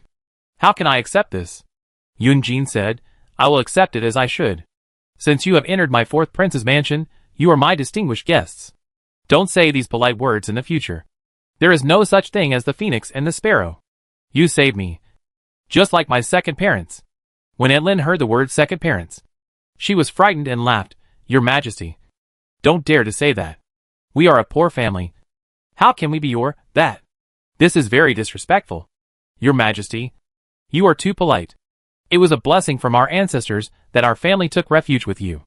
And now you are treating us so well. This is something we farmers have never dreamed of.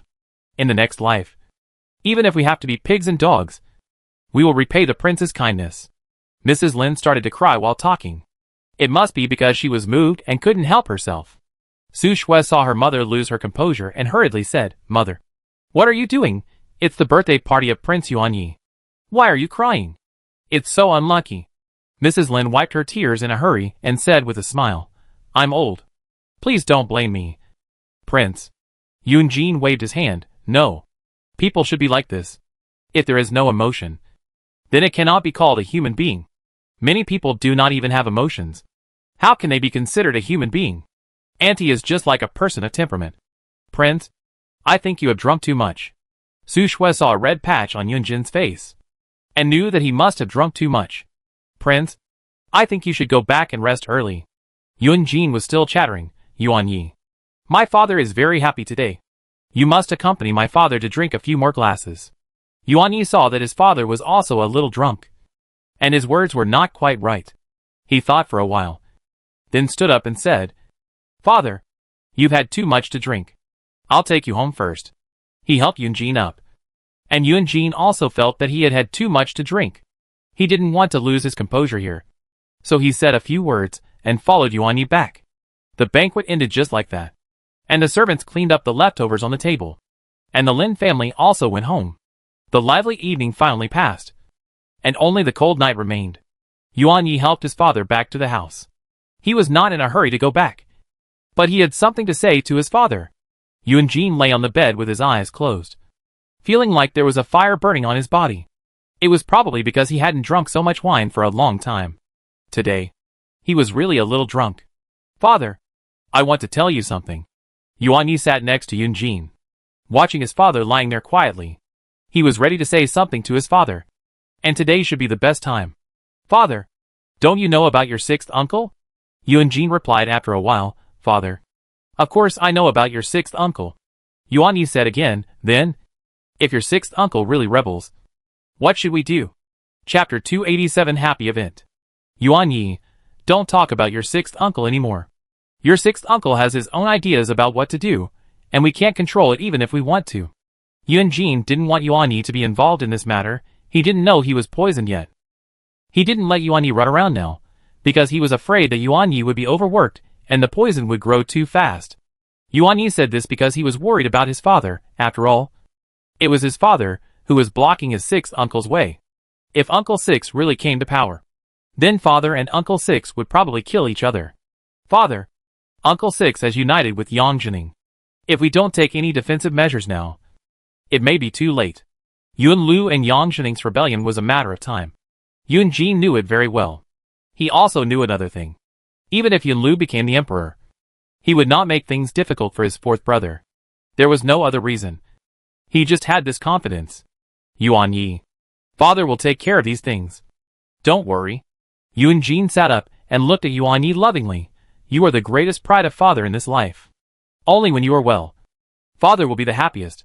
Yuan Yi didn't understand why his father suddenly said such a thing. He just nodded and said, Father, Yuan Yi knows all your intentions. Father, you have to take good care of yourself. Father has been busy these past 2 years, and his wounds have not healed completely. Even if Father is frustrated for a while, don't be too sad. Mother, she will definitely come back to Father. Yuan Yi didn't know how to comfort his father, but this sentence is always right.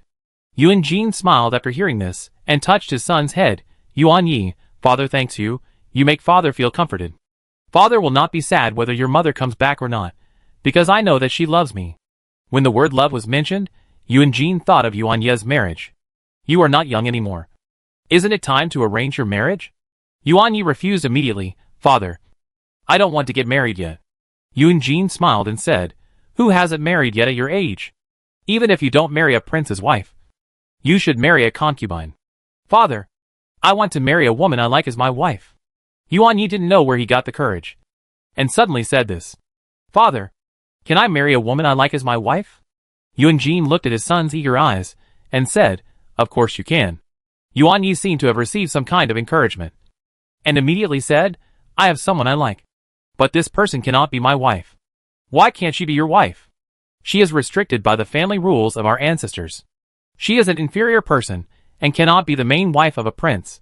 Yuan Yi felt extremely sad as he spoke. Xiang she cannot be his wife. Just because she is a servant. She can only be a concubine at most. Not even a concubine. Yuan Yi stared blankly at the dark night outside the window, thinking about everything that will happen in the future, and countless sadness surged in his heart. Yuan Jin saw his son so sad, and knew that he must really like this woman. He owed Yuan Yi so much, and this was an opportunity to make up for it. Now Yuan Yi was poisoned by Feng Li again, and if Feng Li really didn't give him the antidote, Yuan Yi would not have much time left. If Yuan Yi can't even marry the girl he likes, then he will never be happy in his life. Who said that? What kind of girl? As long as you like her, your father will agree. Parents' orders and matchmakers' words. As long as Yuan Jin agrees, others have no right to gossip. Whose girl makes you so moved? Can you tell me who she is? Yuan Yi turned around and looked at Yuan Jin happily. Father, do you really agree to let me marry her? Yuan Jin smiled and said, then you should let me know who she is. Right? Yuan Yi thought about it, and decided to tell Yuan Jin the truth. She is my personal maid, Xiangxi. Father, I really like Xiangxi. In this world, there is no other woman who can treat me as wholeheartedly as she. Father, I ask you to agree to this marriage. Yuan Yi knelt down beside Yuan Jin's bed. It was the first time that Yuan Jin saw Yuan Yi kneeling down to him for such a thing. He was also a little surprised that his son was such an infatuated child. Get up quickly. Why are you kneeling all the time? Father promised you that he would allow you to marry Xiangxi as your wife. Yuan Yi was overjoyed, and took his father's hand and asked, is what you said true? Can I really marry Xiangxi as my wife? Father will never go back on his promise to you. Just wait to be your groom. Father will choose a good date for you and prepare all the things for the wedding. When the time comes, you will be able to marry Xiangxi into the family in a grand manner. Yun Jin was also very happy, and it seemed that the 4 princes' palaces would soon be lively again. Yun Jin quickly went to arrange a marriage for Yuan Yi. The betrothal gifts and matchmakers were all minor matters. After all, this matter was not in line with the ancestral family rules. It would be inappropriate if he did not ask the emperor for permission. But he had just driven away Prime Minister Ming sent by the emperor with great fanfare. If he went to see the emperor now, he was afraid that the emperor might not agree. But when he thought that this was his son's wish, he could not care less. Even if he was ridiculed by the emperor, he was willing. When he met the emperor, he told the emperor about this matter and icing on the cake. Unexpectedly, the emperor actually listened to all his words, with a smile on his face. The emperor said, "It's rare that Yuan Yi has such a heart. How could I not want to help him, uncle? Please arrange the marriage, I agree. But I can't help the girl with her family, it's okay. I see that the Minister of Works has no daughter in his family, so I gave the girl to him as his adopted daughter, and everything will be decent." Yun Jin didn't expect that the emperor agreed so quickly and smoothly. Yun Jin still thanked the emperor according to the rules. After a while, the emperor suddenly stepped down from the dragon throne and moved closer to Yun Jin. Yun Jin observed the emperor's complexion, which seemed to be much better than before. He looked good before, but it was actually the good complexion caused by the medicinal soup. Now the emperor is healthy, and his complexion is really good. The emperor took Yun Jin's hand affectionately and said, "Uncle, you haven't come to see me for such a long time. I thought you were angry with me. I am terrified. Your Majesty is the Son of Heaven. How dare I be angry with you?" Yun Jin said with his head down. His nephew, the emperor, has his own little calculations. He knows exactly what to do and when to do it. Now he can only rely on this clean-handed 4th uncle. What else is he waiting for if he doesn't curry favor with him? The emperor held Yun Jin's hands with more strength. "Uncle, you are being estranged. Yu Che relies on the 4th uncle the most. If the 4th uncle doesn't care about Yu Che as much as before, then Yu Che will be a child who is not loved by anyone." Chapter 288. The emperor was so flattering that Yun Jin, the emperor's uncle, almost felt a little embarrassed. Yun Jin hurriedly said, "Your Majesty is the monarch of the world, and the blessings of the people of the world are the blessings of the emperor. Your Majesty must not say such words. Uncle, are you still angry with your nephew?" Yu Che was almost about to cry, and he said anxiously, "If the 4th uncle didn't love me, Yu Che would be torn to pieces, uncle." Yun Jin hurriedly supported the emperor. "Why did the emperor say that, Your Majesty? Don't say such unlucky words. Your Majesty is blessed, and such a thing will never happen. Uncle, the 6th uncle wants to harm me, don't you know it yet?" The emperor was almost anxious to stamp his feet. Except for a few old ministers, the rest of the civil and military officials in this court are all members of the party of the 6th uncle and Yang Jining. But the person that the 6th uncle fears the most is the 4th uncle. "4th uncle, you must save me." Yun Jin naturally knew what the emperor meant, but he didn't want to show up and compete with Yun Lu for anything. It was impossible for the old fox Yang Jining to tell Yun Lu all his strength. If he alerted the enemy, it would be more trouble than gain. "Your Majesty, the walls have ears. You must be careful in what you say and do." Yun Jin glanced out the window. The emperor immediately understood and said in a low voice, "Uncle, you must help me. Your Majesty is the Son of Heaven, naturally. He is blessed by gods and Buddhas. Your Majesty, don't worry. The boat will straighten itself out when it reaches the front. Everything will turn out well." Yun Jin's 2 short sentences were enough to put the emperor's heart at ease. The emperor held his uncle's hands and said, "As long as my uncle is here, I will be at ease." Before he finished his words, a eunuch came in and reported, "Your Majesty, the Empress Dowager sent someone to pass on a message, saying that the 4th prince should go to the Empress Dowager after talking to the emperor." "I know," Yu Che said to the window. "Uncle, since the grandmother called you, there must be something. Uncle, please go now, don't let the grandmother wait anxiously." Yun Jin bowed and said, "I understand, I will take my leave." The emperor continued, "Uncle, Take care. Please come to the palace more often in the future. Seeing Yu Che was so impatient, Yun Jin had to say, Your Majesty. Remember my words. Don't alarm the enemy. Whatever happens, you must respond calmly. Do you understand? I remember. Please don't worry about it. Uncle. The Emperor sent Yun Jin to the door of the study before leaving, and he felt relieved, and felt a little relieved. The Empress Dowager invited Yun Jin to come over at this time, just because she had the same idea as the Emperor. Yun Jin was now their only straw. If they could not grasp this straw, it would be a disaster. If this straw ran to someone else's camp, it would be a disaster. When the Empress Dowager saw Yun Jin coming in, she hurriedly asked him to sit down. After asking how they were, Yun Jin kept talking to the Empress Dowager about family matters. If the Empress Dowager did not say anything, he would not speak first. After all, this kind of thing was a royal secret, and it would not sound good if it was spread out. Even if Yun Lu really rebels one day, they can only say that Prince Lu is insane and died. As she was talking, the Empress Dowager said, Jiner, I have something to ask of you. Empress Dowager, please don't say that. How can I take responsibility for that? Yun Jin lowered his head. Jiner, you are a good child. You have always been a good child. Back then, you and Ir were the most favored by the Emperor. But you assisted Ir to become the Emperor without fighting or competing. I have always admired your broad mind. Jiner, the Emperor is in trouble now. You can't help him. The Empress Dowager is completely worried. Her grandson is not doing well, and she has let the wolf into the house.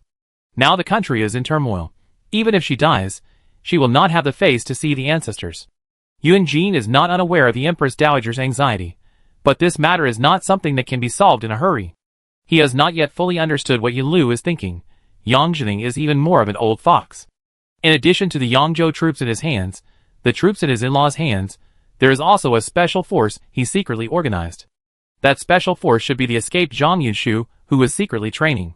Zhang Yunshu is a talent, which makes him even more important. Queen Mother, you should take good care of your body. You will have a long life ahead of you in the future. Yun Jin didn't want the Queen Mother to know the interests involved, so as not to make her worry. The Queen Mother is old, and now she is ill, so it's better not to make her worry too much. Yun Jin, don't hide it from me. I know everything about Yang Jining. Yun Lu and him are in the same group. I used to have some hope for Yun Lu, thinking that he was just a temporary infatuation. Now he is openly recruiting talents. How can I feel at ease? He must have been holding a grudge against me because of his mother. So he did such a thing. The Empress Dowager closed her eyes tightly, with a frown on her face. Back then, concubine Hui committed a crime and was banished to the cold palace by the Emperor, and died in depression in the cold palace. If she hadn't broken the 9-cloud cup that the Emperor gave me, she wouldn't have contradicted the Emperor. So Yun Lu put the blame on Ijia and the Emperor. Although Yunjin knew about this matter, he didn't think Yun Lu would hate the Empress Dowager and the Emperor because of this matter. After all, the cause of this matter was that concubine Hui provoked the Emperor's anger, no matter what. It can't be blamed on the Empress Dowager. The Empress Dowager was concubine Kong of my father, a well-known good person. How could Yun Lu want to take over and become the Emperor because of this matter? This is too unreasonable. Empress Dowager, that incident was just an accident, no matter what. It cannot be blamed on you. Yun Lu would not do such a thing just because of this incident. The Queen Dowager sneered. Then tell me, why did Yun Lu want to do such a thing? Yun Jin could not answer the Queen Dowager's question. He really didn't know why Yun Lu wanted to do it. Empress Dowager, no matter what Yun Lu wanted to do, I think he was just misguided for a while, and was misled by Yang Jining. If I can help Yun Lu to turn back from his wrong path, please forgive the mistakes made by the Empress Dowager and the Emperor. The Empress Dowager hoped that Yun Jin would do this. If Yun Lu could be defeated without any soldiers, it would be a great joy. Yun Lu is the most brave and skilled soldier in the Li dynasty. If a war really breaks out, the Emperor may not be able to defeat Yun Lu. Jiner, this is why I asked you to come here. Go and have a good talk with Yun Lu. I have already hinted at Jisha, but Jisha can't make the decision for her man. You, as his brother, have to talk to him about this matter. He grew up by your side, so the relationship is different after all. Chapter 289. When the Queen Mother saw Yun Jin was silent, she knew that he had acquiesced to this matter. The Queen Mother smiled and said, the ants have already told me about Yuan Ye's matter. Yuan Yi is the favorite grandson of the AI family. Now that he is getting married, it is natural to celebrate it in a lively manner. I will send someone to handle Yuan Yi's wedding. You and your son are both men. How can you understand what happens at a wedding? I will send 2 elderly maids. You don't have to worry about anything. Speaking of you two, you are really cut from the same cloth.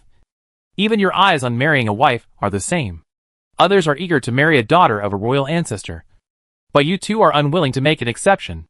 Yunjin smiled and said, everyone is willing to marry the daughter of a royal ancestor just to connect with their own power. I don't want to connect with anyone. So Ziran doesn't need to marry the daughter of a royal ancestor. Yunjin's words touched the heart of the Empress Dowager. In every dynasty, the emperor feared the most that the power of the royal ancestor would interfere with the government. Yunjin himself was unwilling to join forces, which was a good thing for the emperor and the queen mother, and also a blessing. It was already evening when Yunjin came back from the palace, and the sunset glowed red in the sky. This time, he was sitting in a sedan chair back to the 4th prince's mansion. He always felt uncomfortable in the past 2 days, so he was too lazy to ride a horse. Fu Li followed him in the sedan chair, staring at the prince in a daze. Prime Minister, you don't have to worry about the 6th prince's affairs. Prime Minister Meng has many old people under his command, and they are all willing to be loyal to the emperor. The troops we secretly raised in Jiaozhou can be put to good use now. Add to that the power of the Kufeng tribe. Even if there is a real commotion, we are not afraid. Prince Fuligian frowned, presumably because he was worried about the matter between the emperor and the 6th prince. If he doesn't persuade them, the prince will probably have to bear all the pressure alone. Yunjin was not worried about this matter. He was worried about Pingting and the child. Fu Li, do you think I made a mistake in giving up Pingting? Can she and Yunlu really be together? Fu Li didn't know much about the matters between men and women, and Yunjin asked him about this matter, which made it difficult for him to answer. As long as the 4th princess. No. Miss Su is doing well. Your Majesty, you can rest assured. I think Miss Su is very safe with the 6th prince. Your Majesty, you probably don't have to worry about her. Maybe? Yunjin looked at Fu Li, looking a little angry. You said I don't even know if she is doing well. How can I be sure she is happy? Fu Li was made the target of Yunyin's anger for no reason, and she felt wronged. The 4th princess said she was doing well when she saw you last time. Why are you still worried? What do you know? What if she said that to make me lie? She has always been a person who considers others. It is not impossible for her to do so. Yunjin said again. Your Highness, what you said makes sense. Miss Su must be having a hard time. Your Highness, should we rescue her? Fu Li said in line with Yunjin's words. How can that be possible? She is already someone else's wife. Do you want me to rescue her for the crime of adultery? That's not right. Besides, didn't she say last time that she was having a good life? Why should I interfere? Yunjin sternly rejected Fu Li's idea. It was this woman who wanted to leave him. Why should he go to her to get her back? Fu Li no longer wanted to talk, and closed his eyes and pretended to rest. After a while, he said, Prince, we are here. That's what the Empress Dowager meant. Since it is her wish, we, the younger generation, should follow her wishes. Father wants to ask your opinion. Are you willing to let the Empress Dowager preside over your marriage? Yunjin and Yuan Yi were talking in the study, and the servants were waiting outside with their hands down. Yuan Yi smiled and said, It is a great blessing for the Empress Dowager to agree to this marriage. Yuan Yi has no other requirements. Yunjin saw that his son was so happy, and teased him. Look at you. You are so happy when you hear that you are going to get married. It seems that the old saying is not wrong at all. You married a wife and forgot your mother. Yunjin originally wanted to tease Yuan Yi, but he didn't expect that he would bring up a sad story. Both father and son were silent. Yuan Yi probably thought of his mother. Yunjin thought of the gentle woman who always sat by the bed with a smile on her face. After a while, Yunjin patted Yuan Yi on the shoulder and said, Go see your mother in a few days. She will be happier when she knows. Yuan Yi nodded, with tears in his eyes. Yunjin comforted him. Hurry up and stop crying. You are a big kid. Don't cry. Go quickly and tell your bride the good news. Yuan Yi was happy and ran to his yard with big strides. The 4 princes' mansions were in an uproar these past 2 days. They said that the pie in the sky fell on Xiangxi's head. How come all the good things fell on others? A little girl turned out to be the prince's consort. There are so many strange things in the world. And there are even more in the 4 princes' mansions. Previously there was a princess who came from a brothel. And now there is a princess consort who came from a maid. There is also a princess who was picked up by a prince. The fourth prince's mansion has really become a stage. There are all kinds of roles. And all kinds of stories can happen. Xiangxi has also lived in a courtyard outside the mansion for the past 2 days, waiting to go through the etiquette in the palace. People outside know that the prince of the fourth prince's mansion is going to get married and want to watch the fun. Especially some princes and sons, who are very curious about whose daughter Yuan prince will marry this time. Who would have thought that the person he was marrying was not a rich lady, but his own maid? Everyone said that Prince Yuan was just like his father. Both of them were fools. A maid was worth marrying, but a concubine was the end of it. This word spread to the sixth prince's mansion, making the concubines in the sixth prince's mansion happy for the whole day. I said that they were a natural match, and he really facilitated this marriage. So he still has some conscience. Sister Wei, if she knew about this, she would be at peace. Pingting and Lu Yun were mumbling without any intention, and they were indescribably happy. Yuan Yi is a good boy. He deserves a good girl like Xiangxi. You are not happy about other things, but you are so happy about the fourth prince's side. If the sixth prince's mansion knows, there will be a big quarrel. Lu Yun muttered softly. This is different. If only has something good, I may not be happy. Unless something bad happens to her, I will be happy. Ping Ting poured a cup of tea and said with a smile. Chapter 290, Utilization. Fengli is just a master now. I heard that the prince doesn't want to go to her room at all. She is a cooked duck, and she is just stubborn. She wanted to force our concubine to death, but now she is alone in the fourth prince's mansion, and is not favored by the prince. She should know what it means to bring trouble upon herself. Lu Yun packed up the old clothes in the closet, and planned to give them out to the little girls. Ping Ting stared at the light blue dress in Liu Yun's hand in a daze. Whether she lives well or not has nothing to do with me. I don't know why. But I don't hate her as much as before. Everything seems to have happened 100 years ago, which makes me feel strange and vague. Princess, are you sick? Lu Yun looked at Su Pingting, who was sitting beside him, with a caring look, and said, Fengli almost killed the three of us. The master and the servant. And even. Lu Yun was stunned. It's better not to mention the 3 words young prince in front of the maids. Anyway, none of the things Fengli did to us were good. You can forget, princess. But we can't. Su Pingting thought of what happened in the past, and she felt the wound aching. In the previous life, and in this life, Fengli had hurt her all over. Those things happened a long time ago, and they were painful. But somehow, she always felt that the phrase "when will the cycle of revenge end?" was very meaningful recently, and her mind was always filled with this phrase. Should she take revenge? She even began to deny her previous thoughts. God gave her another life. Was it to compensate her by giving her a chance to enjoy happiness again? Or to let her pick up the desire for revenge again and spend her life in hatred? Lu Yun, do you think it is worth it for one person to hate another? Pingting couldn't figure it out herself and had to ask Lu Yun for help. Lu Yun said, Lu Yun doesn't understand these principles. Lu Yun only knows to take revenge and hold grievances. If others bully us, we must return the favor. Pingting nodded and said, you are right. But recently, I always feel that if I hate Fengli all my life, isn't that too tiring? It's better to live my life well, and live this life in peace and quiet. Maybe I can be happier when I'm done. Concubine, even if you don't hate Fengli, she may hurt you again in the future. At that time, will you still believe that it's better to resolve a feud than to create one? People live for this breath. If we are always bullied by others, then what's the meaning of living? Lu Yun folded the clothes to reward the maids, and walked to Pingting and said, Concubine, living in such a deep courtyard, women are most afraid of 2 words, kindness. Good people are often bullied, and good horses are often ridden. The kindness of the side princess should not appear at this time. And now is the most critical time. What critical time? Our 6th prince can get whatever he wants now. If the Li dynasty really changes its master one day, then you, the side princess, can really trample that woman under your feet. Liu Yun's eyes were flowing with a different kind of brilliance. Fengli can be so arrogant because of the concubine in the palace. As long as you, the side princess, can become the queen, what grudges can we not avenge? Su Pingting looked at Lu Yun in surprise. She said, Lu Yun, when have you considered so many things?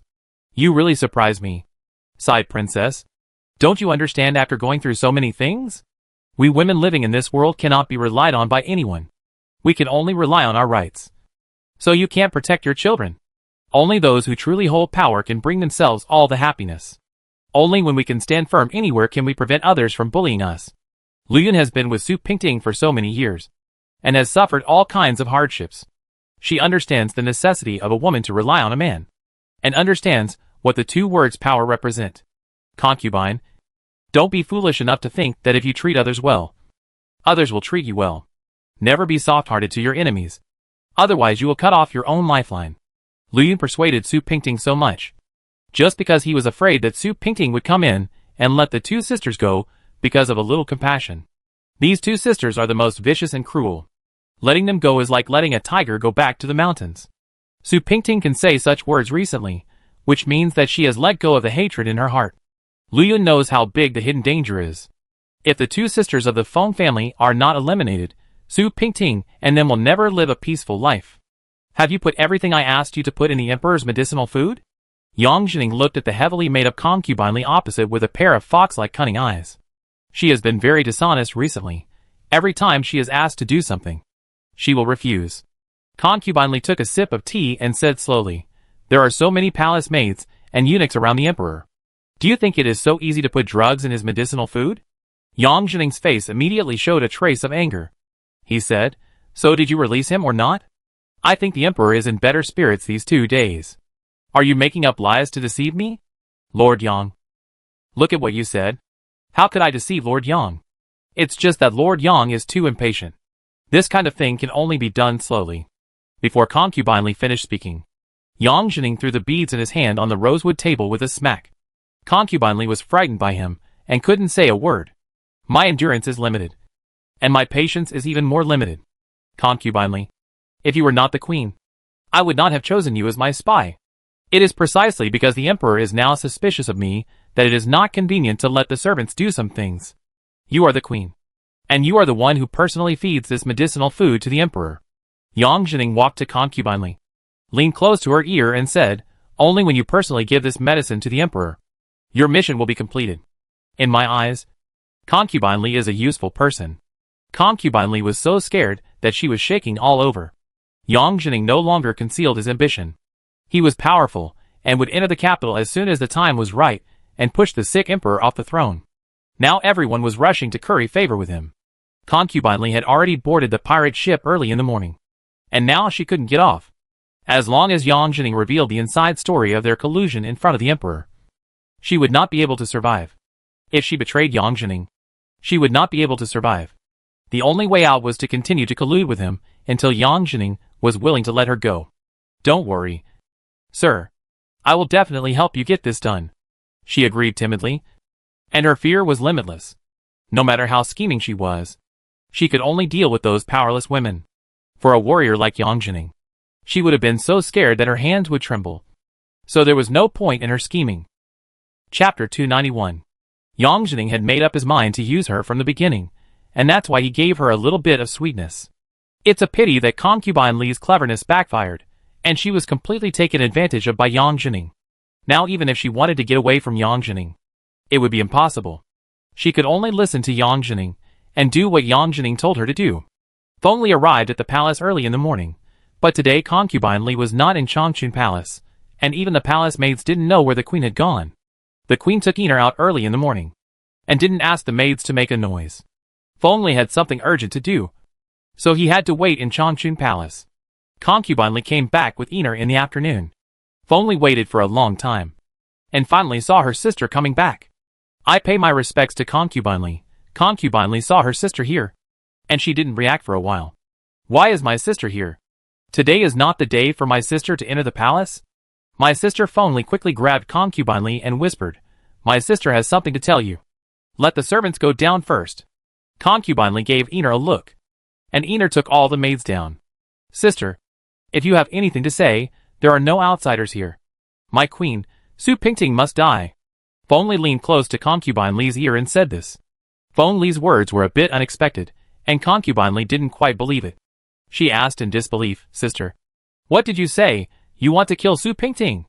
"My queen, if Su Pingting doesn't die, will we sisters have a good life? The sixth prince is now the most powerful person in the court.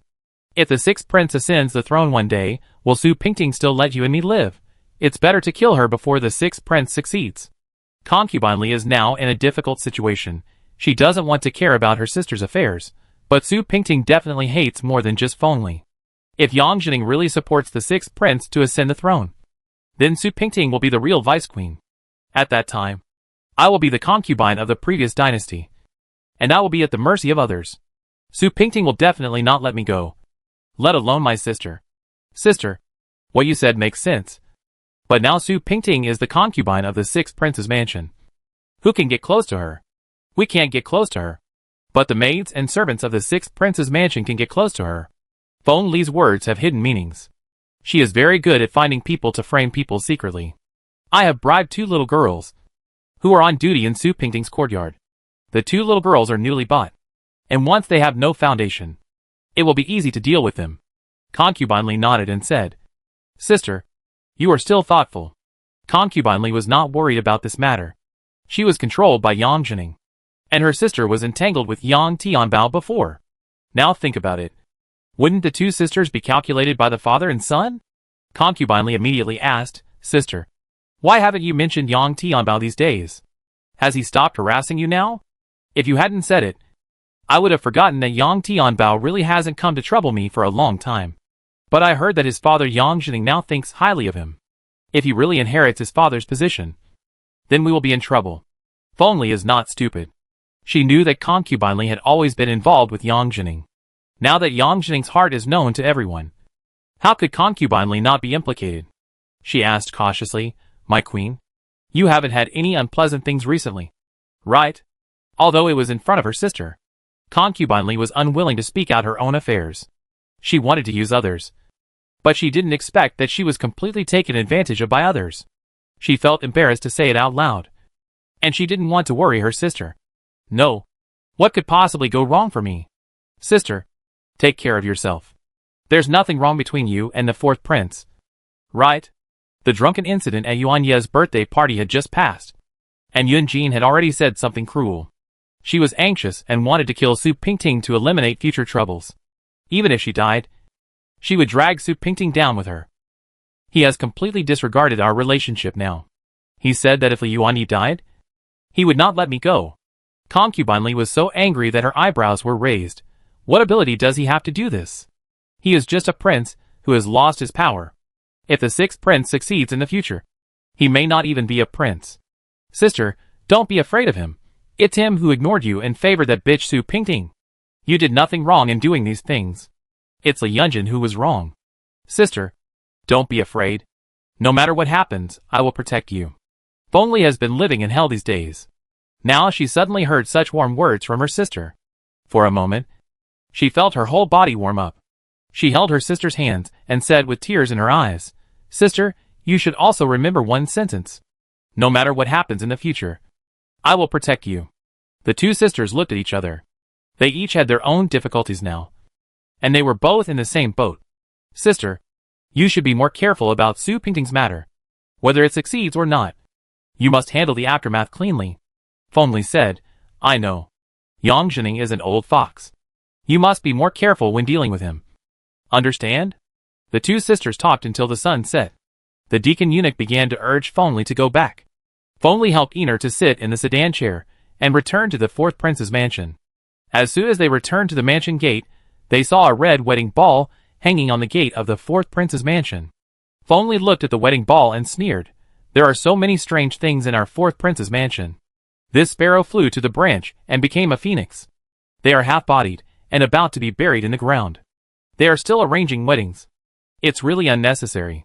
Lur said, This Yuanyi prince is really short-sighted. He married a maid as the prince's consort. He is not afraid of being laughed at by others. It doesn't matter whether it's laughed at or not. The most important thing is that they are happy. Feng Li said as he walked in. The maids and old women were arranging weddings along the way. Lur muttered all the way, I heard that Lian Xiangxi's dowry was prepared by the prince himself and sent to the outside, waiting to be brought in on the wedding day. The prince has only this one son. Even if it is the stars and the moon in the sky, Yun Jin will help him pick them if Yuan Yi wants them. Feng Li looked at the neatly cultivated flowers and plants in the garden and smiled. Look. It took a lot of effort to marry this most precious prince's consort. A girl seduced the prince and got promoted overnight. She must be very happy in her heart. Lure's words revealed a strong jealousy. Fengli sneered. If you want to rise to the top like Xiangxi, you also go and seduce the prince? If you don't have such ability, don't envy others. Look at you, you are just a servant. How can others become the prince's consort? Lure didn't expect the lady to suddenly attack, so she had to lower her head and said, Madam is right. It's Lure who is useless and can't do anything for you. Fengli didn't know where the nameless anger came from, and he vented it on Lure. Chapter 292. Who would miss her?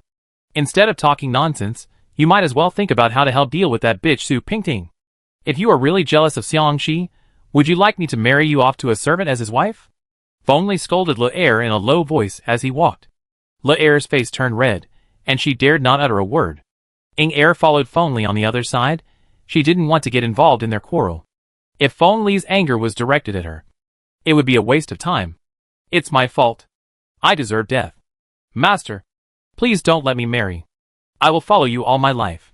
Lure followed Fengli with all her might, holding back her tears. Fengli walked forward angrily, refusing to let Lure follow her. Yunjin stood under the eaves of the study, watching the farce of Fengli and Lure in the distance, waving a black jade bamboo paper fan in his hand. Zhang Xia stood aside, also looked at Fengli, and sighed, Your Majesty, you are still too soft-hearted. Even if I am cruel, what can I do? Only she has the antidote to Baishasen. She killed Jiang Yuqing who made Baishasen, just because she didn't want me to find the antidote from somewhere else. She forced me into this desperate situation, just to compete with me. I will satisfy her, and see what other cruel methods she has that I haven't seen before. Yunjin shook his fan, and said, Have you found the child? Your Highness, I have found it. Zhang Xia whispered. It's in Suzhou, the former fief of the sixth prince. The sixth prince's confidant Fei is taking care of it. Yunjin closed his fan, and seemed a little unhappy. How can Yulu find a killer to take care of the child? How can he, a grown man, take good care of my little boy? Zhang Xia said with a smile. Your Highness, you are confused. The sixth prince only asked Fei to protect the little prince's safety. The rest of his daily life is taken care of by the maids and old women. Kufeng said that the little prince looks very good, and he looks exactly like you. Yunjin smiled with some pride. That's right. Who else can my little boy look like if not me? Yunjin was just happy for a while, and immediately said, But this little boy must not look like his mother. You have a lot of tricks all day long, and you only know how to cause trouble for me. Zhang Xia saw that the prince was happy, and he was happy too. He has been with the prince for so many years, and he knows the prince's temperament best. The prince cares about Princess Su, even if Princess Su has become the concubine of the sixth prince. One day, the prince will definitely catch her back. Prince, you are still thinking about the princess. Since you are thinking about her, why don't you go and talk to the princess? Talk? Yunjin has looked for Pingting before. Pingting is full of thorns, and he doesn't want her to get close to him at all. The two were angry with each other, and neither of them was willing to give in. Zhang Xia guessed that the princess must be unwilling to come back with the prince. Women, they always have a bad temper. Prince, why don't you give the princess a way out? Maybe the princess will come back with you. What nonsense are you talking about? Old man, do I care whether she comes back or not? Yunjin felt that his self-esteem as a prince was insulted. Come back or not, my son doesn't need anyone to be his mother. Humph. Yunjin waved his sleeves and turned away, leaving Zhang Xia standing alone under the eaves. Prince! Zhang Xia stood there awkwardly, speechless as he watched Yunjin leave gracefully. The servant next to him asked hesitantly, Butler, will the prince still have dinner in the mansion tonight? Zhang Xia was annoyed, and said to the servant, Who should I ask if you ask me? You are so old. How come you don't have any opinions at all? You are the one who will arrange dinner today, whether the prince comes back or not. You will arrange it. You guys are just a bunch of cunning guys, pointing to me for everything. Really? Go down. The servant was scolded by Zhang Xia for nothing, and had to go down with his head down. Zhang Xia looked in the direction of Fengli's courtyard, sighed and said, You, when will you know to stop? Princess, your appetite seems to be not very good these 2 days. Why do you always eat so little? Lu Yun brought Su Pingting a cup of freshly brewed tea and asked worriedly. Nothing. Just a poor appetite. Don't worry. Su Pingting took the tea from Lu Yun and suddenly remembered Yun Jin's matter. Did he come to see me these 2 days? Lu Yun asked knowingly. Who? The 6th prince has been staying at Princess Yu's place these 2 days. Who said that? Su Pingting rolled her eyes at Lu Yun. You dare to beat around the bush now. Don't you? I mean, have people from the 4th prince's mansion come to see me these 2 days? Lu Yun smiled and said. Lu Yun was just joking with the concubine. Concubine? You are really worried. The 4th prince's mansion did come twice. Both times to ask about the concubine's recent situation. And nothing else was said. Really nothing? Don't hide it from me. Girl. Su Pingting looked at Lu Yun suspiciously. This little girl is becoming more and more opinionated. We can't trust her too much. Really nothing else to say? Really? Lu Yun is telling the truth. Princess. Please don't wrongly accuse Lu Yun. Lu Yun and Wuxi were laughing secretly there. They all knew that Su Pingting was obviously concerned about the 4th prince. But she was just stubborn and unwilling to admit it. Princess. If you really miss the 4th prince, you can go see him. Anyway, the servants in the 4th prince's mansion run to the 6th prince's mansion every other day. So it's not difficult to meet. Pingting glared at the two of them and said, I'm not an unmarried girl now. How can I always meet a man behind Yunlu's back? I'm not the kind of woman who doesn't know shame. If it gets out, Yunlu will be embarrassed. Lu Yun and Wuxin thought about it and felt that it was right. After all, Su Pingting was no longer a free person. Since she has married the 6th prince, how can she not be a good wife? Just thinking about it, she suddenly heard a crisp sound outside the window. It seemed that someone broke the flower pot. Lu Yun hurried over and asked, Who is it? Who is outside? The little girls went to the window to look first, and said that they didn't see anyone. Lu Yun came back and said to Su Pingting, It's really strange. How can the flower pot be broken without anyone? Pingting smiled and said, The flower pot won't break without anyone. What kind of person with 3 ears has appeared here? Princess, do you want to check it out? What to check? Pingting took the chess record on the bookshelf. It's just the person sent by the prince to wait for me. Who else could it be? We have changed the maids in our courtyard for several times. But we still need these people. It's a waste of effort. After saying this, Lu Yun thought of the 2 maids Hongxing and Luzhu, who had just come in the past 2 days. These 2 maids are always sneaky, and don't look like decent people. Princess, I think these 2 new maids don't look good. Do you want the princess to change 2 more for us? Forget it. The princess usually has a lot of things to do. Let's not bother her. Pingting flipped through the chess manual, and didn't take this matter to heart. Chapter 293 She will be my mother. On the day of the wedding on Yuanyi, the 4th prince's mansion was naturally very lively. Although Yun Jin is now out of power, there are still many people who want to curry favor with Yun Jin. Especially those who have offended Yang Jining. The only way to survive is to curry favor with Yun Jin.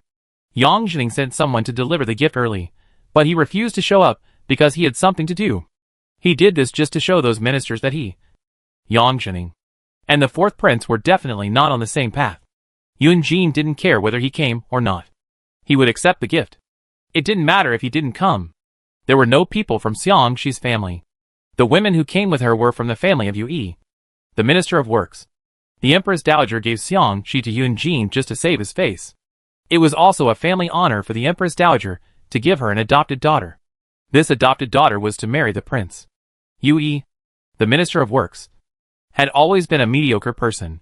Now that he had married the prince, it was a rare opportunity. His family would definitely give the prince enough face when he got married. The women of the family sent Xiangxi out in a sedan chair. Yue personally delivered the sedan chair to the 4th prince's mansion.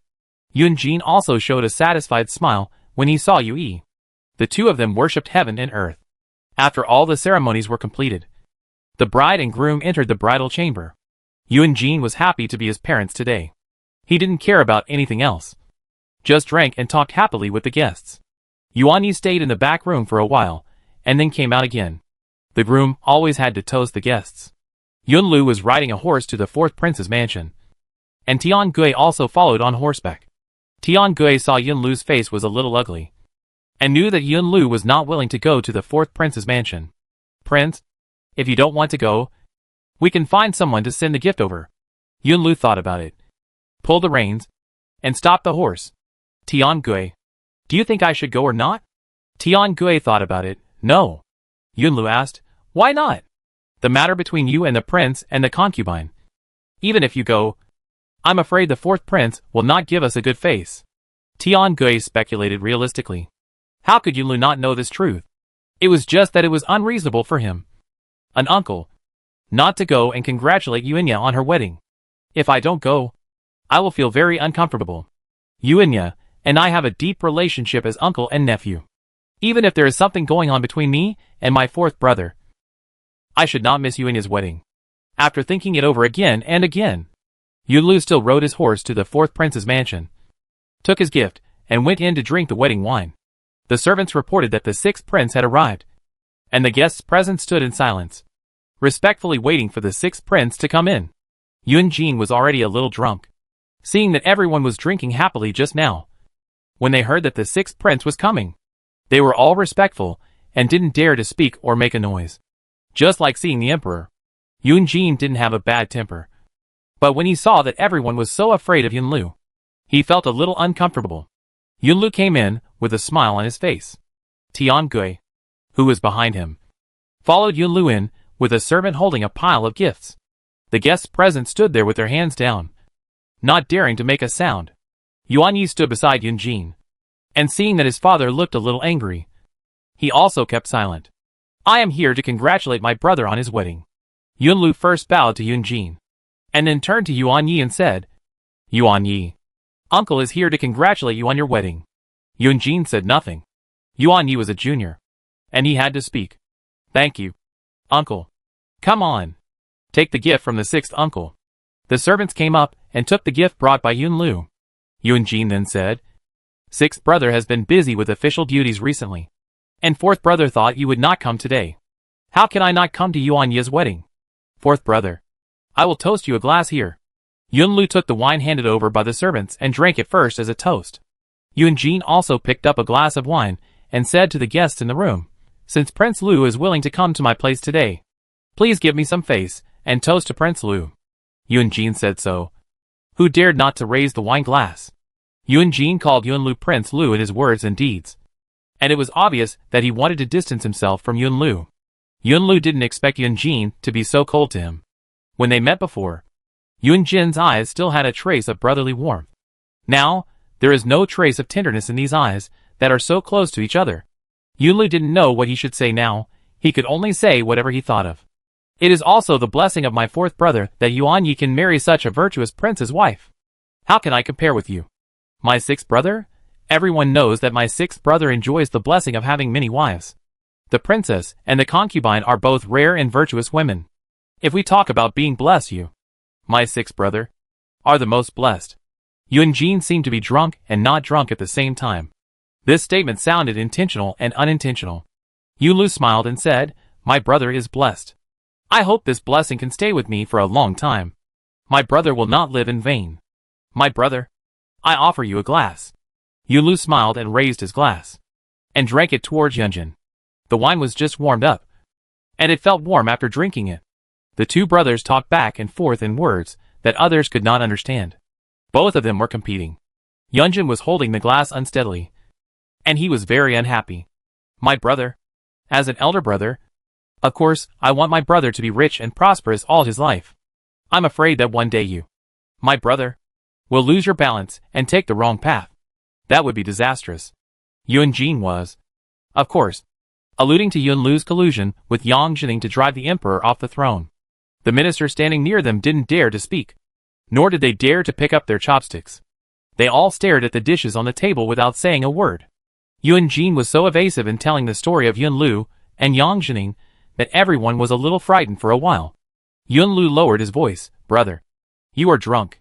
The more Yuan Yi listened to his father's words, the more he felt something was wrong. He quickly stepped forward to support Yunjin and said with a smile, Father, you are drunk.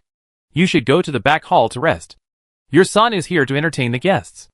Yunjin did not intend to say this, but once the wine started to take effect and he was angry, he could not control his mouth. Seeing Yunlu's face change color in public, no one would be able to save face if he did not end it. Yunjin had to pretend to be even more drunk, and said incoherently, Father is not drunk. Father can still drink a few more cups with you adults. Yuanyi hurriedly said to everyone, My lords, Father is a little drunk. I will leave first. Everyone breathed a sigh of relief and said in unison, Please do as you please. Your Majesty. Yuanyi said to Yunlu again, Sixth uncle. Please sit down first. Yuanyi will be back soon. Yunlu said, Go. Take good care of your father. Yuanyi helped Yunjin to the back hall to rest. As soon as they arrived at the back hall, Yunjin stood up and said, Did father lose his composure just now? No. Father. That's out of love. How could it be otherwise? Father, Empress Su will definitely come back. I believe she will definitely come back. Yuanyi looked at his father and said with certainty, Why are you so sure? Yunjin looked at Yuanyi in a red wedding dress, with a smile on his face. Yuanyi said seriously, Empress Su said, She will be my mother, and she will be my mother for the rest of her life. Chapter 294 Red Apricot. Did the prince really go to the fourth prince's mansion? Su Pingting asked while drinking tea. Luyun smiled and said, Yes, I heard that the prince brought a lot of gifts. He even knew to bring gifts. It's really hard for the sixth prince. Pingting thought that Yunlu might go to the fourth prince's mansion to congratulate Yuanyi, but she didn't expect that he was really well prepared. Maybe Yunlu is not such a stubborn person. The things between the three of them have nothing to do with the children. Yunlu and Yuanya have a deep bond. So it is only right for Yunlu to congratulate Yuanya. Master, it seems that our sixth prince is also a man who values friendship. Luyun laughed on the side. What does it have to do with me whether he values friendship or not? Pingting didn't want to have any emotional relationship with Yunlu. Whether he was good or not had nothing to do with her. The relationship between the two of them was that of a savior and the rescued. Pingting didn't want to complicate the relationship between the two. As the two were talking, the maid Hongxing came over to clean up the teacups on the table. As soon as she came to Pingting's side, Pingting sneezed. She tilted her head to look at the maid. She looked unfamiliar. She was probably a new maid. What's your name? The girl replied cleverly, My name is Hongxing. A maid born in the mansion? Hongxing said, No. I was just bought by the emperor. Pingting looked at the girl and said, No wonder. You are not familiar with the rules of this mansion. Hongxing didn't understand what Su Pingting meant. So Luyun translated for her. The maids in the mansion are not allowed to wear perfume powder with strong fragrance. Didn't the maids teach you these rules when you came in? Hongxing rolled her eyes, put on a smile and said, The maids taught me. But I forgot for a moment. Please forgive my negligence. Princess consort. Su Pingting was just saying it casually. But she didn't expect the girl to talk to her in such a playful way. As if she didn't take it to heart at all. It is said that some of the maids in this mansion have no rules.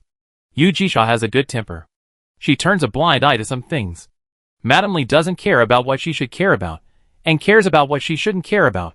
The maids have no rules, and she doesn't remind other nurses. The maids use perfume powder, which is a violation of the rules. It is a big mistake to violate the rules in the palace. At the least, they will be disciplined, and at the worst, they will probably be beaten with a stick. This Hongxing actually stood there as if nothing had happened. She really doesn't know how high the sky is, and how deep the earth is. It seems that Jisha has not properly disciplined these girls these days, and they are becoming more and more lawless. Luyun knew what Su Pingting meant when he saw her expression. Luyun acted as the villain and scolded, How dare you? You have crossed the line in front of the side princess. And you dare to speak so disrespectfully. Do you want to be beaten? When Hongxing saw Luyun scolding her like this, she was frightened and knelt down and kowtowed, and hurriedly said, It's Hongxing's fault. I don't know how high the sky is. Please forgive me. Sighed Princess. Who taught you the rules when you entered the mansion? Pingting looked at Hongxing's bright clothes. Compared with the other little girls, she was just a colorful bird. Seeing Pingting just staring at her clothes, Hongxing understood a little bit. She tugged at the corner of her clothes with her left hand, and said in a low voice, It's the rule of General Tian. You just said you were bought. Where are you from? My hometown is Guazhou. Hongxing didn't know what this concubine wanted to do. If she kept asking like this, she might even find out the name of her second brother-in-law. Did she know something? That's why she asked these questions to the end. Hongxing couldn't help but feel a little scared, and she became even more hesitant. Guazhou. Pingting read the name again, and suddenly laughed. Guazhou is a good place. I heard that Guazhou is famous for its beauties. From this point of view, Guaza lives up to its reputation. Su Pingting's words were obviously to teach Hong Xing not to be too ostentatious with her beauty. Jisha didn't care about these things, but she had to help discipline her when she saw it. After all, Hong Xing was still a maid serving in her own courtyard. If she caused any trouble, Su Pingting would be the one to bear the blame. Unexpectedly, Hong Xing relied on her beauty and ignored Pingting's words. She still said slickly, "I am ugly, not a beauty." Pingting saw that she knew the world by saying this, so she didn't intend to make things difficult for her. "What do you do in my yard?" she said. "Princess, I just clean the house. I don't interfere with other things." Hong Xing's words were very interesting. What else did she want to interfere with before she would be satisfied? "Oh, then tell me what you want to do in my yard," Pingting asked with a smile. Hong Xing was also a clever girl. Seeing that the side princess words were becoming more and more meaningful, she did not dare to show off her eloquence anymore. She just lowered her head and said, "My family is poor. I can only do some rough work. I don't dare to expect anything else." When she said this, she also glanced at Wu Xian and Lu Yun. She was afraid that what happened today would make these two older girls suspicious, and they would think that she wanted to climb up the social ladder and did not take these two older girls seriously. "Okay, I won't beat around the bush with you." Being a maid in the sixth prince's mansion, the most important thing is to know the rules. If you forget the rules for a while, don't say it again. If you do things according to the rules, the palace will not treat you unfairly. You also know that our sixth prince's concubine is a good-tempered person. But no matter how good her temper is, she will never let you do whatever you want. Remember this in the future. Never forget the rules when doing things. Go down, change your clothes, and don't use such bright powder in the future, Su Pingting explained. Even if she wanted to discipline her, she couldn't discipline her too much. The women in the palace all have cunning minds. If you can offend as few as possible, you should offend as few as possible, lest they become obstacles for you in the future. Hong Xing thanked him and went down, reciting Amitabha Buddha all the way. She immediately went back to her room to change her clothes and used some other perfume powder to cover up the fragrance on her body. Elviju saw her so strange and asked quickly, "What are you doing? Why do you want to come back and change your clothes?" "You don't know, my perfume powder is a little heavier today, and the side princess is a little unhappy. So, I came back to change clothes." Hong Xing looked at herself in the mirror to see if she had any accessories that were too ostentatious. Lu Zhu smiled and said, "You are usually very arrogant. Why are you so obedient today? You don't know? This princess usually looks quiet, but when she scolds people, she is quite impressive. No matter how arrogant I am. What can I do? She is the master and I am a maid. If I don't give in, am I waiting for her to drive me out?" Hong Xing changed her clothes and came to sit down. She took some melon seeds from Lu Zhu and started to crack them herself. "Besides, can't we just do the job they gave us? Mrs. Feng said that if we do this job, she will give us 1,000 taels of silver. With this silver, would we two sisters still have to listen to others' orders here? That's what you say, but we can't even go into the kitchen at will, so how can we drug them?" Lu Zhu felt that this matter was very troublesome, and the risk was too great. Chapter 295 Two Deserters. At first, we didn't know the benefits and disadvantages of this. We were blinded by the 5,000 taels of silver, so we agreed immediately. Hong Xing peeled a melon seed and ate it, and then said, "Although Chen Jiyue is a concubine, the sixth prince cares more about this concubine than the concubine. If we really drugged her, I'm afraid everyone in the courtyard will be buried with her. Why would the prince investigate the murderer? We are lucky to be able to save our lives, and we are not worthy of the 5,000 taels of silver." After listening to this, Lu Zhu felt that it made a lot of sense. A wife of the fourth prince's mansion, and the concubine of the sixth prince, whoever chooses, will choose the latter. But if we regret now, if that woman knows, wouldn't we be in big trouble? Hong Xing sneered. Look at the current state of the fourth prince's mansion, and then look at the current posture of our sixth prince. No matter how unhappy Feng Li is, I don't believe she can find someone to come to the sixth prince's mansion to cause trouble for us. That would be shooting herself in the foot. Before anyone else said anything, she said something herself. Don't think our concubine doesn't look like a tough character.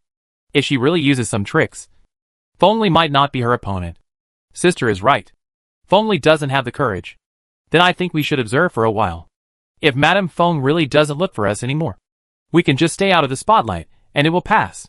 Lu Zhu was relieved. She had been so worried about this matter these days that she couldn't eat or sleep well. After hearing what Hongxing said, she felt much more relieved. Hongxing smiled and said, "We really don't have to be afraid of anything. Even if Fengli really wants to make trouble for us, I have a way. Let's go to the concubine and cry, saying that Fengli forced us to do this. We have no choice but to agree reluctantly, but out of conscience. We didn't do anything that was against the will of heaven and earth, and we were loyal to the concubine. I think the concubine is such a wise person. She will not fail to understand our difficulties." Lu Zhu clapped her hands and laughed. Sister is really a smart person. She thinks about everything so carefully. The concubine is a smart person. She will definitely not make things difficult for us. At this point, Hongxing and Lu Zhu served Su Pingting obediently, not daring to say a word. They did things in a proper manner, fearing that the concubine would have a bad impression of them. Pingting asked Lu Yun, "How are the two girls doing recently?" Since Hongxing was taught by the concubine, she has been more well-behaved, and she doesn't show off in front of the maids. She is also diligent in doing things, and it seems that she has repented and reformed. Lu Yun told the truth. These two girls were a little frivolous when they first came in. Lu Yun looked unhappy. Now the two of them are more responsible and work harder. Hongxing is smart and looks likable. Su Pingting nodded and said with a smile, "Hongxing is smart. Let's see. If she is useful, she will be a companion for you and Wuxing." Lu Yun said with a smile, "The master stays alone all day and is worried about whether we are lonely. You are the best master in the world who is willing to consider the servants." Pingting twisted Liu Yun's ear and scolded with a smile, "You little bitch, I was thinking about you with good intentions, but you were making fun of me. I will twist your ear off." Wuxing smiled and squinted his eyes, watching the two playing like children. Reporting to the side princess, "Madame Feng from the 4th Prince's mansion wants to see you."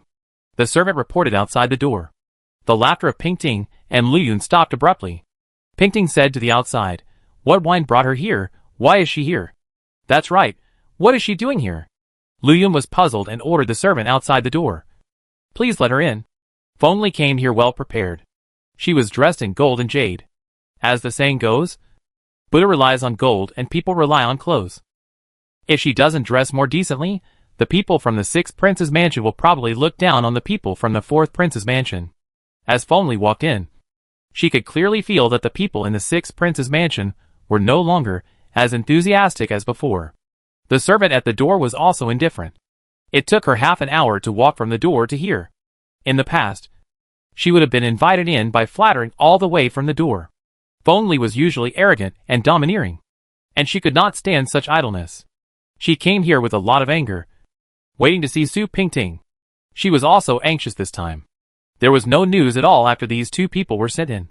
She really couldn't wait any longer, and had to come in to see if the two little hooves were doing their job honestly. Su Pingting quickly sat upright, waiting for Fengli to come in. The maids opened the curtain to let Fengli in, and Fengli reluctantly greeted Su Pingting. She had to greet Su Pingting when she was in the palace before, but now that Su Pingting had moved to another place, Fengli still had to greet Su Pingting. Su Pingting smiled and said, "Why did Madame Feng think of coming to sit with me?" Fengli glanced at the maids in Su Pingting's room, but didn't see the two maids. She said, "I don't have anything to do. I just came to visit the side princess." Su Pingting sneered, "I remember that my wife and I don't seem to have such a good relationship. It is really my blessing that my wife can come to see me. I wonder if my sister is in good health now, and whether she has been happy recently." Su Pingting deliberately brought up the topic. The worse Fengli's life was, the happier she was. Fengli came here specially dressed like this today, and she knew that she must be completely ignored by Yun Jin now. Although she was covered in gold and silver jewelry, the pair of jade earrings on her ears had already exposed her predicament. This pair of earrings was awarded to them by the Queen Mother when she entered the palace 2 years ago. She never wanted to wear the same things as others. She wore all of them today, and it must be that all the jewelry she could afford was on her body. The rest, probably, had all been pawned. Fengli smiled and said, "Don't worry, Princess. Everything is fine with me. Everything is going well." Su Pingting smiled and said, "Really? That lady is really lucky to have enjoyed wealth and honor for so long. If it were someone else, who had done so many immoral things, would have gone to hell long ago." Su Pingting said bluntly, with a pair of eyes that seemed to smile. Feng Li's eyes turned red with anger, looking at Su Pingting and retorted, "Side princess, it's not good to say these words casually, you are slandering my reputation." Su Pingting laughed again. "Does it still need me to tarnish Madame Feng's reputation? Madame's reputation has long been as famous as Zhang's stinky tofu sold on the street. Why does she need me to promote Madame?" "You?" Feng Li slammed the table and stood up. Originally, she wanted to curse, "Bitch," but thinking that this was in the territory of Su Pingting of the Sixth Prince's mansion, she had to swallow her anger. "Princess, I came to see you with good intentions. Isn't it too rude of you to do this?"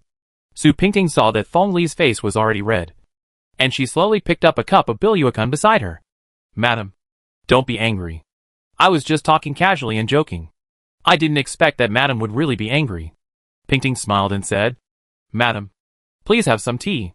This is the best bilyuan. Madam, try it." Lu Yun got angry when he saw Feng Li. So how could he serve her tea himself? She turned around and handed the tea to Hong Xing, and told her, "Go, bring the tea over." Hong Xing and Lu Zhu heard that Feng Li was coming, and they were so scared that they couldn't hide, and they both waited outside. Unexpectedly, Lu Yun asked her to come in and serve tea, and she stood there for a long time without knowing how to move. Lu Yun saw that Hong Xing was just staring at the tea bowl in a daze, and she pushed Hong Xing and said, "Silly girl, what are you staring at? Pass the tea in." Hong Xing looked at Lu Zhu next to her pitifully, as if she was asked to go through fire and water, and she moved to Feng Li's side step by step with difficulty. She lowered her head as low as she could and whispered, "Madam, have some tea." Feng Li was so righteous that she took the tea and took a sip. She didn't notice that the person who handed her the tea was Hong Xing. Hong Xing quickened her pace and escaped from the scene. When she got to the outer room, she covered her chest with her hands. Her heart was beating very hard. Feng Li drank a few sips of tea and her mind became clearer. She suddenly felt that the girl's awkwardness was very familiar, as if she had heard it somewhere before. As she pondered over it, she remembered that the little hoof was Hong Xing. She quickly looked outside, but could not see anything clearly through the beaded curtain. Several little girls were waiting there to serve tea, so it was impossible to see clearly. This matter must have been messed up. Otherwise the two little girls would not have been hiding from her like this, and they should have come to her to take credit. But it was unknown whether they had told Su Pingting about this matter. Regardless of whether they had told her or not, the hatred between her and Su Pingting was not just because of this matter. After thinking it through, Feng Li stood up and said, "It's getting late. I'll take my leave now.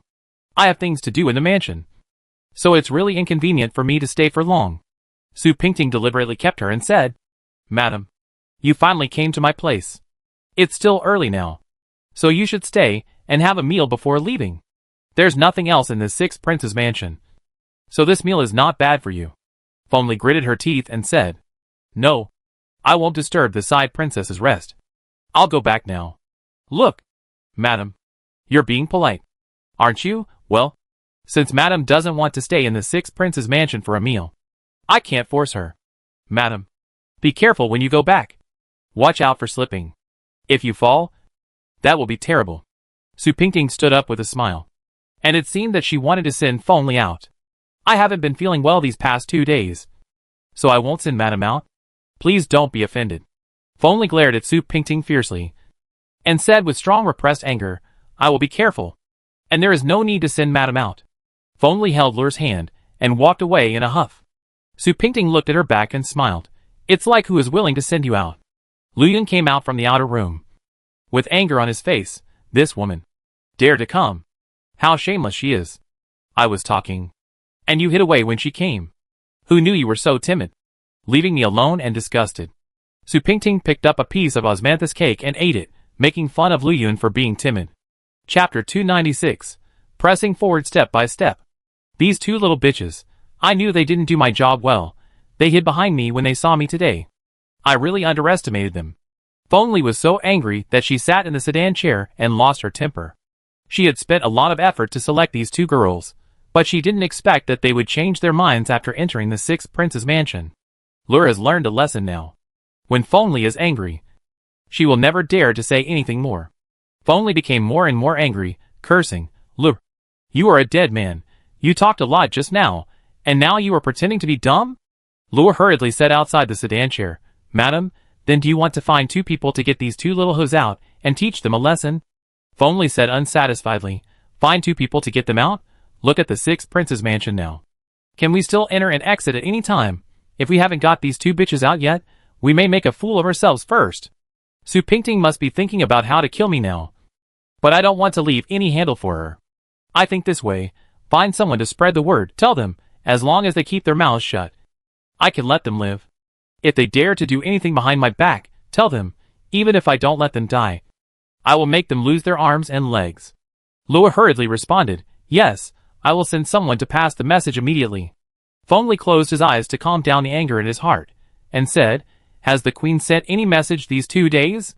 My lord, the queen has not sent any message these 2 days.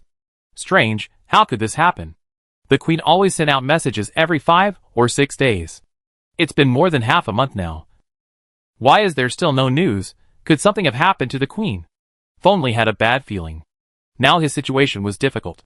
If his sister also encountered something unpleasant, it would be troublesome. Lure was afraid that her master would worry, so she quickly comforted Fonley. Madam, what can happen to the queen? Don't worry. Our queen is the most trusted concubine of the emperor. Even if the queen wants to have trouble, nothing will happen. You know shit. Fonley scolded. It would be too easy for something to happen now. Too easy. Your Majesty, I think that the troops in Yangzhou should be transferred to the capital. Now the border has been repeatedly invaded by foreign tribes. And the capital is also full of good and bad people. The situation in the capital is unstable now. And most of the military forces have been sent to the border. Your Majesty, you are the son of heaven. If something happens to you, what will happen? Therefore, I think that the troops in Yangzhou are still sufficient. So it is better to transfer them to the capital to help your Majesty. Yunlu went to the palace to see the emperor today. Even if the emperor was unwell and couldn't get out of bed, he didn't dare to get out of bed when he saw that he was here. What the 6th uncle said makes sense. But the imperial guards in the palace are well trained. And I will not be in any danger. I am very pleased that the 6th prince is concerned about my health. But it is better for the Yangzhou troops to stay in Yangzhou. The emperor did not dare to directly refute Yunlu's words, and could only reject Yunlu in a tactful way. Yunlu came here today for this matter. And if the emperor did not agree, he would not be able to go back like this. Your Majesty, I think that the capital is very dangerous now. If the Yangzhou troops are not transferred in, it may not be appropriate. Yunlu looked at Yuche. His eyes were as sharp as knives. Yuche was terrified. Yunlu was a military commander. It would not be difficult to kill the sick emperor now. To anger him at this time was tantamount to seeking death. He could only timidly agree. What the emperor said makes sense. I will agree. Yunlu then put away his fierce eyes and said lightly, Your Majesty, please issue an order immediately. The imperial edict will be issued today. Yes, I will definitely do it according to the emperor's wishes. Please rest assured. Uncle. Yuche's words were humble. He had no choice. Now he was basically a puppet emperor. All his rights have been taken away by Yunlu. He is just a shell at the mercy of others. What rights can he have to say no? Prince Lu, aren't you too confident? Too presumptuous? Concubine Ro arrived at the imperial study at some point. She couldn't help hearing the emperor's humble submission to Yunlu. Yunlu knocked in the direction of the voice. It turned out that Concubine Ro was here. He put on a frivolous smile and said to Concubine Ro slowly, I didn't know that Concubine Ro had arrived. I am really rude. Yuche was also startled by Concubine Ro. Concubine Ro usually kept quiet and didn't talk much. She didn't expect that she would confront the 6th uncle head-on. Yuche stepped forward and said with a smile, Ro Fei, it's not easy for the 6th prince to come to the palace. I want to talk to the 6th prince alone. You should go back to the palace first. Ro Fei ignored Yuche's advice and said to Yunlu, It is said that our 6th prince is the most knowledgeable. Why is he so ignorant of etiquette in front of the emperor? Okay. Ro Fei. Yuche was so anxious that cold sweat broke out on his head. You should go back to the palace quickly. Yuche was so anxious that he couldn't help wondering, why was Ro Fei so rude today? She even dared to confront the 6th prince in person. Didn't you hear what I said? Why don't you go back to the palace? Yuche winked at Concubine Ro while persuading and yelling. If Yunlu really got mad, things would be even more troublesome. Concubine Ro, I have always been respectful to the emperor, and never dared to go against the emperor's wishes. Yunlu looked at Yuche while speaking.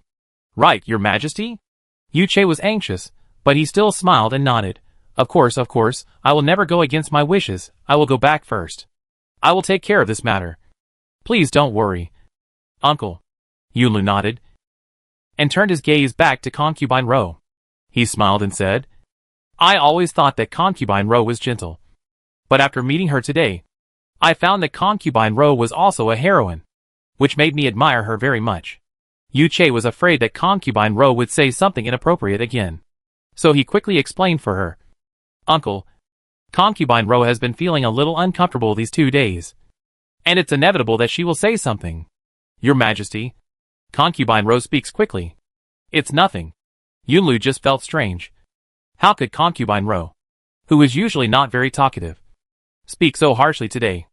As expected, women are not easy to mess with.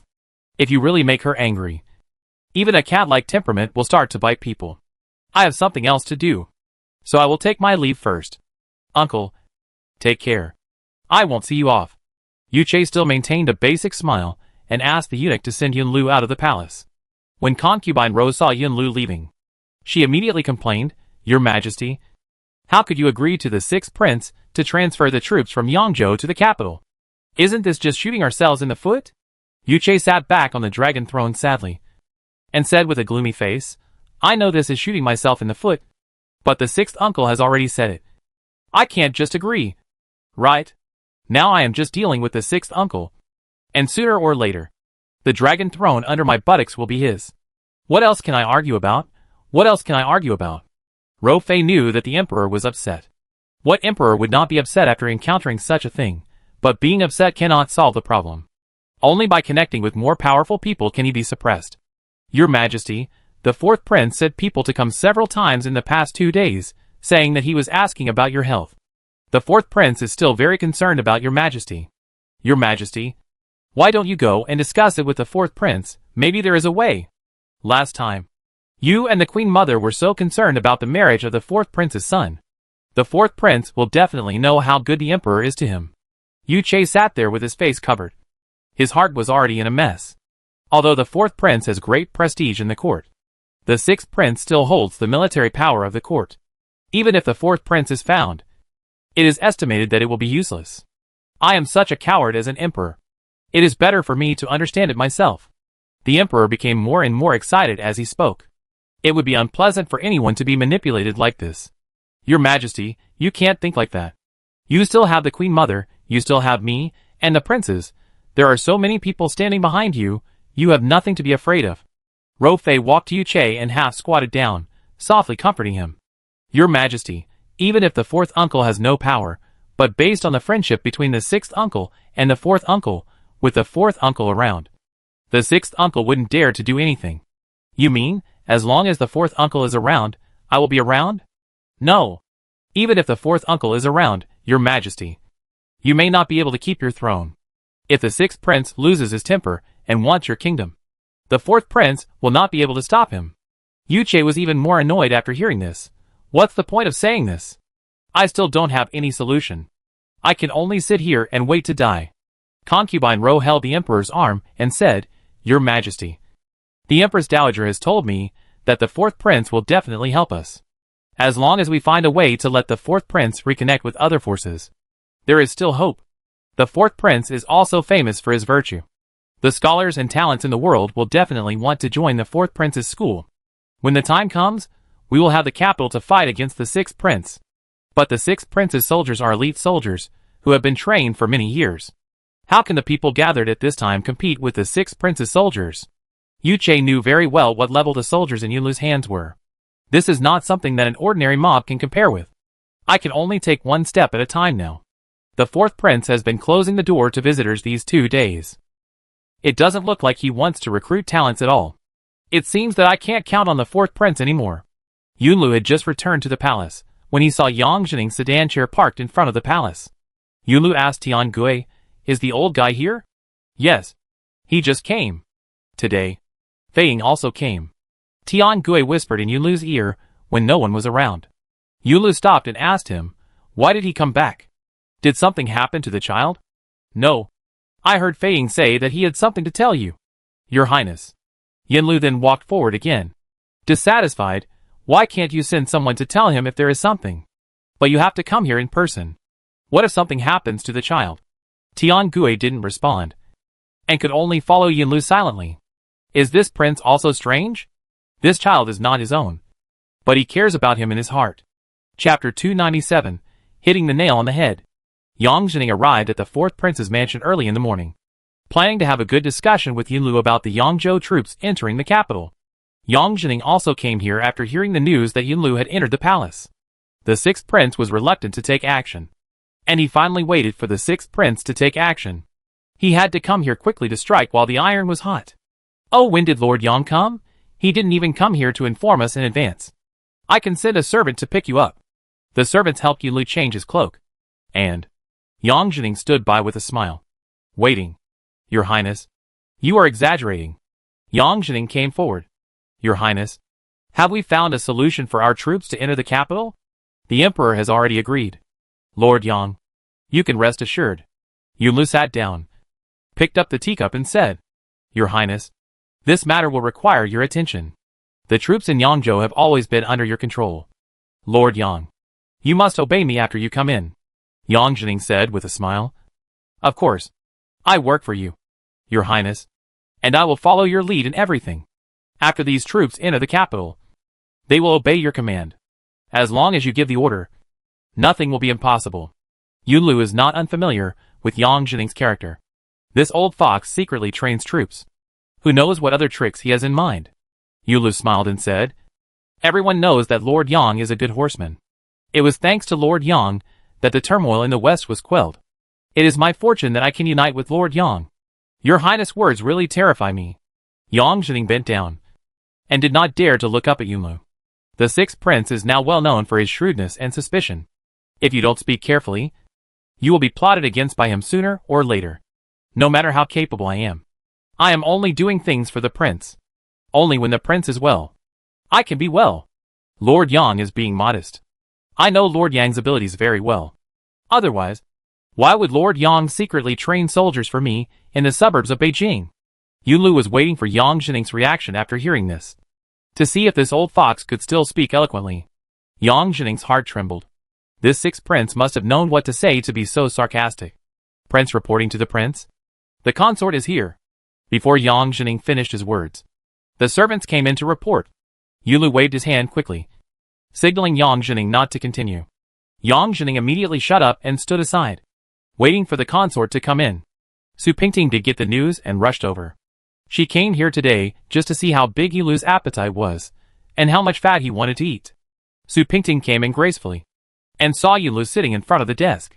Yang Jining stood beside Yunlu, stroking his beard that showed his age and experience, and stared at Su Pingting with a pair of thief eyes. Yang Jining certainly knew the concubine of the sixth prince's mansion. If Yang Tianbao had not flirted with this concubine on the street, he would not have had a grudge with the fourth prince. If he had not had a grudge with the fourth prince, perhaps the person he wanted to contact today would be the fourth prince Li Yunjin, not the sixth prince Li Yunlu. As the saying goes, heroes are often tempted by beauty. I didn't expect that both brothers liked this woman. It seems that beauty is destined to bring disaster. Especially beautiful beauty. This old minister pays respects to the side princess. Yang Jining bowed slightly, with a flattering smile on his face, even though he looked down on Su Pingting from the bottom of his heart. Master Yang is polite. Su Pingting looked at Yang Jining and then looked away. She also guessed that the two were probably discussing something important. Otherwise Yang Jining would not rush back during the day. Your Highness, I have something to ask Lord Yang. Your Highness will not blame me for not being a good wife. Will you? No. Yunlu looked at Su Pingting with a smile, knowing what tricks she was going to play. How could he not know what she was thinking? She was just worried that he would go further and further down this evil path, so she came here to supervise him. These past few days, Jisha had been nagging him about this matter. Yunlu wanted to be the emperor, and he thought there was nothing wrong with being the emperor. Since there is nothing wrong with it, why can't he do it? My mother once said that only being an emperor can guarantee happiness for a lifetime. Yu Che is not capable of being a good emperor, and it is God's will that he should take his place. If you have anything to say, just ask Lord Yang. Lord Yang is not an outsider, so there is no need to be polite. Su Pingting saw Yunlu's gentle attitude and felt a little strange. Usually, He would be very nervous when he saw her coming to the study. But why did he change his attitude today when she came to Chanhe and Yang Zhining's affairs? Yunlu is getting weirder and weirder. With a different temper. Lord Yang. I wonder what you and the prince have been busy with these past 2 days. Although I am a woman, I am often worried about the affairs of the court and the people. I heard that there are constant wars in the border areas. Many people are displaced. And even a large number of refugees have begun to pour into the capital. Since Lord Yang came to Beijing, the emperor has handed over all the affairs of the capital to you. I wonder if Lord Yang has heard about the refugees and done anything about them. Yang Zhining didn't expect that Su Pingting, a little girl, would care about the refugees. He did hear about the refugees. It was just to ask the officials of all ranks in the capital to open the warehouses for relief. He himself was too lazy to take care of these things. The food used to provide relief to the victims was last year's old rice. Most of the relief funds from the court went into Yang Zhining's pocket. Yang Zhining only collected money. He didn't care about the dirty things done by the officials below. I didn't expect that the concubine, as a woman, still cared about the country. I really admire her. The food for the relief of the refugees has been distributed to the people. Please rest assured that the refugees will not be hungry. The court will definitely make sure they are well fed. Lord Yang said it well. The court will definitely make sure the people are well fed. But if they eat last year's moldy old rice, will the people still be grateful to the court and the emperor? Su Pingting didn't beat around the bush. She just wanted to ask this Lord Yang. If he even wanted to take the refugees' money, would his conscience hurt? Pingting also wanted Yunlu to see what kind of person he chose to cooperate with. Zhiyue. It's not good to talk to Lord Yang like this. Lord Yang has always been the most honest in his work. How can such an outrageous rumor be taken seriously? Yunlu's words sounded like he was blaming Pingting. But in fact, he was also laughing at Yang Zhining. Being asked such a question by a woman was really interesting. Yang Zhining's ears turned red. He explained, "Is there such a thing? I really don't know. I have already told the officials below that anything for refugees must be carefully selected. How could they use last year's rice to distribute to refugees? This is really bold. I will definitely teach them a lesson when I go back. Please rest assured." Princess. Chapter 298. Are you here to discipline my woman? It doesn't matter whether I am worried or not, as long as Lord Yang has a clear conscience. Su Pingting sat down and drank tea by herself. It looked like she was not going to leave now. Yunlu and Yang Zhining still had things to discuss, and it would be troublesome for Pingting to stay here. Yunlu found an opportunity and said, "Zhiyue, you should go back first. My Lord Yang and I still have important things to discuss, and it's not convenient for you, a woman, to stay here." Pingting knew that Yunlu would definitely chase her away. If she left like this, it would be too embarrassing. She came here to see what these two people were up to. How could she know since these two people hadn't talked about anything yet? She said. "Can't I listen? These are all matters of the court. Can you understand? Be obedient and go back quickly." Yunlu walked to her side and winked at her. Pingting had to become a person who couldn't read the winks today. She smiled and said, "It's because I don't understand that I want to listen to the matters of the court. Prince, didn't you say that you love me the most? Is it not possible for me to listen to the political affairs? Or is it that the political affairs that the prince and Lord Yang talked about are political affairs that no one else can listen to?" Pingting pretended to be confused even though she knew the truth. She just wanted to see how far Yunlu and Yang Zhining had colluded. Yunlu is now known to everyone.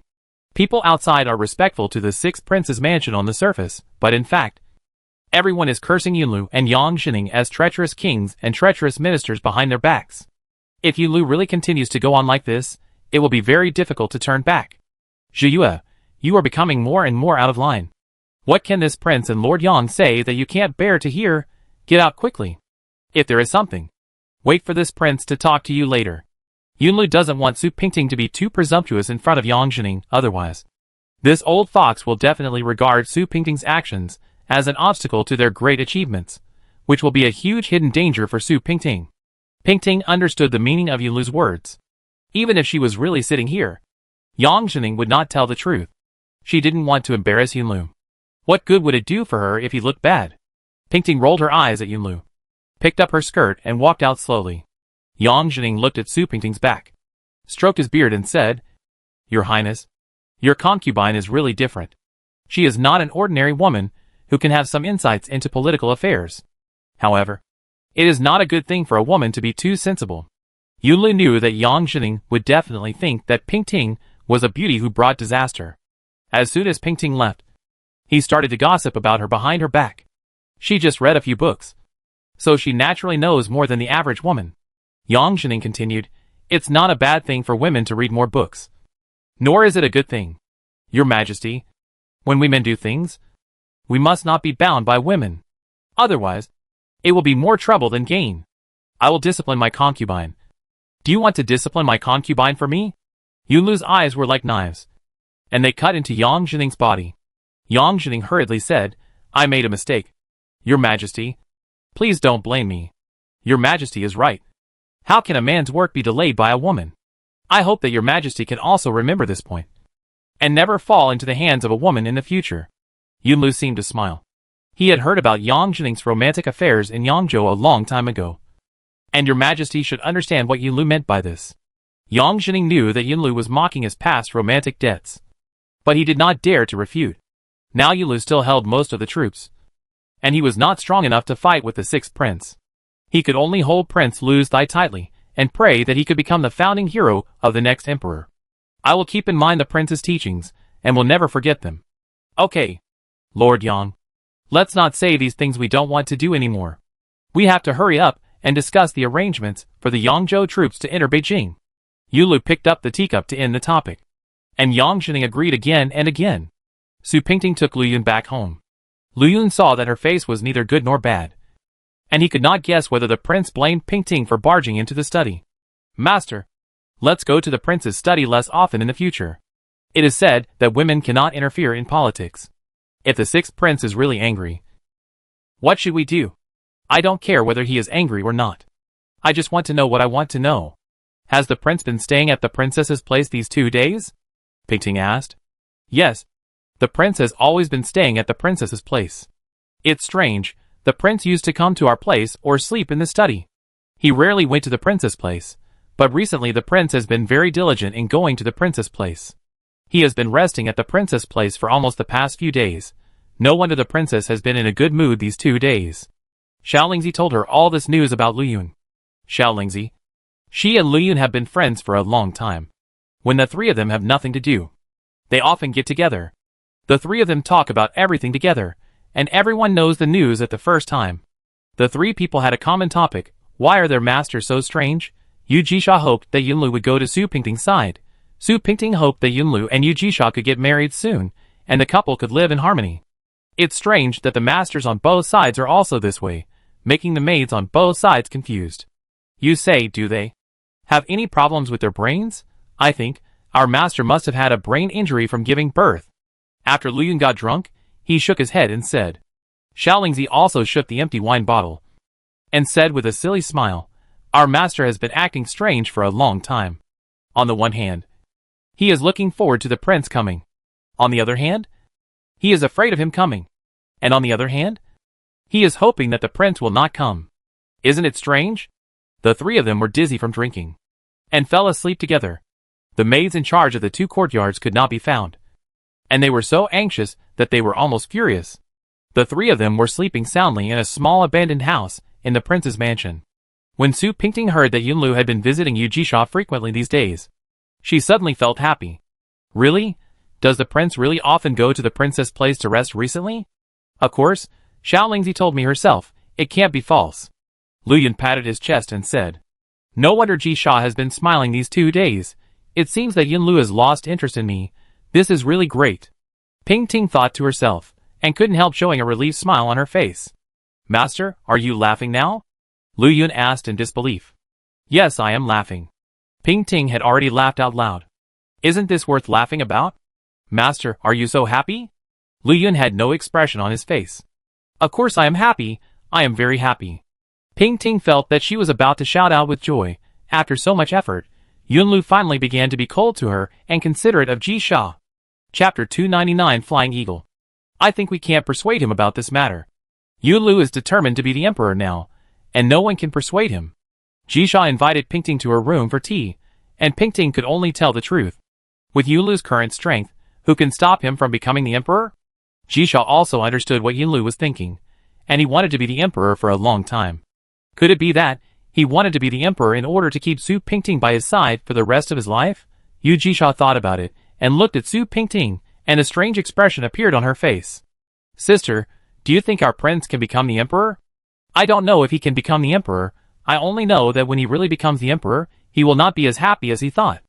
Just like he wholeheartedly wants to marry Su Pingting into the 6th prince's mansion, is he as happy as he expected now? Pingting picked up a cup of freshly brewed tea, paused, and suddenly smiled. Maybe he is happy too, after all. He got what he wanted. Sister, you still haven't accepted Yunlu. Right? Jisha fixed her eyes, staring at Su Pingting. You are right. I still haven't accepted him. Because my conscience won't let me accept him. He is your husband. Why should I accept him? Pingting stood up and walked to the window. Now, there are still people who want to kill me. Tell me, when will the right and wrong in this world end? Sister, are you talking about the woman named Fengli in the 4th prince's mansion? Jisha knew about the mess Pingting had done in the 4th prince's mansion. Fengli was jealous and cruel. It's not easy to get rid of her entanglement. That woman is very scheming. I'm afraid it will be difficult for my sister to deal with her. I didn't plan to get entangled with her anymore. Since she wants me to die so much. I can't just be a piece of meat on the chopping board. Right? Pingting looked at Jisha and smiled. Jisha, you know, my idea now is very simple. To live my life in peace and quiet. I don't want to cause trouble to anyone. And I don't want to owe anyone anything. The people I least want to owe are you and Yunlu. Yu Jisha knew that Su Pingting stayed with Yunlu for her sake. And she herself was also conflicted. She couldn't deny that she kept Su Pingting in the 6th prince's mansion for her own selfish reasons. If Su Pingting hadn't stayed in the 6th prince's mansion, Yunlu wouldn't have been able to live a normal life like today. Yuan Shuo wouldn't have been able to see his father whenever he wanted. And she herself wouldn't have been able to be as harmonious with Yunlu as she is today. Without Su Pingting, Yunlu would be like a madman, doing anything out of the ordinary. And he would do whatever it takes to get her. She helped him get Su Pingting. So everything was kept normal today. Sister, I have a lot to say to you, but I can't say it. Jisha sighed, feeling very uncomfortable. Maybe I did it wrong at the beginning. At the beginning? Now there is no way back. Pingting was in no mood, but felt that everything was clear in front of her. If Yunlu became the emperor, she would not be willing to be his concubine or queen. Maybe she would commit suicide. She was thinking of Yunlu in her heart. She didn't want to lie to anyone, including herself. If Yunlu fails, everyone in the 6th prince's mansion will be buried with him. Then, as a concubine, she has only one way to go, which is to die with Yunlu. Anyway, her life now belongs to him, and she deserves to be returned to him. The only thing she is worried about is the child. The child set far away by Yunlu. She dare not let him know that she already knows about the child. Yunlu sometimes acts like a madman. Once there is a risk that she will leave him, he will do something crazy. She couldn't take risks with her child, so she would rather be a mute. She looked at Yu Jisha. Her last wish. Maybe Jisha could help her fulfill it. Jisha, I have never asked you for anything. But this matter, only you can help me. Yu Jisha felt extremely guilty towards Su Pingting. If Su Pingting could ask her for something, she would certainly be happy to help. Sister, you said, as long as I can help you, I will never refuse. Pingting's eyes slowly filled with tears. After a long while, she spoke. Jisha, my child. Where is my child? Yu Jisha was not very surprised. Su Pingting would know about this matter sooner or later. How could a mother forget her own child? In addition, Lu Yun and Su Pingting had a master-servant relationship. So Lu Yun would tell the story sooner or later. Sister, I want to apologize to you for this matter. At that time, Pingting interrupted her. No need to say, I can understand. Yunlu doesn't let you say it, so how can you say it?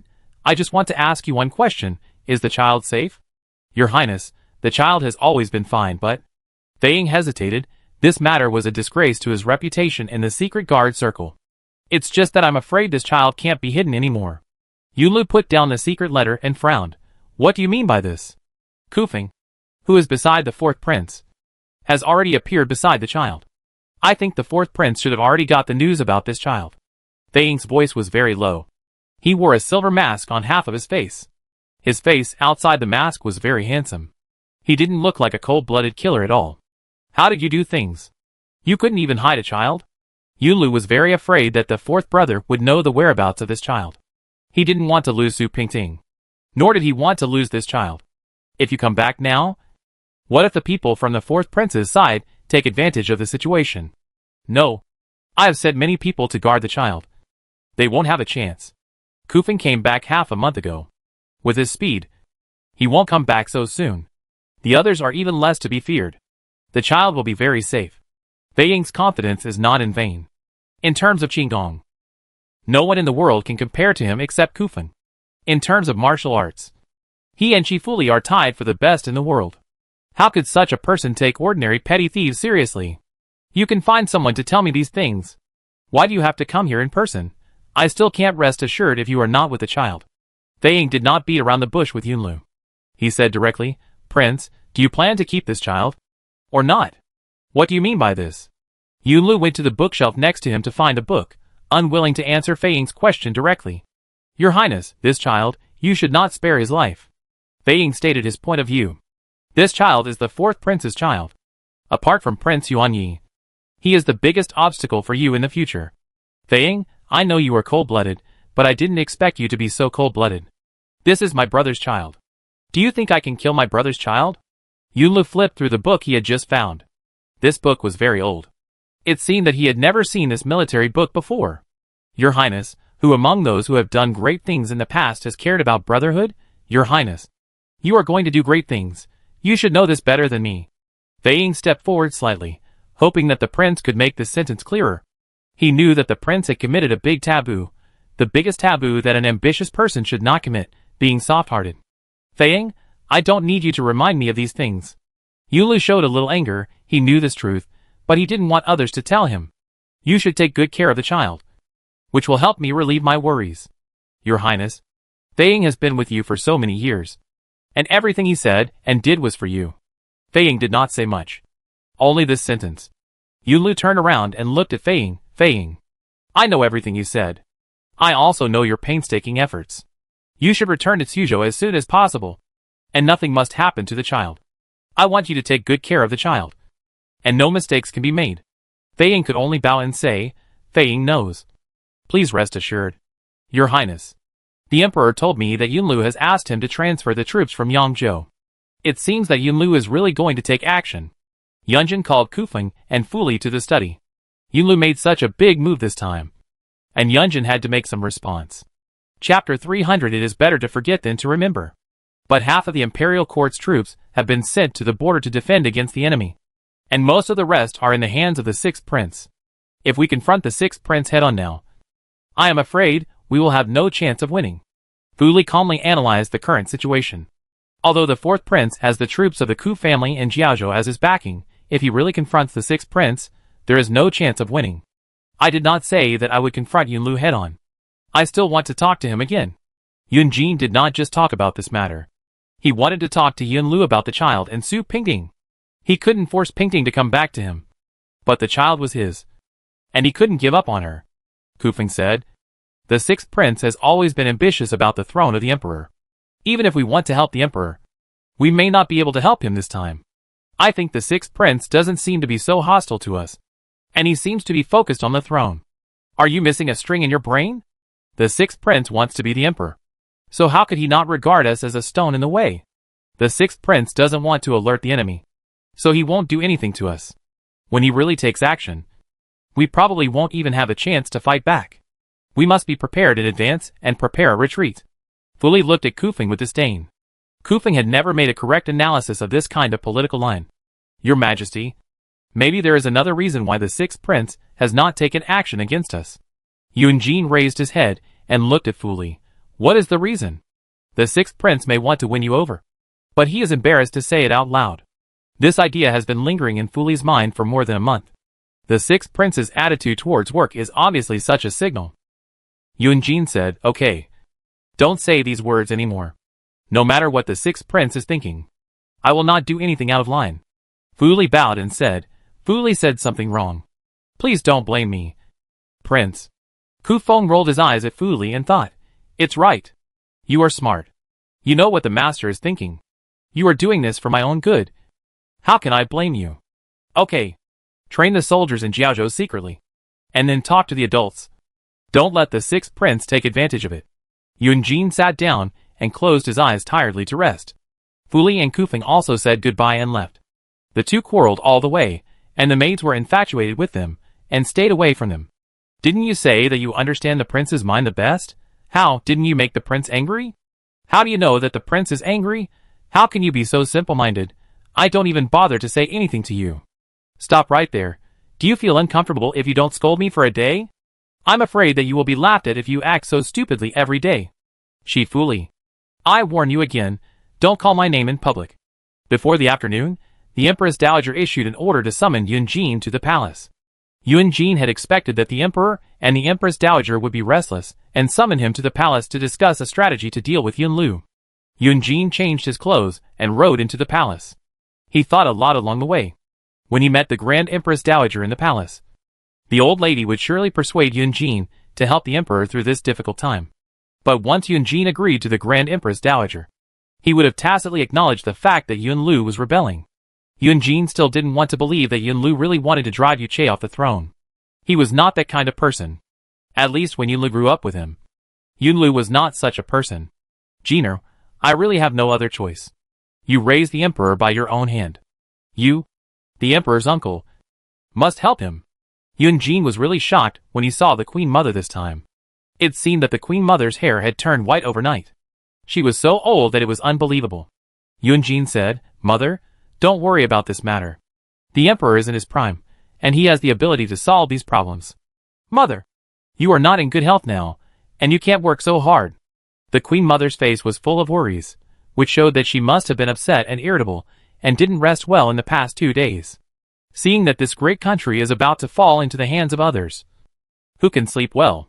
Jiner, I really have no other way. So I beg you like this. The Emperor is now a nominal Emperor.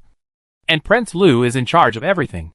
My family has no power, and can't help the Emperor in the court. Now you are the only one who can help the Emperor. You can't stand by and watch. And you can't add insult to injury. Now that things have come to this, I don't care about face. Jiner, tell me a clear answer. Are you going to help the Emperor, or the 6th Prince? Mother, since you have said so, I can't refuse. However, Jiner still has one thing to ask the Queen Mother. Yunjin knew that there was no way out now. He could only choose one of the two. Either to help the Emperor, or to be a traitor. The Queen Mother smiled bitterly and said, It's time now. Even if you have 10,000 conditions, there is no reason for me to refuse. Just say it. Mother, I still say the same thing. If Yunlu still has a chance to turn back, please forgive him, and spare his family's lives. Yunjin didn't want to see the scene of relatives killing each other. He had experienced such cruel things. He didn't want such a thing to happen again. The Queen Mother frowned. She knew how dangerous a person who wanted to rebel was. If such a person stayed, sooner or later, he would be a disaster. The Queen Mother hesitated and did not answer. Yunjin said again, Mother, Yunlu is not such a cruel person. When he wakes up, he will definitely regret it. And he will definitely correct his mistakes. Mother, if you can't give him a chance, then everyone in his mansion will be executed. Yuan Shou is still young, how can you bear it? The Queen Mother sneered. He is rebelling now, and the Emperor is his nephew. How can he bear it? Mother, maybe you won't believe what I say. To say something extremely treasonous, even if Yunlu becomes the Emperor, he will never kill the Emperor and you.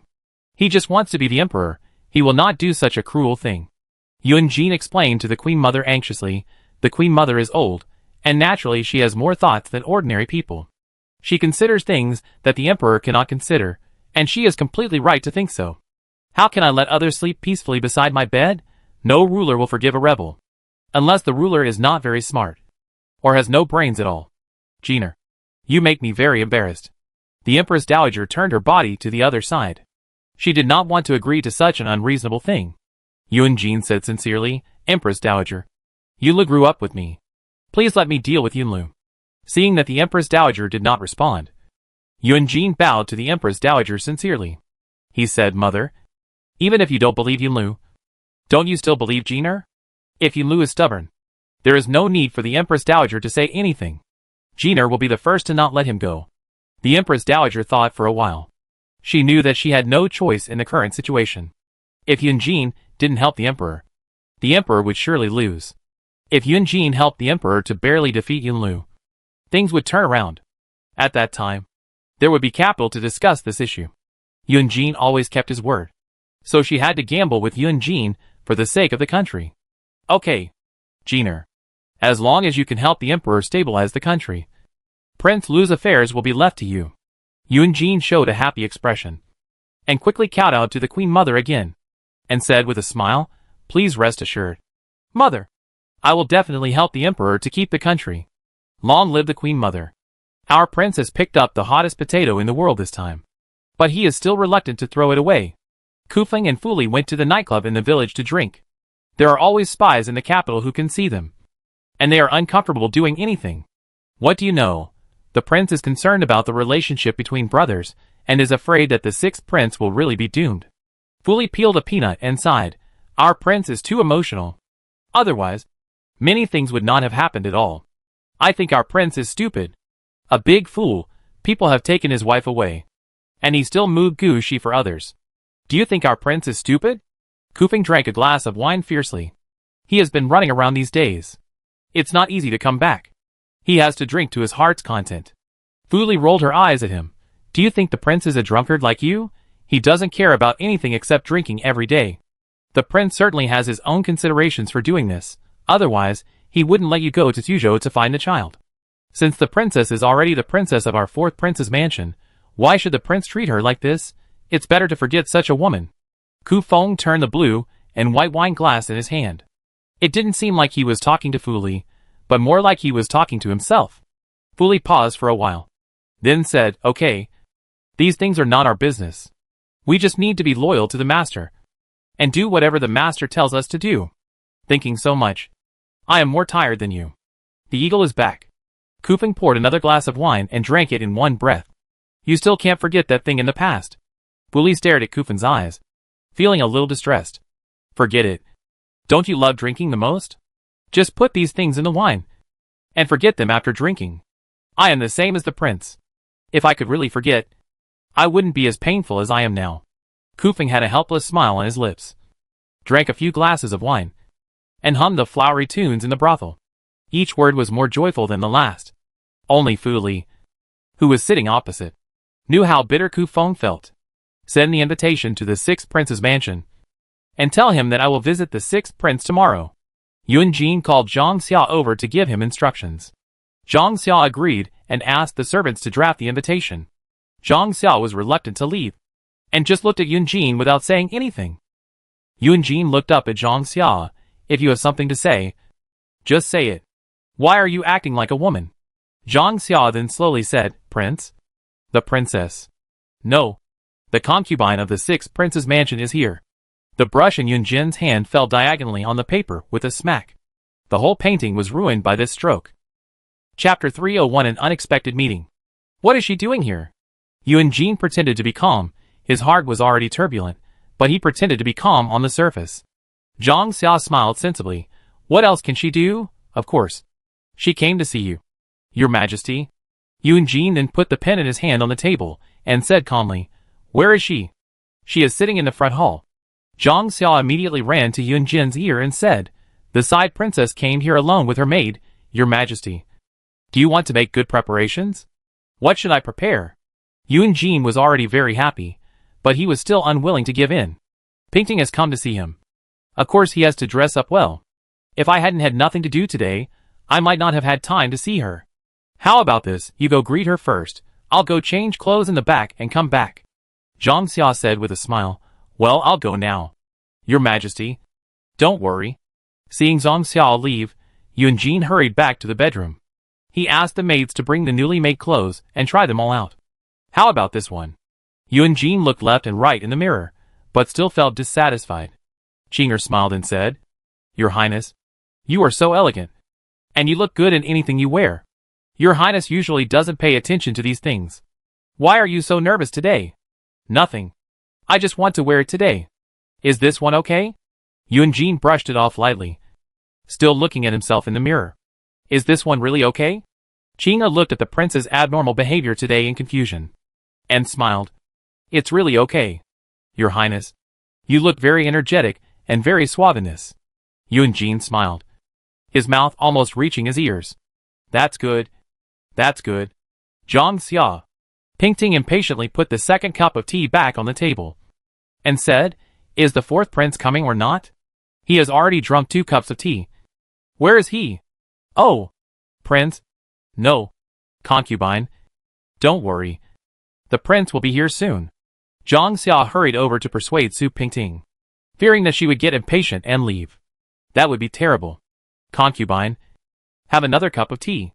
Pingting did not come here secretly this time, but came here openly with Yunlu's permission. In other words, Yunlu hinted that Pingting could go to the Four Princes' mansion. As for why Yunlu allowed Pingting to go to the Four Princes' mansion, Su Pingting didn't know. It was just that she wanted to come here, and she really had a lot to say to Yunjin. And it was urgent. After waiting for almost half an hour, Yunjin finally came out.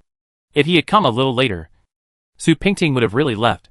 As soon as Yunjin entered the door, he saw Pingting sitting there impatiently, whispering something to Luyun beside him. Yunjin coughed lightly, and Pingting saw that he had come in. After not seeing him for a long time, Yunjin seemed to have changed a lot. Or maybe she hadn't seen him for too long, and her eyes were still on the past.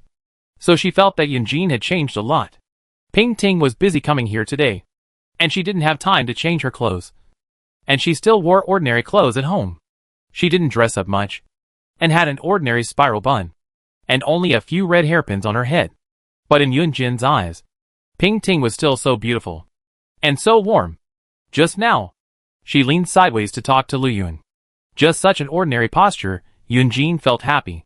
In the past, when she was still the fourth princess in the fourth prince's mansion, she often sat in front of the window and talked and laughed with Luyun.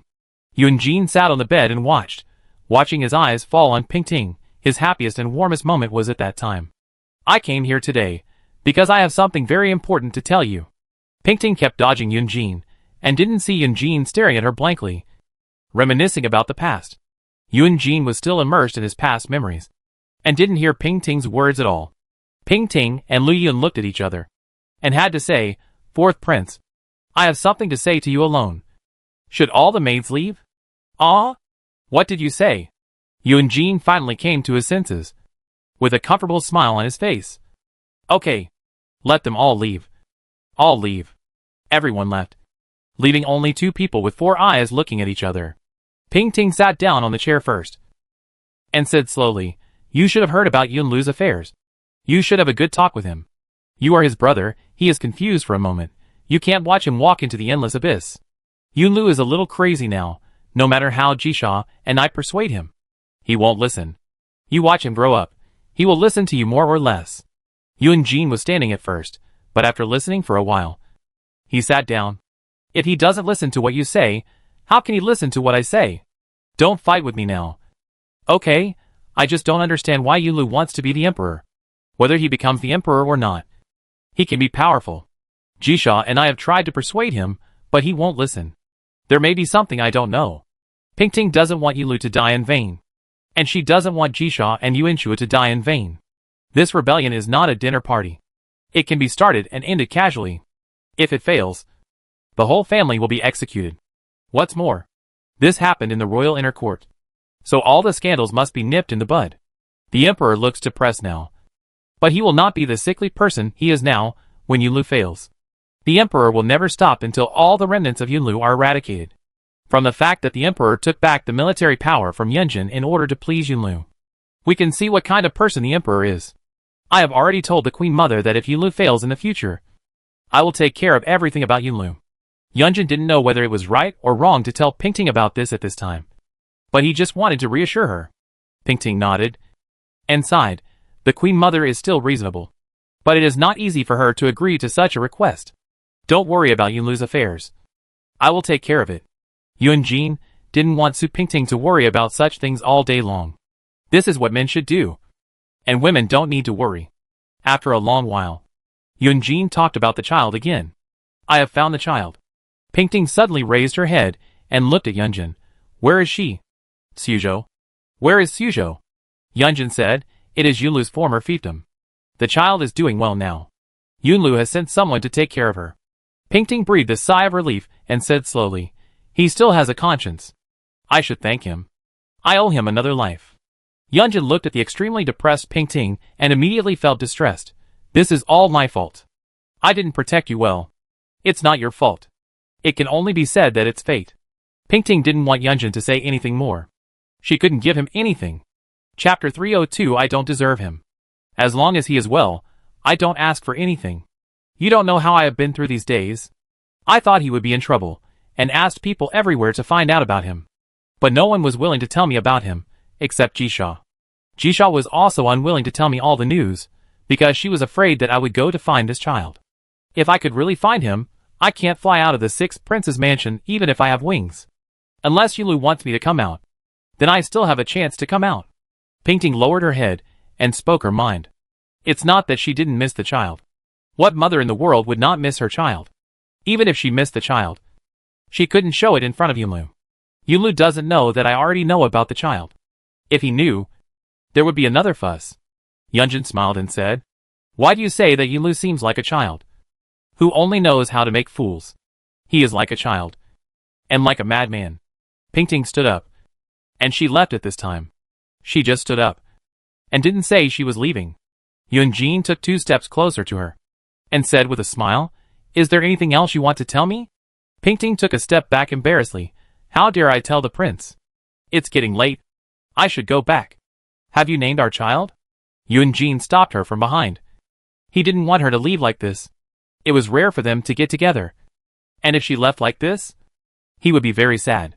When she mentioned the child, Pingting felt as if she was being stabbed by a knife. She turned away, tears falling down her cheeks. She tried hard to hold them back. But she couldn't. I didn't even see her once. Yulu took her away right after she was born. He also lied to me that the child was dead. There was no time to name the child. Yunjin saw Pingting in such pain. And he wanted to hug her. But he was not qualified to hug her now. He had nowhere to put his hands.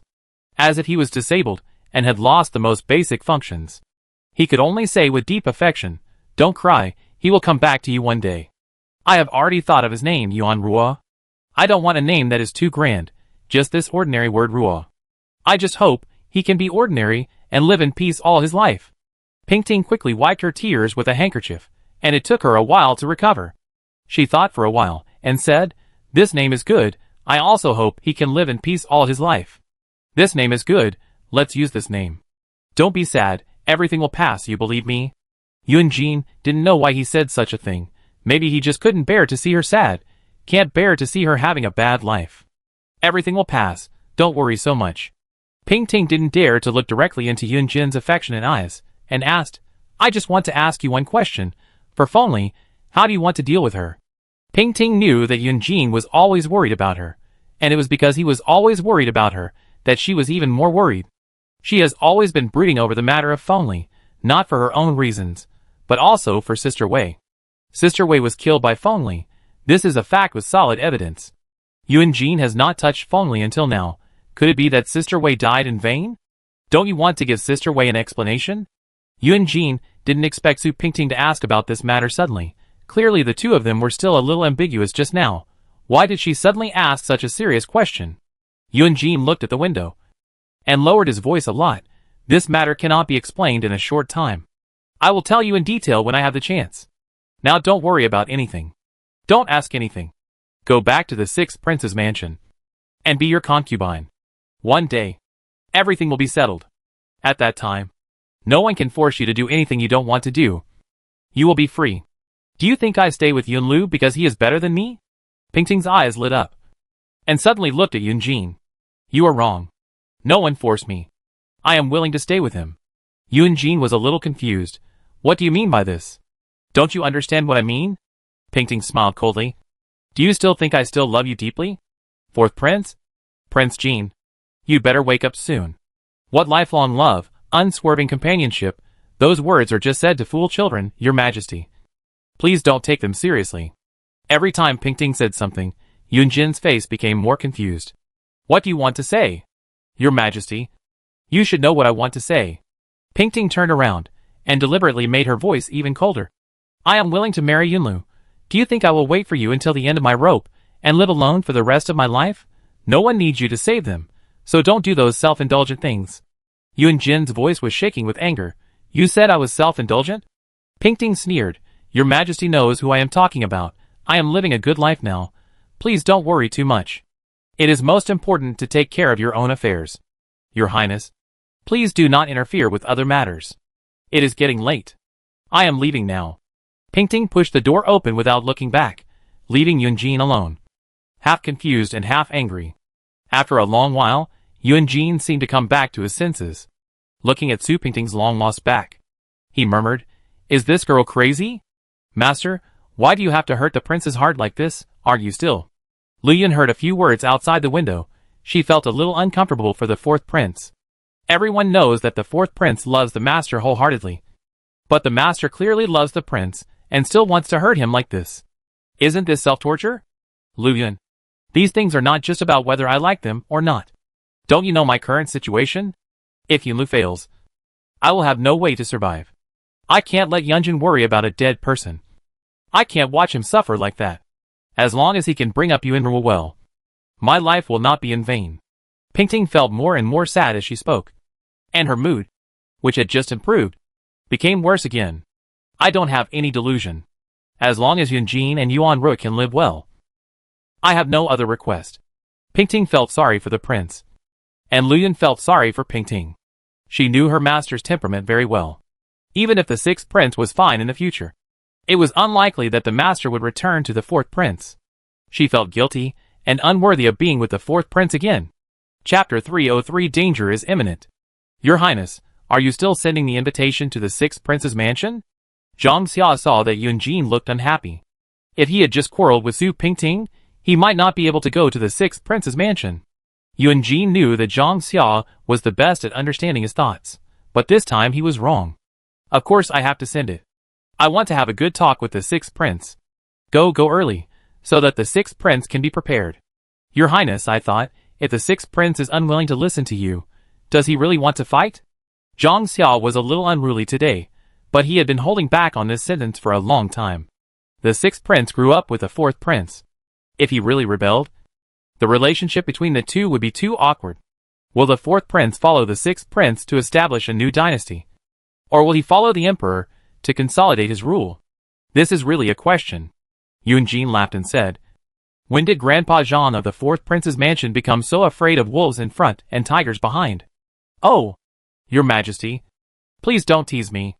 This kind of thing is not something we servants should say. But in this situation, everyone with a discerning eye knows that the sixth prince is the most correct choice. Zhang Xia usually does things according to the prince's color. But this matter is not the same as before. This is a matter of life and death for the four princes' palaces. If you are not careful, it will cause earth-shaking changes. Although the emperor was brought up by you, the prince, at this time, friendship is worthless. Yunjin looked at Zhang Xia. His eyes were very sharp. Zhang Xia, I have something to correct you. Friendship is always important. Okay. You go and arrange for someone to deliver the invitation. I need to have a good rest now. Yunjin turned around and left. Zhang Xia knew that the prince was angry. Their prince is a person who always gets too emotional at critical moments. As soon as Su Pingting returned to the sixth prince's mansion, Yunlu called her over. Pingting had no choice but to drag her tired body over and wait for Yunlu's questioning. Yunlu came over with a smile. As soon as Su Pingting sat down, he asked, how was it? Did you see him? You knew I was going to see him. Isn't it unnecessary to ask like this? Pingting lazily picked up a cup of tea and was not willing to pay attention. Yunlu looked at the expression on Pingting's face and smiled again. I asked you to see him. But do you know why I asked you to see him? The prince has his reasons for doing everything. The prince is so smart.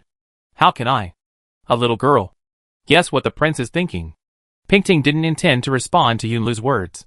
No matter what Yunlu was doing, she had already done what she wanted to do, and she didn't care what Yunlu was doing. Yunlu smiled and said, here you are again. You are always unwilling to talk to me patiently. I just want you to go back to the fourth prince's mansion to meet old friends. Anyway, there will be no chance in the future. What do you mean by that? Pingting heard something else. What do you mean by there will be no chance in the future? What conspiracy are you going to play? What do you mean by conspiracy? I have always done things in an open and above-board manner. Yunlu suddenly became serious, and his eyes became cold. You have been back, too. You should not see that person again. You are the concubine of the sixth prince's mansion. You'd better not go out and show your face in public. Pingting had long thought that Yunlu would not let her meet Yunjin so easily. He really had his own plan. Yunlu, what do you mean? Don't forget, he is your biological brother. You grew up with him. Is the relationship between you so fragile? What do you mean by fragile? Do you think I will do anything to my brother? I think you misunderstood. I will never do anything inappropriate to my fourth brother. The relationship between us brothers is much deeper than you think. Yunlu's thoughts have always been unpredictable. Even if I get along with Yunlu every day, I still can't figure out his thoughts. We brothers will solve the problems between us. You are a woman, so don't get involved in these things. Also, what you said in front of Lord Yang that day was very inappropriate. Pingting, you are not a child anymore. Don't be willful in doing things. Pingting was so angry that she wanted to roll her eyes. Who is the child? Who is older than whom? If you ask me to come here just to talk nonsense to me, I don't have time to entertain the prince.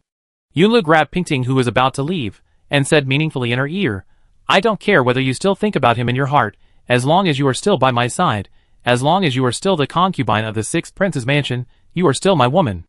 I don't care whether I can get your body or not, I just want your heart. Pingting turned around and sneered at him. Then you may lose both your heart and your heart. Yunlu, I still advise you to cherish the person in front of you, okay? Yunlu really let go of her hand, and put on a relaxed smile. One day, you will fall in love with me.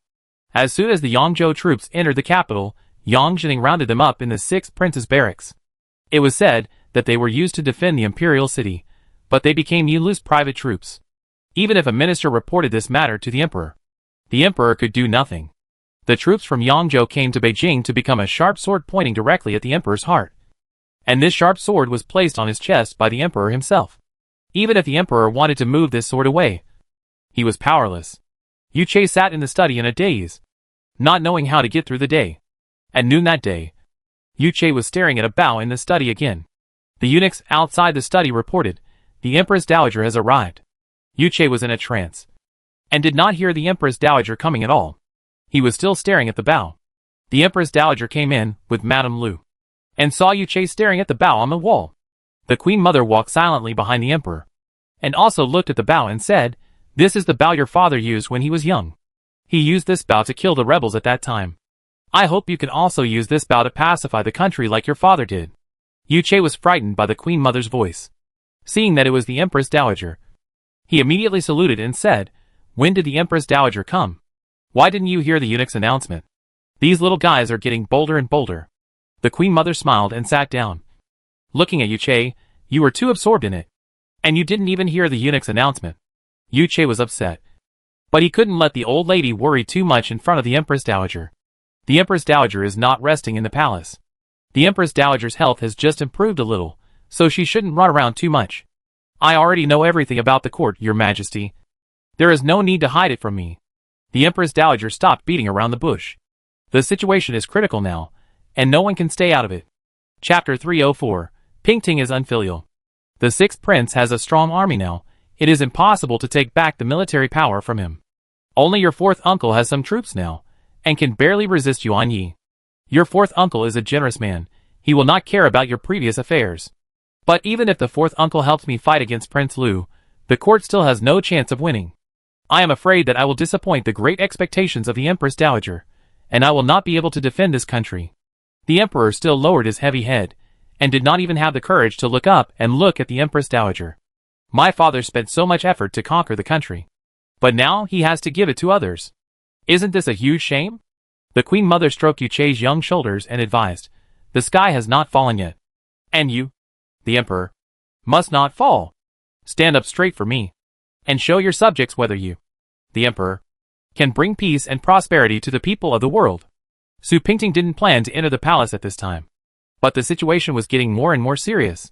If she didn't go to the palace to explain everything to the Queen Mother, Yunlu would definitely be beheaded in the future. And everyone in the six princes' mansions would die with Yunlu without a burial place. There were two people sitting in the sedan chair, and the sedan bearers had a much harder time carrying it than usual. This time, Su Pingting entered the palace hiding in Jisha's sedan chair, which was considered to be a trick under Yunlu's nose. Since Pingting came back from the fourth prince's mansion last time, Yunlu has added more people to watch Pingting. and it is simply impossible for her to leave the palace by herself. Pingting thought about it, and she could only get out with the help of Jisha. Jisha knew that Pingting entered the palace for Yunlu's matter. Yunlu is now getting deeper and deeper. If he doesn't turn back, he will never be able to turn back. Sister, this time, can we really save the prince? Jisha sat beside Pingting with a frown on her face. Still not sure at all. The Empress Dowager doted on her. But because of Yunlu's incident, she had not invited her to the palace to accompany her for a long time. She came uninvited today. And with Su Pingting, who had been dead for many years, the Empress Dowager might be scared to death. If the Empress Dowager doesn't listen to us, and knows that the prince has hidden my sister, wouldn't that be making things worse? Pingting felt very calm today, not knowing whether it was because it was time to show her cards, and there was no need to hide anything anymore. So she had nothing to fear. Jisha, the prince won't listen to anyone's advice now. Instead of trying to persuade him to no avail, it's better to find a way out for him first. I owe him 3 lives, and this is the only way to repay him. The sedan was a little bumpy along the way, probably because of the weight of 2 people, which made the 2 thin sedan bearers a little tired. It's not that there are no strong men in the 6th prince's mansion, but this trip was originally done secretly. If those old foxes knew about it and reported it to Yunlu, wouldn't it be a waste of time? Maybe Yunlu could catch up with them on horseback halfway, and all the previous efforts would be wasted. The Empress Dowager was sitting in front of the window reading the scriptures. No matter what happened, the Empress Dowager would not interrupt her reading of scriptures every evening. It was like a rule. Rain or shine. The maids reported that Princess Yu and Princess Jin were coming. But the Empress Dowager did not even raise her head. She still closed her eyes, turned her rosary, and chanted a string of scriptures. Yu Jisha walked in front, and Su Pingting followed behind her. Having come to this point, no one had any way out, and they could only grit their teeth and move forward. Perhaps desperation was another way out. Although Madame Lu is old, her eyes and ears are quite good. She saw Su Pingting following behind Yu Jisha at a glance, and her eyes were wide open with surprise and fear. Could it be that she was seeing a ghost because of her old eyesight? Didn't they say that Princess Yu and Princess Jin came to pay their respects? Why was there a Princess Su who had died a long time ago following behind? Yu Jisha and Pingting paid their respects to the Queen Mother. The Queen Mother was reciting the sutra with all her heart, and didn't notice that there were 2 voices. The Queen Mother came over for a while before she lazily replied, "Is the 6th princess here? Sit down. I will recite the sutra for a while." The Queen Mother called the 6th princess instead of Jisha, which shows that the Queen Mother was already feeling awkward. No wonder. Who would be nice to the relatives of a rebel? This ghost has no shadow. After Luma confirmed that she did not see a ghost, she tried to remind the Queen Mother, "Queen Mother Chun, Consort Chen has also come to pay her respects to you." The Queen Mother would not care about Consort Chen. She even ignored Yu Jisha now. She did not even want to look at a little consort. Jisha and Pingting looked at each other. The Queen Mother's attitude was very cold. What happened next might be much more difficult than expected. Pingting thought for a moment, and walked forward quickly. The Queen Mother heard the footsteps, and said in annoyance, "Don't come near me. It is taboo to see strangers when chanting scriptures." Madame Lu didn't know whether she should remind the Queen Mother of this shocking fact. If the Queen Mother opened her eyes and saw Su Pingting, she might faint from surprise. The Queen Mother's body couldn't stand any big shock. If there was any trouble again, the world would really be in chaos. Madame Lu quickly reached out to stop Su Pingting, who was approaching, and said with a smile, "Princess, wait until the Queen Mother finishes chanting scriptures." The Queen Mother's rule is not to see people when chanting scriptures. Pingting had to stop and raised her voice a little. She said, "I know." Hearing this, the Queen Mother suddenly stopped turning the rosary in her hand, and a distant and familiar shadow immediately appeared in her mind. It was like a pot of vinegar was poured into my heart, and there was a sour taste everywhere. The Empress Dowager opened her eyes and looked at the owner of the voice. Su Pingting was also nervous. This was the first time she had seen the Empress Dowager again in so many years. Back then, the Empress Dowager really treated her like a daughter. Pingting also had a deep affection for the Empress Dowager. After she died, the Empress Dowager was really sad for a long time. Now that the two met again, the Empress Dowager looked a little older, and both of them were filled with emotion. The Empress Dowager couldn't believe her eyes. After a long time, she could speak. You are Pingting's child?" Su Pingting's eyes were filled with tears. And she cried, "Empress Dowager, Pingting is unfilial." Madame Lu and Jisha had already left tactfully, and they left with the maids and eunuchs in the palace. No one could make the Empress Dowager look so sad. And no one could make the Empress Dowager smile with relief after losing something and regaining it. The position of Princess Su in the Empress Dowager's heart was unique, and Madame Lu knew this best. Chapter 305. Where have you been? Perhaps this little girl is lucky. She looks very much like the Empress Dowager's biological daughter, Princess Jingru. So the Empress Dowager always favors this little girl. I didn't expect that this girl could come back to life and come back alive. It seems that something big is really going to happen in this palace. Madame Lu sighed and took the maids to the lower room. Empress Dowager, the sixth prince made a mistake this time. He will not succeed.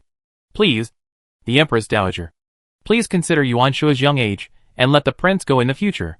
Pingting knelt beside the Empress Dowager, not daring to look up. This matter is a capital crime no matter how you look at it. Yunlu led a large army to rebel. How could the emperor and the Empress Dowager let him go? The Empress Dowager was still immersed in surprise, and did not hear Pingting's words for a while. The Empress Dowager's eyes were originally a little blurry, and now she was emotional. So she kept holding Su Pingting's hand. It seemed that if she let go, Su Pingting would disappear again. Child, tell me, how come you didn't die? Pingting knew that the Empress Dowager still didn't know that the Emperor gave her to Yunlu to please Yunlu. So she had to tell the Empress Dowager the whole story. After listening to Pingting's words, the Empress Dowager knew clearly that the fourth prince lost power because of the defeat in the war, and the Emperor tried to curry favor with the sixth prince Yunlu in order to keep his position. It was not impossible for the Emperor to rescue Su Pingting from the death row in order to curry favor with Yunlu. The Empress Dowager touched Su Pingting's fair face and said with great courage, "Child, you have suffered. In fact, I really wanted to save you at that time, but the Emperor insisted that you were dead. So I gave up. I feel bad about your death, so don't blame me." Pingting felt full of guilt towards the Empress Dowager. So how could she dare to blame her? Grand Empress Dowager, it is Pingting's blessing that you care about her. How dare Pingting blame you? Grand Empress Dowager, Pingting has been with the sixth prince for quite a while. Please show mercy and spare the sixth prince's family in the future. The Grand Empress Dowager looked at her deep but somewhat dim eyes and said, "Could it be that you have fallen in love with Yunlu?" Before Pingting could say anything, the Grand Empress Dowager laughed. "Look at what I am asking. You are his concubine. How could you not love him?" Pingting did not want to dwell on this question at this time. She supported the Grand Empress Dowager's knees and said earnestly, "Mother, Pingting begs you to agree to this matter. The sixth prince was just possessed by a ghost for a while. He is not someone who does not know the moral code between the emperor and his subjects. He is just curious and wants to experience what it is like to be an emperor. To be disrespectful, even if the sixth prince succeeds in the future, he will not embarrass the Empress Dowager and the emperor. Please give the sixth prince a chance. The sixth prince will definitely not let the Empress Dowager down. The Empress Dowager has survived several dynasties and generations. She has seen a lot of things in the palace. She didn't dare to guarantee whether Yunlu was such a person, nor did she dare to take the risk. Although she had promised Yunjin that if Yunlu failed in the future, she would hand Yunlu over to Yunjin for disposal. But before that, the emperor would probably take action first. Besides, Yunlu had always been a carefree person who didn't care about government affairs. Now he suddenly colluded with important officials to rebel, which the Empress Dowager didn't expect. Such a person, if left alone, would be a disaster. Pingting might be unwilling to let Yunlu die because she and Yunlu were husband and wife and had feelings for each other. But Yunlu must die, even if the Empress Dowager gave him a chance to live. The emperor would not do so. The Empress Dowager helped Pingting sit beside her and comforted her. "You and Yunjin are a family after all. Some days ago, he came to ask me for this matter. I have already agreed to Yunjin. Don't worry." Pingting was stunned, and she did not quite react to the Empress Dowager's words. After a while, she said, "Did the fourth prince come to see the Empress Dowager?" "Yes. It's rare that Yunjin doesn't care, and only thinks about his brother. He has asked me for everything. I am not a heartless person, so I agreed to Yunjin." The Empress Dowager remained calm. Pingting was a woman after all, and she was always soft-hearted. The Empress Dowager felt sorry for her. At most, she would find a good marriage for Pingting in the future. There was no room for negotiation on Yunlu's matter. In the afternoon, Pingting and Jisha went back in a sedan chair. The sedan bearers also struggled to carry the two masters back. What did the Empress Dowager say? Did she agree? Jisha didn't want to ask at first. After all, whether the Empress Dowager agreed or not was the last chance. And it was the same whether she asked or not. But she still couldn't help wanting an answer. As if the prince's life depended on this. Pingting turned her back to look outside the sedan. And said with a smile, "The Empress Dowager told me not to worry." These two words have many meanings. Maybe they really told people to be relieved. Or maybe it was just a disguised comfort. The two pretended to be calm and returned to the palace, intending to bury the matter in their hearts. Unexpectedly, Yunlu was already sitting in the living room waiting for the two women who were guilty of being thieves. Sitting there with a smile on his face. Seeing Yunlu sitting there from a distance, Pingting and Jisha still walked over. Seeing Yunlu's expression of knowing everything, they knew that he must know everything. Now Yunlu and Yang Jining's spies are everywhere in the palace. It is too easy to find out anything. You too. Have you gone to see the Empress Dowager? Yunlu was very kind. And it didn't look like an interrogation at all. Yunlu now understood Su Pingting's temper. The angrier she was, the more she could deal with him. The calmer she was, the more likely she would lose her composure. Su Pingting and Jisha stood there silently. Nanny Li came over at some point and also stood by the door, serving from a distance. Nanny Li had been having a headache recently. The six princes' affairs had spread all over the capital, and it was impossible for her not to know. She never expected that the sixth prince, who had always been docile, would have such courage. But on the other hand, Nanny Li felt a little happy. This joy was extremely rebellious and secret, but it was indeed joy. Nanny Li listened to the conversation between the three people nervously and fearfully, trying to find out more about the inside story. Jisha sat there silently without saying anything. He didn't know what to say. He couldn't say that we went to plead for the prince's rebellion. This incident hadn't happened yet. Yunlu was now smug about his expected success. Pingting saw that Jisha didn't say anything, so she answered for him. We went to the palace to sit for a while. Is the prince unhappy? We often go to the palace to sit for a while, and we never see the prince ask us in such a hurry. Chapter 306 Dark Clouds Loom. Yunlu was blamed by Pingting, and he couldn't help laughing. I don't think I'm furious now. Besides, I don't blame you too. Yunlu didn't intend to dwell on this issue any longer, and he had more important things to announce. No matter where you two go today, from now on, you are not allowed to step out of the sixth prince's mansion, let alone go to the palace. Pingting and Jisha were stunned for a moment. But Pingting reacted first. She lowered her voice and said, Your Majesty, aren't you going too far? I am the prince, and I have the final say in the entire sixth prince's mansion. I will never go too far. Princess, you are the mistress of the sixth prince's mansion. You should not follow the concubine to make trouble. Yunlu's knife-like eyes immediately cut Jisha's body. It is my fault. I should not have entered the palace. Jisha did not dare to argue with Yunlu. She could only play a role of mediation between the two. Yunlu continued, Princess, you are the mistress of this prince's mansion. You should have a limit in everything. You are Yuanshu's mother. You should consider Yuanshu in everything. Pingting could not bear to hear Yunlu say such words, and found a reason to take Jisha out. Before long, the world will change. Everyone knows that this day will come. Before this day comes, everyone is making final preparations. All of Yang Jining's troops are lying around the capital, and Yunlu has already transferred his elite troops to the outskirts of the capital. Everything is ready, just waiting for the best opportunity. Yunlu is calm and composed, but the old fox Yang Jining is the one who can't sit still. He counts the days day by day, waiting for that day to come sooner. On this day, news came from the palace. The emperor can't get out of bed now. His eyes are ruined, and the servants who did this have already dealt with it, and I promised to do it cleanly. A plainclothes eunuch was talking in Yang Jining's room, and there were rows of guards outside the room.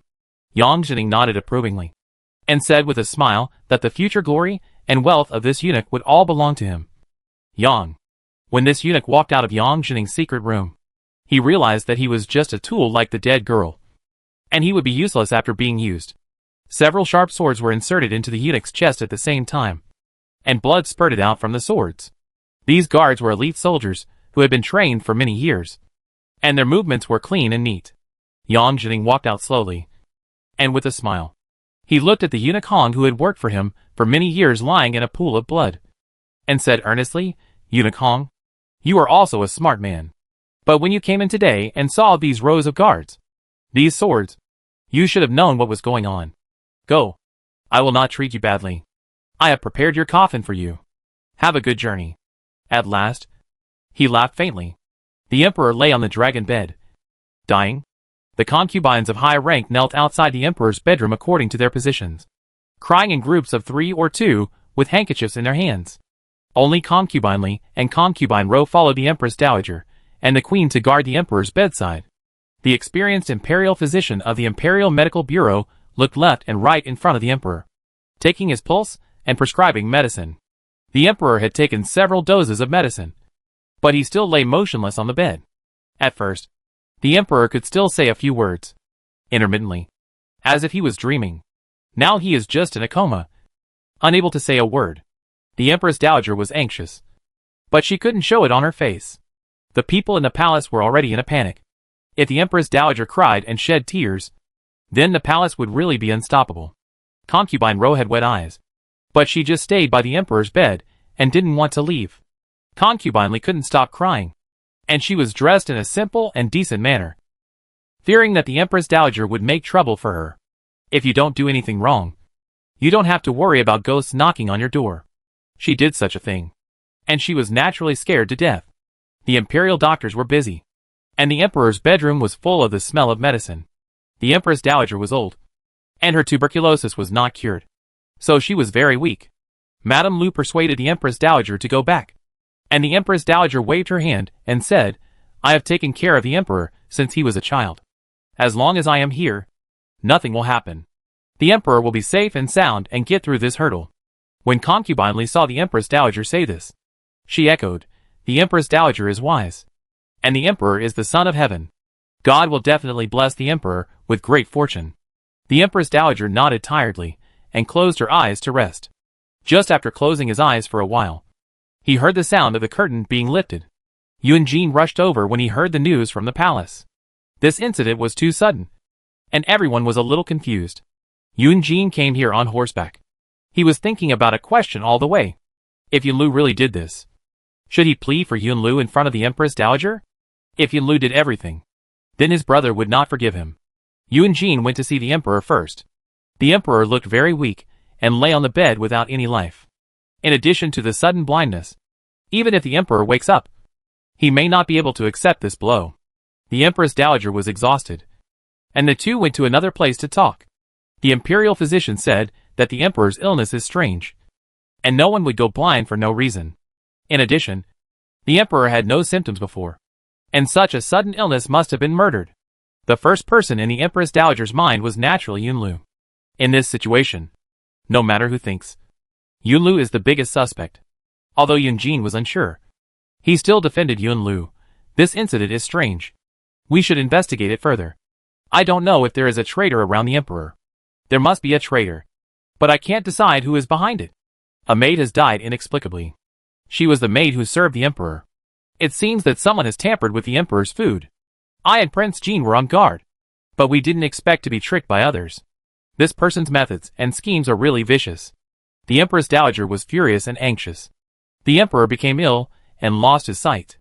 If the news spread out of the palace, it would surely cause great dissatisfaction among the people. There are so many eyes and ears here. Even if I want to say a few words to Prince Jean, I have to be very careful. Yun Jin thought for a moment and said, "The maids who serve the imperial meals in the palace can easily get away with it. I'm afraid there are still some unclean people in the palace.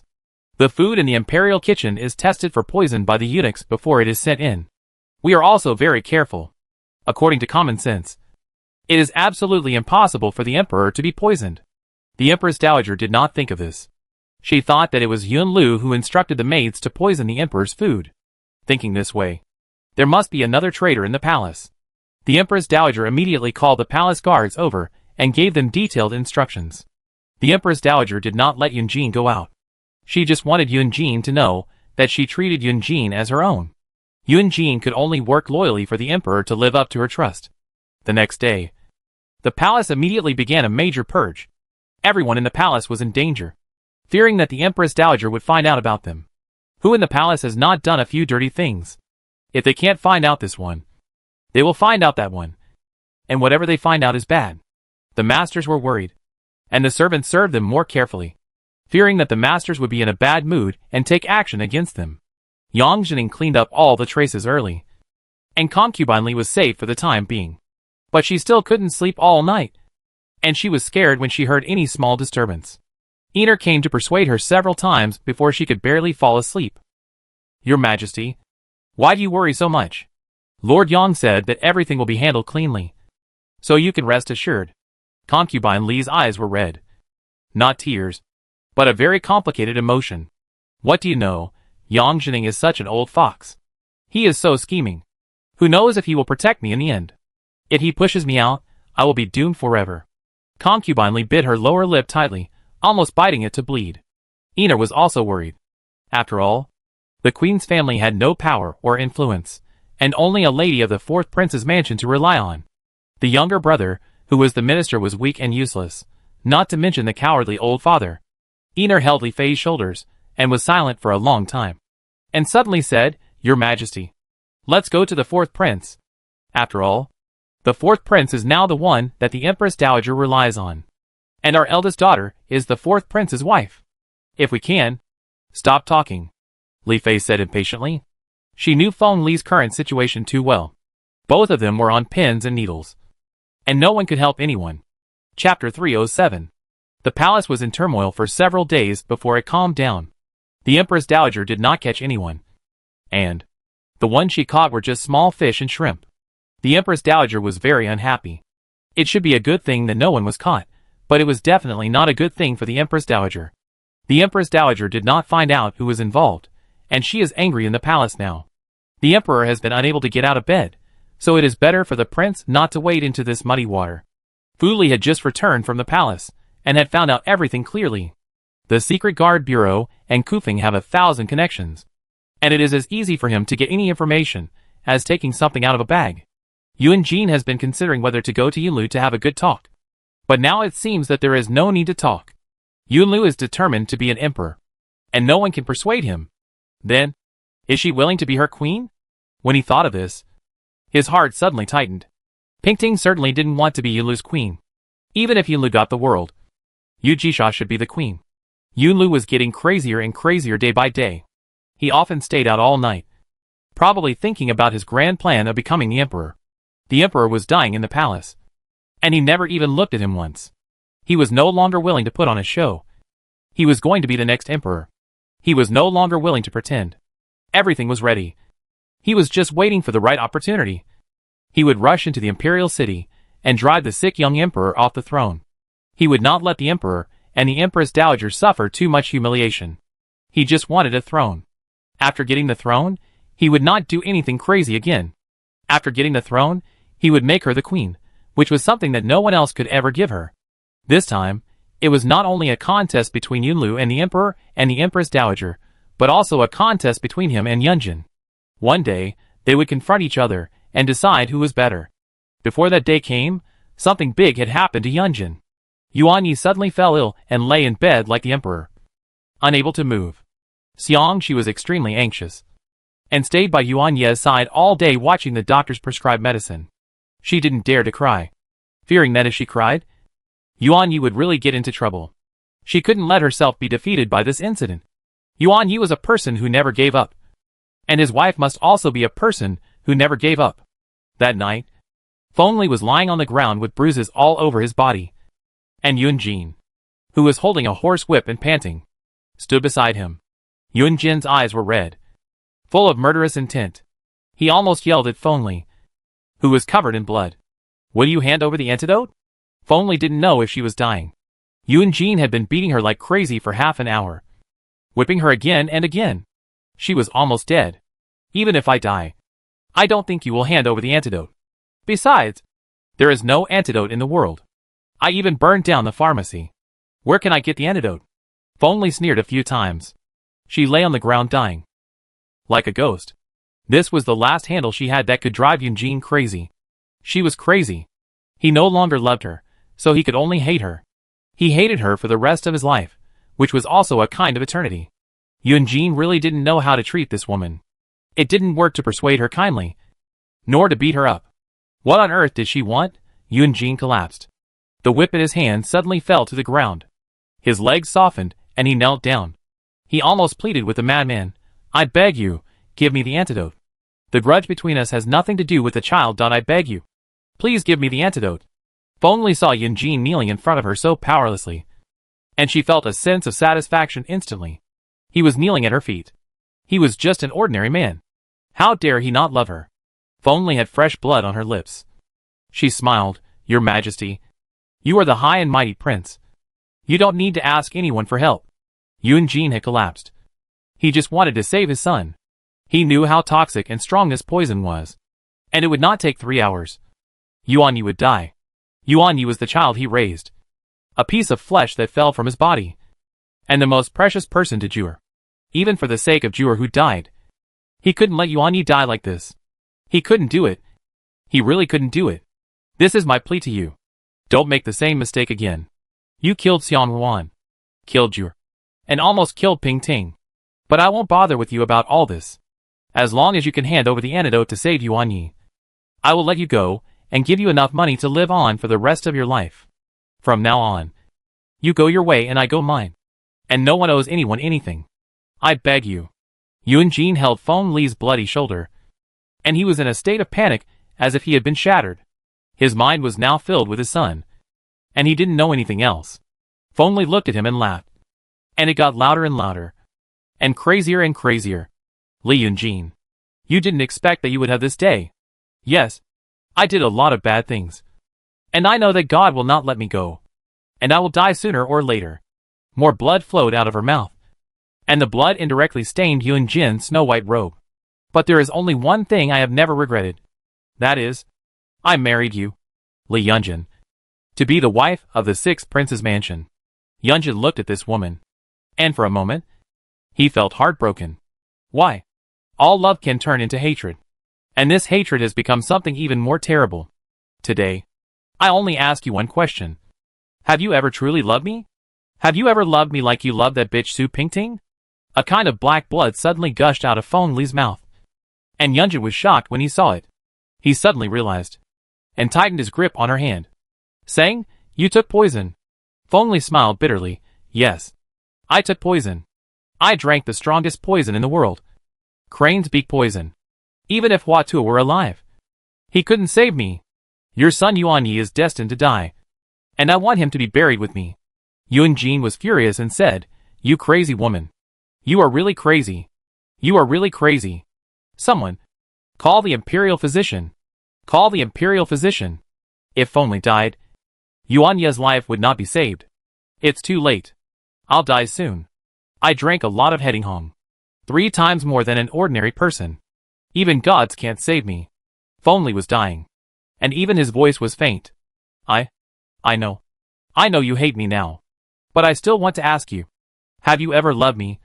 Have you? She grabbed his robe, her eyes just staring at him. She wanted an answer so much. Yunjin cried and laughed. He didn't know why all this was so ridiculous. Tears kept flowing from his eyes, flowing uncontrollably. Feng Li pulled at his clothes without giving up. Waves of severe pain twisted her heart. She wanted him to say something. She only wanted him to say one word. How can you be so cruel? Woman? Yuanyi is innocent. He is still young. He still has a lot of time. How can you bear to hurt him? Yes, I admit that I once liked you. What I liked was the innocent and clean you in those years, not the poisonous you now. You keep saying that you love me, but you only love me in your heart. Otherwise you and Yang Tianbao would not have hooked up together. You make me sick. You make me sick. Feng Li's eyes suddenly widened. How could he know about her and Yang Tianbao? How could he know? Yunjin knew that it was useless to beg her now. She would not hand over the antidote. He pushed her away roughly and staggered to his feet. He took a last look at the poor woman. Feng Li was looking at him. He said, You are so pitiful. In this life, no one loves you. This king pities you. After saying that, Yunjin left without any reluctance. Chapter 308 Death. Feng Li lay on the cold ground waiting to die. She was covered with wounds.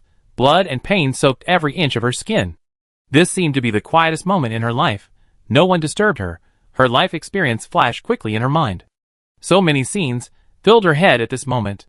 When she just met Yunjin, when she entered the fourth prince's mansion as a lady, and when she and Su Pingting were scheming against each other, all these seemed like very distant memories, and all of them suddenly came to her eyes. In her life, I don't know whether it is sweet or bitter. In the end, it seems that everything is meaningless. About half an hour later, she completely lost all consciousness. At the other end of the four princes' palace, another tragedy was happening at the same time. Yuan Jin held Yuan Ye's hand in despair. His whole body was shaking. He wanted to give his son the courage to defeat death, but he knew it was impossible. There was no one in the world who could make an antidote, and Yuan Ye's life would only last within these few hours. Year. Can you hear what your father is saying? Promise your father. You must hold on. Your father has sent someone to invite the best doctor in the capital. You will be fine. Yuan Jin was uneasy. He didn't know how to face this situation. Everything was terrible. No one would help him face it anymore. He didn't have anyone to rely on and talk to. At this moment, he really understood what it meant to be helpless, as if he was on an isolated island. Yuan Yi lay there quietly, and a silent smile suddenly appeared on his face. He looked at his father, and then at Xiangxi beside him, as if he was very happy. Father. Xiangxi. Do you know? I just had a dream. I dreamed of my mother.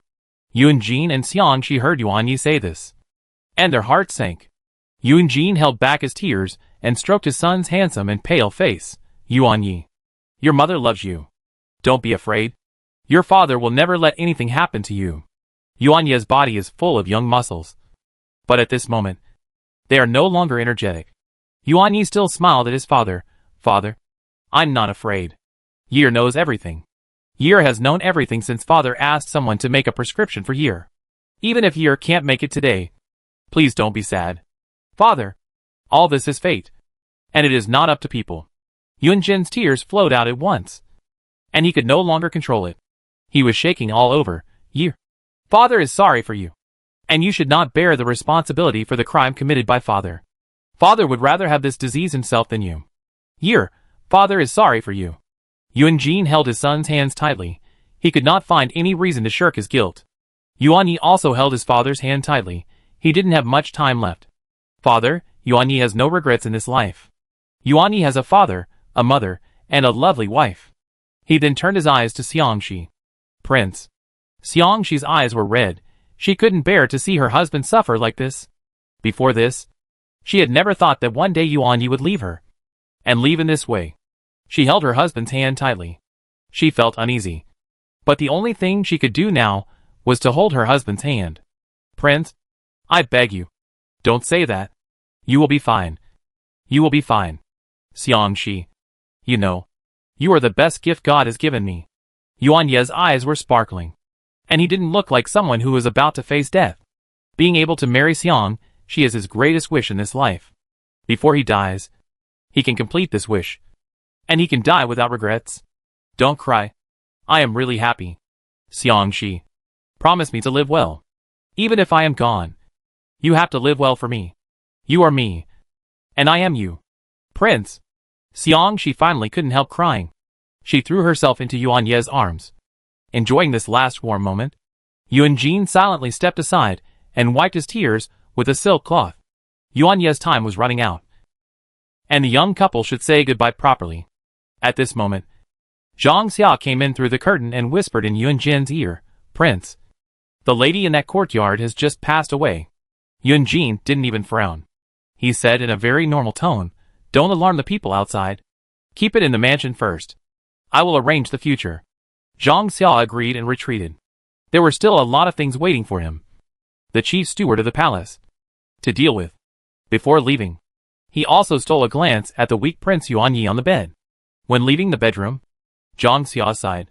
An hour later, Yuan Yi died. His last words were to his beloved wife. And no one else knew. During the funeral, the fourth prince often knelt in front of his son's spirit tablet, and did not close his eyes for several days and nights. He was repenting. His sins could not be repaid even if he was cut into pieces. And he was sorry for the dead Wei Ju. Xiangxi was the same as Yuan Jin, kneeling in front of Yuan Ye's spirit without eating or drinking, to express his last condolences to the deceased. Yuan Ye's funeral had not yet ended, and there was already a commotion in the palace. Concubine Li was already devastated when she heard the news of her sister's death, And she was even more furious when she heard that the fourth prince's mansion only held the funeral of the prince. Feng Anlu went to the palace to reason with Yun Jin several times, but Yun Jin avoided him. Feng Anlu was not seeking justice for his daughter. He just wanted to make some money, so that he could continue to play in the casino.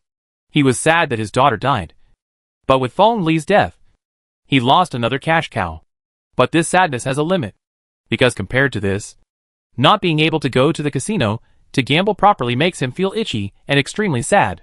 It feels as if countless ants are crawling on him. He just wants to go to the casino to play properly. Yun Jin also knows what kind of person Feng Anlu is. He doesn't want to see him. And he can't give him any money. For people like him, if you give him money once, he will have more to ask for. Feng Li's funeral expenses will naturally be sent to her brother Feng Bao. Feng Bao is the only one in their family who could understand some principles. Feng Bao suddenly received this money from the palace, and he understood the general situation in his heart. His sister had not been favored in recent years, and now she died suddenly. There must be some reason. In addition, he, the prince's brother-in-law, has always been kind-hearted. If his sister had only made some minor mistakes, she would never have ended up like this. He knew what kind of person his sister was, and it was better not to make this matter public. Now the fourth prince is the person the emperor and the empress dowager rely on the most. If the emperor really couldn't stand it anymore, then the fourth prince would probably be the new controller of the government. His experience as an official in the past few years told him that he should not only not vent his anger on the prince because of his sister's affairs, but also stand firmly on the prince's side in government affairs. The relationship between Feng Bao and Feng Li was just like that. Neither deep nor shallow. Feng Bao had long known that Feng Li was a child picked up by his father in a brothel, so he had always looked down on this elder sister. It was just that this elder sister brought a lot of wealth and glory to the family, so he respected her a little bit. And he would not talk to this elder sister more than usual. Now that she is dead, there are no outsiders in the family. Anyway, there is a sister who is the queen in the palace. Even if she, the wife of the prince's mansion, dies, it will not have any impact on him.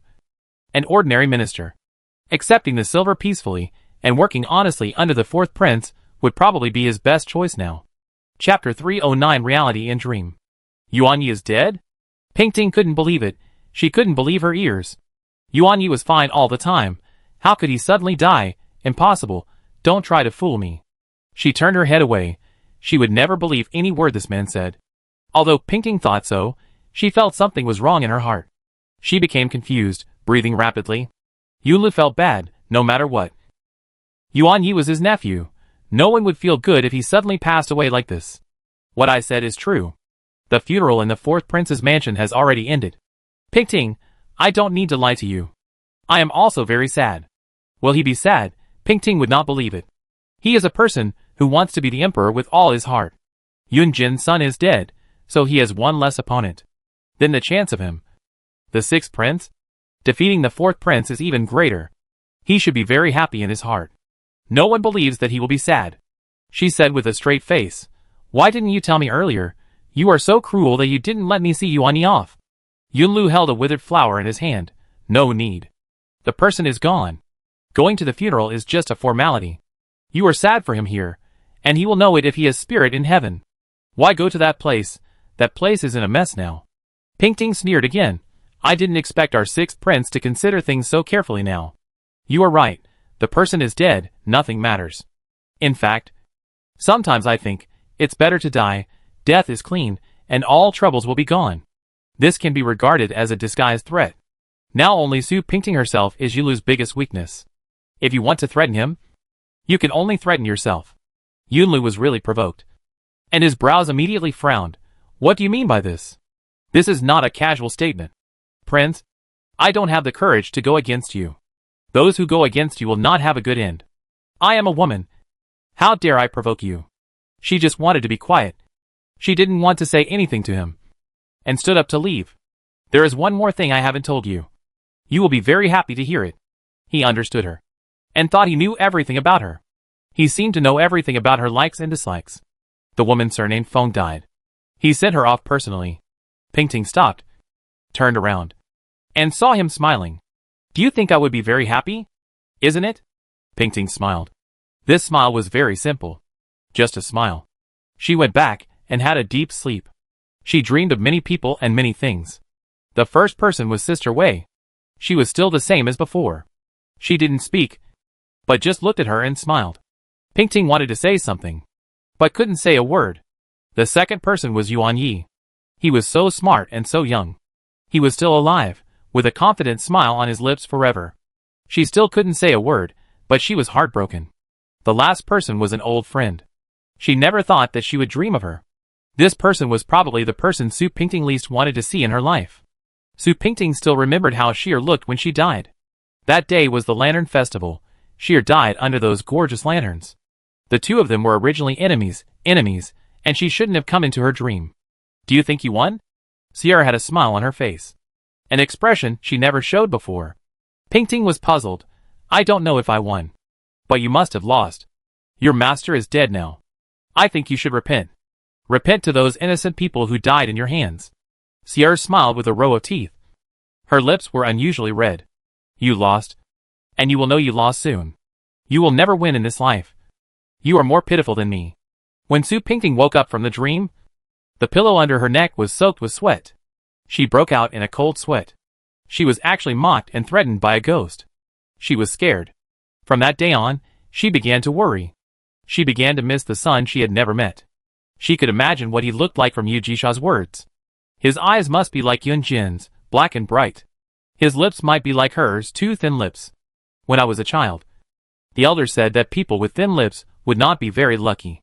So, it would be better if his lips were not like hers. Every time she thought about this, Yunlu would appear in front of her, shattering all her fantasies. He always sat there, looking at her with an extremely calm look. He could see through her at any time. Under this look, even the most complicated people would show their true colors. She didn't like his look. Soon, everything I planned will become a reality. Pingting. I will become the new emperor soon. He was very proud. Everything was under control. Pingting hated his expression the most. As long as you are happy. I hope you can share this happiness with me. His eyes immediately became affectionate. You are the woman I love the most, and everything I do is for you. Don't throw all the dirty water on me. I never asked you to be an emperor, to be a traitor. She got up impatiently and wanted to leave, but of course he would hold her back. He had fire in his eyes, and he often got angry now, whether it was towards those righteous men who helped him conquer the world, or towards the two women in his palace. The emperor lay in bed, sometimes waking up, sometimes falling asleep. But he just couldn't say a word. No matter what people around him said to him, he didn't respond. The doctors knew that the emperor was beyond help. But no one dared to tell the truth in front of the Empress Dowager. After all, the Empress Dowager was old and couldn't bear such a fact. They didn't need to say such things. The Empress Dowager had experienced the ups and downs of several generations of the palace. And she knew the emperor's health. The Empress Dowager would recite scriptures in the palace when she had nothing to do. She was reciting scriptures, but she was thinking about the selection of the new emperor. After much thought, she decided that the person she liked the most was Xian Wu, the son of concubine Ro. Although Xian Wu was not the emperor's eldest son, he was born smart and was very cautious at a young age.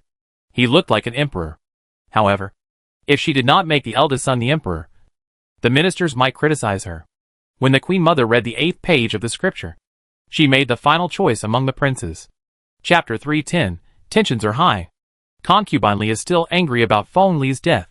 No matter how she complained to the Grand Empress Dowager about her dissatisfaction with the 4th prince's behavior, the Grand Empress Dowager did not order Yun Jin to bury Feng Li in style. Concubine Li herself knew that. The Grand Empress Dowager now listened to the 4th prince on everything. It was impossible for the Grand Empress Dowager to argue with the 4th prince about this matter. The matter of her sister was not over yet, and she herself was in danger. Yang Zhining had not sent anyone to give any information for a long time. The Secret Guard Bureau in the palace was still investigating whether there were people in the palace under the control of Yang Zhining and the 6th prince. The Grand Empress Dowager was very ruthless this time. All those who were related to the 6th prince's mansion and Yang Zhining were killed. She did not leave the enemy any chance. Concubine Li was on pins and needles all day long. She tried not to leave the palace and tried not to let the Grand Empress Dowager suspect her. Concubine Ro did not expect Concubine Li to change her usual behavior and restrain her edge. But thinking about it carefully, Concubine Li's behavior was normal. Now the emperor is critically ill, and she has no children. She may be worried about the queen or her future status. So she restrained herself. Now Xuanwu is the most favored prince among the princes, and it is reasonable for Concubine Li to have some concerns. Yinar knew that Concubine Li had always been in close contact with Yang Jining. This time, the master was restless, and something must have happened to Yang Jining. She did not dare to interfere in the affairs of the masters, and could only worry on the side. Madame Feng had died, and the master's last bit of support was gone. If Yang Jining really sold out the master, then there would be no way out. Your Highness, should we look for Lord Yang? Before Yinar could finish her words, Concubine Li quickly blocked her mouth. Do you want to die? Girl? What time is it now? How can you easily say that person's name? Are you afraid that others can't find me? Concubine Li looked terrified, and her mood was a little abnormal. She didn't know how long she had been afraid these days, and she hadn't slept well. The Empress Dowager was now determined to clean up the followers of Yang Jining and the sixth prince. She was alone in the palace, isolated and helpless. How could she not be afraid? If this continues, she will soon become a lunatic. But, my queen, we can't just sit there and wait for death. The queen mother will find out about us sooner or later, and then we will have no choice but to die. Yinar's tears kept rolling in her eyes. She never thought that the glorious Concubine Li would end up like this one day. Concubine Li stared at Yinar for a long time. She had never seen anyone shed tears for her, and she was surprised. She didn't know why, but she seemed a little moved. It seemed that there was someone in the world guarding her, and she was not alone. On this ordinary night, the most exciting final battle was taking place in the capital. Outside the fourth prince's mansion, flames shot up to the sky. General Yang Jining's troops were surrounding the brightly lit fourth prince's mansion. Sir, shouldn't we inform the sixth prince this time? Zhang Yunshu, wearing a full set of silver armor, rode a tall horse, and followed Yang Jining. Yang Jining stroked his beard and said with a half smile, the sixth prince is young after all, and many people can't let go of many things. If this matter is delayed any longer, we will be the ones to be crushed to pieces in the future. We are also doing this for the good of the sixth prince. The sixth prince will not blame us if he finds out. He smiled, and was confident about everything. The fourth prince Li Yunjin colluded with the rebels, and attempted to murder the emperor. I am here to arrest the criminal Li Yunjin in accordance with the order of the Empress Dowager. All soldiers, listen to me. Arrest Li Yunjin. I want him alive or dead. Even if you have to flatten the fourth prince's mansion, I will bring the criminal Li Yunjin to justice. Yang Jining held up the bright yellow order in his hand, which was just a fig leaf to cover up all his evil deeds. Everyone knows that he wants the life of the fourth prince, not for the emperor or the country. At 3 o'clock in the morning, Yang Jining gave an order, and his soldiers rushed into the fourth prince's mansion, which was as calm as a dead water, like mad dogs. However, no one expected that there was no one in the fourth prince's mansion. Even the doorman was not there. What happened? After searching for more than half an hour, there was not even a shadow of a person. Your Excellency, there is no one in the fourth prince's mansion. I am incompetent, and have not found the trace of the guilty minister Li Yunjin. The leading general came to report, and Yang Jining rode on his horse and thought, how is this possible? How could so many people in the four princes' mansion suddenly disappear? Where are my spies? What is going on?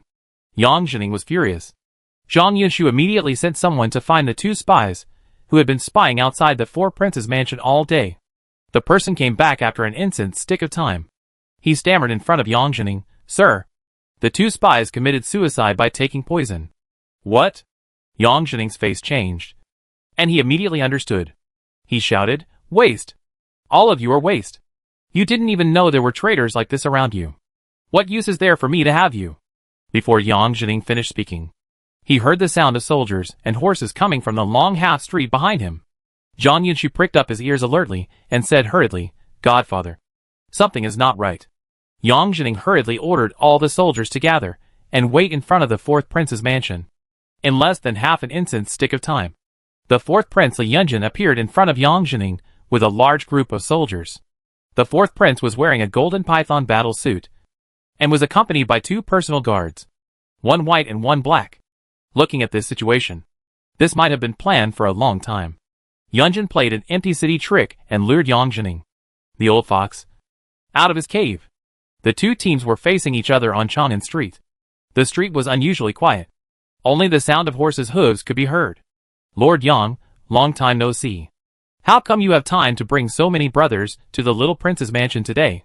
Yuan Jin smiled as he sat on the horse, pulling the reins in his hand, looking calmly at the somewhat angry Yang Jining opposite.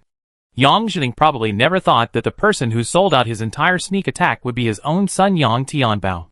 Yang Jining did not dismount and bow to Yuan Jin as he did before. Anyway, now that everyone has fallen out, no one needs to pretend. Prince, do you think you are still the Prince of Jin? Yang Jining clasped his hands together and said respectfully, I am following the order of the Empress Dowager to arrest the traitor Li Yunjin. Yunjin almost laughed out loud. He shook his head. Lord Yang is really good at lying. Now he even dares to fake the order of the Empress Dowager. Yang Jining did fake the order. He relied on the fact that he had a large army and the emperor was bedridden. He was not afraid even if it was a fake order. He was determined to rebel. And he was not afraid even if the imperial edict was false. The imperial edict of the Empress Dowager is in my hand. So how could it be false? I think you should just surrender. Yuan Jin ignored his words and asked Fu Li to bring out a golden imperial edict. Yuan Jin pointed at the imperial edict and said with a smile, I also have an imperial edict here. I am here to arrest the traitor Yang Jining on the order of the Empress Dowager. Lord Yang, tell me, which of our two imperial edicts is true and which is false? Yang Jining said calmly, Of course my imperial edict is true. It was granted by the Empress Dowager. And all the officials in the court can testify to it. The officials Yang Jining mentioned were all his own confidants. Everyone looked at his face when speaking. And they dared not tell the truth even if they wanted to. Chapter 311 Blood Splatters in the Palace.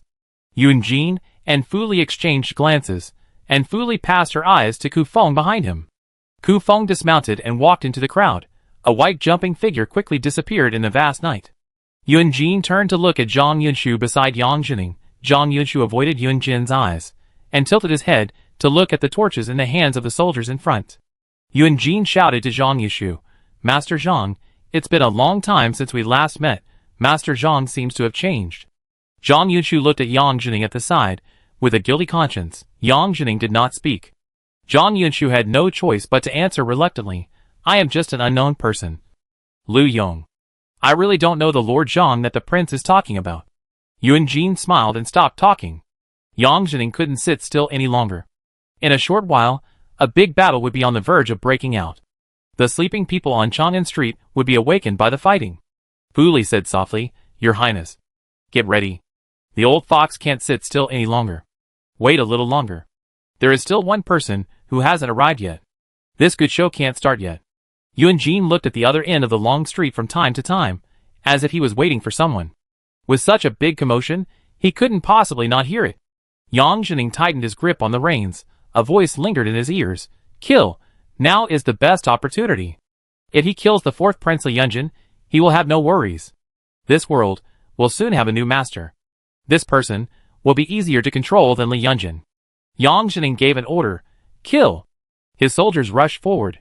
Yunjin's soldiers raised their guns and fought back, and in a blink of an eye, Chang'an Street was already filled with the sound of killing. The bright torches illuminated Chang'an Street as bright as day. The people had long been awakened by the sound of killing, and no one dared to step out of the house. It was unclear whether it was the fourth prince who led his troops to rebel, or whether Yang Jining intended to seize power. The two armies fought from midnight to dawn, and both sides were evenly matched, and neither could defeat the other. Yuan Jin and Fu Li watched the battle from the side. Yuan Jin looked at the tired soldiers and felt sorry. Yang Jining is holding on, and we can't gain any advantage. Fu Li was still closely observing the battle situation, and his eyes were shining with confidence. Don't worry. Prince, our soldiers are all trained in secret, and the longer we fight, the less afraid we are. Just like a camel in the desert.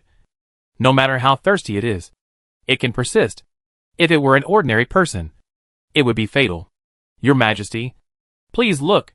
The soldiers on the opposite side are already dying. Yang Jining's follow-up soldiers have been blocked outside the city gate by Ku Feng and his troops. Ku Jiejun can fight 100 with 1. As long as the reinforcements behind can't come in, Yang Jining will definitely die. Fu Li was right. Yang Jining's soldiers were quickly killed and defeated. The evenly matched situation just now was quickly reversed. Now, Yuan Jin is sure to win. After Tian Gui came, Yunlu hurriedly got up from Pingting's room, picked up the sword close to his body, and was about to leave. Pingting knew something was wrong, and hurriedly asked, "Where are you going? Are you going to fight?" Yunlu turned around and looked at Pingting's face in the candlelight. After a long time, he said, "It has begun, and it will end soon." Before Pingting could ask the second question, Yunlu had already walked away. Pingting's back was covered with cold sweat, and she collapsed to the ground. Her limbs were weak, and she couldn't say a word. Lu Yun and Wuxing came up to support her quickly. Pingting was in a state of panic, as if she had lost her soul. She kept muttering, "Nothing can happen. Nothing can happen. Nothing can happen." Lu Yun saw the sixth prince hurriedly leaving with a sword, and knew that something was wrong. Seeing the master lying on the ground in despair, he was even more certain. "Master, don't worry. Nothing will happen. Otherwise, why don't we go to the Jade Princess to discuss it?" Pingting had no idea now, and could only seek help from all directions. Lu Yun and Wuxing helped her to go to Yu Jisha's yard. Yu Jisha also hurriedly put on her clothes and sat in the hall with Su Pingting, anxiously waiting for the servants to send back news from the front. When Yunlu rushed to the fourth prince's mansion, Yang Jining's soldiers were killed by Yun Jin without a single piece of armor left, and only a team of close guards were left to protect Yang Jining and hurriedly prepare to leave. How could Yun Jin let Yang Jining, an old fox, leave? He winked at Fu Li, and Fu Li immediately summoned many masked men to block the way of Yang Jining and his group. These masked men were all burly, with black masks covering their faces tightly, revealing only a pair of murderous eyes. There was only a crescent silver moon on the mask, and they held sharp swords with a green glow in their hands, surrounding Yang Jining layer by layer. It was impossible for Yang Jining to get out alive. Zhang Yushu immediately recognized these people. These people were the most powerful secret guards of the Kufeng family, who had always lived in a very secret place and were not used by the court. Today they came to help the fourth prince. It must be that the patriarch of the Ku family has stood on the side of the fourth prince. Yang Jining and Zhang Yushu were surrounded, both with disheveled hair, looking very embarrassed. It is better not to use people from the imperial court to kill Yang Jining, to avoid any trouble in the future. Fu Li approached Yun Jin. "Prince, do it. There is no time to lose, to avoid any accidents." Yun Jin hesitated for a moment, and was about to give the order, when he heard Yun Lu's voice. "Wait a minute. My brother." Yun Lu rode a fragrant horse with a silver saddle, and hurried over. Yun Jin had a smile on his face. He came after all, but a little late. "Royal brother, you are here. But you are late. My royal brother must kill this man now. No one can save him." Yun Lu did not bring anyone with him. Only a few personal guards. He was so bold. It seemed that he had made up his mind that Yun Jin would not hurt him. Yun Jin would not hurt him. Yun Jin would never hurt anyone, as long as that person was still a human being. "I am not here to save anyone, nor to kill anyone. I just came to scold a fool." Yun Lu immediately turned his eyes to Yang Jining, who was surrounded by the secret guards. He was in a very embarrassing situation at the moment. He was like a piece of meat on a board, and could only be slaughtered. He was not as skilled as others, and he had nothing to say. He was just unwilling to accept it. Who was the bastard who bribed the spies? If he found out who it was, he would definitely skin him alive, and make him suffer from eternal damnation. "Lord Yang, I told you not to act rashly. Look, you still can't wait for the best time," Yun Lu said lightly, as if he was talking about something that had nothing to do with him. If Yang Jining fell, he would lose his left and right arms. If a person loses his arms, how much use can he have? But he is not afraid. He has a bigger chip in his hand. As long as this chip is still there, he will not lose. If Yang Jining had not sent troops behind his back, he would have been able to take over the country openly without relying on anyone. He felt pity when he thought of this. As for Yang Jining, he also felt that this idiot was even more hateful. Yang Jining's face was livid. He didn't want to say a word. The winner is the king, and the loser is the bandit. He had nothing to say. Yun Lu said again, "Brother, I have something else to say to you. As for Yang Jining, you better not rush to kill him." Yun Jin said, "Why?" "Because Yang Jining is not enough to threaten you. I won't give anyone a chance to turn the tables. A dead person will never turn the tables. You are now also the enemy of my brother. Yun Jin is the most emotional person. But today, he wants to be cruel. You keep him. Let him live a life worse than death. Wouldn't it be more comfortable and relieved? If I lose to my brother in the future. Yunlu looked at Yang Jining. Yang Jining's face was pale. He knew that the sixth prince was a ruthless character. But he didn't expect that he was even more ruthless than he imagined. Do you know? Even if Yang Jining kills me today, you will not be able to be your emperor in peace in the future. One day, he will use the same trick to pull you down from the throne. Your ally today will be your enemy in the future. Yun Jin calmed down. He was really tired and needed to rest. Yunlu knew this truth. He was just using Yang Jining's current strength to pave the way for himself. When things are done in the future, he will find ways to kill Yang Jining. He will not let such a conceited and cruel person stay by his side. It is too dangerous. But now, he doesn't have to think about these things at all. Yang Jining can't sit still. He has already lost. Yunlu lost together. Brother. I still lost. I have never been able to beat you in scheming. Yunlu smiled. He gave himself a way out. He would rather use this method to belittle his brother, who is always better than him. Yun Jin did not react to this. He had more important things to say to his brother, who was in the abyss. Yunlu, turn back. At least you still have a happy family. As long as you are willing to turn back, your brother will definitely protect you. Yunlu smiled and said, I am the dignified sixth prince. I don't need anyone to protect me. Fourth brother, you should think about yourself. I lost, but that doesn't mean you won. You are right, I still have many things that you don't have. After saying these words, Yunlu laughed and rode away. Yun Jin looked at his figure going away, and a bitter smile appeared on his lips. Yunlu did have many things that he couldn't have. This was the first time he was so deeply jealous of someone. Chapter 312. Yun Jin really spared Yang Jining's life. He did not do it to avenge Yang Jining, but out of curiosity. Such a smart person, how could he fall into the hands of his own son? He really wanted to ask him in person. His own son betrayed him without knowing it. Can he be considered a smart person? These two father and son are really interesting. One is busy harming himself. The other is busy helping himself. That night, Yang Tianbao went to the Four Princes' mansion to receive his credit. He was very happy. His father was imprisoned. But he was in high spirits. Yun Jin fulfilled his promise. Except for Yang Jining. He would not kill anyone in the Yang mansion. Yang Tianbao was now the only male owner of the Yang mansion. His words and deeds were the highest purpose of the Yang mansion. He would succeed his father, and become the new governor of Yangzhou.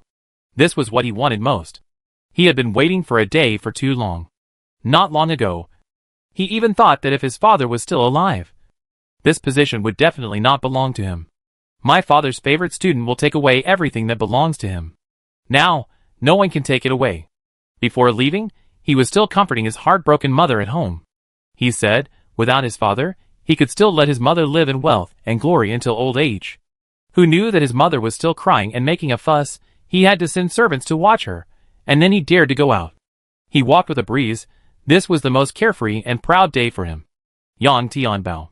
Yun Jin couldn't help but praise him. He was indeed the most meritorious hero in this battle. But if we talk about morality, he is the biggest traitor. He can even sell out his own father. Who else can he not sell out? This person cannot be used for a long time.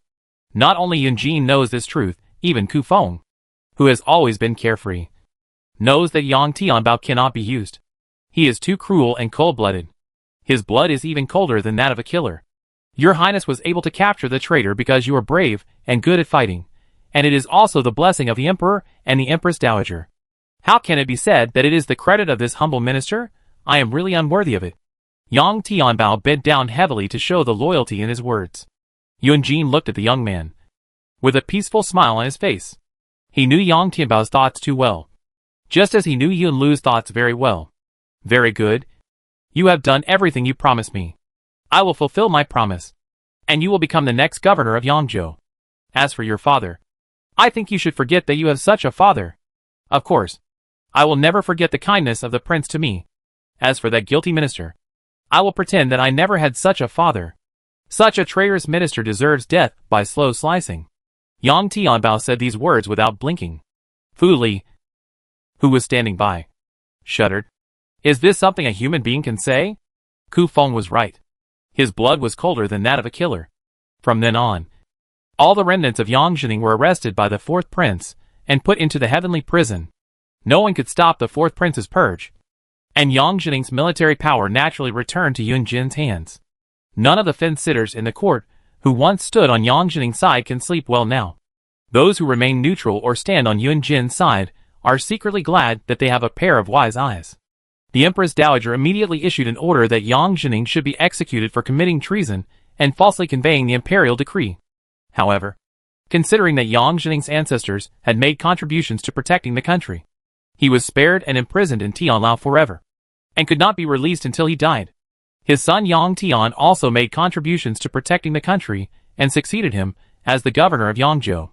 Once Yang Jining fell, Yunlu could not stand firm, and Yunlu went from being a sure winner to a weak party. The military power he controls is only half of what Yun Jin has now, and most of them are still in the border. It will take another month or two to transfer all of them back. The Empress Dowager will not give him this opportunity, and his death will come soon. Yun Jin has returned to the position of regent, and Yunlu may be arrested by the Empress Dowager at any time. In just a few days, the status of the two people has changed drastically. Pingting and Jisha both breathed a sigh of relief, and they would be more relieved if Yunlu lost than if he won. Yunlu's defeat means Yunjin has regained control of the government. As long as Yunjin holds power, Yunlu's fate will not be ugly. The people in the Sixth Prince's mansion will definitely be protected. Yu Jisha understands this truth, and Su Pingting certainly understands it even better. These days, Yunlu has locked himself in the study every day to drink, and he will never put down his glass unless he is drunk unconscious. At first, Yu Jisha tried to persuade him, and Nani Li also followed to persuade him. Later, they found that no matter how they persuaded him, it was useless. So they both stopped going. Jisha thought, Yunlu needs to bear these pains by himself. Otherwise he will not learn his lesson. Pingting will not persuade him. She had persuaded him long ago. If he had listened, he would not be here today. Sister, I really don't know when the prince will turn back. The Queen Mother has always been thoughtful. If the prince still doesn't know how to repent, I am afraid that even the fourth prince can't protect our prince. Jisha was very anxious. After all, Yunlu is not a person who listens to others' advice. Yunlu still has some soldiers in his hands. If he gets angry and really fights with the Queen Mother, even if the Jade Emperor comes to plead for him, the Queen Mother will never let Yunlu go. Sister, do you think the prince will do something out of line again when he gets excited? I can't say for sure, but the fourth prince will suppress him. No matter what he wants to do, he will definitely not be able to hide it from the fourth prince's spies around here. Don't worry. The prince won't do anything again. In fact, Pingting was not very sure whether Yunlu would do anything crazy again. She said these words just to reassure Yu Jisha. Jisha has been suffering a lot in the past 2 days, and has lost some weight. Jisha was half believing and half doubting, and fell into deep thought again. Yang Jining's downfall made Concubine Li very happy. The person who could threaten her or betray her the most had fallen, and she had nothing to fear. Now the Empress Dowager had not yet suspected her, and even if she found any clues in the future, she could deny it. After all, the two of them had never had any correspondence, and without evidence, no one could wrongly accuse her. Moreover, the Emperor was still in power, and as long as the Emperor did not nod, no one could take her life. The Emperor could not speak, nor could he hear anything. Even if someone tried to whisper something in his ear, he could not hear it. Although the Empress Dowager did not like her, she could not just blame herself for something without evidence. She gradually began to move around the palace, and the arrogant Concubine Li was about to make a comeback. Chapter 313. But Concubine Li never thought that. Nothing can be concealed, there is no impenetrable wall in this world. Empress, Empress, the Grand Empress Dowager and Concubine Ro are coming. Ina ran in with a stumble, her face looked very ugly. The Grand Empress Dowager came suddenly, and brought Concubine Ro with her. This is not a good sign. Concubine Li was drinking tea at the table, and she was so scared when she heard this. The Grand Empress Dowager came suddenly, and brought that bitch Concubine Ro with her. There must be something important. Before she could think too much, the Empress Dowager and her entourage had already entered the Changchun Palace. The Empress Dowager looked normal, and it was hard to tell whether she was happy or angry. Concubine Ro stood beside the Empress Dowager, and there was nothing unusual on her face. Concubine Li still had some hope in her heart that maybe the Empress Dowager just came to see her, and she didn't know about that matter at all. She still greeted the Empress Dowager as usual, with a decent and restrained smile on her face. Why did the Empress Dowager think of coming to see me today? This is really a blessing for me. Concubinely ordered someone to make tea quickly, and she personally brought it to the Empress Dowager. The Empress Dowager took the tea and just looked at concubinely, her eyes sweeping from her face to her feet. The Empress Dowager's eyes were like a pool of autumn water, cold and unpredictable. It looked calm and peaceful, but in fact, it was full of twists and turns. No one dared to look directly into such eyes, because it was too easy to be seen through. The Empress Dowager didn't say a word, but just looked at concubinely with her eyes. Concubinely was already half disappointed. Women always have intuition, and the more sensitive they are, the more accurate this intuition is. The Empress Dowager drank the tea in one breath, and without warning, she threw the cup heavily to the ground. The Celadon cup was smashed to pieces on the smooth marble slab, and everyone was frightened by the harsh sound and fell to the ground. Concubine Lee's legs went weak, and she immediately knelt down, her whole body trembling. Eater was more scared than Concubine Lee. She knew that her master had done something extremely treasonous, and naturally she felt guilty. She could only keep her head down to the ground, and all her self-esteem in the past collapsed at this moment. She was more cowardly than she thought she was facing this moment. Li Fei, you are so bold. You even dared to murder the Emperor. The Empress Dowager was so angry that her voice trembled, and her eyes were about to overflow with anger. Concubine Ro also knelt beside the Empress Dowager, and she also lowered her head. At this time, silence is the wisest choice. The Empress Dowager had already thought of everything. If she exposed Li Fei's fate could be imagined. If I fanned the flames or took advantage of her misfortune, the Empress Dowager would not only be unhappy, but she might also transfer her anger to me.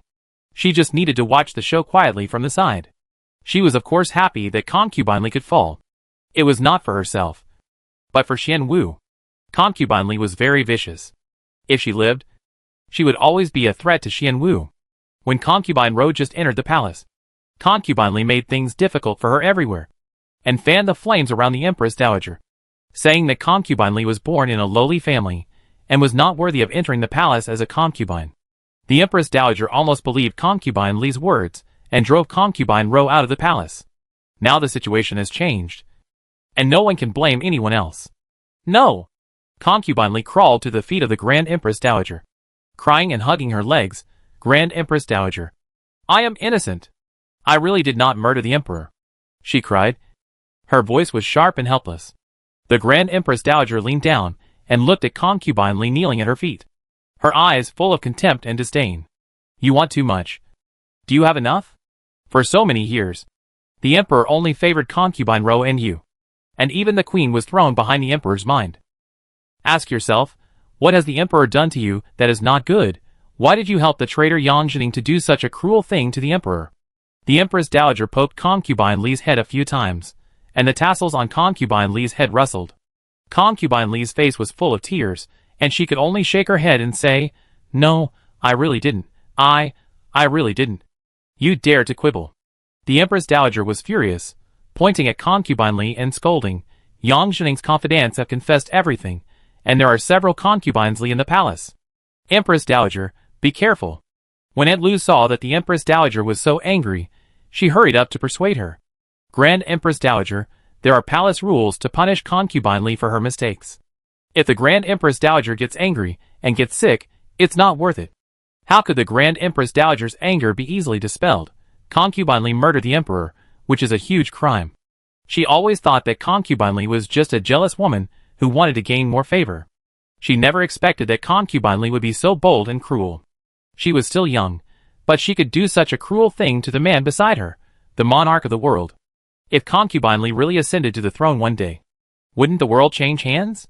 The Empress Dowager only regretted that she had not seen Concubine Li's true face earlier, and saved the Emperor from suffering from illness. I ask you again, is it you who has been putting poison in the Emperor's food, which has caused the Emperor's health to fall day by day? Although Concubine Li was already scared out of her wits, she regained some clarity when she heard the Empress Dowager's words. The Empress Dowager is wise. I was threatened by the traitor Yang Jining, and I had no choice but to poison the Emperor's food. Then Yang Jining said that if I didn't do this, the Emperor would die more miserably. I really had no other choice, so I did this. The Empress Dowager is very insightful. The Empress Dowager is very insightful. How could the Empress Dowager believe what Concubine Li said? There were few words from this woman that were true. The Empress Dowager closed her eyes and thought about how to deal with Concubine Li to relieve her hatred. Seeing that Concubine Ro was still kneeling, Madame Lu said, "Madame Ro, please get up quickly. This is none of your business." She then said to the kneeling maids, "Get up. All of you. Don't get in the way of the Empress Dowager here." Madame Lu said what the Empress Dowager said. To some extent, her words were the words of the Empress Dowager. Her meaning is also what the Grand Empress Dowager meant. Ro Fei was helped up by the maid and quietly retreated behind the Grand Empress Dowager. The maids quickly retreated tactfully, because everyone knew that if anyone went out and said something they shouldn't, there would be no place for her in this palace. Not to mention that you are the Emperor's concubine Li, your sister is the wife of the Prince of Jin. You must understand that you two sisters are married to the two most noble men in the world. I still can't figure it out. Why do you want to murder the Emperor? What else are you not satisfied with? The Grand Empress Dowager couldn't help asking. Concubine Li knew that she was doomed to die. As the saying goes, a dying man speaks well. Since she was going to die anyway, she might as well speak out her heart, so that she could die more comfortably. She was silent for a while, and then she showed a complicated smile. She sneered, "Grand Empress Dowager. You are the Grand Empress Dowager. How can you understand the pain of people like us? It is precisely because my sister and I married the two most noble men in the world that we are more miserable. Because they don't love us at all. Whether it's the Emperor or the fourth prince, they all have many wives and concubines. If I had the Emperor's favor, it would be fine. Without the Emperor's favor, I would live worse than a human being." The Empress Dowager interrupted her. "This is the rule of the world. Which woman has not survived this way? This is not a reason for you to do evil." "The rule of the world?" Concubine Li laughed even more wantonly. "It's God who is unfair." "Why? Why can Concubine Ro get the Emperor's everlasting favor and give birth to a prince for the Emperor? I tried every possible way to give the Emperor a child, but I couldn't do it. She, a woman from a brothel, can be a concubine. What rules are there in this world? And that Su Pingting, she was also from a brothel. Why can she be the princess of the fourth prince? And my sister can only be the most insignificant wife of the palace? It's unfair. It's this God who is unfair." Concubine Ro listened to what Concubine Li said, and she felt a little sad. If the Emperor hadn't listened to her playing a song, maybe today, she could live the most ordinary and comfortable life with an ordinary man. The couple is loving, and the children are around. She will not experience the cruel and ruthless power struggle in the royal family, and she can live a peaceful life. Concubine Li is right. This is fate. She doesn't know whether God is fair or not. She only knows that no one can resist fate. The Empress Dowager stared at Concubine Li seriously. Concubine Li is only in her early 20s. At the age of early 20s, she has experienced so many intrigues in the palace. Think about it. She is a pitiful person. The saying that there must be something hateful about pitiful people is really the most appropriate for her. Chapter 314, You Are Worried About Me. The Empress Dowager said no more, and signaled Madame Lu to read the imperial edict that had been prepared. Madame Lu unfolded the imperial edict and began to read it. Li Fei Feng plotted to murder the emperor, caused chaos in the palace, and committed treason. According to the imperial edict of the Empress Dowager, Feng was poisoned and drunk, and executed at midnight. After hearing the imperial edict, Li Fei did not say another word, but knelt on the ground in tears and remained silent. After Madame Lu finished reading the imperial edict, the Empress Dowager stood up immediately. Before leaving, she said a few more words to Feng Xian. "Concubine Li, you were originally a smart and clever child. I never thought you would end up like this. God is watching you, and you will suffer for your own mistakes. You can't blame others for your current fate. So go on your way. I'll be frank with you. It's good that the Emperor is fine. If something happens to the Emperor, I won't be able to calm my anger even if I confiscate your entire family. You'd better pray in your grave that the Emperor is fine. This is the only good thing you can do." The palace servants lifted the heavy purple bead curtain of Changchun Palace, and the Empress Dowager and Concubine Ro walked out slowly. The mottled sunlight shone through the bead curtain and sprinkled on Feng Xian's bright red robe. Concubine Ro looked back at the sealed core kneeling on the ground. Her eyes lingered for a while, and then she followed the Empress Dowager out of the palace gate of Changchun Palace. At midnight that night, the eunuch in charge brought a cup of poisoned wine that had been prepared long ago into Changchun Palace. Half an hour later, Taoist priests entered Changchun Palace one after another to perform rituals. This was an old rule in the palace. The concubines who were sentenced to death were too angry, and they could not be suppressed without rituals. All the palace servants in Changchun Palace disappeared overnight, and no one would investigate why. Changchun Palace will be vacant for 1 or 2 months. After the eunuchs clean it up, the new concubines will move into this still magnificent palace. Just like the previous owner of Changchun Palace, they will move into this magnificent palace with infinite longing. In the 6th prince's mansion, the chief steward Tian Gui was wandering in front of the princess courtyard. He quickly grabbed a maid who came out to pour water. Go and inform the princess. I have something important to ask you to see. Tian Gui wiped the big beads of sweat on his forehead from time to time, and he was anxious. Seeing the chief steward in such a hurry, the little maid quickly agreed to go in and report. The little maid ran a little slower, and he kept shouting anxiously behind her, Go faster. Don't delay things. Yu Jisha hurriedly put on her clothes. Tian Gui must have something very important to see her in such a hurry. Tian Gui knelt down on the ground as soon as he entered the room, kowed and said, Princess, please go and save the prince. The prince took his sword and went out tonight, and no one was allowed to follow him. The servant looked at the direction where the prince rode his horse, and it seemed that he was going to the palace. I couldn't persuade him, so I came to inform the princess. Princess, go and stop the prince. The prince must have gone to the palace. Jisha was stunned, and she couldn't calm down for a while. What did you say? The prince went to the palace? Tian Gui said anxiously, Princess, please think of a way quickly. At this moment, the prince may have entered the palace. Jisha turned and left, wishing she could run to Su Pingting's yard immediately. Pingting was also shocked when she knew it. Why did Yulu run to the palace at this time? Don't worry. The prince must have entered the palace now. As long as the prince doesn't do anything out of line, nothing should happen. Jisha still couldn't sit still. She knew Yunlu's character too well. Yunlu definitely wasn't just going to the palace to sit around. He also brought a sword. He was going to fight the Empress Dowager and the 4th prince alone. Sister, you must save the prince. The Empress Dowager will definitely not let the prince go. Sister, you must save the prince. Jisha almost knelt down to Pingting. She knew that only Pingting could save the prince now. Pingting was also a little panicked. At least, she was calmer than Jisha. She thought for a moment, and said, I will go to the 4th prince's mansion now. Don't worry. You stay at home to look after Yuan Shu. He is still young. It is important to take care of him. Jisha nodded with tears in her eyes. She really had no other choice. She was originally a princess of the Jade clan who dared to love and hate. But after marrying Yunlu, she suffered too much pain, and all her edges were smoothed by these pains. She was exhausted physically and mentally, and had no energy to think. She only wanted to listen to Pingting's arrangements. Now Pingting was the only one who could make decisions in the 6 palaces. Pingting put on a bright red cloak and rushed to the 4th palace overnight, with Lu Yun only. Wishing couldn't speak, there was no point in following him, and it might be dangerous. The master and servant rode on horses, running wildly on Chang'an Street. Chang'an was beautiful at night, with warm lanterns everywhere.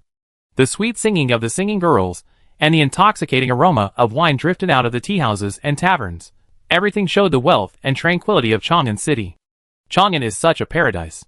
Pingting and Lu Yun looked hurried, which was out of tune with the tranquility of Chang'an Street. The lanterns in front of the 4 princes' mansions were still lit, as if they were waiting for someone. Pingting and Lu Yun hurriedly dismounted, and Lu Yun immediately went forward and knocked on the door. The servant who opened the door saw that it was Lu Yun, and led Pingting and Lu Yun into the palace without asking any more questions. All this was within Yun Jin's expectations, without a single mistake. It was just a matter of time. Pingting came earlier than he expected. You came earlier than I thought. Yun Jin was wearing his usual green robe, with a purple gold crown on his head. It was late at night, but he was still dressed like he was during the day. Pingting understood that Yun Jin must have known everything. Since you already knew, why didn't you stop Yun Lu? Do you want him to die? Pingting couldn't believe it. Yun Jin didn't expect Pingting to think of him like this. He felt angry and amused. The last time Yang Jining wanted to kill me, Yun Lu also came. I had a chance to kill him at that time, but I still let him go. I didn't expect you to think of me like this. Pingting felt relieved when she heard Yun Jin say this. She hurriedly said, Now is not the time to talk about this.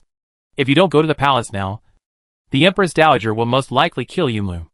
Yunjin was standing. But he sat down when he heard this. Pingting was furious and asked him angrily. What do you mean? There are so many masters in the palace. If Yunlu goes alone, he will be in danger. The Empress Dowager is such a shrewd person. She will not let Yunlu go. Yunjin was unhurried. Are you worried about him? He was a little jealous. She is clearly someone else's concubine now. But he is still jealous. Yes. Pingting was also a little angry. The lives of everyone in the 6th prince's mansion are in the hands of Yunlu alone, and he has a son who is still in his infancy. Of course I am worried about him. Pingting, you have changed, you have become more mature than before, and you are more considerate of others. Yunjin smiled and looked at Pingting, feeling the relief of a parent who witnessed his child grow up step by step. Don't worry, I have already arranged people in the palace. Yunlu will be fine. Kufling and Fuli are both with him. No one can hurt him. You let Kufling and Fuli follow him? Pingting was very surprised. What about him? Although no one can threaten Yunjin's safety now, Yang Jining's remaining followers have not been completely eliminated. If there is really an assassin with strong martial arts skills, Yunjin will still be in great danger. He let Kufling and Fuli protect Yunlu. This is something Pingting never thought of. You're crazy. What if someone tries to assassinate you? Yunjin saw her worrying. And a bright and relieved smile slowly blossomed on his face. He said, Are you worried about me? No, she said stubbornly. You're just worried about me. He still smiled. Did I say that? Pingting turned around. She didn't want him to see the smile on her face that she couldn't hide. Chapter 315 Absolute. The Emperor's bedroom was quiet. The maid who served the Emperor was holding a fan in her hand and fell asleep beside the Emperor's dragon bed. The bedroom was full of yellow gauze curtains, which were piled up on the ground layer by layer. From time to time, the wind blew in from the window, and these curtains began to sway slightly back and forth. The bedroom was decorated very warmly, and flowers in full bloom could be seen everywhere. It was probably the Empress Dowager who personally asked someone to redecorate it, so that the Emperor could recover well. The room was lit with the finest ambergris, which made people want to fall into a deep sleep as soon as they smelled it. Yunlu stood behind the tent not far in front of the Emperor, holding a sword in his hand, and looked at the Emperor, who was already terminally ill for a long time. Yunlu's shadow was reflected on the tent, and when the wind blew, Yunlu's shadow swayed with the gauze tent. Today, Concubine Ro was supposed to serve the Emperor, but today Concubine Ro had a cold and a headache, so she went back to the palace to rest for the time being. Only a trusted little maid was left to serve the Emperor closely. The little girl was very sleepy. Her upper and lower eyelids fought for a long time. Finally, she couldn't hold on and fell asleep beside the Emperor. There were a few of Yunlu's confidants in the Emperor's bedroom. It was night, so it was not difficult for Yunlu to enter the Emperor's bedroom without anyone noticing. After about an instant's stick of time, Yunlu finally walked out from behind the gauze curtain and slowly approached the Emperor. No one would have thought that Prince Lu would come to the palace alone. But once he was discovered by the Empress Dowager, he would have no way out. He thought about all these, he had considered all of them. This time, he had to come. He went forward and knocked the little girl unconscious. After leading troops in battle for so many years, he knew very well how to shut someone up the fastest. He dragged the little girl aside, and then returned to the Emperor's dragon bed. Although Yu Che had been ill for a long time, his complexion was not bad. He did not look like a person who had been ill for a long time. He slept there peacefully, and the corners of his mouth even slightly raised, as if he was smiling. Yunlu looked at him for a while and said, "Look, you are still smiling." Of course, Yu Che could not answer him, because Yunlu was the only one talking in the room. "If your grandmother hadn't killed my mother, you wouldn't be lying here today." The sword in Yunlu's hand was given to him by his father. It was Yunlu's first time to go hunting in the enclosure. He hunted a leopard at a young age, and the Emperor was very happy. He immediately rewarded Yunlu with a sword and said that Yunlu would be able to fight bravely to defend his country in the future. Yunlu always remembered his father's praise, so he would rather give up literature and martial arts, just so that his father could love him more. The Emperor Tai had 3 princes he was very proud of. One was his 4th brother Yunjin, one was his 2nd brother Yun-Yi, and the other was the eldest prince. With these 3 people around, he, the young 6th prince, was always ignored by his father. He wanted to be summoned by his father all day like his 4th brother, and to be taken seriously by his father. But his mother was not favored. and it was a luxury for his father to look at him more often.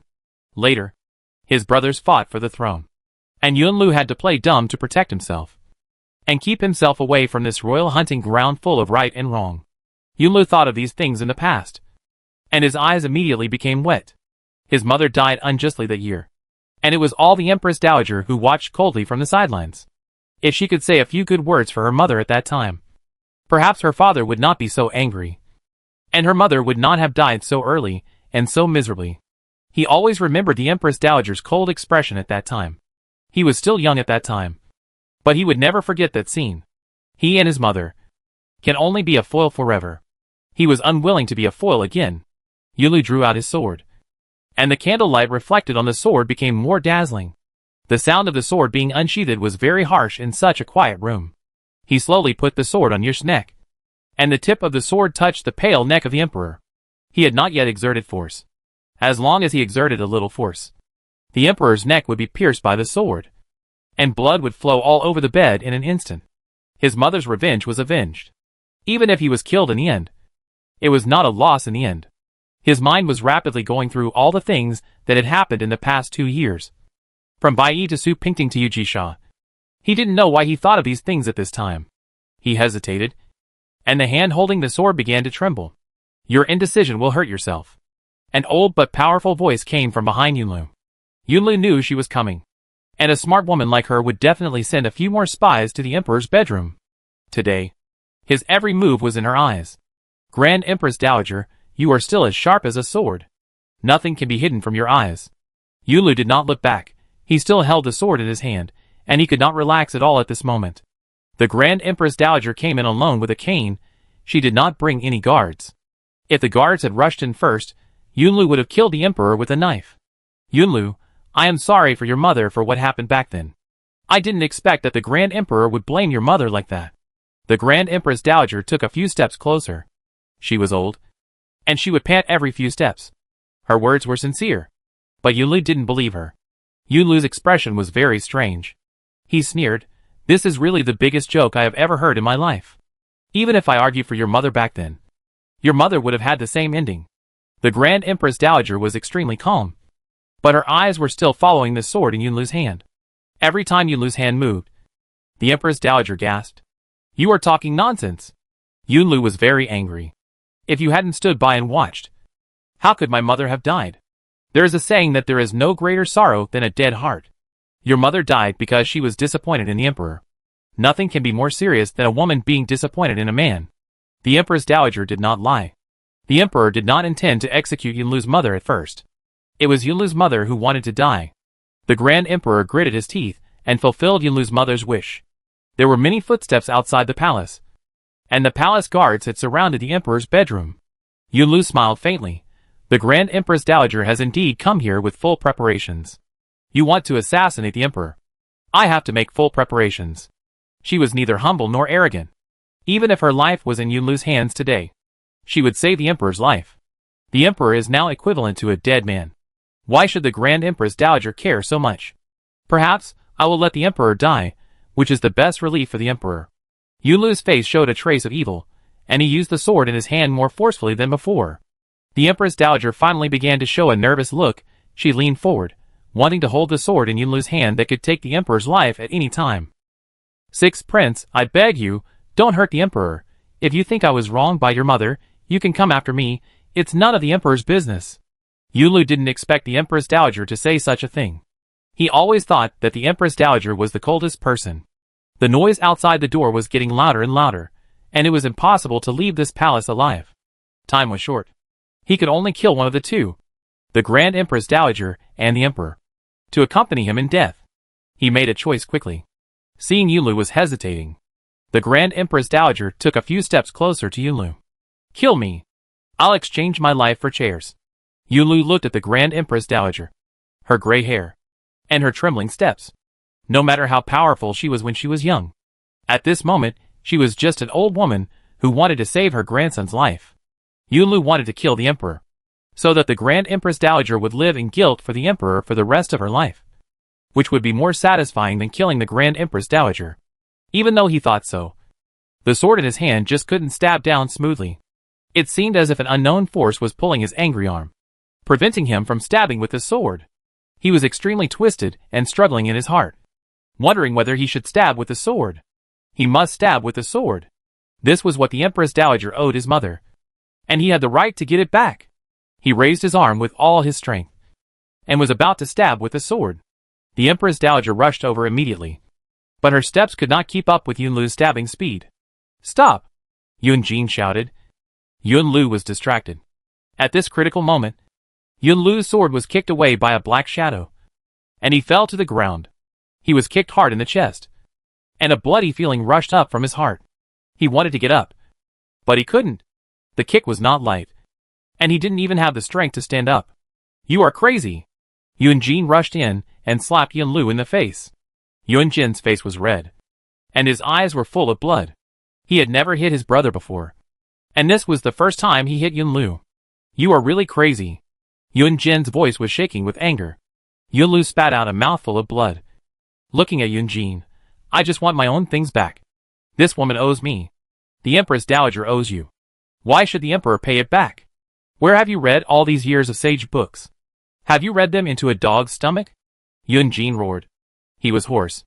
The Empress Dowager had already thrown herself on the Emperor, carefully checking if the Emperor was injured. She burst into tears, hugging the unconscious Yuche and crying loudly. "Oh my God! What sin have I committed?" Chapter 316. Fu Li kicked Yunlu hard just now. If Fu Li hadn't been more ruthless, Yunlu might still want to kill the Emperor. Ku Feng wanted to help, but he didn't know Fu Li would act so quickly. He could only watch the show leisurely from the beam. Unexpectedly, more and more people gathered later. If he suddenly jumped down, it would be awkward. He could only stay on the beam and wait for the matter to end before quietly leaving. "Your Majesty, the guards are at the door. Do you want to let them in?" Fu Li asked softly. Yunjin's eyes were still fixed on Yunlu. He lowered his voice and said, "No. Tell them all to go down." Fu Li nodded slightly, and left the palace with the guards. "Mother!" Yunjin walked to the side of the Grand Empress Dowager, and he knelt down with a thump, tears in his eyes. Sixth brother was confused for a moment. "Please spare my life. Jeaner begs mother." Yunjin kowed out heavily to the Grand Empress Dowager. He knew that Yunlu should be executed for his crime, but Yunlu could not die. He still had Yujisha. He still had a son. And he still had Pingting. The Empress Dowager was holding Yuche and crying sadly. This was the ugliest internal struggle in the royal family. It took the Empress Dowager a long time to turn her head. There were tears on her wrinkled face. Yunjin's head was still on the ground. If not, the Empress Dowager would never be soft-hearted. "He wants to murder the Emperor, and you still want me to spare him. If you hadn't arranged someone in the dark today, one of me and the Emperor would have died at his hands." The Empress Dowager pointed at Yunlu, who was lying on the side, with trembling hands. "How dare I spare you? I dare not spare you." Yunlu covered his chest. With blood on the corner of his mouth, he was disdainful. "Kill if you want to, why pretend?" "Shut up." Yunlu. Yunjin knew that the Empress Dowager had already made up her mind to kill. Yunlu was in great danger this time. He slowly moved to the side of the Grand Empress Dowager, and said softly, "Grand Empress Dowager, for Jeaner's loyalty, please let Yunlu live. Jeaner begs you here." Yunjin shook the Grand Empress Dowager's arm. No matter what, Yunlu was not a bad person, and he couldn't die like this. The Grand Empress Dowager broke free from Yunjin's hand with tears in her eyes, and said fiercely, "The sixth prince is a traitor, and he killed the Emperor and violated the superiors. He should be killed." "Mother!" Yunjin's tears fell. "Mother!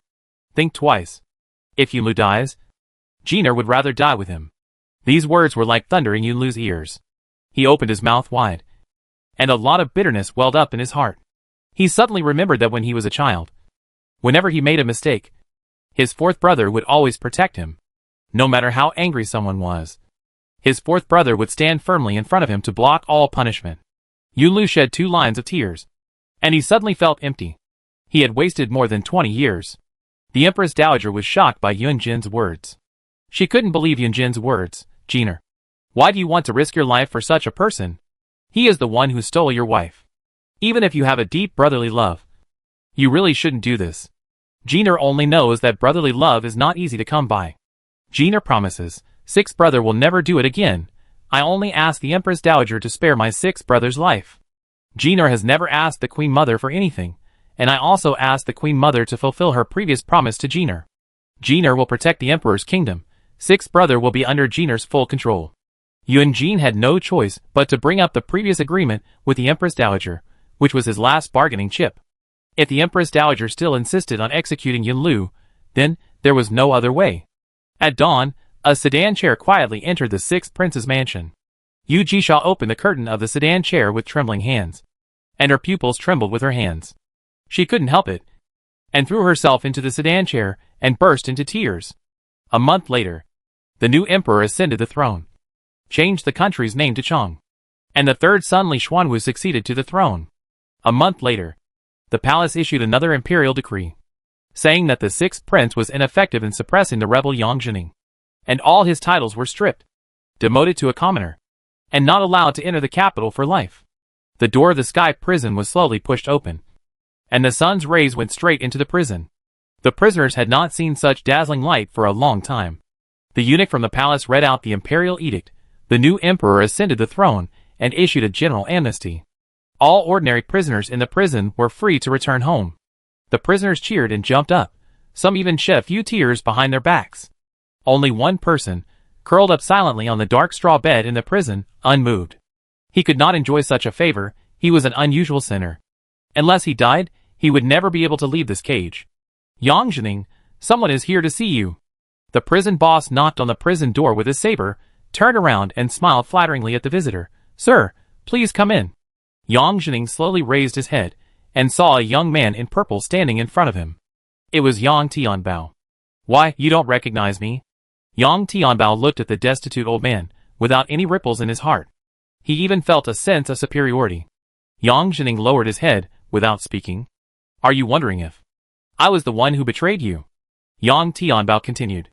Without waiting for Yang Jining to speak, he interrupted. Of course, it was me. No one in this world would hate you more than me. Yang Jining had long thought it was him, but he was unwilling to admit it from the bottom of his heart. He was unwilling to admit that it was his son who betrayed him. This was more embarrassing than a slap in the face. He was disheveled. But Yang Tianbao was dressed in gorgeous clothes. Why? Yang Jining thought about it, but he couldn't figure it out. How did he let him down? Yang Tianbao's face turned stiff, and he almost shouted, because you let my mother down. The whole prison was shaken by this sentence. His mother? Yang Jining no longer had this person in his memory. She was just a lowly woman, as lowly as the most common willow catkins in spring. In Yang Jining's life, she didn't leave even a trace. Is this why you hate me? Yang Jining raised his haggard and old face, and continued to ask. Yes, this is the whole reason. Yang Tianbao tried hard to recover his emotions, and said, Don't think I'm sorry for you. You have the fate you have today, and it's all your own fault. If you hate me, then wait until I go to hell, and we will have a good argument in front of the king of hell. The door of the prison slowly closed again, and everything just now seemed as illusory as a dream Yang Jining had. Before he could say a few words to Yang Tianbao, Yang Tianbao left impatiently. This might be the last time he saw his son, and he had a few words in his heart.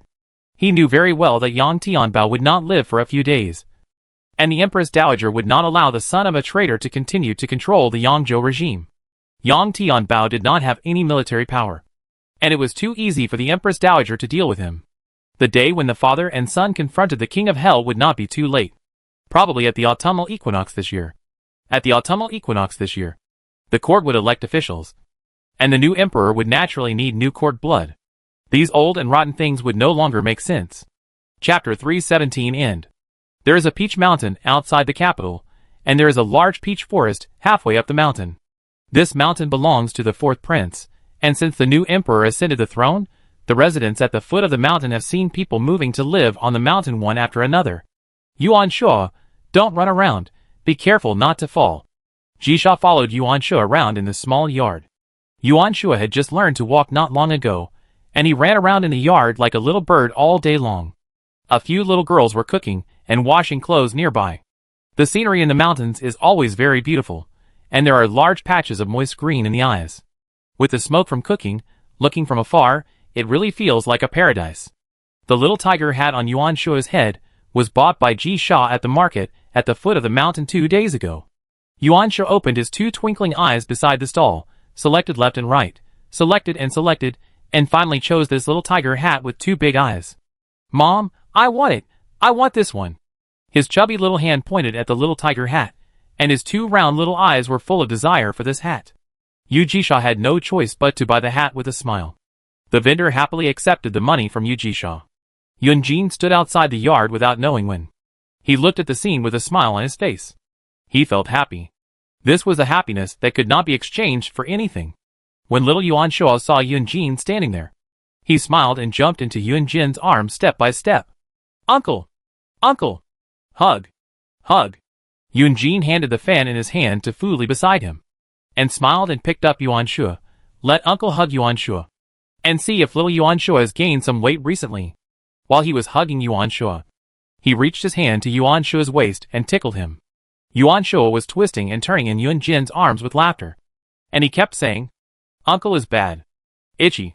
Jisha saw from a distance that it was Yunjin, and turned to go into the wooden house.